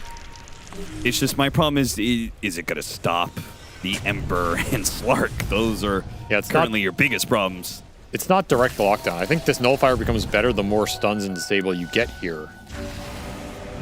It's in conjunction that it's really going to work for you. And they're just not really building any lockdown. I mean, it's going to come out super late in this game if it gets there. But for now, the mobility on Power Vision has free reign, and they should be trying to push their advantage right now. Very favorable in a 5-on-5 or any sort of team fight. You still have Aegis for 30 seconds. Issue with their lineup is they're not great at going high ground. You ideally want pickoffs that lead into that. So if Tundra just keep dodging on the map, that high ground is not something I think Satanic wants to force. Now, in the process of dodging, you will eventually get pickoffs to an Ember or a Slark. You'll never find me around this tree. Those pickoffs will eventually lead to more and more stats. And he's being really annoying. Took a while. Space created. So with this kind of pickoff, you can just force the high ground. At least poke it, try and get people back. It's just not efficient is the problem. So yeah, they rather just hunt here. Keep looking for chain kills. You can push in the lanes aggressively. Force Tundra to split and continue to get the chain reaction. They do get the Tormentor down bottom. That is a shard for the Jakiro. We're going to spot a Dyrachyo. Thanks to this lane ward they have. A little awkward to get over there with the tier 1 and tier 2 still up. Pounce after him, but immediately rebounds to the tier 2. Put a Nullifier on him, but he has BKB. There's no way they'd catch him. And that just means Saksa can continue to split. Can push out the top lane a little bit. I mean, honestly, I'm surprised Tundra have kept up the farm on all these cores with how much map they've lost. They've really done a decent job getting out on the sides of the map. Continuing to find farm on the Marcy and the Bristle where they can. Even this Necro's getting up there. Has level 3 Reaper now. Power Vision aren't really getting that much advantage during this period, despite being a lot stronger. Even this Weaver's just been farming out this bottom half of the map forever. He's almost got Nullifier. It'll be another Nullifier. Still not sure I'm super sold on the multi-Nullifier versus a Hex somewhere in this lineup. It is more damage for Saksa, though, on the backline. Or, like, Basher for Dyrachyo as well as another form of control. Upside of this Nullifier is you can Nullifier Orchid this Wyvern and he's absolutely dead. Like, that's so much damage. Nothing he can do about it in terms of itemization. So I think the Nullifier makes a lot of sense here for Saksa individually. The Hex might be the stronger team item. Which is where Takalis, I mean, he does have kind of the tools to deal with that. Smoke or Ninja Gear plus Blink Dagger. Yeah, you got to position really well. You got to be really far back. Join these fights late. This Weaver is always going to be looking for you. You have to be super disciplined about how far you reach relative to where the team is. And even more reach. Blink Dagger, Necro. Tundra getting to items here. Lead is not growing for Power Vision at all. This next Roche is going to be super pivotal in this game. Full Disperse are done for Satanic. And he's doing a lot more damage, a lot more chase potential. Dire are scanning. Almost level 25 as well. Dire's They're going to try and burst him. Reapers, but they didn't have the damage fast enough. Dyrachyu comes in a bit too late. He does still take a lot of damage, but he is able to pounce out there. And meanwhile, no one is in the middle of all these heroes. Good wall went out. I think he got a decent vacuum, but it seems like not enough damage without Satanic. Still, though, they're just kiting him out for the time being. Eventually, Marcy, the BKB, and the ultimate will fall, and Tundra are going to be severely lacking in damage. You can see Parivision, they're ready to go back in. Night Class starts it off with the Eul Scepter on 33. 33 using the Death Seeker to get back up to the high ground here. Satanic finds that high ground is perhaps a bit unwelcome. Finishes off the tier 2 first. Tried to all in him. I just don't think it's close. This Marcy's not doing near enough burst damage to set this Reaper Scythe up. And again, there's just so many bailouts in this lineup between Glimmer Capes, Heals, Sustain, Wyvern Curse. Trying to all in a hero here is super difficult. Yeah, you've got to do this like crazy combination where Soxa goes to catch the back line and disrupts the Weaver somehow. And the team kills a Slark within Reaper Scythe. I just don't see that 100-0. I mean, that takes an insane amount of coordination, which we saw. Dyrachyu, he didn't jump in at the exact same time as the Reaper was used. Trying to bail out this Weaver in this long chase, smoking to him. Yeah, they are. The Weaver, he may die, but Dyrachyu is already going to get a lot of damage done here.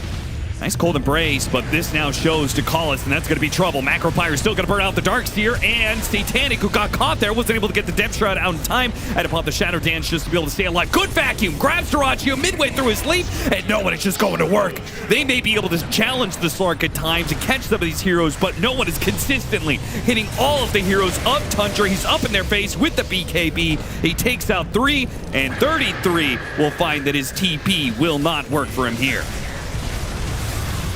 That is such a hard fight to take.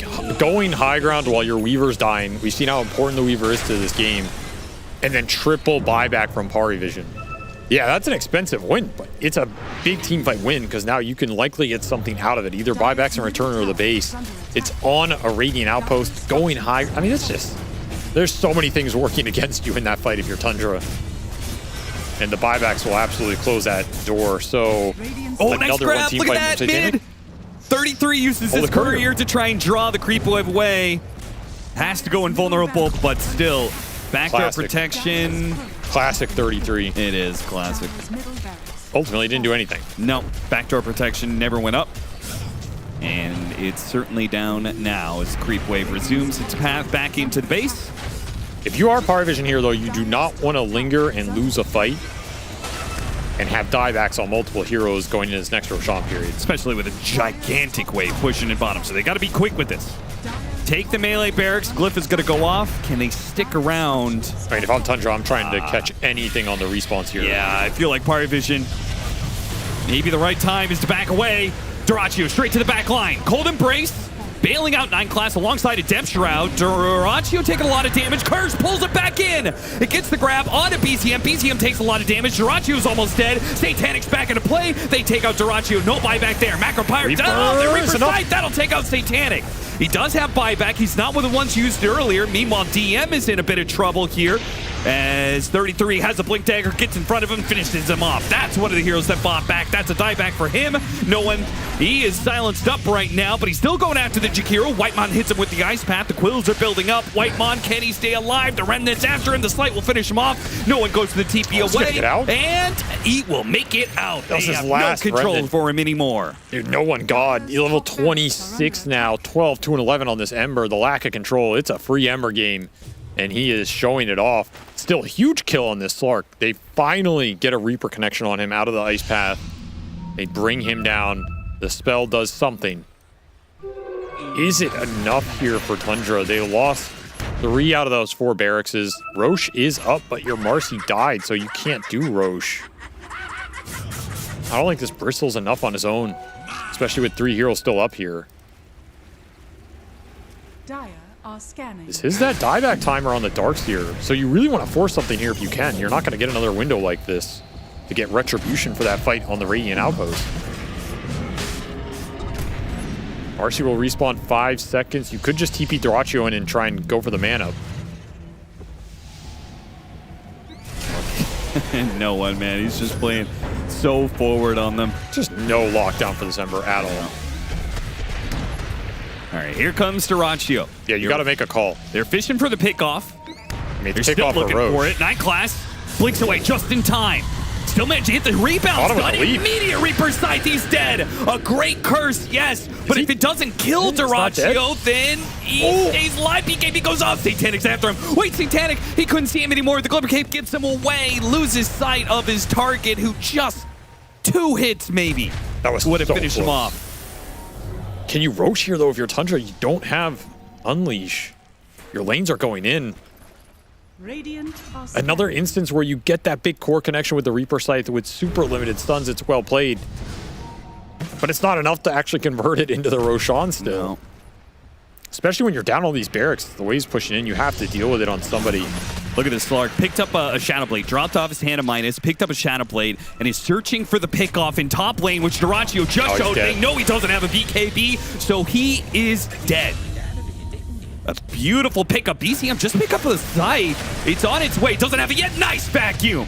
Straight up to the high ground they go. Doesn't hit the wall, though. A little awkward. DM saved by the Depth Shroud. Good awareness there from Satanic, bailing out his allies, even if he tries to take advantage of the high ground situation, but ultimately just has to make space for DM to get out. Gauls is still waiting around. Curse is almost up, trying to play on this high ground situation. The Quills will finish him off. Now 9 class of DM. They got to get out of here.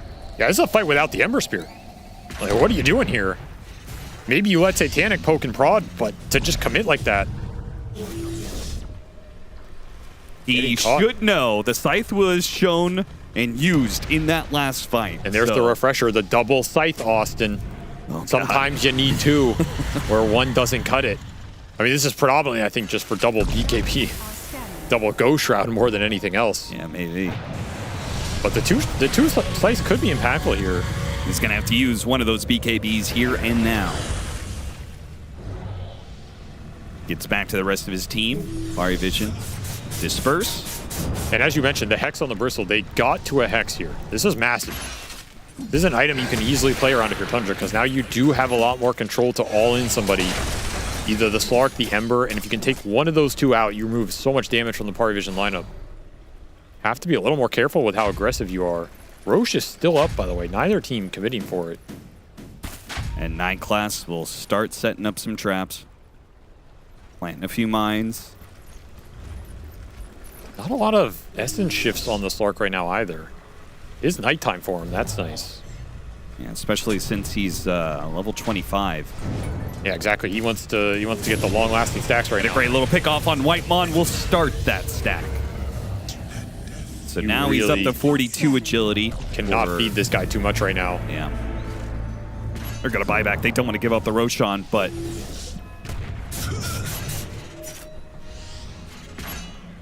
becomes a battle of poking and prodding, seeing where the vulnerabilities lie. They hit an ice path on no one, but knowing that there is a response available, whether it's DM or Dakalis, somebody will respond to no one and his SOS. That's a decent committal there. Back wall. 50 seconds, no wall here. Any smokes? There's no smokes available for Tundra. Part of the problem right now. They're flying out the last one. So Waymon has it now. Good smoke, take a fight, no wall. Freeze up a little bit. This Slark is also showing bottom right now. Which is double-edged sword. He can TP to this fight, but he's not on the front line. Where no one has to be. Oh, amp damage bottom river. And Hard Vision see it. They have a mine. Toxic hits it first. No, he doesn't. Oh, he didn't amp? No one grabbed it out of the remnant. Oh, that was sick.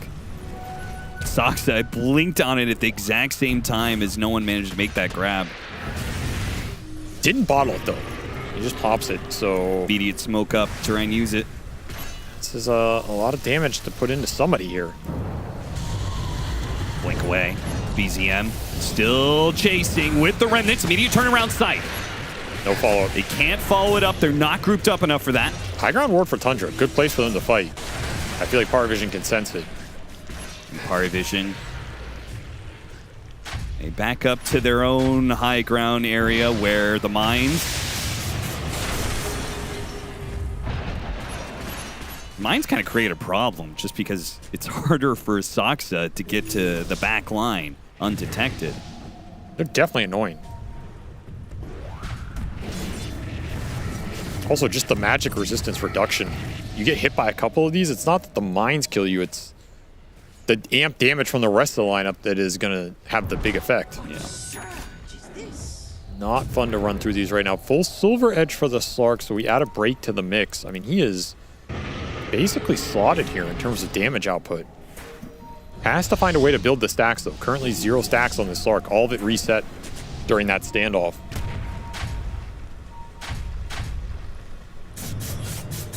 I'm surprised Parivision haven't just gone for a bottom lane push to try and force Tundra back. Bugs getting some good vision here.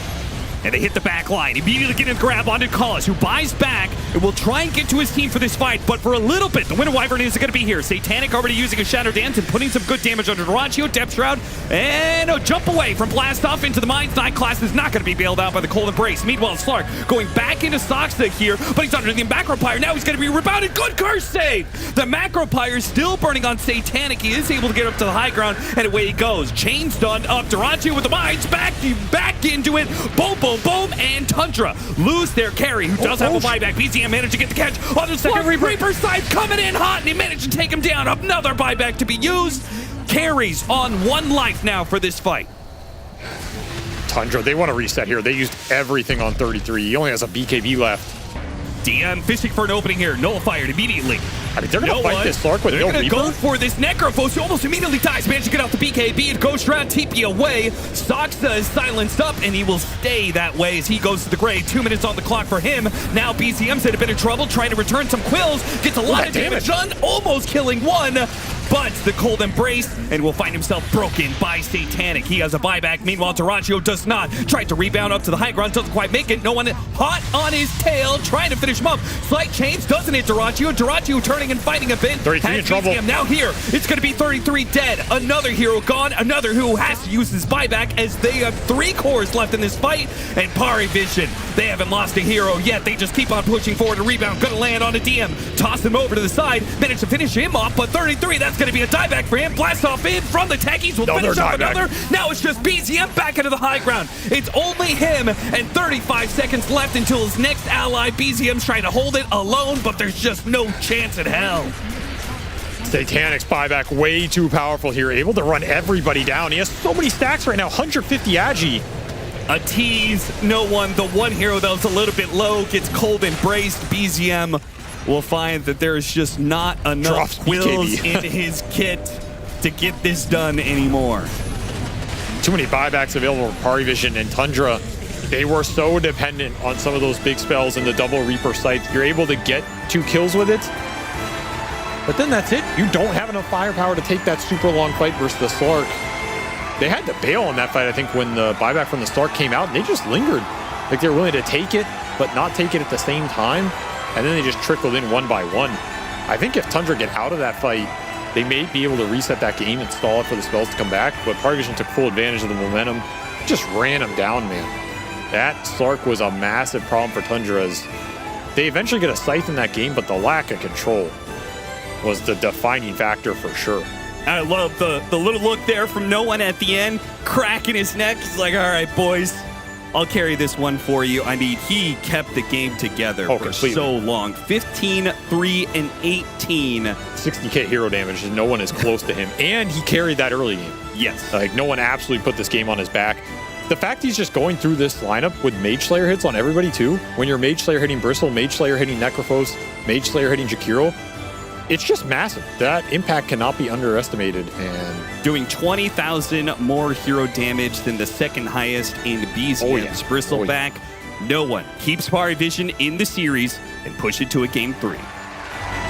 Now that's the kind of Dota I like to see. At least the Dota that started happening from basically this moment onward, because the start of the game was very much Tundra clock, but then Natty, then it all changed and it all turned around. Yeah, this is what I started saying at the end of game 1, when we saw the pace of Tundra's lineup successfully defeat, the late game that Parivision wanted to go with Satanic's Venom Assassin. This time round, the timings aren't as late when you have a Slark carry, and when your mid is off to a much better start as well. No one having a stronger lane here on the Ember Spirit, but yes, they lose that bottom racks at about 24. A lot of us are like, okay, maybe we are just going to see the same closeout from Tundra, the same high impact. But now you see it go towards the late game, and Parry Vision just have it. They're outscaling them, but on top of that, they're out team fighting them. It is phenomenal when we finally got to see the Vacuum and the Winter's Curse stack up on top of each other, and the wall as well, if you want to add a little bit of extra flavor in there too. It was like, this is really good. Some of those curses just came in clutch there from DeCarlos. Yeah, I was thinking the whole game, I made the joke, but I was like, this is like Katomi level Wyvern. Like, this was really good from DeCarlos. But I really think the point where this turned around was when Satanic got like 30-something stacks on Slark, and boy, did I notice the attack speed during the Shadow Dance. I know BSJ has been saying that people are going for other talents on this hero, and that he's sick of people saying that Slark is a bad hero and joking about it because the win rate is actually very good. I can look up what it is here in a second, but apparently the win rate's quite good, and watching that game, the hero does genuinely look good. Like, and Nat said, it doesn't seem like it's some late timing hero. Like, he went Mage Slayer, Ags. He did get kind of shit on in lane. That's going to happen with Necro, but he had the comeback. And in the fights, it looked really good with those talents. If only we had a carry player that can shine light on Slark more so. Yeah, I mean, I can. Slark is my most hated carry, though. Hated? Yes, hated. Because I do not like the concept of this hero. He does not push. He does only one thing. He hunts. He does not hit towers. He does not do Roshan. He does not hit buildings. He only kills heroes. But that is what he's very good at, however. Okay. And in this game, I was a little worried that this game was going to end very soon. Because it was like 23 minutes. Like, oh, Tundra's doing it again. They're beating down the barracks. It's going to be a quick GG. But I will say the Slark was part of their success, but I have to give more credit to like DeCarlos and his Winter Wyvern and all the curses he got off. Of course, No One and his Ember Spirit as well. But that's when this hero does get very strong, is when you start picking heroes off, it gets into the late game, then Slark really starts to shine. Yeah, I do think, I mean, we heard our commentary team already say it. No One with a free Ember game, Nat, that was a treat. It was really good to see. We didn't know exactly how this mid bristle against the Ember was going to go, but we've seen this happen from the Ember Spirit in this patch.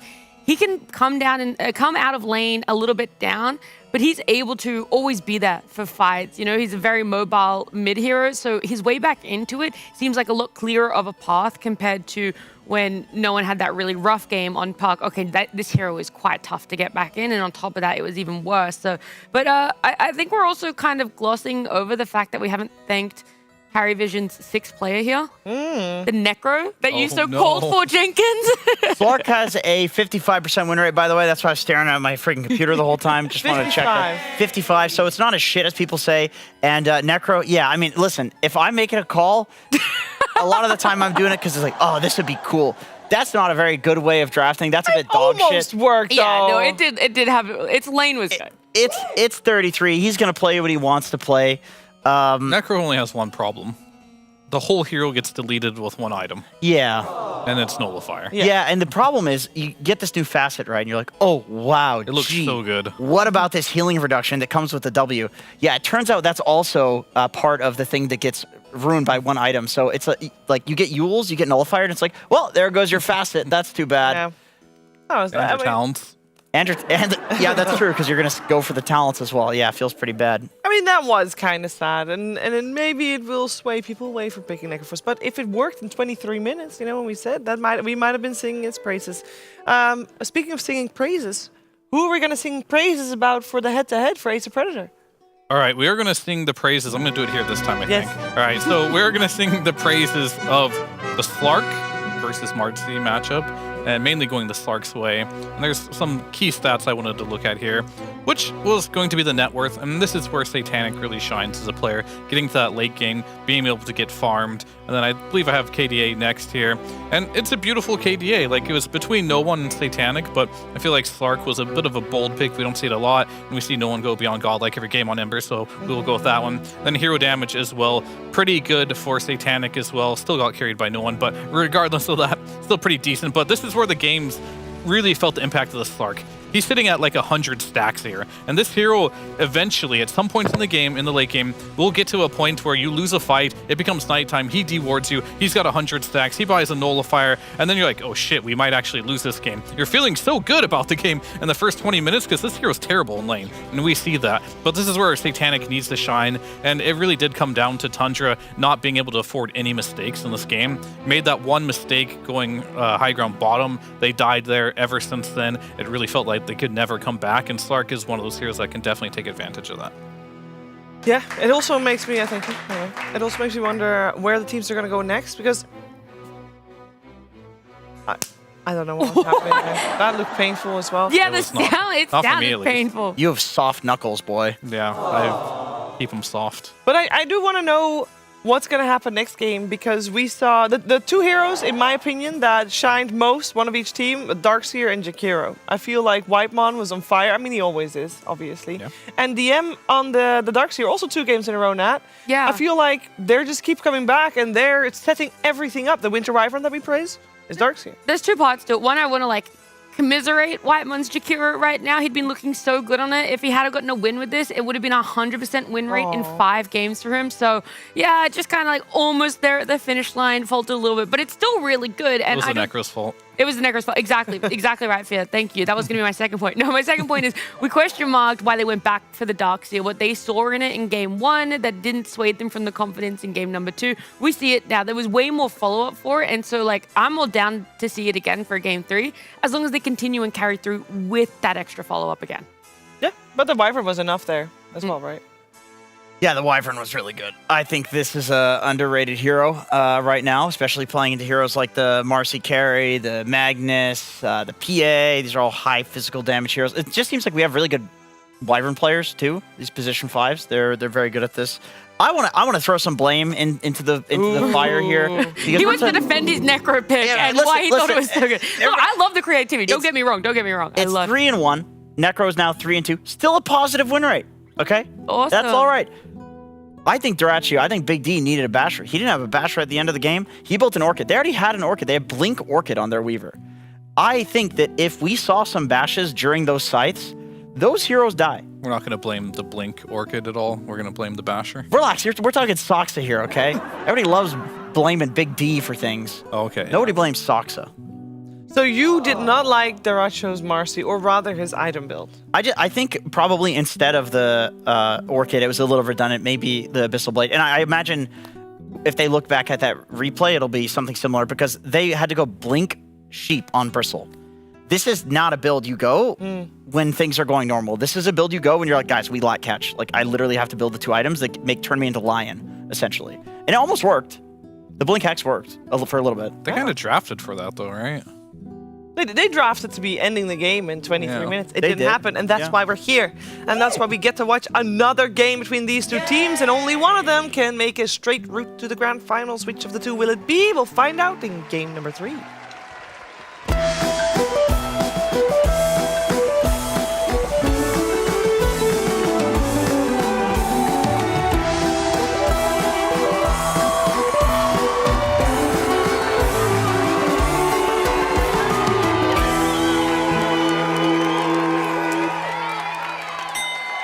Waking up, playing some Dota, it's just been part of my life for 20 years, and I don't think that's going to change anytime soon.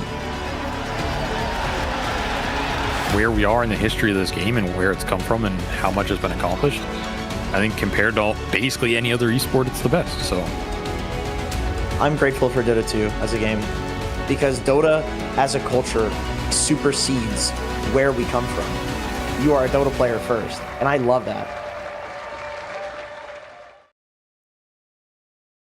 He's too good in Dota. This guy is better than I am. Okay, there is an interesting build on Chen. His item build, SNY Desolator, that is Chad build. Yeah, it's Sigma. At least he has the Wolf Convert, you know? He doesn't even bother to micro creeps. He's too genius, you know? 94 last hits, also his camera movement is a bit slow.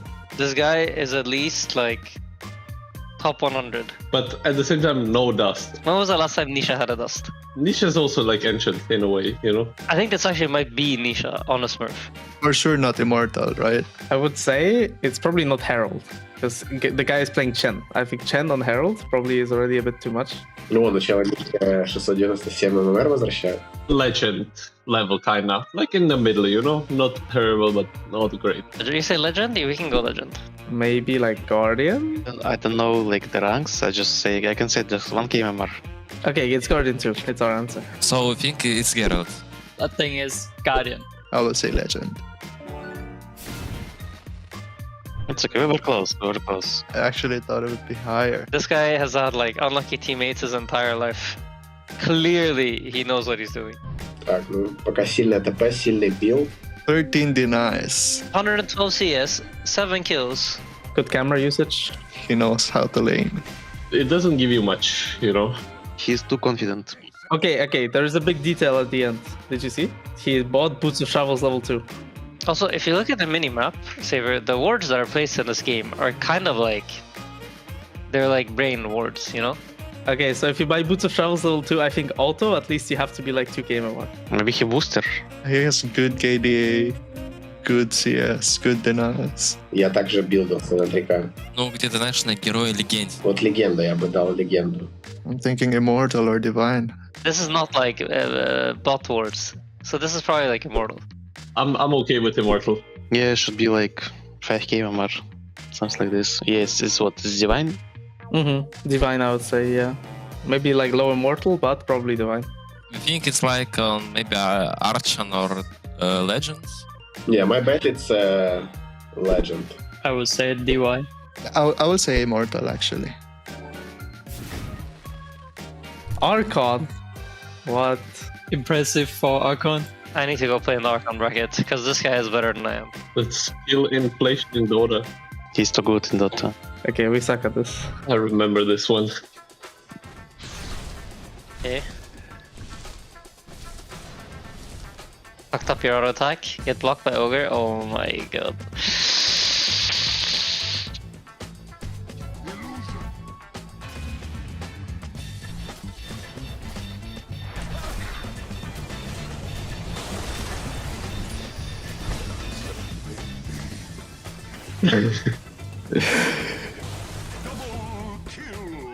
What is the point of this clip? You guys are just flaming my boy. Everyone makes mistakes, alright? It happens. Sometimes, when you're playing pubs, you overextend to know your limits. That's just how Dota works. And I feel like this Ogre definitely griefed you. That is right, that is right. I was gonna say, I think this Abba looks like an immortal player, like top 10, but blocked by the Ogre. And I am obviously not in this clip, but if I was, I feel like the moment where you see him open the scoreboard and click on the Ogre profile is because he's reporting him. But there's some signs that this is a good player. He's like bought a Raindrop versus Lich. That's good. At 7 minutes, he has 30 CS. Also good. The Ogre perhaps has been boosted. Like this guy, I don't know what he's doing in this game. He was. The Ogre was so bad. I mean, if I was in that game, that's how I would feel anyways. And also, I also feel like, I see that the Slark is called the Radan. So I think that guy might be Yatoro. And laning against Yatoro is never easy. So we need to give this Abba some credit. Ooh. Thanks for watching, guys. This has been your boy Saberlight with his boy Insania. And yeah, catch you on the flippity flop. Now me grandmother, she at the age of 83 took sick into her bed and then her died. And after she was dead, well, the will of course was read by a lawyer as we all sat by her side. To me brother it was found she'd left £100. Likewise to me sisters I declare. But when it came to me, the lawyer says, I see she's only left you her old armchair. How they tittered, how they chaffed, how me brothers and me sisters laughed when they heard the lawyer declare Granny's only left you her old armchair. Well, I hardly thought it fair, but I said I didn't care, and in the evening took the chair away. how the neighbours chaffed. Me brother he laughed, but said 'twould come in useful someday. When you settle down in life and find yourself a wife, you'll find it very handy, I declare. On a cold and frosty night, when the fire burns bright, you can sit her in your old armchair. How they tittered, how they chaffed, how me brothers and me sisters laughed when they heard the lawyer declare Granny's only left you her old armchair.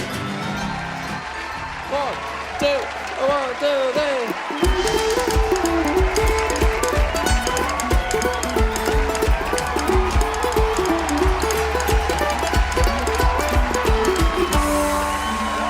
Leprechaun that does not have luck and cannot dance. I do not know what's happening here. How many What's a little leprechauns worried there? could a Not gonna lie. leprechaun luck if a leprechaun luck could luck leprechauns? I can't believe you made me. Welcome back. You're dance. watching DreamLeague Season 25. We're in Game 3 of our Upper Bracket Winners Finals. That's right. It's a very important nervous. series. No, And I just both have clammy teams have shown their strength.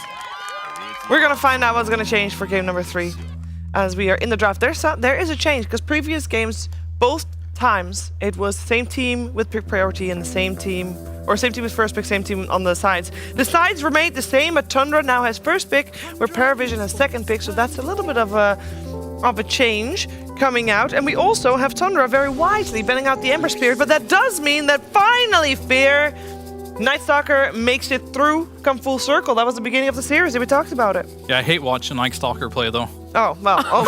Why did you highlight so much? Anti-fun hero, you know? You had a whole segment about Night Stalker. I mean, okay, so just because I highlighted it doesn't mean I like it. Fair. I think it is just OP right now, especially because he can be played in a support position, and he's winning in the support position, which means this is a flex.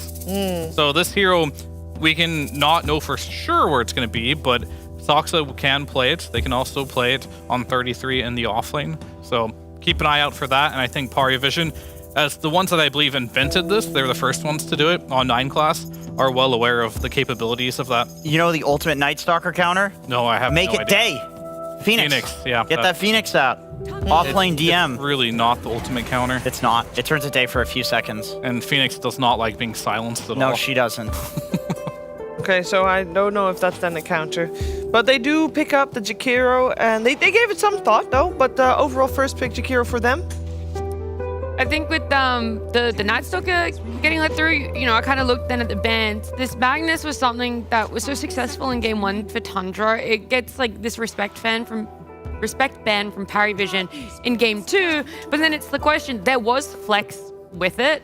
Does it still hold the same value if it were to go through here for the second round of picks?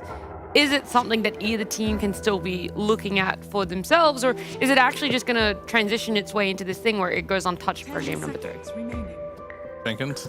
I honestly forgot what hero you're talking I think it's about. probably it's probably less good for Parry. I don't think Night Stalker, or I don't think Mag really likes playing into Night Stalker too much because you got the instant silence. But for Tundra, Magnus is one of the heroes that enjoys having vision the most in Dota because you can get skewer backs, you can get big RPs. You know, you see where everybody is at in the fight. So yeah, I think it's fine for Tundra. No, I agree. I think I'm not really too worried. Depends on what team you're rooting for, right? I think if you're rooting for Tundra, you do want them to play the strategy where they get off to a good lead.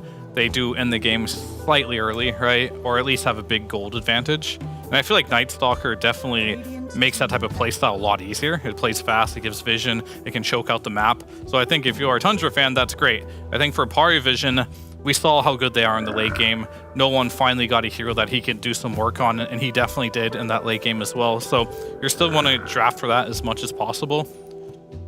Will Mag be the hero that they need? It fits the archetype of what they need for sure, but maybe they want to see something first. I really think they picked that Mag because Dyrachyo thinks it's good versus Darkseer. So he's probably going to pick something that he enjoys playing when he gets to see his lane, which he does now. I mean, I know BZM does play this mid, but I don't know if no one will play this mid. Yeah, this is not usually a flex for Paravision. They have not done it once in this tournament so far.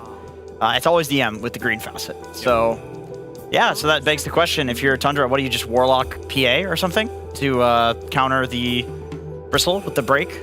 You could. Also, you got the healing in lane versus... Oh, they do go for the Meg, okay. They're going to pick it anyway. I mean, I don't know how to really talk about Tundra too much other than everything that they show is flex. You don't know where it's going. Yeah. You just don't. Well, So- does that mean that because they ban out the Dazzle, right? Does that mean they think the Dazzle is very good against the Night Stalker? Can we learn that from this draft so far on their side? Or Maybe what? it's something that they want to pick in mid as well. This is also a tough one because we talk about how Tundra is hard to know where everything is going. Dazzle is that very unique hero for parry vision that they've run it mid on no one. They've also run it off lane on DM, and both of them have garnered them success. This hero is looking fantastic right now. So it's okay. Is it going to be good lane against what they want to pick for themselves in mid?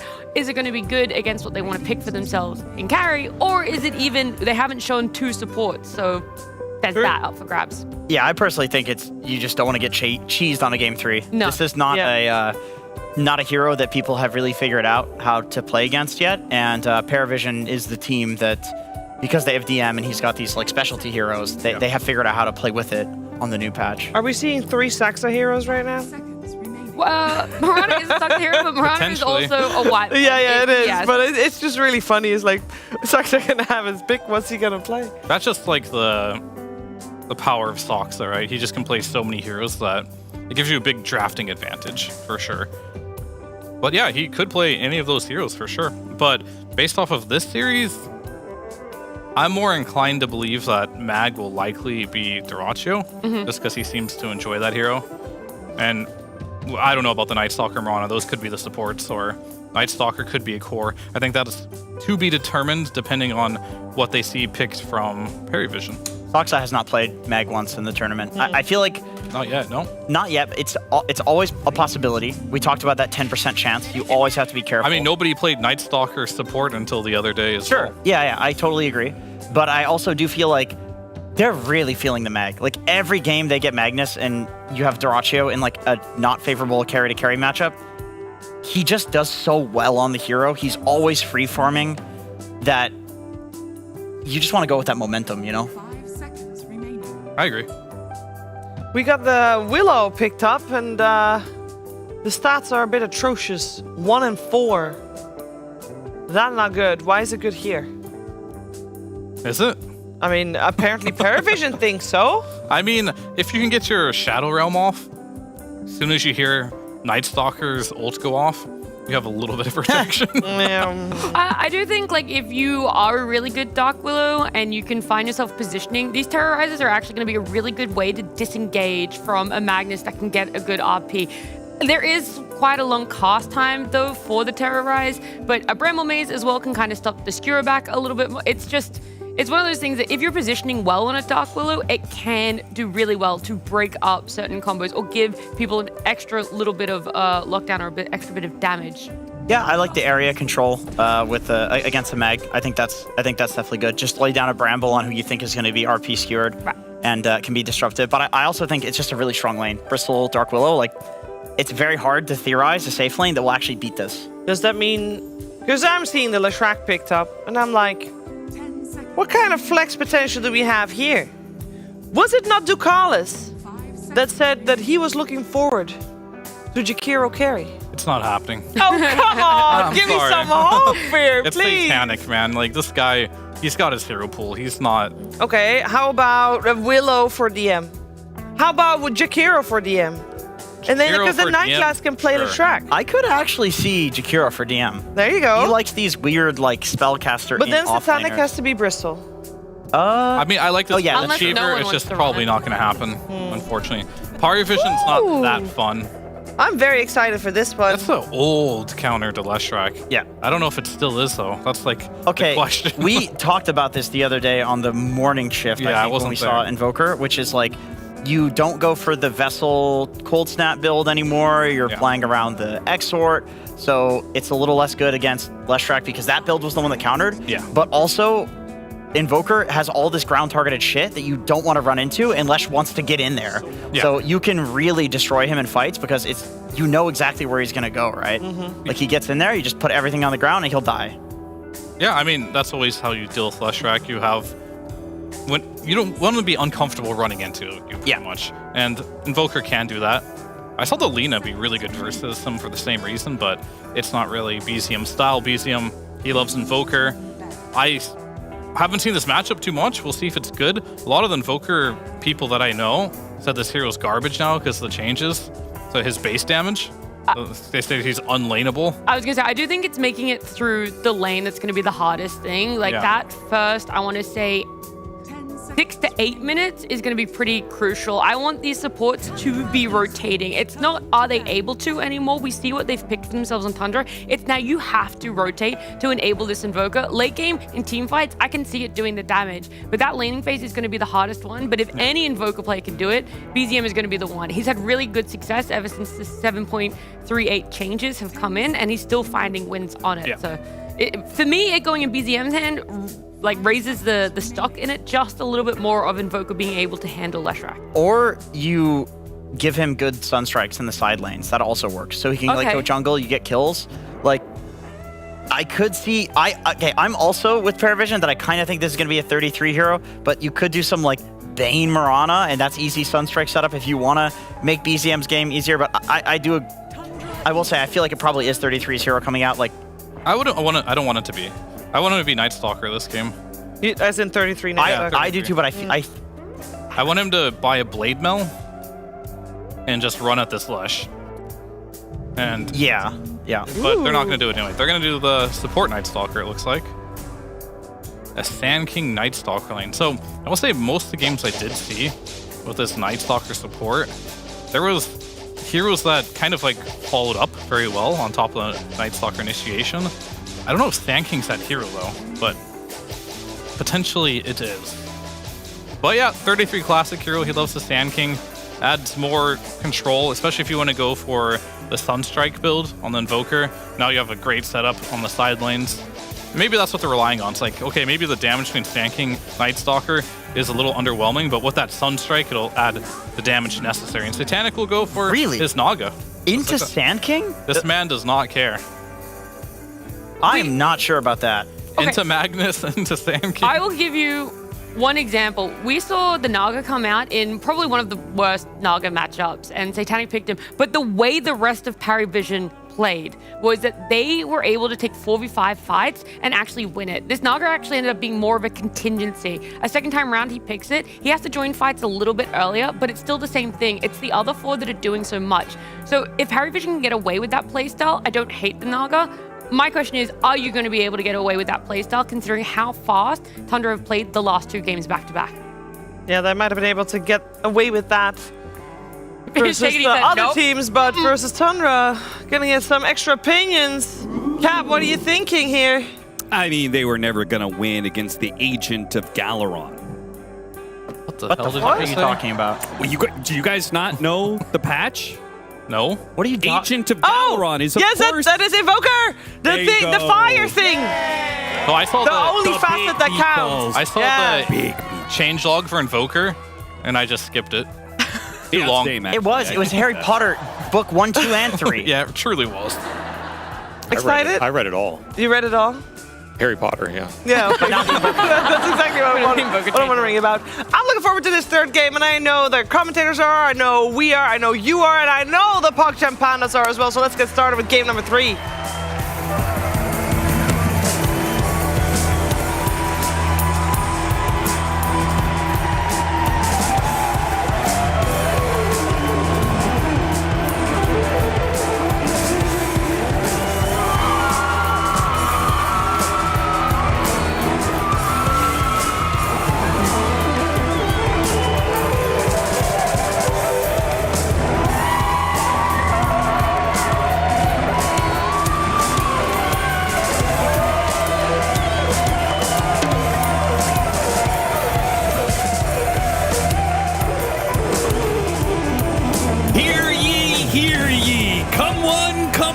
Because there is a show in town. Isn't that right, Avery? I actually hadn't even thought about it, but yes, the BZM show is back, and I hope we get to that late game. Because it's always a treat to watch this man play this hero. It is indeed, and I'm sure he's a little bit more in his comfort zone than mid Blink, Scythe of Ice, Bristleback. I would agree. And maybe he asked for this game 3 because he had to play the Bristle mid twice. I'm not doing it again. 33, you take some stupid melee creep hero. And he did. He took Sand King. So, yep. Some Siggy's coming out in this game. As we have the Satanic Naga, hero he is very well versed in. Arrow lands, DM. That'll be your first blood, Tundra. I mean, they were talking about on the panel. It's dangerous to play a slow game against Tundra because of how fast they took over both Game 1 and Game 2 in the first 15, in large part off of successful lanes. If you're looking at one player in this Game 3, for Pari Vision, it's got to be no one. He had such a great Game 2. He's on Leshrac. This hero has gone up in priority a lot in this tournament and has really been doing some work, especially in these late games where he struggled in some of the previous patches. Just does so much damage, gets so tanky. Build-up feels pretty solid. His laning solid. One downside is you don't have a lot of buffs to play through him. This is not the Iolesh we saw earlier in the day. But you do have Naga to kind of bail him out if he really gets in trouble. Bail out an arrow, slow down the Night Stalker. I think this Naga is going to do some work in this game, and it's going to be up to 33 on the Sand King to kind of help deal with the map pressure and alleviate some of the illusions from wreaking havoc completely, which he can do. I fully expect a scaling build on the Sand King. But ultimately, never bet against one thing. What's that thing? Take a guess. The BZM Invoker? No. Fool. The White Marana. Never bet against. Yeah, it would have been good, but you fumbled your words, so it didn't. Whatever, man. Night Class. In bit of trouble. One more hit. White Mon will be able to get that kill. You. That's why you don't bet against him. I told you don't bet against it. He gets those kills. This guy's Marauder is just straight nasty. Is it? Yeah, I think a lot of players need setup. We call them North Americans. White Mon can just land the arrows on his own. You know, he just throws them. He lands them. 5-second arrow casually in the fight. Hits your hard carry. You lose. That's it. That's all it takes sometimes. Just raw skill, pure power. I want to give you credit. That was an incredible self-own. Coming from a man who claimed to have trained Snake King in the ways of the support Marauder. Oh, he'll never admit that. It is a self-claim. I mean, that's all North America has left. You know, ourselves. Yeah. I do think there is a big responsibility on 33 to deal with the pressure in the mid game. Then maybe the Invoker can pick it up later on. But this is probably a slow Invoker game. One upside is you do have some Sunstrike potential. Like you have a Sand King setup, you have an RP that can set up some stuff. If you get some extra cheeky kills here in the first 15 minutes with some global Sunstrikes, maybe this Invoker can come online a lot faster and then help deal with the map pressure a bit. Because he is a good map hero later on. It's just in the early game he's worthless. Yeah, when you get into these Lotus brawls in the pool, right? I feel like that Sunstrike can go a really long ways in helping you get the kill and secure it, as we're going to see a fight at top lane. Starstruck gets used, DM. He's king of the pit. Got an early quill on both Dyrachyo and White Mon, and they decided it wasn't worth fighting. Dyrachyo's CSing well up here, but he's not doing too well region-wise. He is really getting abused by just the single goo stack, getting the right clicks in. It's a lot of harass. Might end up jungling a little bit more than he wants to, as bottom lane Satanic is chilling. Not a lot of pressure going to this Naga. Yeah, but the pressure is going to mount up. Now there's some pressure. Now the Sunstrike lands. Is it enough damage? Oh, Satanic gets away through the trees, and they're reeling on this Night Stalker, but he reeled him into his own death. He just pulled Zoxa, said, "Take me." Okay, he's not chilling, Austin. He's really not chilling. Decidedly not chilling. Dyrachyo, DM. Oh, we only have the mana for one more round of quills. Okay, never mind. Shot coming out. They got it anyways, trading 1-for-1, but to the favor of Pari Vision as they trade core for support. We also see BZM takes a Water Rune, denies the other with the Forge Spirit. No regen for no one on this lane. Huge win for him in mid. But still, I feel like that is a rare mechanical mistake from Satanic. Yeah. If there's one thing I can point to on this kid in a lot of the recent games we've been watching, is his button pressing is immaculate. Like maybe the best in the world right now. So maybe he had a different idea of what was going to happen there, but yeah, I think he just completely misjudged the cooldown of Void. Thinking it would be on cooldown for longer than it was? Definitely possible. And now Saksa. Saksa going top. Yeah. Nope, not going top. I mean, you're at a point where you can lead this Sand King alone, potentially. So. Yeah, but you look at this Bristol, he's already got double bracer wand up. I don't know if you're killing this guy up here. Yeah, that's fair, that's fair. This is a tough gank. If anything, you can maybe gank mid. I think there is an option because you deny all the regen from the Lesh. Lesh is pretty squishy in the early game. He is very susceptible to getting ganked. We just don't see it as much anymore. Well, Nineclot's having the same thought as you. Wave is pushing in. He's got a double bracer, magic wand, bristleback. He doesn't need to be there. Yeah, him coming bottom is definitely some kill threat down here, especially with Naga skilling net early. Yeah, that'll be kind of interesting. You net him, get brambles on him, then he gets pulled through more brambles? I don't know if the range is enough. I guess if he's on the edge. Yeah, it's actually probably enough looking at it. It definitely looks like it's enough. I think he's dead regardless. Yeah. Daytime, Night Stalker. Not going to fare too well here. 33 has already abandoned the lane in favor of farming up neutrals. This guy likes to farm on Sand King. Radiant are scanning. You know, he was probably the best Sand King at this last TI. I think that was fair to say. Sure. And it's just because he just outfarms everybody. And the pace he can get some of these items, it surprises you. He wins team fights with them, snowballs even more. He's looking to carry games with this hero, not be utility. It'll be interesting because before he was doing it with the other facet, right? The Sandstorm following you around. Here he's got the invisible one with the bigger radius. Definitely changes it. Hurts your farm speed a bit. Maybe he's stronger in the actual team fight. Still, you're going to want some stacks for this guy. More Sunstrike kills would be great. Downside of this Willow move bottom is you are giving space for Dyrachyo, who was struggling on this lane. You kind of relieve the pressure from that. So Dyrachyo is pretty happy right now. Yeah. He's getting a lot of time to just farm here, and Whitemon's just jungling. Benefit of the Mirana. If there's no pressure on the lane, you just go jungle, start airing some creeps. Get some extra net worth of your own. BZM 18-9. They need to set him up for a Sunstrike kill at this point. Got another power rune with the Forge Spirit. Honestly, I don't think this is too bad.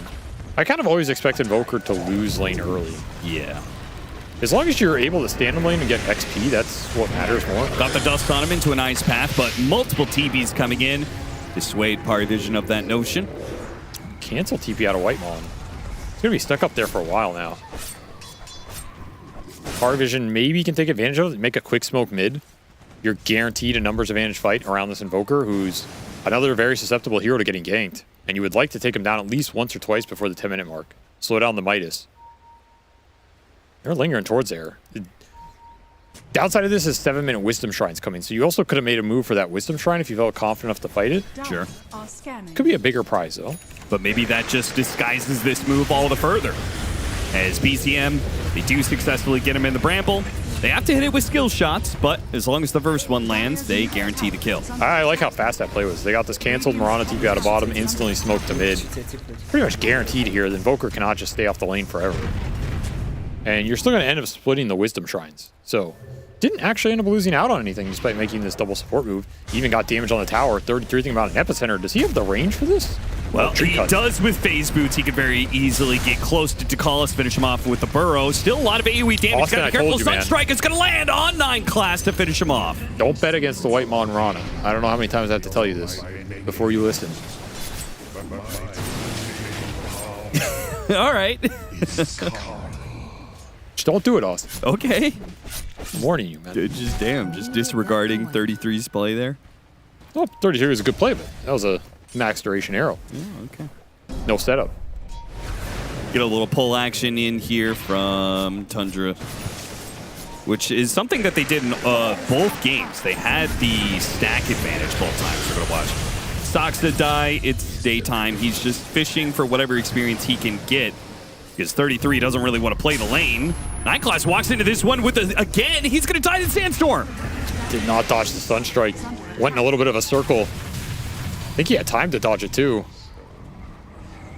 Probably thinking to himself, Shadow Realms, I'm good. RP gonna be used in the top lane. RP into Arrow. Now he's back his turn to Whitemon here. Skewered back even further, straight into the Night Stalker. The extra helping hand. He should have this. Nice idea here. Bring in this Night Stalker support off the RP Skewer, screw him into the Night Stalker, everything comes up. Tundra there, didn't have Sunstrike for that play, that's the only thing you're missing. You can't give away too many of these Sunstrike kills. That's what gets Invoker back in these games. Yeah. And it's also another thing where if the action is away from the Invoker, he's happier anyway, because then he's not getting ganked, right? If you're killing a support on the map with Sunstrike, that support is not ganking you. You're doubly happy. Yeah. And the Might is almost done here for BZM. That's all he needs to ramp up the jungle speed and then relieve a lot of Parivision's emphasis on him. Put it on other people. Like, what's the Sand King doing in the jungle? What's this Magnus doing in the jungle?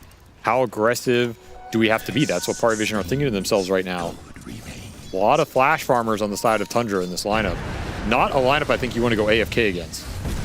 That's a big meteor. And it's a big dead Jakiro. Doesn't need the Sunstrike for that one. BZM thanking Ducalis for the extra experience. Yeah, I don't know if that's a kill that should happen, to be honest. I don't know if you should just be able to walk up and just drop a meteor on a Jakiro sitting there and you just get a kill. That's illegal, in my book. They're going to fight for the power runes. 10 minutes coming in. Soxa in position with both the nighttime coming in as well as Dark Ascension. Get a little vision. I mean, someone's about to get arrowed. I'm telling you, man. It's maybe going to be off of 33. They're going to start off with a silence on no one. Follow it up with a void slowdown. 33 with a burrow strike. Yeah, and lands and the Sunstrike on point. What a nice rotation.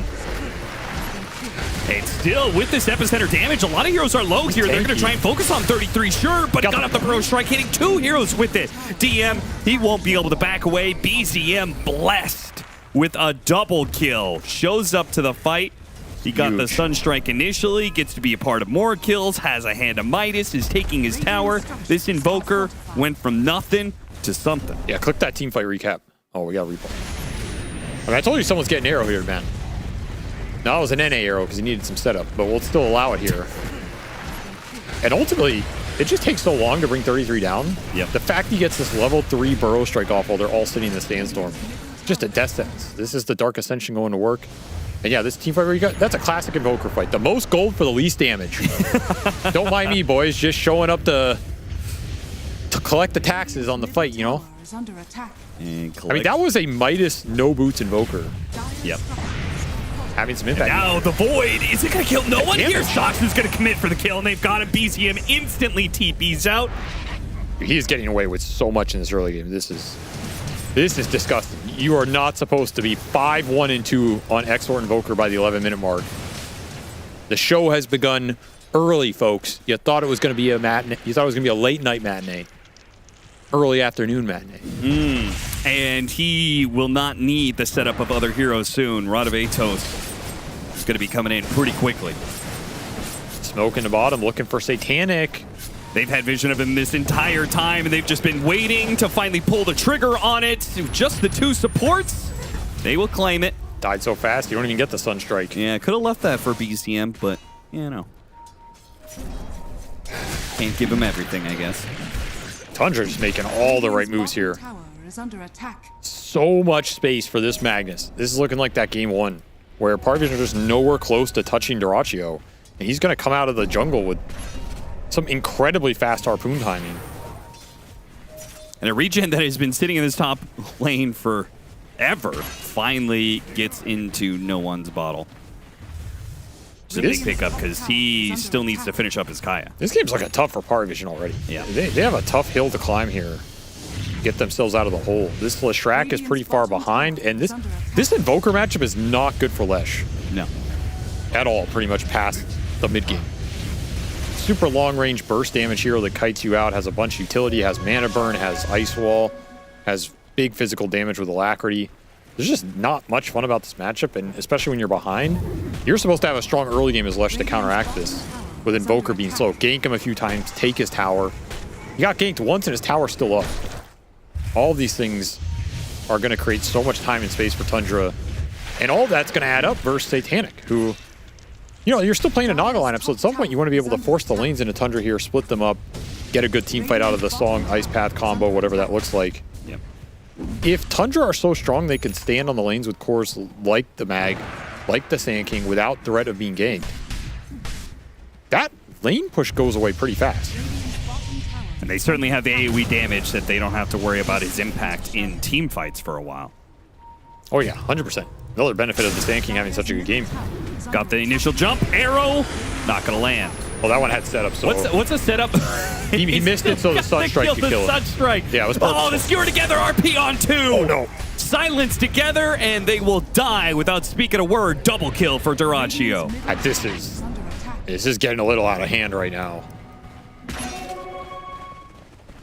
I mean, this Night Stalker's getting so much just in assists. And Dyrachyo, dude, he is so far ahead in terms of XP. He's level 13. Dude. So what do you call a setup arrow that misses? It's an NA arrow if it requires setup, but then it misses. I don't know. I've never thought about that. Okay. Probably European arrow. Fada arrow number 387. Oh no, Satanic! He got caught with his mirror image on cooldown and his Manta being delivered. Got off the Manta, but the tornado was going to sweep him up anyway if the Sandstorm didn't. Fighting all the elements in the bottom lane, and the Naga Siren cannot win. I was going to say, if he got out of that because he Manta dodged Sunstripe when it was being delivered, hats off to you, man.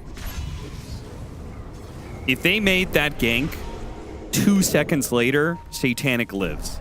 But the fact that he was stuck in the Rod of Atos for so long that the Meteor lands and does, 60% of the damage. All these little timings adding up. Yeah. And now you got to fight this Tormentor as it goes top. Yeah. Yeah, I don't think you could follow through the gate here. No. I don't think you can at all. Dyrachyo is just going to slug this thing down. They're going to come through. They are going to be a little bit low when they come through. Instant Burrow Strike arrow, though. That is what I call a ambitious play. Yeah. Oh, BZM managed to sneak away there from... I mean, if they were going for the Tormentor, you got to make a play somewhere. They try it in bottom, but BZM's too quick for him. And now he's got Boots of Travel, so he can be anywhere. His Sunstrike can be anywhere. His cores are so farmed. And it's not just that, the level differential here. This is one of the largest I've seen in a while. 13 level difference. At 16 minutes? Wow. What? It's 40% extra. That is absurd. It's very rare you see that amount of level difference here. Without, like every Wisdom Shrine gets stolen and you're at 20 minutes. 14. They've got one extra hero. Absurd. Yeah, it's just absolutely absurd. It's the Midas Invoker with all the extra kills and assists. It's the solo XP Magnus just clearing through jungle super fast. It's the ganks they've gotten on the Naga. Naga tends to be a lower XP core as well, just by default sometimes. So you're killing waves of illusions. You're not there on all of it. So you're sucking a little XP out of the map. They're going to need to win some teamfights here and soon. Dark Ascension might need to be used or not. Tornado comes in, bails him out. Soxa will hold on to his ultimate. Dalkalis, meanwhile, he meets a Harpoon. Dude, these heroes are just dying so fast, the Sunstrikes can't even land. Yeah, they're actually too far ahead for their own good. Tundra just destroying this game right now. More and more, it's feeling like Game 2 was a kind of draft where Tundra just kind of handicapped themselves just to give Parivision a chance. Whatever adjustments they made going through this Dream League are certainly paying off in the upper bracket final. Yeah, they stopped picking Necrophos. It's a really great adjustment. I meant the adjustment in this series. Game 1 and 3 picking Necrophos over their previous ones, but I think that was the biggest adjustment here, as they're looking for Burrow, Arrow, no-go. I mean, now this is a little bit too far of a step forward. 433 might be able to get a punish. Do not. He goes invis before the ensnare lands. This is just very sad. Okay, they're going to have to Song and Ice Path. 33. Oh, we get the blink off. Well, that's just sad. Nothing going right for Parivision, it seems. Got the Rod of Atos on him. Doesn't have Manta. He's going to be hit by the arrow. Arrow on the Naga. And 33 wants to commit for it. He's got the Blink Dagger to close the ranks. He's got the Burrow Strike. After, with the Song being used, he's dead. There's no escape from all this. And 33 sticks on the 9 class as well. Even underneath the tier 2, it seems like Parivision can't seem to win a fight. But they have reinforcements. DM and no one. They have trekked a long ways to be here, but they will get 1 kill. Look at the gold bounty on that kill. Oh my god. That is not a gold bounty you want to see, honestly. No, it's not. 1,000 shared bounty. They're just so far behind right now. Radiant's top tower is under attack. Some copium right there. No one's just still chasing after him, hoping, beyond hope, that somehow Whitemon slips up. Radiant's middle tower is under attack. This is a good opportunity to learn. Well, he gets a chance. Unfortunately, the animations do not let you Radavato's Diabolic Edict split Earth, it seems, not against the Mirana. Damn, 33 were pretty mad about his like lone death in a pretty decent fight. I don't think that was that bad. He thought it was really bad. Maybe he saw all that gold that he gave away.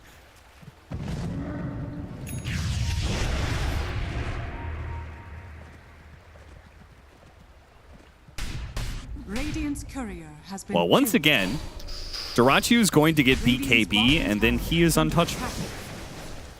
Like, I feel like there's going to be such a large window where they can do nothing to him. Brent in the Terrorize. Soxa keeping his spacing. Burst strike on in. TM's going to be quite low, especially with the Sunstrike.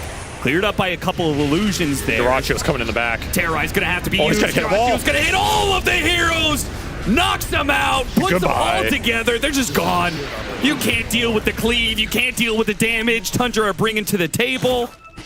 And 1 hero will survive for now. DM's going to go for a TP out before the Night Stalker can catch up with the Burrow Strike with the Night Vision. Nothing is free in this game. Tundra with everything they could dream of as Moonlight Shadow. So pivotal in that fight. You're able to just walk the Magnus in from behind. And that's the easiest RP of Dyrachyo's life. How did he even get behind them in the first place? He just walked with Moonlight. Nothing to scout him out. Just completely unaware of this Magnus coming in from behind, and I'm surprised he didn't catch more here, to be honest. And he almost got DM in that as well. There's just so many things in the fight you have to deal with right now, and you have very limited tools to deal with it. The only reason this Mag is out of control. He's almost tripling this Bristleback.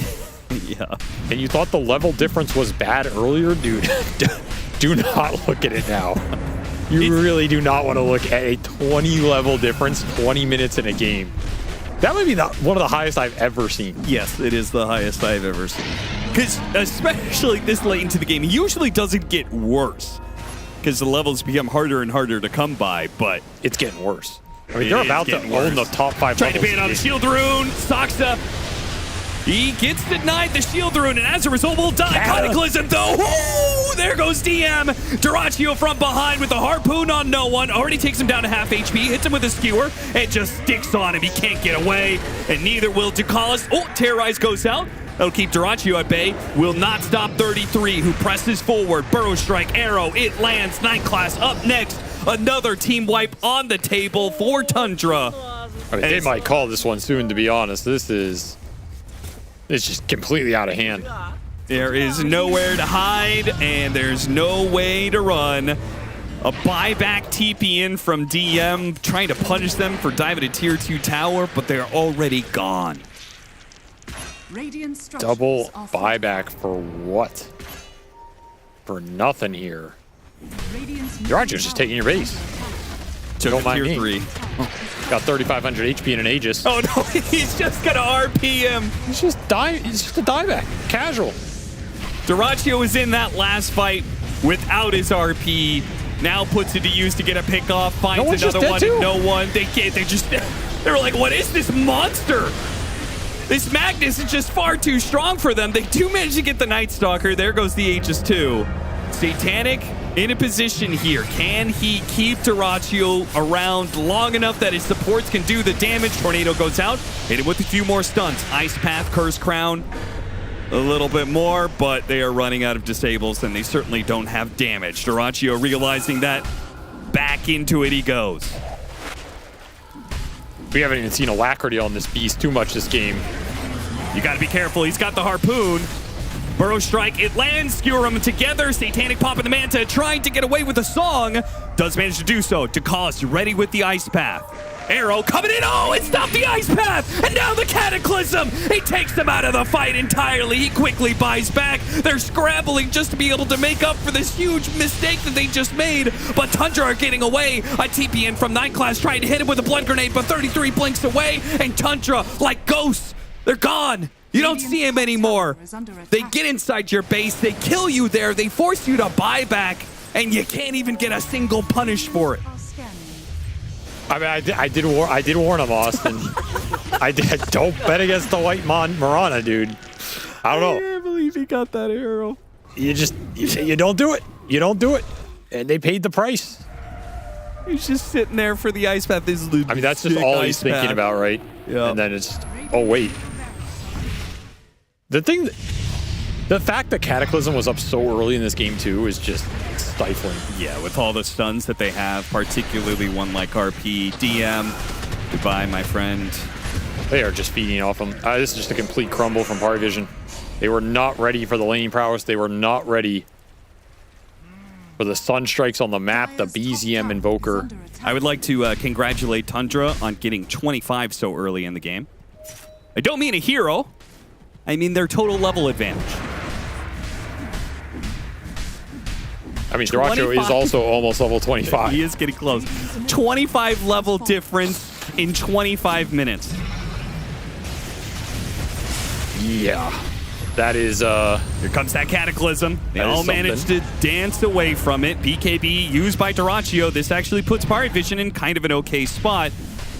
Again, not able to punish. BZM wants to make something happen here. And if anything, this Tornado might set up 33. He was going for the Epicenter with the meatball over the top. Missed the Burrow Strike, but the Epicenter still sawed him down. And he's been rooted up the silence in the middle of everything with Soxa going in. No one on a sliver of HP and Ice Path protecting him for now. But here comes Duracho. Got him on the Harpoon. He's skewered. He's done for. Duracho putting more and more heroes on his horn. Curse Crown, though, reeled back in. Lotus Orb given over to him, and he's perfectly fine. If anything, he wants to kill Satanic again. Arrow coming out. Slips on by. No Ice Path, though. No Ice Path. It's on cooldown. Terrorize instead. Got him midway through the Harpoon. 33. He'll be hit by the Ice Path. He will be the one that finally Parivision get to punish. But again, once Tundra decide to run away, Parivision have no control to stop them. And another buyback forced here, this time Satanic. The last one you want to have to use.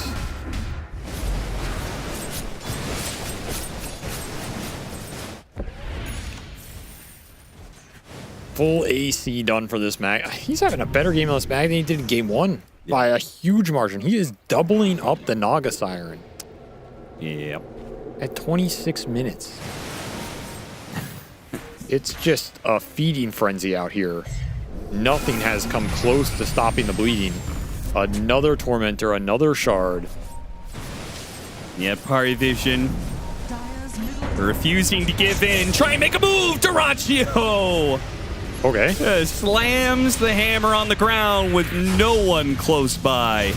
Oh, that's an opening if you can catch anybody. I mean, is it? He still has Harpoons. I'm being optimistic. BKB. Being optimistic here, Austin. I like how it puts a buff on him.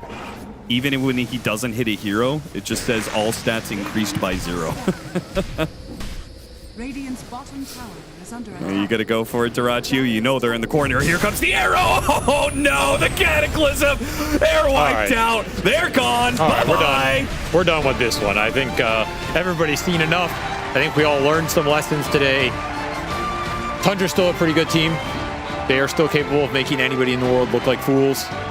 They definitely dunked on Parivision in this game 3. They decided we're done messing around with Necrophos and weird drafts. We're just going to play it straight, play it classic, get some Siggies, and annihilate you.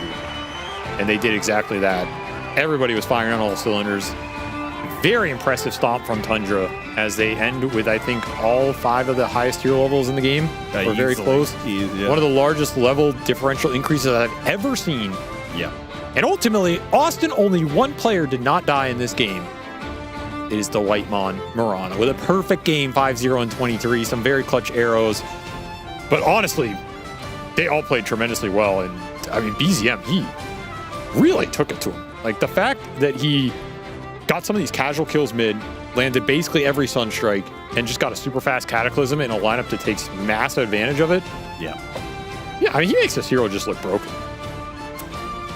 One hell of a game 3 from Tundra. They are going to be a terrifying opponent to face in the grand finals as this series ended with fireworks.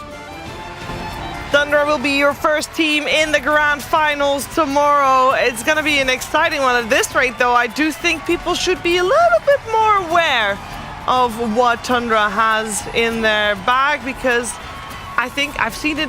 We've seen it so many times, Cenk, is this BZM Invoker, like, what can you even do against it? It doesn't seem like there's anything anybody can do, at least not in this game, that's for sure. Yeah, you know, I'm gonna be completely honest here. I think people are just wrong about Invoker. I think all the people that say it's bad, they're just shit. They just aren't BZM. Yeah. It's not. It doesn't even seem like a late timing hero, to be honest. People talked about this being like the old Invoker, where you just sit mid and you farm, but also Gleipnir was not an Invoker item back then. It did not give the AoE expansion that it does now that makes the Sunstrikes so potent. Like we saw in the end there, just a single burrow and then the Cataclysm combo with the Gleipnir was enough. Like, he didn't hit 3 heroes with it. It was a single hero, but they still couldn't walk out of it. What was that? No, it was an arrow. So that was also an arrow from Whitemon. But yeah, this Invoker, and obviously for the whole game, like, he did not have Gleipnir. He started with Atos, and then he built the Cataclysm after that. So just the Atos is enough to set up and be a strong early game hero. Maybe not like 10 minutes in, but like 15 minutes onward, and that's enough. Yeah, I mean, this game, that was just, I mean, you said it, they play fast. And we thought maybe Paravision was going to be better prepared this time around, but nah. I did say, like, at the end, it's like this draft and this lineup can work for Paravision if you can get late game. And I'm just not really sure where the thinking was that you could get late game with the fact that in both games, game 1 and game 2, sorry, they were taking some form of a Rax or pushing high ground at 22 minutes to 24 minutes. So what mind or train of thought is it where it's like, yeah, this Naga can do well? I did think the Lesh was potentially going to do a little bit better as well. He really struggled, so again, props to BZM on his Invoker there. But the biggest one for me is the Dark Willow. You pointed out the stats, Sheaves, and I said, maybe it works if you have really good positioning from a Dark Willow. And I mean, it sounds so mean to say it, but 9 class had abysmal positioning. What was it? And he had 112. Was that a scoreline at the end? I don't even want to remember. I feel really bad for it. But he was just TPing into places he shouldn't have been. He wasn't really able to always get these offensive or even defensive terrorizers off. And nothing from the toolkit of Dark Willow felt impactful from this, and I do think part of it is maybe the hero's fault, and a little bit is part of it because the positioning just wasn't really there from the support. Tough one. What do you think, Sarah? Never mind that we don't care what you think. We care what 33 thinks. That's right. Hey, 33, congratulations on the series, but also 3rd event in 2025, 3rd Grand Finals 2025. That's a good one. Yeah. How are you feeling about that? Feels good. Feels good. Yeah, I mean, it's always nice when everything is clicking together, so I'm enjoying it while it lasts. It's just begun at this rate. How do you feel like you're able, and obviously with your team as well, to keep up the consistency of getting to those grand finals every time, and especially considering there was a patch in the middle there as well, which normally, you know, is a little bit of an unexpected change that might change things up? Yeah, not sure. I mean, this tournament has been a bit rocky for us. We did really well in the first group stage, and then second one was a bit harder. So, yeah, I think we just put in a lot of work. Yesterday we had a team meeting on how to stop 3-2-ing in games. And yeah, I think it worked out. It definitely today. did. We didn't throw in the 3rd game, even though we tried. Do you feel like in the 2nd game you threw? Is that what you're saying? As in, obviously, but you tried to go high ground. You tried to go for fast tempo. 2nd game, yeah, we definitely threw. We were like up, and then we got a Rax, and then we all died on the way out. I think in general, You can ask our coach. I think his heart has been like struggling because every time we are up 15k, 20k gold up, we are the only team that gets 5-man wiped, and they're up 20k gold in like a winning game. It's like every game, like a clock. Yeah. Luckily, they moved the tormentor from the enemy base, so we cannot like go there and like feed. True, that helps. Like we used to. Yes. So that was a good buff for us. But That yeah, we is are a just great trying to we are just trying to focus on not throwing. Oh, it worked very well, 2 out of the 3 games in this one. And that does bring me back to the other series that you played with Paravision earlier this week, because this was obviously a different result. Do you feel like you learned particularly from that series from Paravision, or did you focus more on the way you guys are playing, more so? We definitely learned some stuff about how they want to play as a team. I think Moon made some good observations about these guys that we used today. We might play them again, so not going to get into that. Fair. So we learned a little bit more about them because actually, I think this is the first time we have ever played these guys. Yeah, it's kind of weird because I think we've never played them before, and even in the old roster, we've only played them maybe like once this year, and I don't know why, but we haven't even scrimed against them. So this team was a bit unknown for us. Like I guess us for them as well.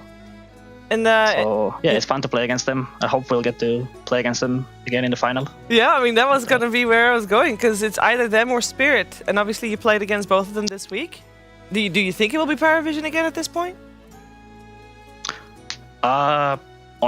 They look a bit better, but Spirit is Spirit, so it's impossible to count them out. So I would say it's like a 50-50. And yeah, I mean, it's Spirit, you know. These guys are obviously super good when they play their game. So yeah, it's hard to say. Can't count them out. I'm going to send you over to Fear, who has some questions for you as well. Hello, 33. My first question is going to be, this Night Stalker hero seems to be trending a lot, and we've observed that. Is this because he has 3 abilities now at level 2 is why he's so strong and why he can be played as support? Do you think this hero's balanced right now or a little out of tune? Yeah, I think it's definitely not balanced, and definitely the 3 abilities is it's kind of a broken concept. I think last year, pretty much the whole year was just heroes that have a free spell getting first picked and first banned, you know, every fucking game for the whole of last year, and then they removed all of those, like Weaver, Brewmaster, all of those got removed, and now for some reason they added it back into the game, and surprise, surprise, it's very, very strong. So yeah, I think it's a bit overlooked probably, and yeah, that's it, I guess. So my next question is going to be, you picked Sand King in that last game. Were you expecting the Naga to come out, or was that your plan just to... What was the logic behind picking Sand King there with a Night Stalker in your lane? Well, first of all, the Night Stalker in the lane, like we said, it's not a liability anymore because he starts like 1 extra level, and he just has very strong spells, very strong stats. So I knew I can pretty much pick anything I want. And yeah, we were aware of the Naga. We were kind of scared of it, even because I felt like it's pretty good against our 4 heroes. Like, so yeah, the idea was to maybe deter them from picking it. It was Naga or Morph. We felt like they want one of these 2 heroes, so Moon suggested to pick one hero that, you know, like ban one and just pick a hero that's good against the other. And ended up working out. All right, perfect. Thank you very much. I got one more question, 33, before we let you go.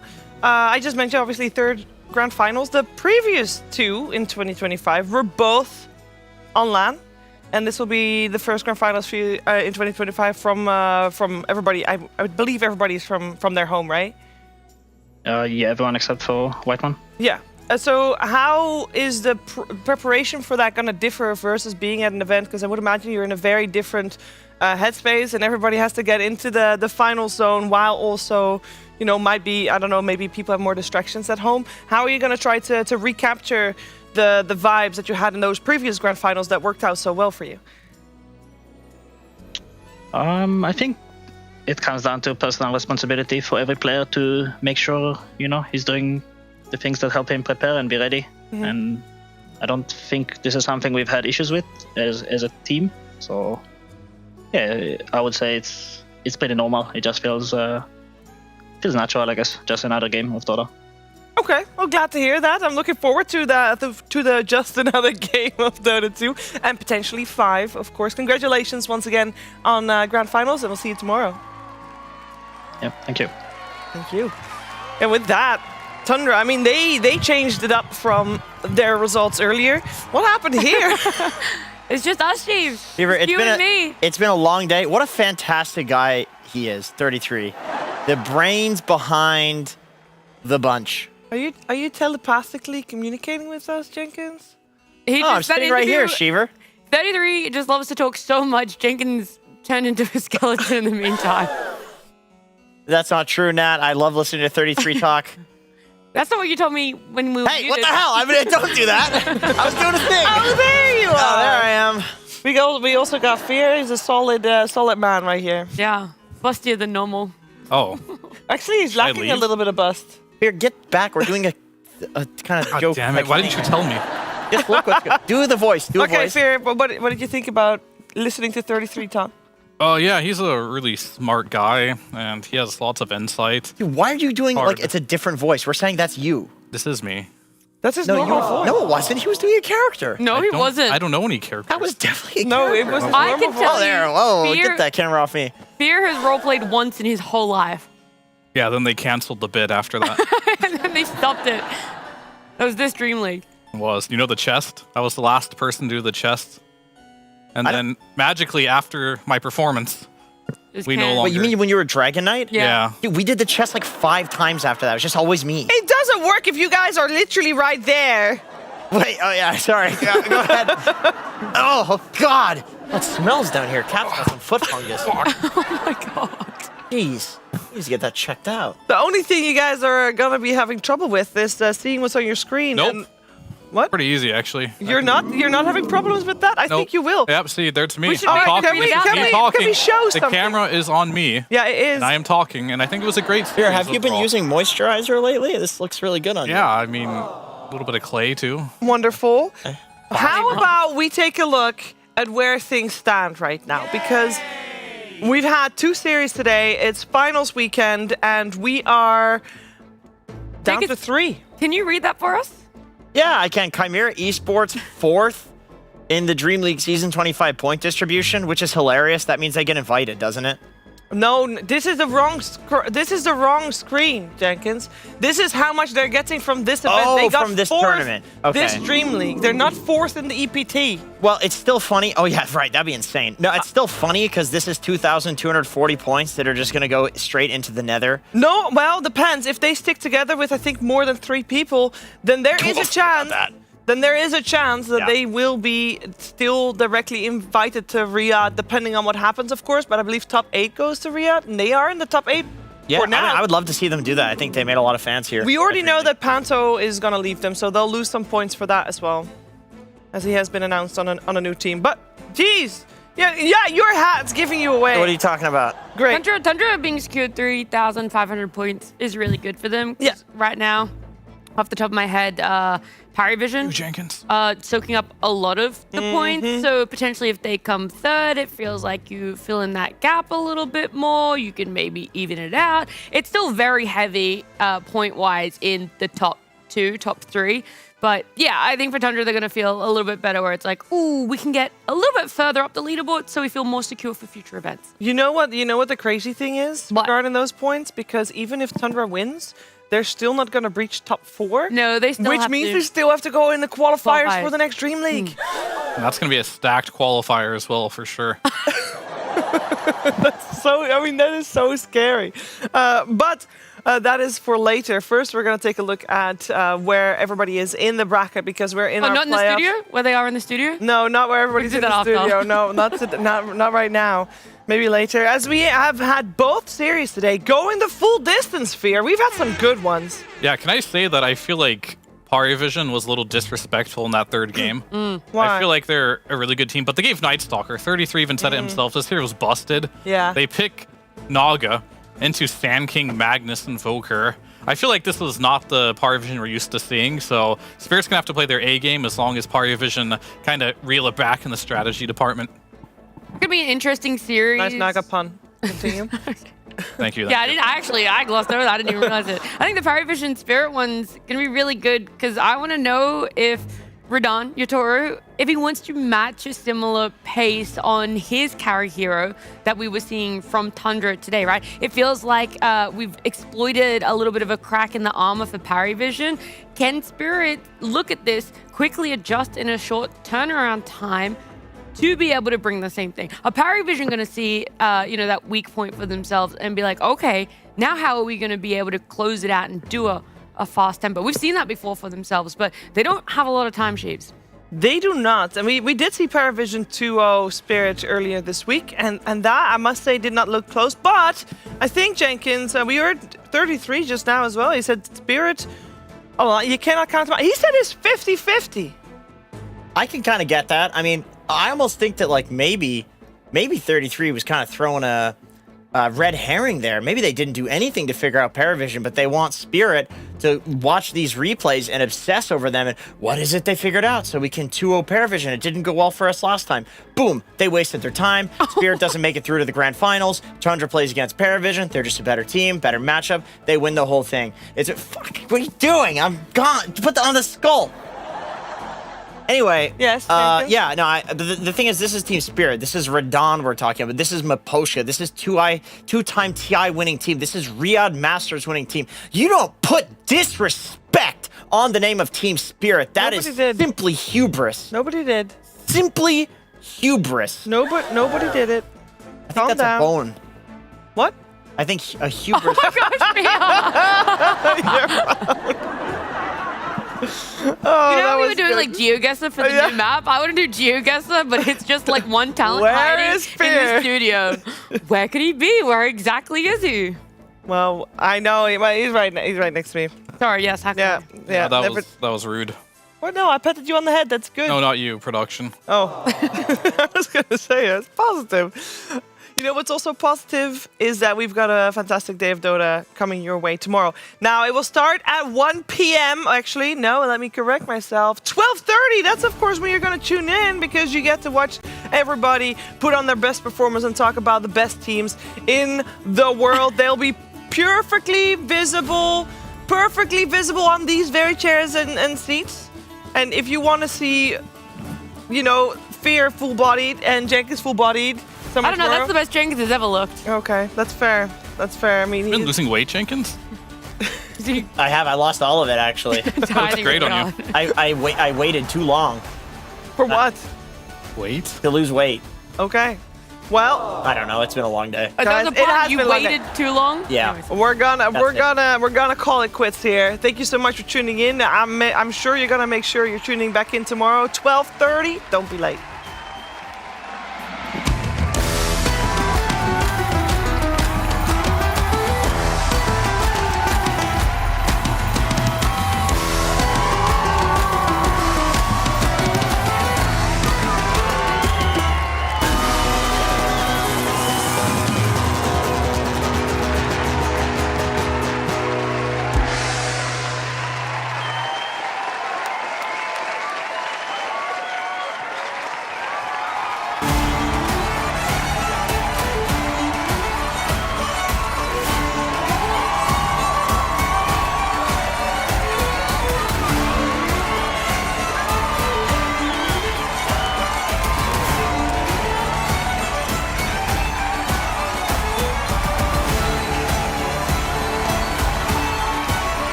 waking up, playing some Dota.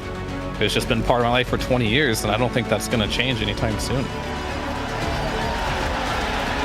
Where we are in the history of this game and where it's come from and how much has been accomplished, I think compared to basically any other esport, it's the best. So I'm grateful for Dota 2 as a game because Dota as a culture supersedes where we come from. You are a Dota player first, and I love that. Come landlord, fill the flowing bowl until it doth run over. Come landlord, fill the flowing bowl until it doth run over. For tonight will merry, merry be. For tonight will merry, merry be. For tonight will merry, merry be. Tomorrow we'll be sober. Here's to the man who drinks strong ale and goes to bed quite mellow. Here's to the man who drinks strong ale and goes to bed quite mellow. He lives as he ought to live. He lives as he ought to live.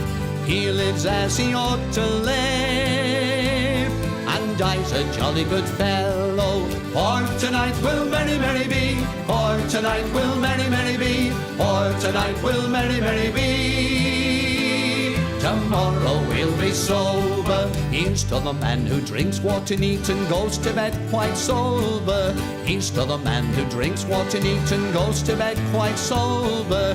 He fades as the leaves do fade. He fades as the leaves do fade. He fades as the leaves do fade.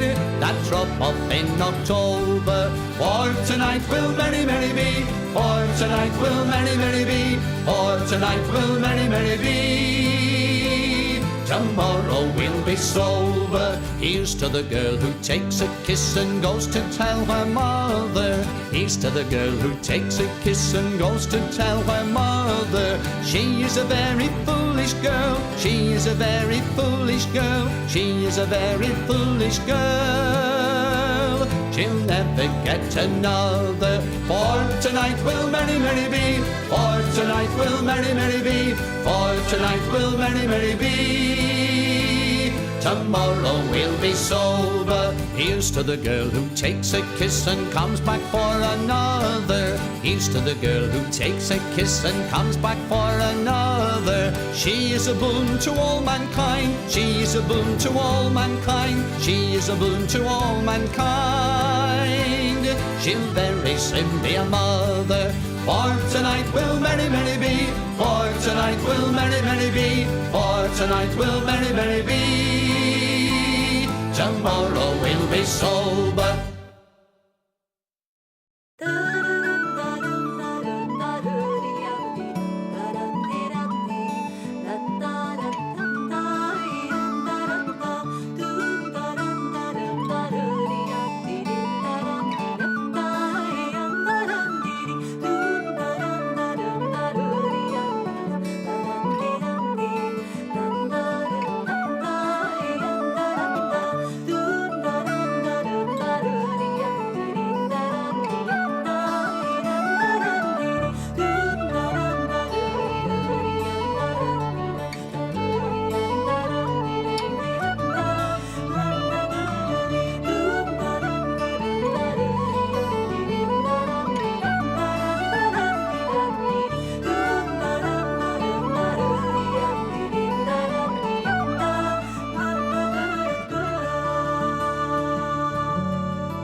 I'd been a wild rover for many a year, and I spent all my money on whiskey and beer. But now I'm returning with gold and great score. I never will play the wild rover no more, and it's no, nay, never, no, nay, never, no more will I play the wild rover, no, never, no more. Out into an alehouse I used to frequent, told the landlady money was spent. I asked her for credit, she answered me nay. Such custom is yours, I can get any day. And it's no, nay, never, no, nay, never, no more will I play the wild rover, no, never, no more. Put me hand in me pocket, the last sovereign's bright, and the landlady's eyes opened wide with delight. I've beer and I've whiskey, wine to the best, and the words that I spoke you are only in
keeper did a hunting go. Under his cloak he carried a bow, oh, for to shoot at a merry little doe among the leaves so green. Oh, Jackie boy, master, sing ye well, very well. Hey down, ho down, derry derry down among the leaves so green. Oh, Tim a hey down down, Tim a ho down down, hey down, ho down, derry derry down among the leaves so green. Oh,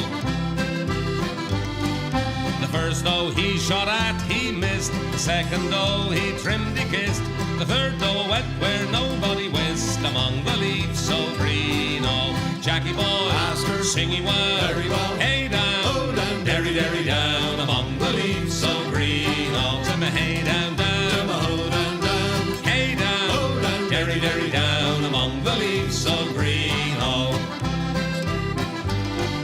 the fourth doe she did cross the plain, the keeper fetched her back again. Where she is now she may remain among the leaves so green. Oh, Jackie boy, master, sing ye well, very well. Hey down, ho down, derry derry down among the leaves so green. Oh, Tim a hey down down, Tim a ho down down, hey down, ho down, derry derry down among the leaves so green. Oh, the fifth doe she did cross the brook, the keeper fetched her back with his crook. Where she is now you must go and look among the leaves so green. Oh, Jackie boy, master, sing ye well, very well. Hey down, ho down, derry derry down among the leaves so green. Oh, Tim a hey down down, Tim a ho down down, hey down, ho down, derry derry down among the leaves so green. Oh, sixth doe she ran over the plain, he with his hounds did turn her again. There he did hunt in a merry merry vein among the leaves so green. Oh, Jackie boy, master, sing ye well, very well. Hey down, ho down, derry derry down among the leaves so green. Oh, Tim a hey down down, Tim a ho down down, hey down, ho down, derry derry down among the leaves so green. Oh.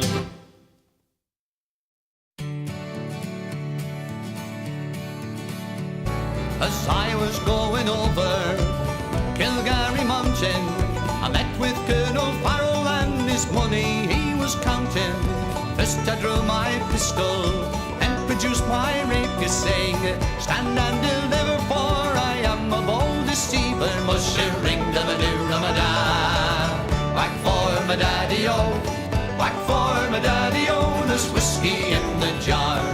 The gold and silver coins, they did make a pretty penny, so I took the money home and I gave it to my Jenny.